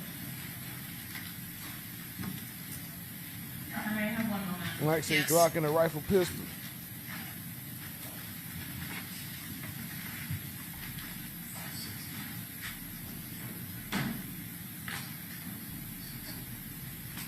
Trey 1K say, what you smoking? Oh, I ain't reading that. That nigga Trey Wild, boy, I almost read that shit. I can't say, Rumor, I ain't know you been live, gang. Oh, yeah, man. What's up with it, bro? Trying something new, brother. Mike from the Ville said, every day he live for real with the case. Yeah, for sure, man. Shit, if you ain't subscribed, bro, well, I know you subscribed, but go ahead and hit the notifications, bro. Hit the bell notifications, man. We be tapped in, especially when we got court cases, you know, but we tap in pretty much every day. I'm telling you, bro, it be 10 or 10,000, and we still be lit. We still be, you know what I'm saying, doing our thing. Come through, man. Hit the Discord link up top. Join the Discord, bro. Phoenix say you owe me and my. Oh, he talking to Mills. Okay. Mike from the Ville say only one of the shooters was the brother to Spaz, and I don't remember you saying that. Oh, okay. Sir, I'm showing you what's been marked States Exhibit 69A through O. You can take a look at these photographs and let me know if The mama said this ninja head shining like new money. Look at this nigga. I swear he got bowling ball. He got bowling lane wax on his head. You know how shiny a bowling lane be? Like if you step on that bitch, you gonna slip. That nigga look like he rubbed his head, pause, in the morning with that same wax. Just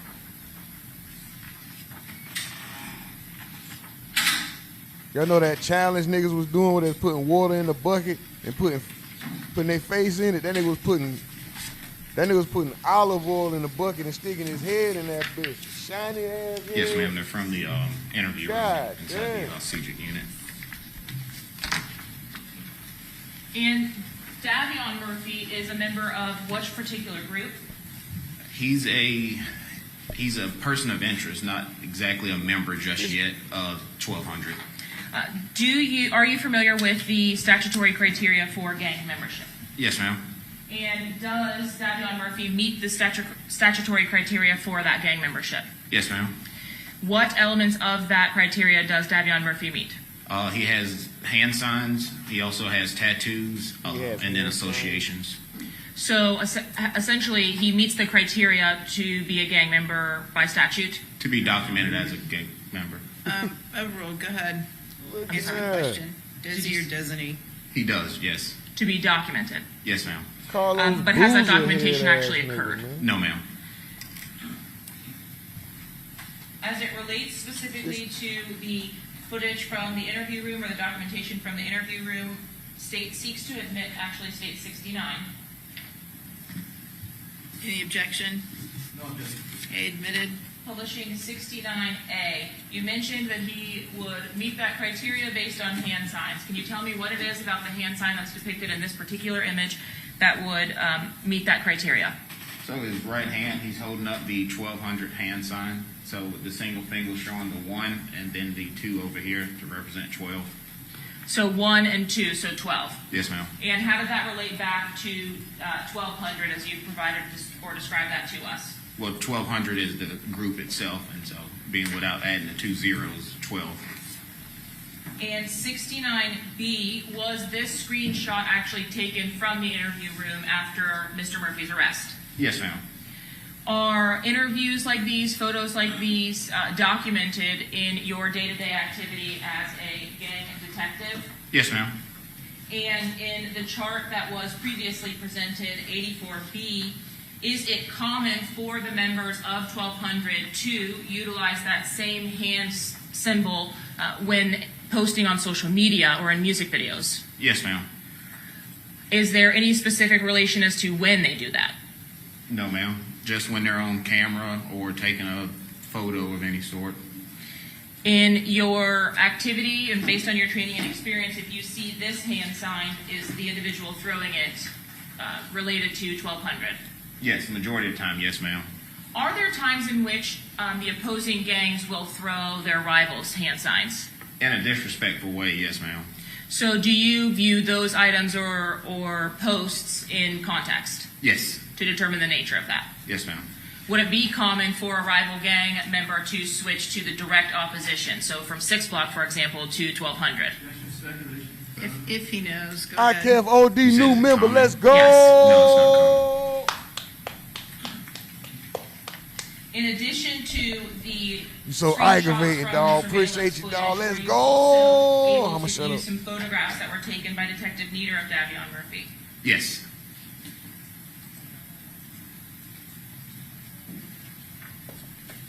In 69D,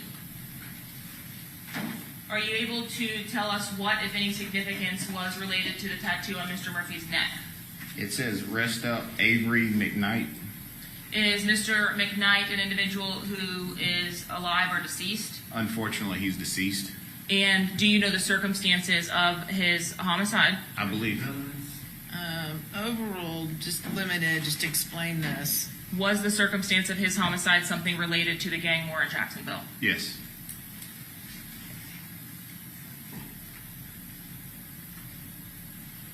(69E), specifically as it relates to the tattoo across the bottom of Mr. Murphy's midsection. Are you familiar with an individual that went by the moniker of Suge? Yes, ma'am. And was Suge a name that is regularly utilized or mentioned by 1200 members? Yes, ma'am. Is Suge also a person or an individual that's disrespected by their rival 6 Block? Yes, ma'am.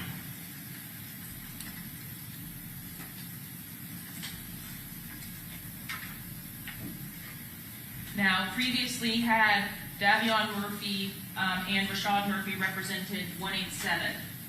Yes. At some point, do you document Davion Murphy's transition to 1200? Document it, no. Monitor it, yes. So is there some mechanism by which you all record updates that you'll see or items that you think may prove valuable in when you do updates to documenting or undocumenting specific members? Well, yes, because everybody has to be redocumented every 5 years. So is there a log or some record that you can keep for documentation or items that would go towards potentially meeting that criteria? Yes, it's called an FIR. So having received these, would you have added essentially a note regarding Davion Murphy and his tattoos or known tattoos had you not had them before? Yes, ma'am. Was there another tattoo in state 69H that was depicted on the left side of Mr. Murphy? Yes, ma'am. And are you familiar with Jacoby? Yes, long live Jacoby J. I'm not familiar with that Jacoby. Jacoby Wright or Jacoby J? Jacoby was hook on the end, and then you have Jacoby Wright at the bottom. But I'm not familiar with Jacoby Wright. Okay. But did you have an opportunity to view this photograph? Yes.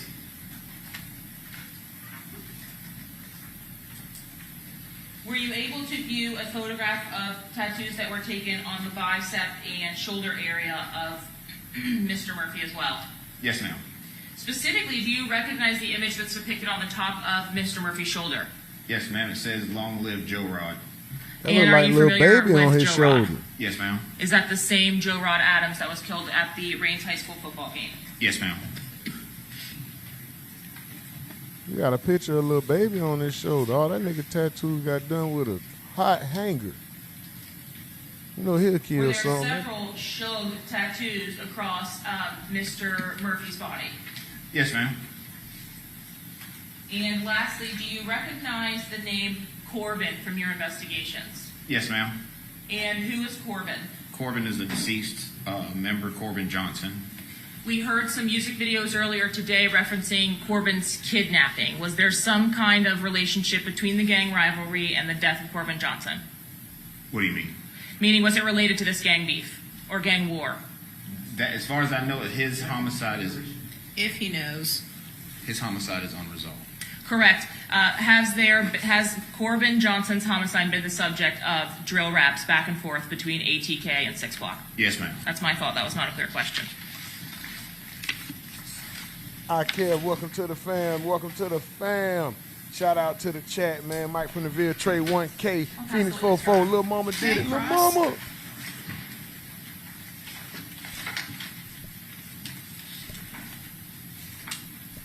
Where we at? Mills.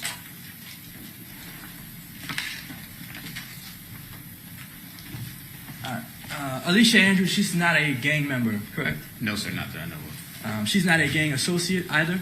Not that I'm aware of. All right, and that's according to the Florida statutes? Not that I'm aware of. Not on my radar. All right. These 1,200, when did it start? Early 2000s. Early 2000s? Yes. So this is going back, you're saying more than 20 years? Roughly, yes, sir. All right, so when was it the 187 boys? 187 would have came around probably 2015, 2010, 2015. Okay, so earlier when you said that, I guess it was Ghost, Rashad Murphy, he was Yes. part of 187 boys? Yes. So, do you know what time frame he was a part of 187 boys? I don't, not offhand. All right, so he was a part of 187 boys, and then he switched over to 1,200. How does that work? So 1,200 as a whole, it's a neighborhood. It's a gang. It's a documented gang. And then within there, they have select groups. Okay, so you have 187 boys. You also had another group referred to as A Team, and then you had another group referred to as Cut Circle. They're all from 1,200. So it's not that he switched from 187 to 1,200. He was always a part of 1,200. Correct. And I guess in 1,200 there may be even more specific groups. Yes. All right, and those groups are based off of what, streets? Streets, maybe just something that they come up with. Okay. All right. And not all of these people, they're not all born gang members, right? No, sir. All right, they become gang members at some point in their lives? Being documented according to Florida state statute. Okay. This is the 1,200 chart. You're the gang detective for 1,200, right? Yes, sir. So on this, I guess, chart here, 4 of these individuals, they're no longer alive, at least 4? At least 4. You give me a second, I can.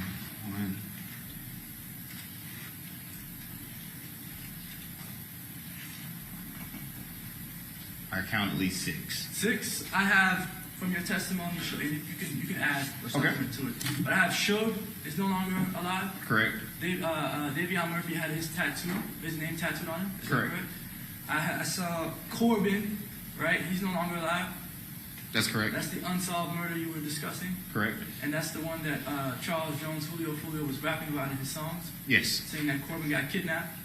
Yes. All right, and found in a field, his bones were found in a field. That's correct. All right, and Spaz was killed at a football game. Is that correct? Yes, sir. At Rains. Yes, sir. That's the school where Alicia Andrews went. If you say so. Okay. Well, Spaz went to Rains. Okay. I'm asking. That I don't know. I believe he did. Him along with Kenny Caps, or I'm sorry, Robert Howard. Robert Howard. Okay. And Robert Howard is accused of killing Spaz. That's correct. All right. We have this Leaky. Yes, sir. He passed away. Yes, sir. All right. So I have Leaky. I have Spaz, Corbin, Shug. Who are the other 2? So at the bottom you have Darian Self, Michi, and then Brandon Bevel, 5, who are also deceased. You said Brandon deceased. Yes. Darren Michi Deceased. Deceased. That's also one of the ones that Julio was rapping about in the songs. Yes. And then what was the third one?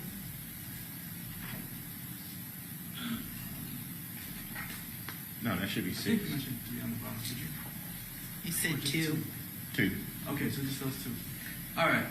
And the others, are they still in 1200 that are on this chart? They're still, yes, sir. Well, so J Dot, not so much. He will be J-Dot. associated to a different gang now. J. Dot, is this Jacory Rivers? Correct. He's in a different gang now? Yes. What gang is he in now? I'll possibly tie him to the Bloods gang. The Bloods gang? Yes. So he's no longer with 1200. No. Do you know why he's no longer with 1200? I don't know. All right. And Bloods gang, is that a Jacksonville gang? No. All right. These are young men, right? Yes, sir. Like early 20s? Early to late 20s. Early to late 20s. Mixture of. All right. And there are other individuals on here who went to Rains High School, correct? I believe so. I'm not 100% sure on that one. And if I told you that Alicia Andrews went to Rains High School, would you have any reason to doubt that? No, sir. In high school, were all of these individuals, were they gang members in high school? Not that I recall. So at some point down the road, maybe they become gang members after they leave high school or when they drop out. Is that possible? Or during high school, because Sometimes. you have Instagram, you have social media. So sometimes they become gang members in high school, right? Yes. Sometimes after high school. Yes, sir. All right.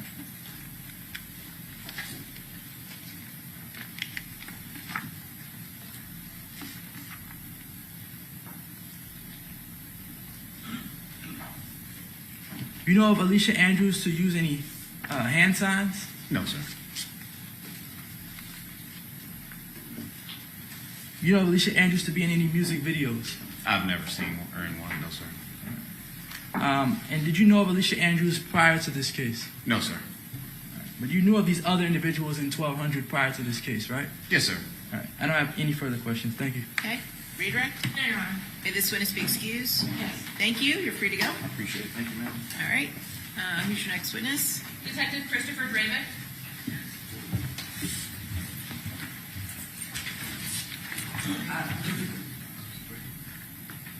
Sure. Quick one? Okay. Yep. We'll take just a quick 2-minute break, okay? All rise. Even though it says it's that Ramos. No, that wasn't Ramos. That was an old text, though. Old miss. Let me go finish that. Phoenix said it's got to be that lawyer first murder trial. Bob Molly said detective in training face lawyer. Come on, bro. Mel says people that be so unaware of what they're talking about bothers me. Blood gang. Mike from the Ville said, watch my shoes, freestyle, Davion Murphy. Oh my goodness. Just this next detective? Yes, sir. Okay. He got a cemetery on his body, didn't it? Little mama did it, said, well, dang, Mike from the Ville said, bro, Phoenix said Julio got shot in the foot because he was stepping on shit with the, oh my God, was supposed to mark. This nigga wild, bro.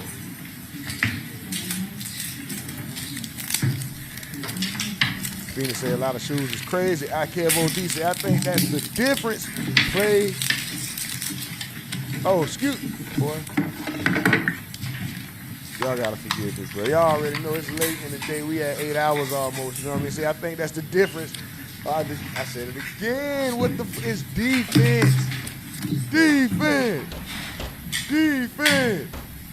Defense. Dumbass nigga. You see the word. You know how to. And watch, I say it wrong again. I'm going to read it slow. Like the bus that I might need to be on if I don't get this shit right, okay? I think that's the defense play right now. It's confusing. I did it! Looking ass. I'm about to get it. Damn, bro. I can't even read it. Mama did it say LOL right, fofo. Especially said, Phoenix said, especially did that black. The mama did it. I said, I know the jury confused as hell. Monty says, good looking.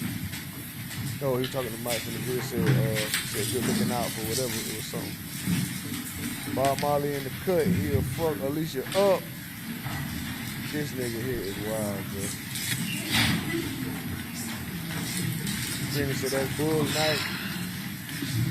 Boogie Night. Monty Teason said, chat, who was that on the stand? Oh, they gave me. All right. They might sit together. They killed the defense argument like day one. Trey 1K said. I can't say this defense worse than Queso now. Facts. Mike from the Ville said that boy Ghost got a lot of shoes. Tatted all over him. Wait a minute. Hold on. Oh, yeah.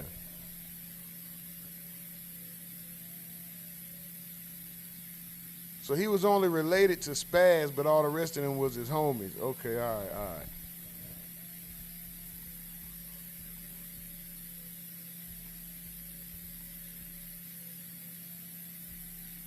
Mike from the Ville say 5 years, just stay clean and you off the radar. There must be something up top I need to read. Queso Pops Green for that. Trey 1K says, Book has been on one. Phoenix said, I care if we watch Queso Daddy do him in. Yeah, it was dirty. Lil Mama did it, LOL. I don't know why it changed back. I'm just joining again. I appreciate it, though. My other name is Chevy Oil. Oh, for sure. Hey, bro, YouTube did that. I hope it's not just this channel. I don't know what the fuck. I don't know if it's something I need to do. But shit, shout out to you, bro. Yeah, I don't know why I did this, bro. Mel said, send my $5 a piece to the RUMORNATI network. He can have it. I don't need it.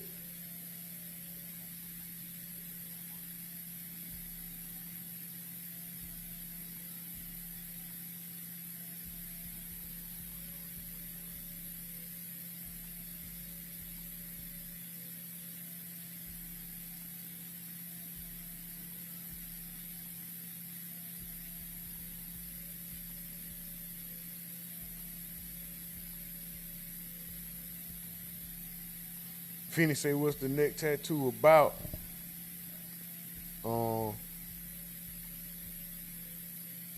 I couldn't tell if I'm like, damn, is them hats that he caught or hats that happened to people that he loved or shoes? I didn't know if them was hats or shoes. I guess them was shoes. Like Mike from the boy, that's crazy. Get her in here. Mike said, sir, can you spell murder for me? M-U-R, no further. Okay. Questions, y'all. Okay, sure. Says cross-examinations be so whack. Larry Law said, life and choices. Trey 1K said, yep. Mike from the Ville said, room will be at the game done different. Done different. I know. I'm supposed to be saying defense. I'm out there talking about dear friends. Dear friends, man, get your weak ass out of here, boy. The other Murphy on the shooting was his cousin, and the 5 years comment I made was about how they review game member status every 5 years. Okay, for sure. Oh, yeah, right. You could just stay low-key for the 5. Damn, Alicia, that could have been you. Look at that. You ruined your chances. That could have been your future right there. Dumbass. Dun.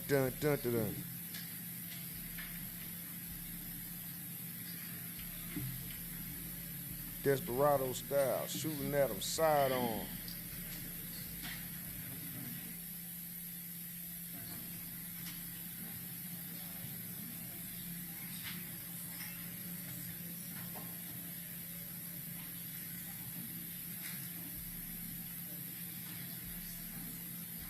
Come on, my boy, Judge, my boy.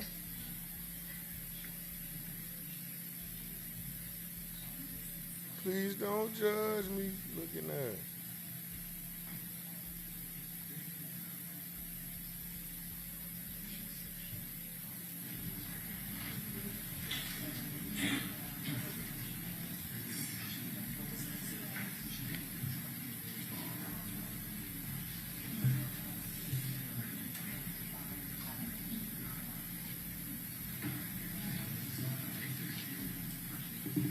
I lean and get lit. Lima bean soup. What them niggas say? They can't let me go back and look at that That young Dro shit y'all saying about her outfit, boy. That bitch, I think a nigga said lima bean soup. That nigga looking at. Okay, we ready? Then her lawyer, the lady, the only one that got a chance over there in the dark green.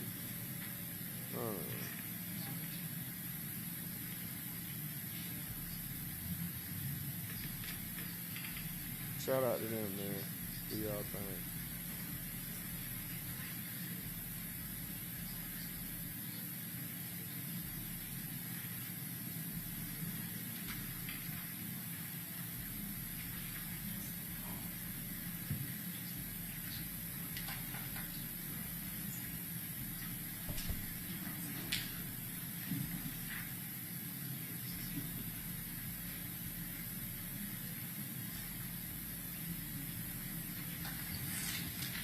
Okay, we ready to go? Okay, very good. All right, let's bring in our jury.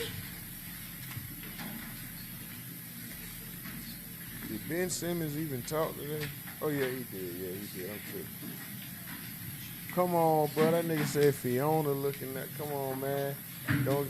That's mine right there, bro. Get off her, bro. Hold on, bro. Damn. That nigga getting on my girl, man. All right. That's all me, dog. Bean soup wearing that. God damn. Bean casserole soup wearing that. Get your. Okay, very good. Welcome back. Everyone have a seat. State who's your next witness. Detective Christopher Drabeck. I guess it don't matter when you're going up for murder, right? Better than that orange suit she's been posted up in. What color you want? I'll take the bean suit. The bean suit. About to give will be the truth, the whole truth, and nothing but the truth, so help you God. I do. You may proceed. Good afternoon, sir. Please state your full name for the jury. My name is Chris Drabeck. And where are you employed? I work for the Jacksonville Sheriff's Office. Are you also a member of the Jacksonville Sheriff's Office gang unit? I am. How long have you been employed with JSO? Going on 9 years since May of 2017. It's a radical And are you job. also assigned Fucking a A. specific gang or gangs in the unit? Yes. Who are you assigned? Frankenstein. I am currently assigned a criminal gang called 21st Street and another criminal gang called Rack Chasing Family. So not any of the ATK, Eli Manning 1200, or had 6 that. block gangs that were referenced specifically in this case. No. Are you familiar with those gangs? Yes. Do you work alongside the detectives who are specifically assigned to those gangs? I do. And were you familiar enough with those gangs and in your workings with those detectives to create the charts that we previously admitted as State's Exhibit 89 in this case for the gangs? Yes, we facilitated the charts together. Did you maintain a relationship with the lead detective from the homicide investigation from Tampa? I did. And was that Juan Ramos? Yes, ma'am. From what point at learning about the death of Charles Jones did you begin working with the Tampa Police Department? The morning they called me on June 23rd. And what was the nature of that call?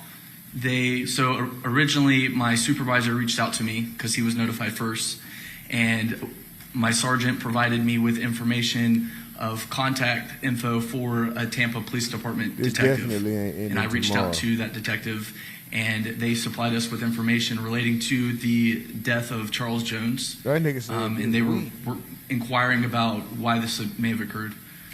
Did you have any knowledge that Charles Jones was going to be in the Tampa area before you received a call about his death? Yes, we did observe posts on his social media where he was advertising his trip down to Tampa prior to him going in reference to him celebrating his birthday. How do some of these rappers or even gang members actually tell people about their events or their appearances? Social media. And in this particular case, did you have an opportunity to see some flyers that were posted to Mr. Charles Jones' account? I did. What is the street name for the account itself? Did he use his legal name or the moniker of Julio? He used his rap name, Julio. Stephen Edwards say, where's Ramos? Mike Finnerville say he probably not coming till tomorrow, and the case might not end this week. I can't say he was most definitely picked on in school. Yeah, he looked like a prick. B, 1 through 10, and 95C. Monty says, rat chasing family. What the F be wrong with these young niggas? Mike Finnerville say everything. Mel says, are we getting Ramos first thing tomorrow? I hope so. Pause if necessary. That was supposed to be a question. It was more like a statement. I can't say, oh, chat, please tell me y'all seen that sexy ass cop in the red Friday.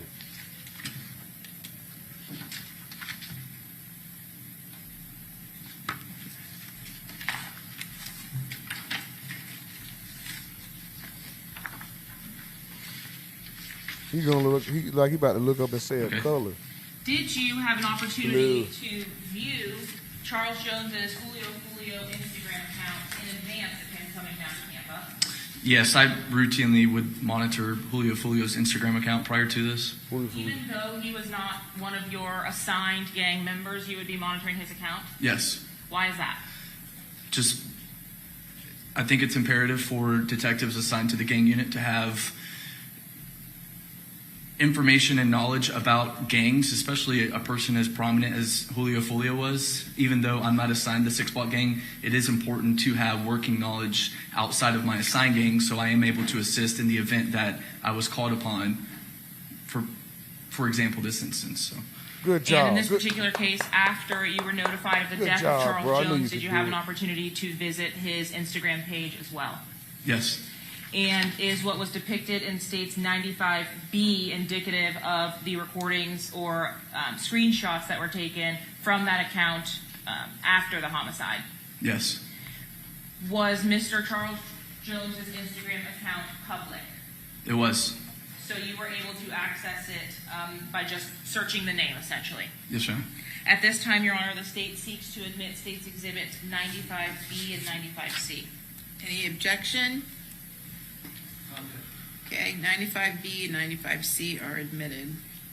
As it relates to the flyers that went out for Mr. Jones' birthday, I'm showing you 95C. Is this the flyer that you mentioned was posted that notified you, at least, that there was going to be some kind of club appearance in the Tampa area? Yes. Do you recall when this post made it to social media? I know it was sometime prior to June 23rd. I believe it was a week or so before. And did you have an opportunity to see from the flyers at least the location, exact location of where Mr. Jones was expected to appear? He's advertising the club teasers. Was the information that you had regarding 6-block members being in Tampa only limited to Mr. Jones, or did you receive information that additional members would also be present at that time on June 22nd? There was an additional post that he had made in reference to his travels down to Tampa, and we did see another person in that post, and it was Robert Howard. Showing you C2. Is this the post that you're talking about? Yes, the gentleman on the right with the yellow hoodie, that's Robert Howard. He goes by the nickname Kenny Caps. He's a 6-block gang member. And you have this knowledge in advance of the actual trip down to Tampa, is that right? Yes. Now, both of the appearances that were annotated in the post that he was giving, did you provide any information that you can recall about rivals or about his arrival to Tampa? I did not communicate with Tampa prior to this. In your review of the Julio Instagram account after the homicide, is this when you first looked to the account what you would see in opening it? Yes. And were you able to actually look back to view in B2 here additional posts that were made by Mr. Jones? Yes, he had quite a few posts.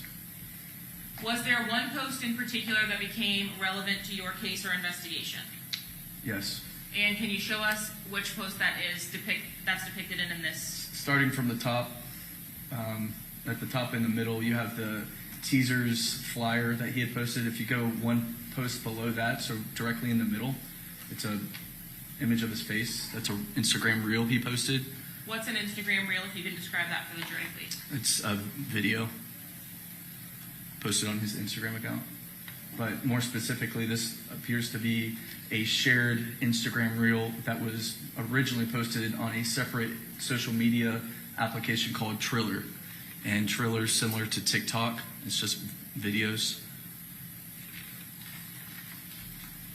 As a part of your review of this account, were you able to actually click on that reel itself? Yes.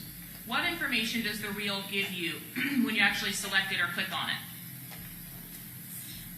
Like, what information are you provided? Is there a caption? Is there likes? What do you see when you get to access these? So when you click on the post, you obviously watch the video, and then just below it there is a caption notated by the user of the account, who is Julio Foolio, and that caption reads, "They thought I checked out that last time. We don't celebrate foot shots," with some emojis. Are you familiar with the earlier attempt on Charles Jones's life from October of 2023? Yes. What was the injury that Mr. Jones suffered as a result of that incident? In October of 2023, Charles Jones was shot in the foot during an attempted murder on his life.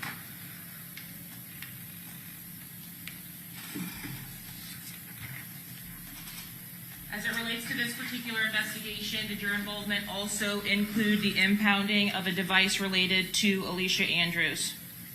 There was a cell phone device seized from her, yes. Did you have an opportunity to review some of the contents of that device upon its impound and extraction? I did conduct what I would describe as a preliminary review of the cell phone device, so I wouldn't suggest it was a full review of the download, but I did look at it. Does the Sheriff's Office also have digital forensics analysts that will actually help to go through that data with you or for you? We do, yes. And did those individuals provide you tips or information about items of potential evidentiary value that can be found on these devices? Yes.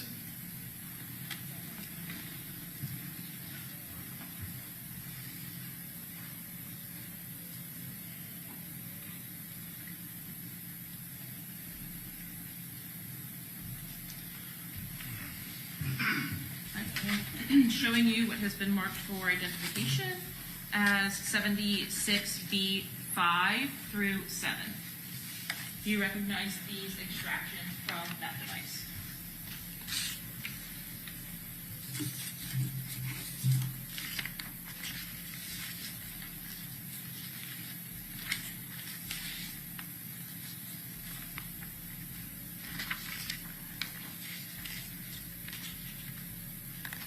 Yes, I do. Your Honor, at this time, the state seeks to admit states 76B5 through B7. Any objection?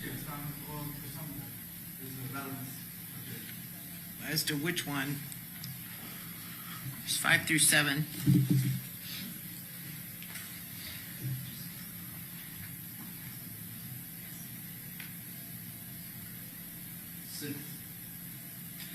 Okay, come on up.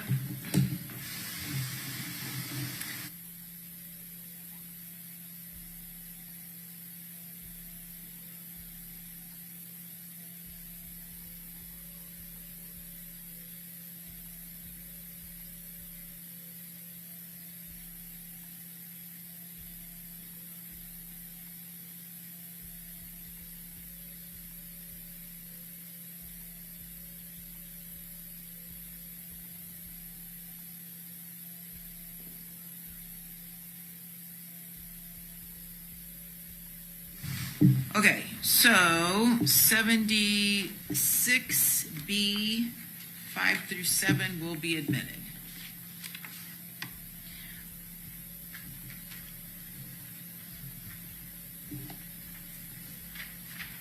In publishing 76B5, was there a screenshot from the post that was referred to on the reel from Charles Jones's Instagram account retrieved from that device?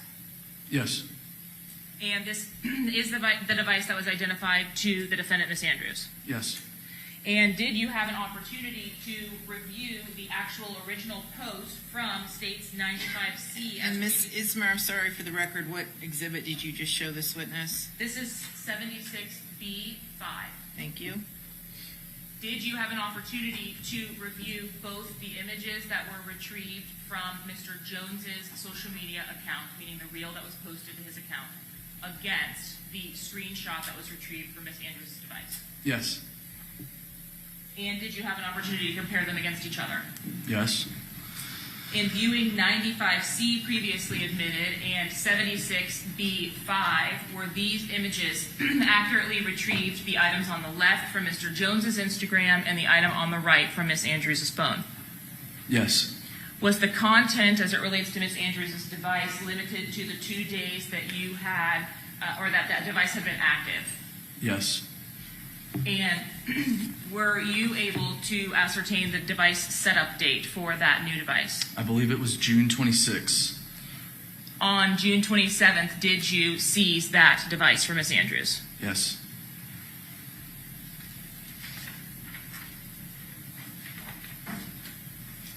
Were there additional items of potential evidentiary value retrieved from that device from Miss Andrews?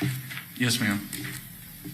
In 76B6, were you able to identify the individuals depicted in this image saved from that same device?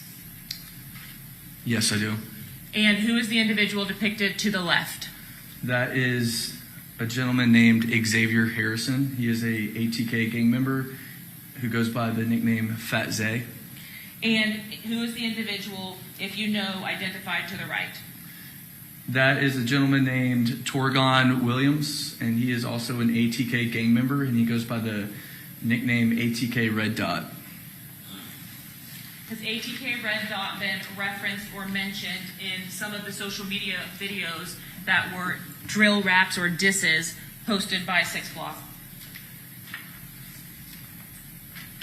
He has been referenced in music historically, yes.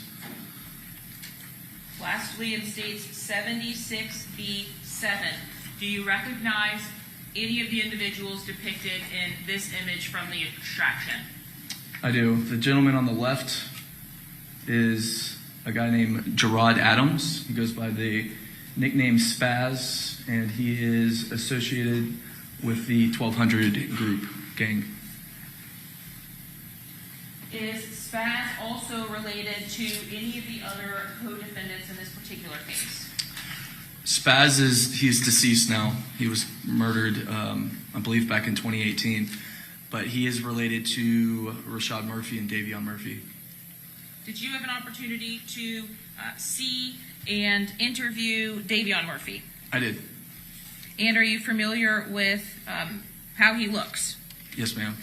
Have you seen a photograph from the arrest of Davion Murphy? I have.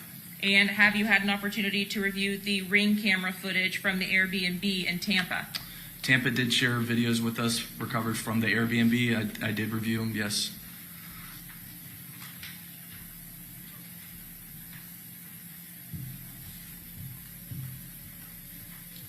I'm showing you states 38A and B as well as 9B-C.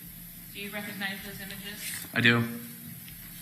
And do they fairly and accurately represent the individual that you know to be Davion Murphy? Yes, ma'am. At this time, state seeks to admit states 38A and B, as well as 90C. Any objection? Okay, admitted. You said 38A through B and then 90C.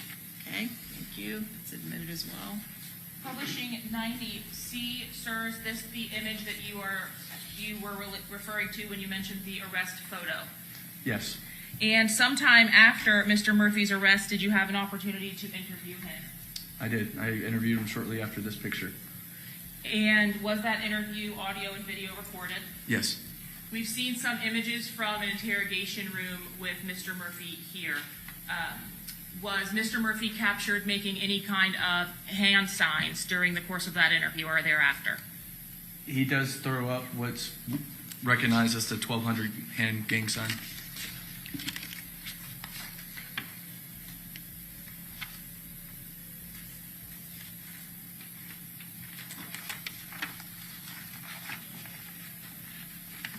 Are you familiar with Rashad Murphy?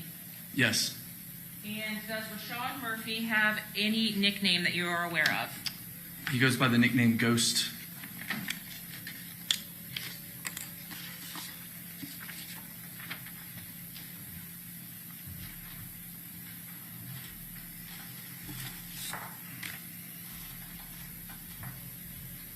During the course of your investigation, do you have contact with Detective Ramos and agree to assist by writing several search warrants?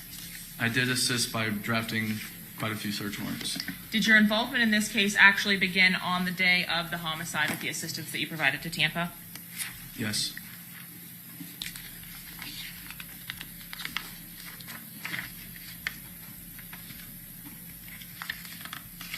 When you saw or received the notification that Mr. Jones had died, did you do any follow-up work in reviewing the social media accounts of members of 1200 or ATK? Yes.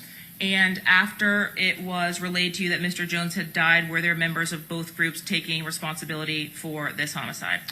They were doing what we commonly see when a prominent gang member is murdered. They were trolling on social media by posting laughing emojis and other related celebratory posts. So when you are actually notified, is that by Detective DeJesus from the Tampa Police Department? Yes. In starting with your involvement, did you have any information about a possible suspect vehicle? They did share with us at some point early on that there was potentially a black Chevrolet Impala involved.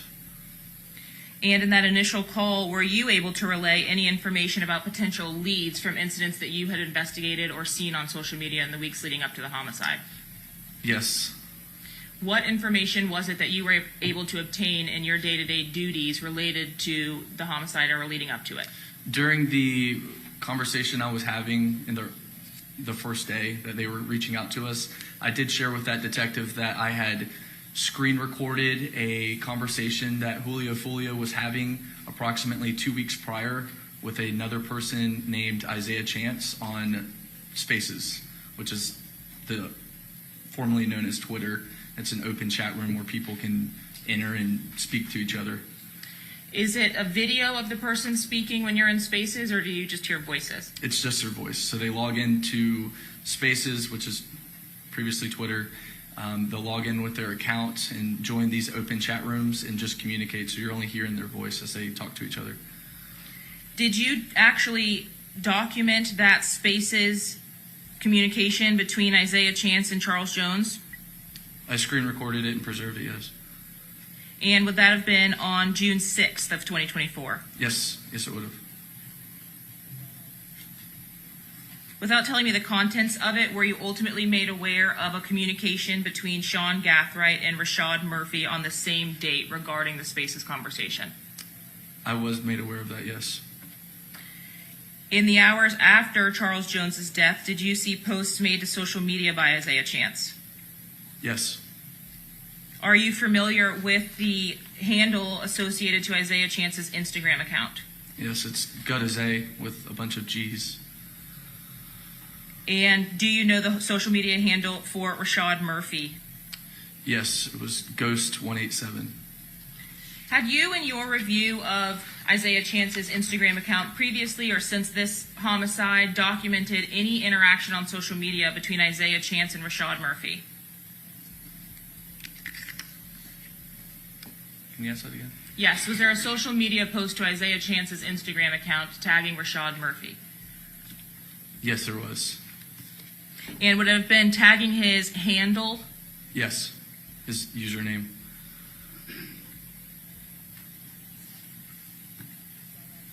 During an earlier interview that you had with Mr. Murphy, did you make any kind of observations that were unique that you actually relayed to Detective Ramos as it relates to this investigation?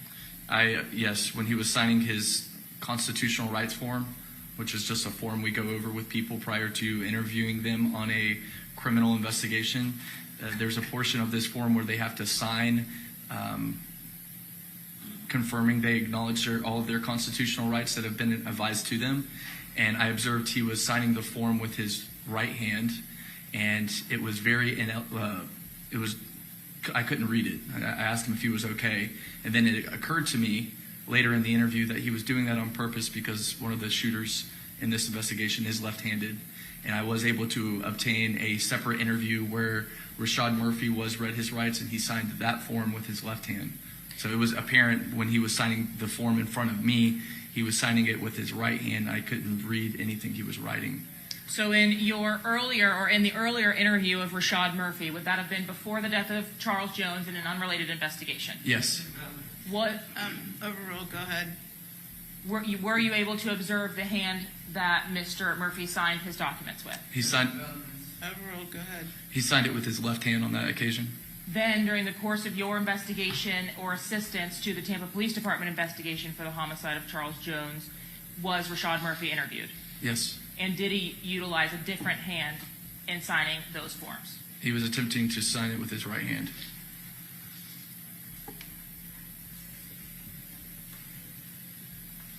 On June 26, just a few days after the homicide, did you learn of any particular developments out of Gwinnett County, Georgia, that were relevant to the investigation? Detective Ramos did share with us that Rashad Murphy had been taken into custody in a county in Georgia. Was Rashad Murphy taken into custody by himself? No. Was he accompanied by another individual? He was with a lady named Charmaine Steiger. Do you know Charmaine Steiger to be the mother of Mr. Murphy's children? She is.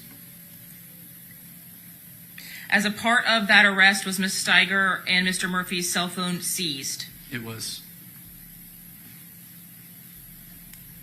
And as you're assisting Tampa Police Department, if items of evidentiary value are seized in conjunction with the Tampa investigation, do you take those items into evidence and then ultimately provide them to the detectives in Tampa? Yes. On the same date of June 26th, did you learn of a development as it related to the Chevy Impala that Detective Jesus had mentioned was a potential suspect vehicle? Yes, there was further communication that that black Chevrolet Impala had been dropped off in a separate county in Florida and by Sean Gathright, and he switched it for a gold Toyota 4Runner.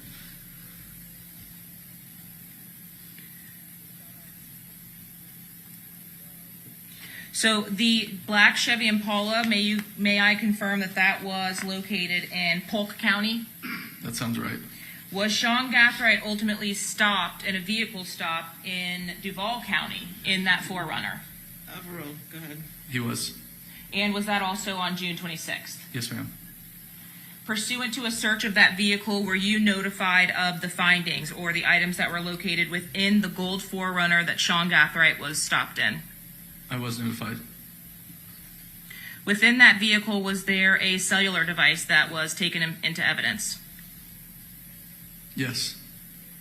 Was there also a new phone in a box? Yes, there was. Was there ballistics evidence that was impounded? Yes. And did that include spent shell casings from the interior of that vehicle? Yes, there were spent shell casings in a box inside of the vehicle he was driving. Did you relay the findings to Detective Ramos? Yes, ma'am. And are you aware of whether each and every one of those exhibits or items were impounded at that time? They were. By June 27th, the Thursday after the homicide, did you develop sufficient probable cause with other members of JSO to execute a search warrant on the residence of Sean Gathright and Isaiah Chance? Yes.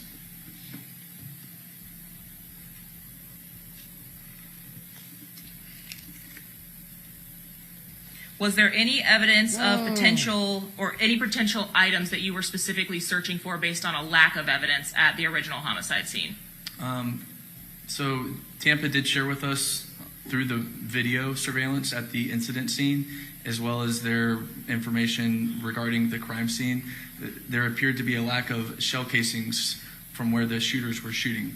In their opinion, based off that fact and the video evidence, they believe that the shooters were equipped with brass catchers on their rifles. Were you notified at the execution of those search warrants that brass catchers had been discovered inside of the safe in SeanGathright's residence? Yes. Were you also notified that several items of spent and live ammunition were located? Yes. What about firearms specifically? Were there firearms located inside that residence? There were multiple firearms. As it relates to the 2 rifles that were obtained or seized, did you transfer custody of those rifles to the Tampa Police Department? A detective within the Crime Gun Intelligence Center did, but that was done. Upon the execution of these search warrants, was it organized that the warrants would be executed simultaneous with each other, That was the goal.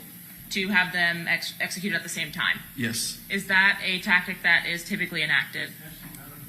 Overall, go ahead. That was a plan decided by our commanding officer, our lieutenant. He wanted both search warrants executed at the same time. Are you familiar with the circumstances of the warrant execution at the Isaiah Chance residence? Yes. Was the goal of having both warrants executed simultaneously actually accomplished? It was. Was there any delay at the Chance residence before the warrant could be executed? Overall. Overall, go ahead. There was a significant delay for the occupants of Isaiah Chance's house to come out. Who were the occupants of Isaiah Chance's residence? Overall, go ahead. Isaiah Chance and Alicia Andrews. Upon the execution of the search warrant, once they actually exited the residence, upon the execution of the search warrant, is this the day in which the device from Miss Andrews, from which we've seen the extraction reports, came? Yes.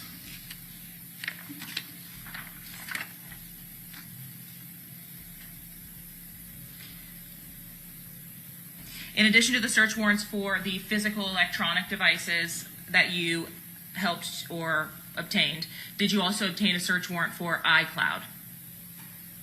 There were additional iCloud warrants completed. Would that have been for Mr. Chance, Davion Murphy, and Miss Andrews? Yes. After obtaining those warrants for iCloud, do you send those out, or is that an immediate return? How do you get that information? The search warrant is drafted, signed by a judge, and then ultimately sent to Apple, requesting the digital data associated with that account. And then at some point following that, it's typically 2 to 3 weeks, Apple will provide a digital return, which we can download the files and review the accounts that way. The actual Axiom iCloud returns, would that be something that was reviewed, extractions, reviewed, reports created by the Tampa Police Department? Yes. While you were waiting for the return of those search warrants, did you have an opportunity to utilize something called cell phone mapping? Yes. And can you explain to the jury what that is?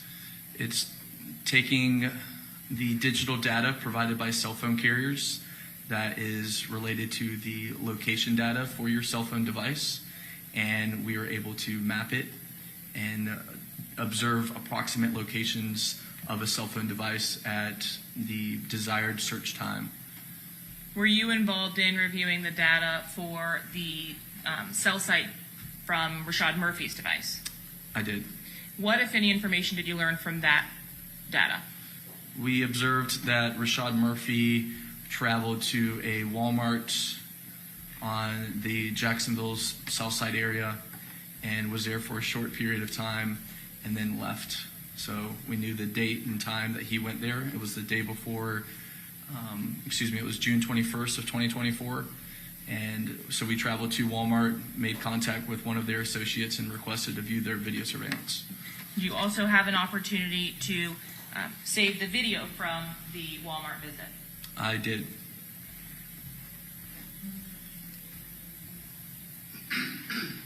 Showing you it's been marked as states 99 and 100. Okay. The item contained on the disc of the Walmart recording, are you the person who made the recording from the Walmart? Yes. And is the item in 100 a fair and accurate representation of a screen grab from that recording? Yes. At this time, state seeks to admit states 99 and 100, Your Honor. Any objection? Be admitted. You were able to get a recording from the video surveillance from Walmart, right? Yes. And from that were still shots created of Rashad Murphy inside and states 100. Yes. Did you provide this information from the June 21st, roughly 11 p.m. visit to Walmart to Detective Juan Ramos? I provided him the video, yes. Had you had an opportunity at this point when you received this cell site data to review the videos from the Julio murder? I had observed the video of the murder prior to obtaining this, yes. And was there a reason that you provided these particular images to the detective? Yes. What was that? The clothes that Rashad Murphy is wearing in his trip to Walmart appears to be the same clothes that he's wearing when he kills Foolio. Were you also able to see the device that Rashad Murphy was using in his Walmart trip? Yes, he's using the cell phone device that's ultimately seized in Georgia. For the surveillance footage that you saw from Walmart, was Mr. Murphy by himself? He was walking around the store by himself. Did you also obtain the receipt from the transaction that Mr. Murphy had at this time? Yes.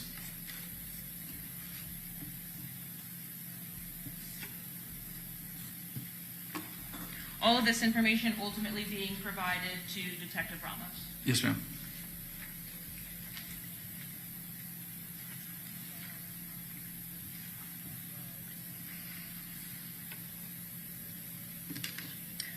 Lastly, was it confirmed by you that arrest warrants had been obtained for all 5 of the defendants by July 27th of 2024? Yes.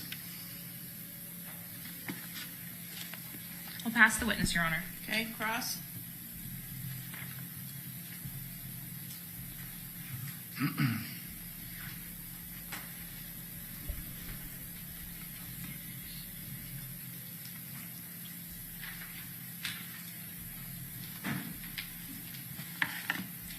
All right, Detective Drabeck, you are the lead in JSO for this case. Is that correct? I would say I helped the most, helping Tampa facilitate this case, yes. You spoke to Detective Ramos from Tampa Police Department the most. Is that correct? I'm not quite sure how much he spoke to the other detectives within our unit. I know it was significant. I know my communication with Ramos was quite a bit. I don't know how that pales in comparison to the others. All right. Well, you gave Detective Ramos most of the information from JSO, right? For the most part, yeah. All right. And you are in charge of what gangs in Jacksonville? 21st Street and Rack Chasing Family. All right.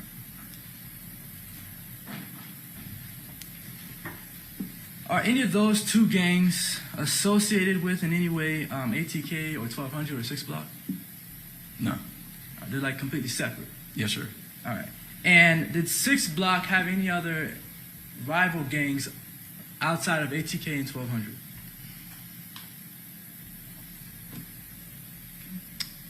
I would say those 2 were the most noteworthy.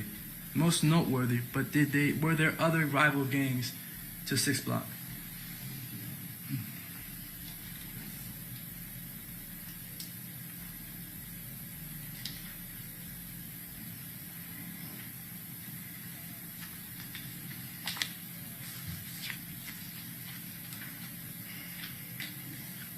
Not that I can think of. All right.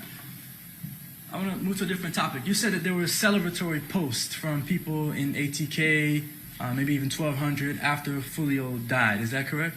There was a tremendous amount of posts following his death.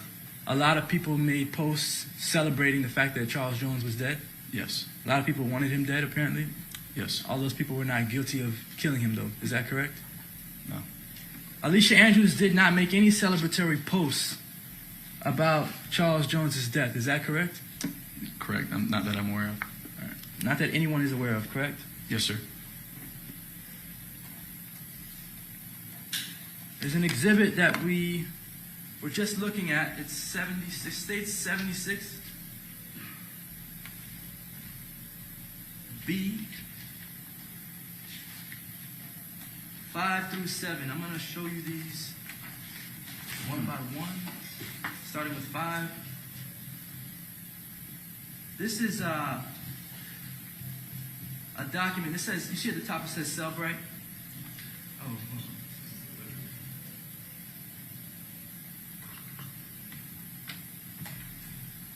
You see at the top it says Cellbrite? I see that, yes. All right, and Cellbrite is a cell phone reader software. Is that correct? Yeah, Cellbrite's an application investigators use to review cell phone extractions. All right. And so this Cellbrite report here is an extraction of, or at least a portion of an extraction of Alicia's phone. Is that correct? Yes. All right. And this little photo here, that's a photo of Julio, Charles Jones?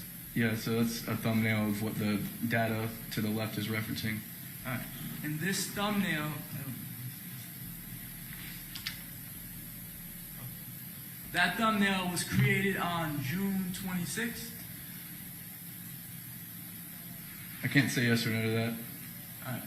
Is that what the extraction says? That it was created on June 26th? That's what the extraction But you're notates. not sure if that's how, if that's the way to correctly read that or interpret that extraction. Sure. The best way to describe this is that this is, from what we know, because the device was activated on June 26th, it appeared that the user of this cell phone device was backing up their prior iCloud. So if you were to buy a new phone, you would transfer your data through your iCloud download. So it's transferring your contacts, a lot of your old media files. So I can't say for certain when this post or this image was captured originally, but due to the transfer of data on June 26th, that's why it's timestamped that way. So I can't say when it was captured. All right. So essentially, someone who had this device downloaded, I guess, their iCloud onto the device. Yes. And then potentially this thumbnail that you see of Foolio came from that download. Potentially. Yes. So we don't know when this picture of Foolio was actually viewed and downloaded to the device or to the iCloud. That's fair. And this is the thumbnail, but a bigger picture of it. Yeah. Please say Do you know if Alicia Andrews? So let me tell you. You don't know if Alicia Andrews accessed this photograph.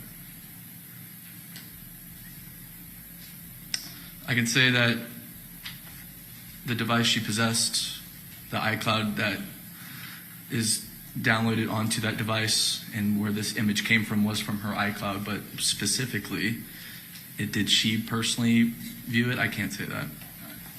You're aware that her boyfriend used to use her phone, is that correct? Yes, sir.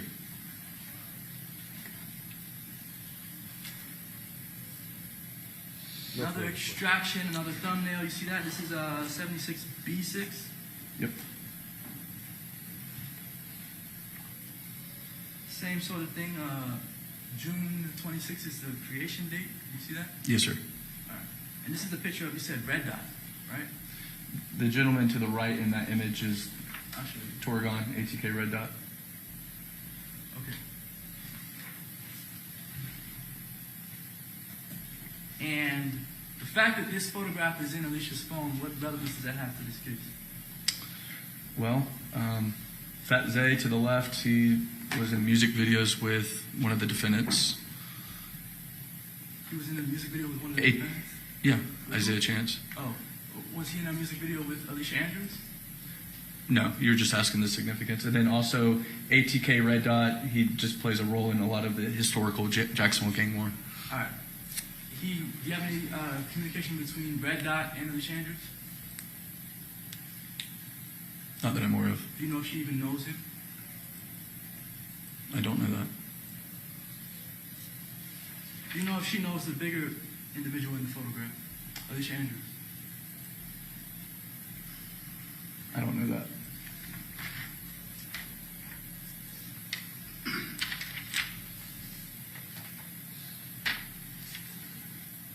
Another self-right extraction report. Man.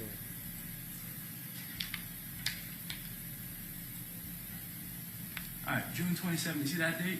I do. And the thumbnail there, you see it? Yes. That thumbnail is of an individual named Spaz. To the left, yes. Spaz is on the left. Who's on the right, you know? I believe that's Corbin. Corbin? I believe so, yeah. Another individual who died?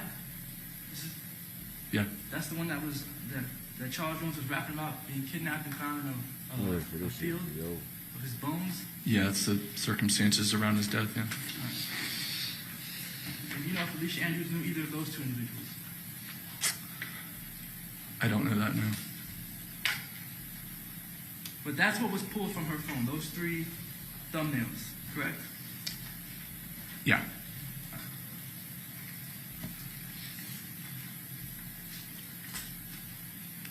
You also, mentioned that you got the iCloud return for Alicia Andrews. Is that correct? Yeah. And what I mean when I say iCloud return, or when you received the iCloud return, that's everything that was in Alicia Andrews' iCloud. You got a copy of it. It was provided, yes. All right, like over 100 gigabytes worth of data? I don't recall how large the data was. All right, but it was a large file? I don't recall. You remember it took a long time to download? I don't remember. All right. And you don't recall finding anything noteworthy in that iCloud? No, those data files were provided to the Tampa Police Department for review. All right, so you didn't look at them at all? No.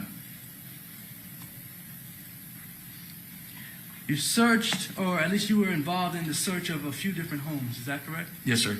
Did you actually search, or were you present during the search warrant of Sean Gathwright's home? I was present when we made contact with his mother. I read the search warrant to her, but I was not present during the actual search of his home. Where was his mother when you read the search warrant to her? Outside of the house. And you read the search warrant to her before the search? So it was previously discussed. We were facilitating 2 search warrants at the same time, one at Isaiah Chance's house and also one at Sean Gathwright's house. Once both scenes were secured, I went to Sean Gathwright's house, made contact with his mother because I had previously met her before, so I had a rapport with her. I read the search warrant to her, which is a common practice we do before we enter someone's home. And then upon reading her the search warrant, I, for lack of better terms, passed off that search warrant to other detectives. And then I traveled back to Isaiah Chance's home to help facilitate the search of his house. Okay, so you searched Isaiah Chance's home, but not Sean Gathwright's home? Yes. All right. Who actually searched, which detective searched Sean Gathwright's home? The affiant, Detective Parker. Right. So he'd be the one to ask about where the items inside the home were found? Or the crime scene detectives. All right. Do you know if the firearms in Sean Gathwright's house, the ones that were in the rifle, that were in the safe, do you know if those were found in his mother's room? I was informed that the safe was his mother's room. So the rifles and the shotgun, those are in his mother's room? Correct, in the safe. His mother is former military? She is. She also had access to a bunch of ammunition, is that correct? I did learn that there was an abundance of ammunition inside of their home.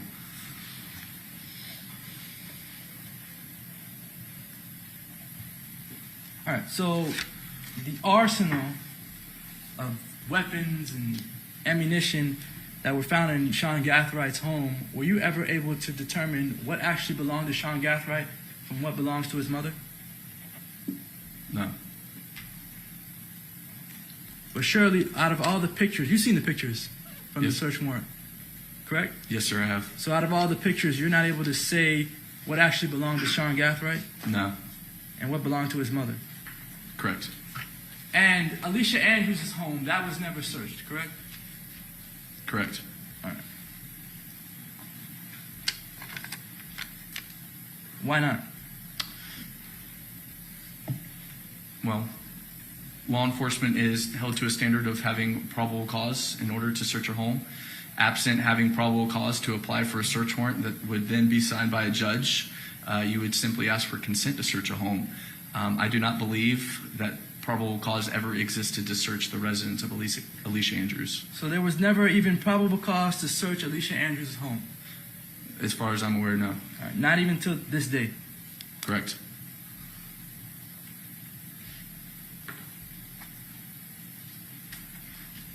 You mentioned on direct in October 2023 shooting of Charles Jones, correct?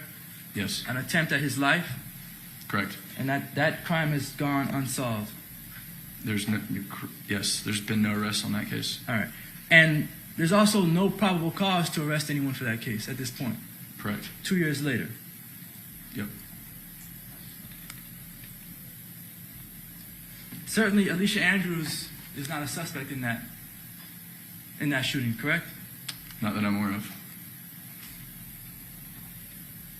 You have any indication that she even knows about that shooting? I don't. Do you know of a woman named Aaliyah Albritton? Yes. One second.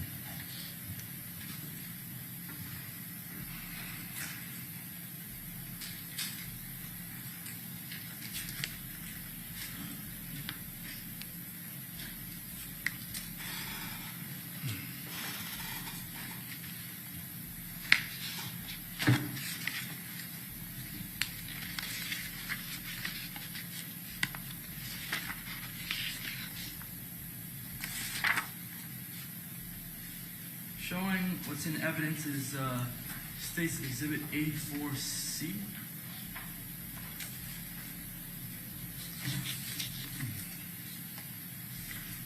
Now, you're not the gang detective for ATK, is that correct?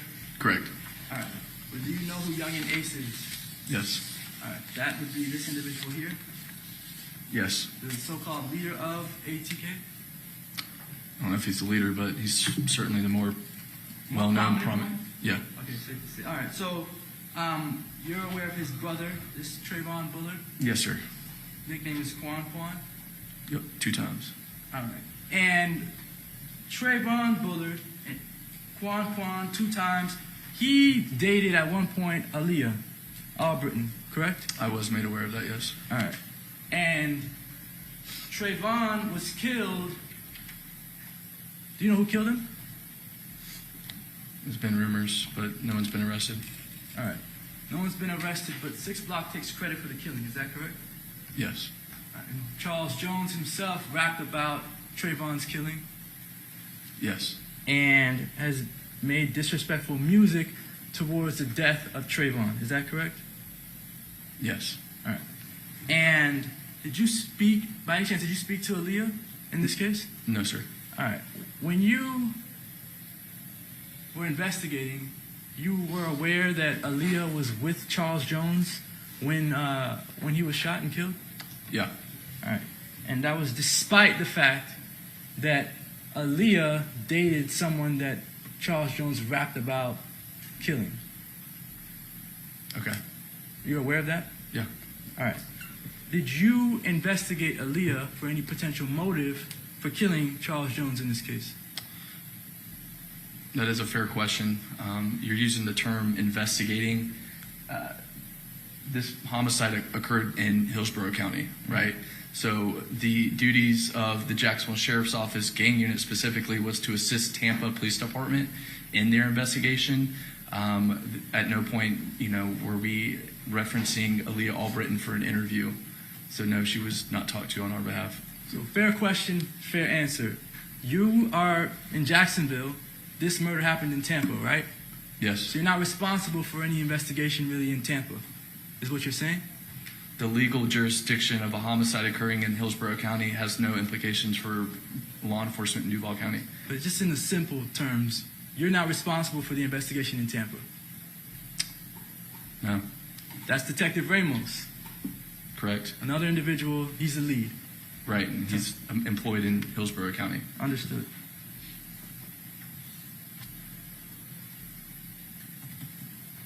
All right, so Alicia has an iCloud and Miss a phone. Andrews. 2 different things.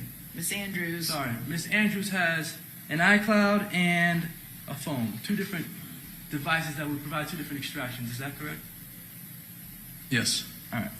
And you also, in addition to the iCloud, you reviewed Alicia Andrews' phone, correct? Portions of it. Portions.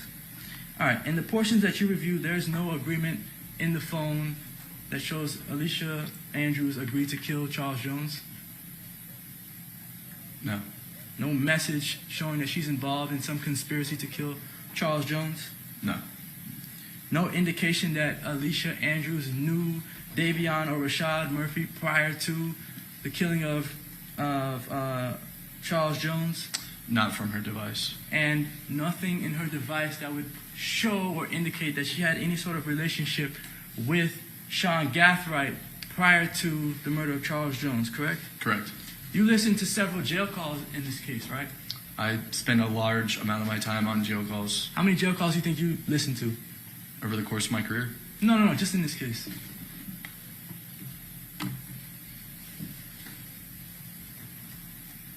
would estimate 50 to 100. All right. And you began listening to those jail calls in the early stages of the investigation, correct? Yes, sir. To try to figure out maybe if there's someone in jail talking about who killed Charles Jones. Yes. You did get some information pertinent to this case through listening to the jail calls, correct? Yes. All right. That information led you to Isaiah Chance.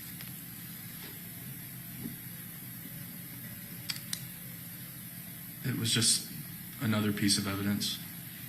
I don't know if that led me to him, but Well, there was some evidence from the jail calls that you uncovered that made you believe that Isaiah Chance might be a suspect, correct? yes. All right. But never anything in the jail calls that led you to believe that Alicia Andrews was a suspect, right? Correct. No mention of Alicia Andrews in any of the calls? None.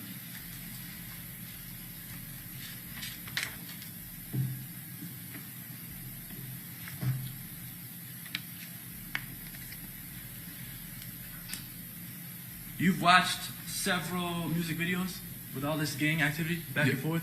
Yes, sir. Alicia Andrews is not in any of those videos, correct? Correct. She's not seen holding any weapons in any of these videos? Right. She's not seen throwing up any gang signs in any of these videos? I already said she's not in the videos. All right. She doesn't have any photographs online, throwing up any gang signs, correct? Correct. Alicia Andrews is not a documented gang member, is that correct? Right. She's also not even a gang associate, correct? Correct. No further questions. Okay, redirect. Very briefly, Your Honor.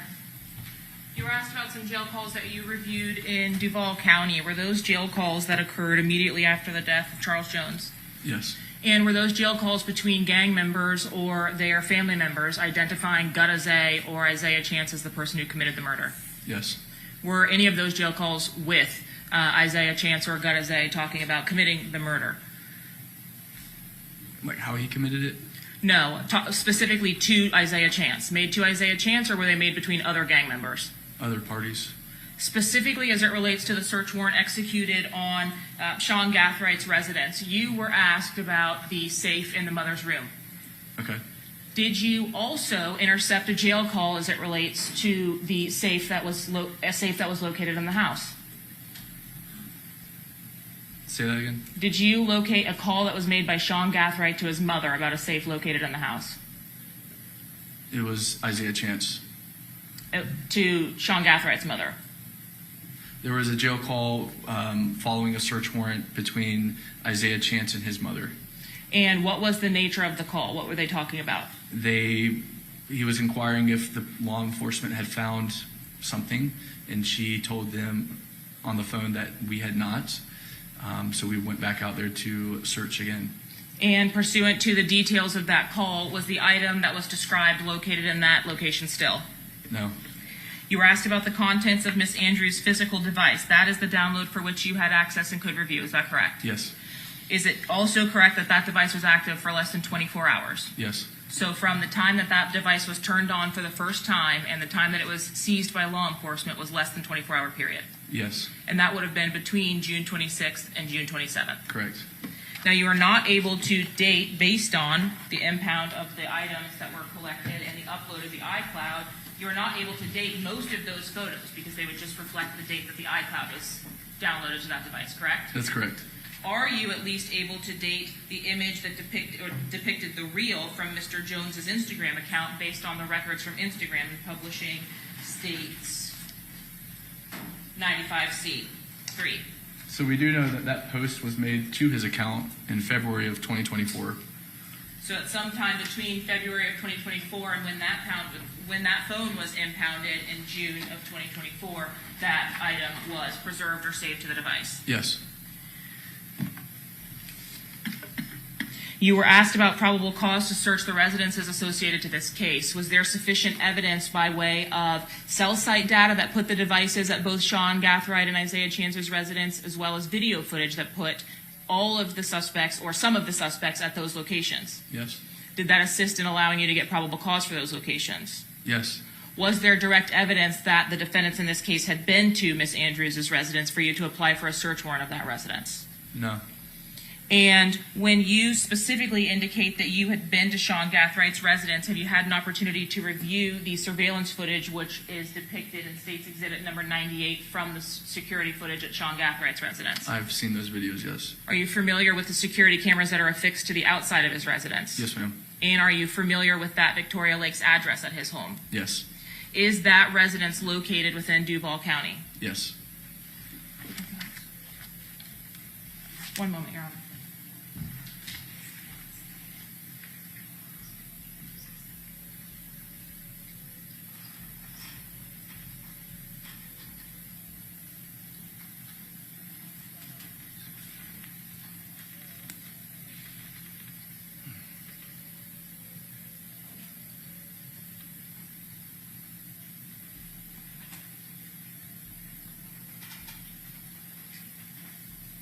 As a part of your review of the video surveillance from Sean Gathwright's residence, are you able to say that it fairly and accurately represents the exterior of that home? Yes. And lastly, from your involvement in this case with the execution of the search warrants as well as the work of the crime scene detectives and other officers from JSO, have your contacts with Mrs. Andrews always been at Mr. Chance's residence as it related to this case? So for the execution of the search warrant, the impounding of the devices, etc. Yeah. Did any of those contacts happen at Mrs. Andrews' residence, which would allow for a potential for probable cause to search there? No. Nothing further, Your Honor. Okay, may this witness be excused? Subject potentially to recall, I don't know. Yes, Your Honor. Okay, all right, thank you. You're free to go. Thank you. All right, so members of the jury, we worked a little late, but as you can see, when we get a witness on the stand, we try and wrap it up. So we will be in recess overnight, and just remember my previous admonitions. Don't listen to any news accounts, social media accounts related to this case. Don't talk to anybody about it, and don't do any independent investigation or research. See you all tomorrow morning at 9 a.m. Thank you. All rise.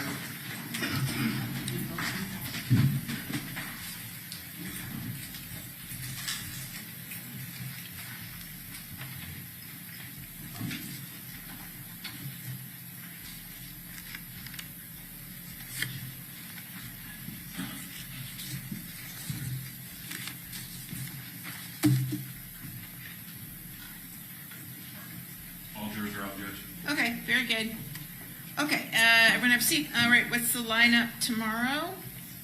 Judge, it is going to be Amara Drew, Louis Beth Fortes Rodriguez, Detective Juan Ramos, and Detective Benjamin Morris. Okay. All right. And then, are those your four last witnesses? Okay. So conceivably, you could rest tomorrow.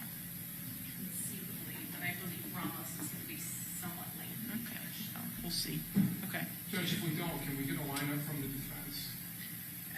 If you do rest. I mean, if we do, yeah. We can get the first 3 or 4 witnesses and they intend on calling tomorrow. Tomorrow? Yes, tomorrow. In the event.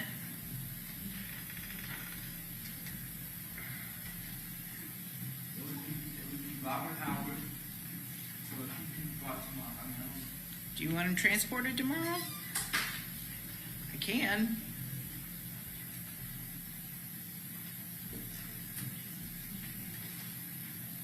what I'm contemplating in my head is not having somebody sitting back all day long. I guess that might not matter to anybody else, but if the state thinks that they're going to rest tomorrow, if that's actually possible, then yes, I would have to.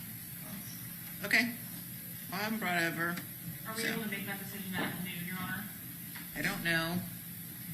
How much advance notice does the sheriff's office need to transport? It's probably best for him to be transported in the morning, Yeah. and then by noon, if we know we're not going to get to him, then we can Send him back. Okay, 'Cause let's in do the that afternoon, then. It's going to be busier with traffic. Yeah.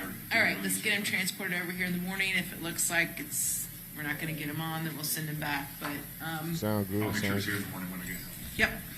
Okay. All right, and then anyone else, or is that it? Everyone is pretty much slated for Wednesday. I'll take Anthony Alava, Joel Jordan, Kayla,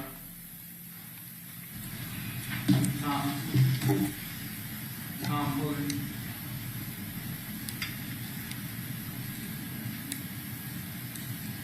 Okay.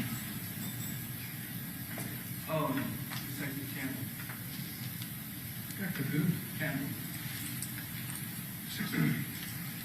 So, Okay, very good. All right, see you guys tomorrow, 9 a.m. Court's adjourned. thank you, God. Oh my goodness, man. Excuse me. It ain't enough music or nothing to keep you up at this point. In this shit. Videos that we previously discussed as being who I smoke and when I see you. Yes, ma'am. And the videos subsequent to the homicide being. Right there. How about that? Oh man, that's messed up, but all right. Hey.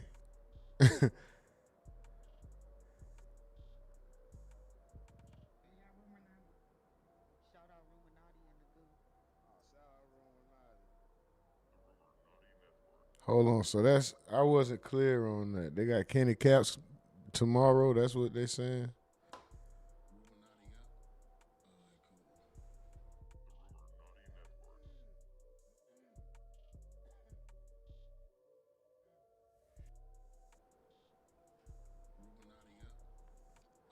Kenny Caps tomorrow. That's what we got going on.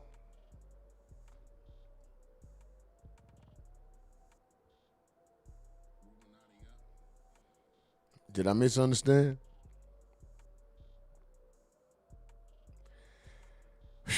Boy, I know y'all know we finna get up out of here.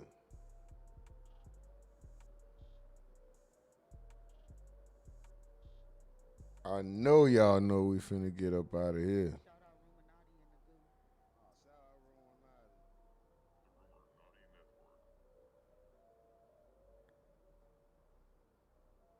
Damo say 50-50 right now. We gonna see. Mike from the field say they not closing shit tomorrow. The defense trying to rush the last few witnesses. Phoenix say good night. Oh, he talking to Mills. Excuse me, I don't know them. They not bringing no major evidence. Damo says. BK, aka Brooklyn, says, "Oh, he cooking." Phoenix 4-4 says she ain't got no chance. She was in Tampa with the shooters. The case is closed. Miss Duval say, "See you guys later." Rumor, I know you tired for sure, for sure. I'm finna call it one. Phoenix says the opening statement had enough evidence to send her down the road. Yeah, it was crazy, man. Excuse me, y'all. Larry Law said she got a small chance to get off. That's it. Big Homie says they bringing Kenny Caps tomorrow with the question mark. Oh, him and Mike from the Ville asking the same thing. King of ESP says, Kenny, we're going to find out. Big Homie says it's finally over for the day. For sure, Miss Duval said, transport who, Rumor? Mike, who got transported? Who getting transported? That's what we always trying to find out. I guess it's Kenny Caps. Monty says the defense team looks defeated. Miss Duval was working late. Get that money on. Kev OD said, turnip green suit ass. Damo says, steak not all that good either. That's a fact. Monty says, Ramos is tomorrow, finally. Lil' mama. The biggest said Lil' mama did it and said, excuse me, girl, that smile alone will get your dumb ass convicted. Shaking my damn head. That's a fact. Nigga, lock her up because of that. Mike Finnerville said 4 last witnesses. Ramos gonna be the longest. I said they finished closing statements Thursday. We had the verdict by Monday. Still laughing and smiling crazy. Mike Finnerfield said, Damo says, yeah, she admitted all that. IKF OD says, W. Mike Finnerfield said, car had left parking lot before shooting happened. Okay, for sure. Jordan says, damn, she was there. I ain't know that part. Larry Law says, only thing her, she was there when the shooting took place. Lil' mama did it, said to stay cleaning that ish up. Jordan, excuse me. Yeah, it's time to go. Jordan says, Lori cooking, y'all blame it on another girl. Hold on, y'all was talking shit about me smoking to my mic from the video. Yeah, bro, why you ain't coughing? The mic was off, nigga. Damo said he cooking today. Mike from the field says, LOL, he gonna be like Ghost Rider because this nigga Phoenix said the shiesty gonna catch fire. Come on, bro, don't do me like that. Nigga said, I ain't cough. He said, he ain't cough yet. Y'all niggas wild. Lil' mama did it, said, yeah, crazy, y'all crazy. Phoenix say all the animals go away from mid-smoke, so maybe he know what he doing. Facts. You got to run the animals off, nigga. This ain't no mid. This some gas. That nigga stupid. Bob Marley says, rookie-ass lawyer. IKF says, main defense don't seem to get it. Mike from the Ville say, starting small forest fires. You talking about that weed? Lil' mama did it say, it's cloudy as heck. Yeah, you know I got the cloudy background, but then I be smoking weed too. The background be cloudy. That's some, see, it's behind the screen. It's some green screen stuff. But Phoenix says she looked like she sleep. She probably was. Sticks and seeds and shit. That nigga Steven, come on, Steven. I'm about to get on this nigga, boy. Slim Jones McJeezy head ass. I'm about to, no, I'll just bullshit my nigga. Mike from the Ville said, rumor smoking out the tent. Phoenix 44 said that boy got plenty of mid roaches over there in the tent. Come on, man. I'm about to get on this nigga. Work boot wearing ass, man. I'm about to get on. Jordan says this lawyer is her best bet. Those other ones is trash. Yeah, you're talking about Shorty in the green. Talk about Shorty in the green. Phoenix said we don't want to see that mid up close. We hear them seeds popping. Rumor be having that good mid. Stephen Edwards say rumor blowing on that Reggie Bush. Lil' mama did say still trying to use that girl. Phoenix said enough probable cause that she in court right now. Lil' mama says exactly Phoenix, or that was to something earlier that they won't let me see. I won't let me go up no further. With her, all right, well, let me get the rest of the new ones, the new comments out, and I'm going to get up out of here. Lil' mama did say, I know you ain't blowing like that. I know that's right. For real. You guys have a beautiful and blessed evening. You too, Lil' mama, for sure. Mike from the Ville say, WSP Wrangler, heard you had problems joining Discord. Try the link at the top or in the description box in a different browser to get it to work. For sure. Mel says the prosecution is arresting tomorrow. It'll be Wednesday morning, and the defense will come back at the lunch. Damo says her lawyer ass. Phoenix says, nah, they showed, her phone was tracked all the way to Tampa. It showed her outside in the club before he was shot. Shay says, when I get home, I got to go back. Wrangler says, she got her lawyers from the Renter Center. Damn sure did. What's up, Wrangler? BK Brooklyn says, state not letting this slide. Nope, they on that ass. Domo says, open and just show what she already admitted to. That's a fact. That's a fact. That's a fact. Hold on, let me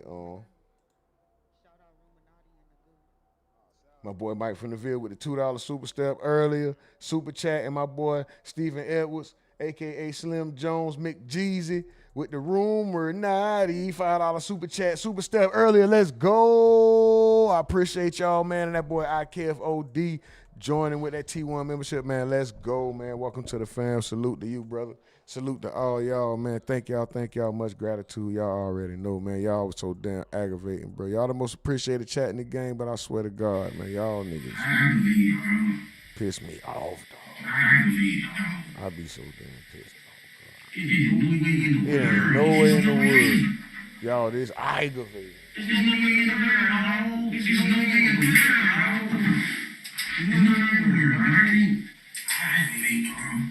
Y'all niggas aggravate.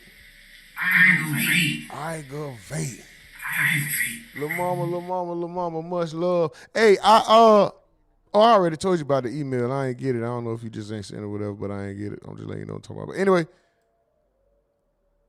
shout out to y'all.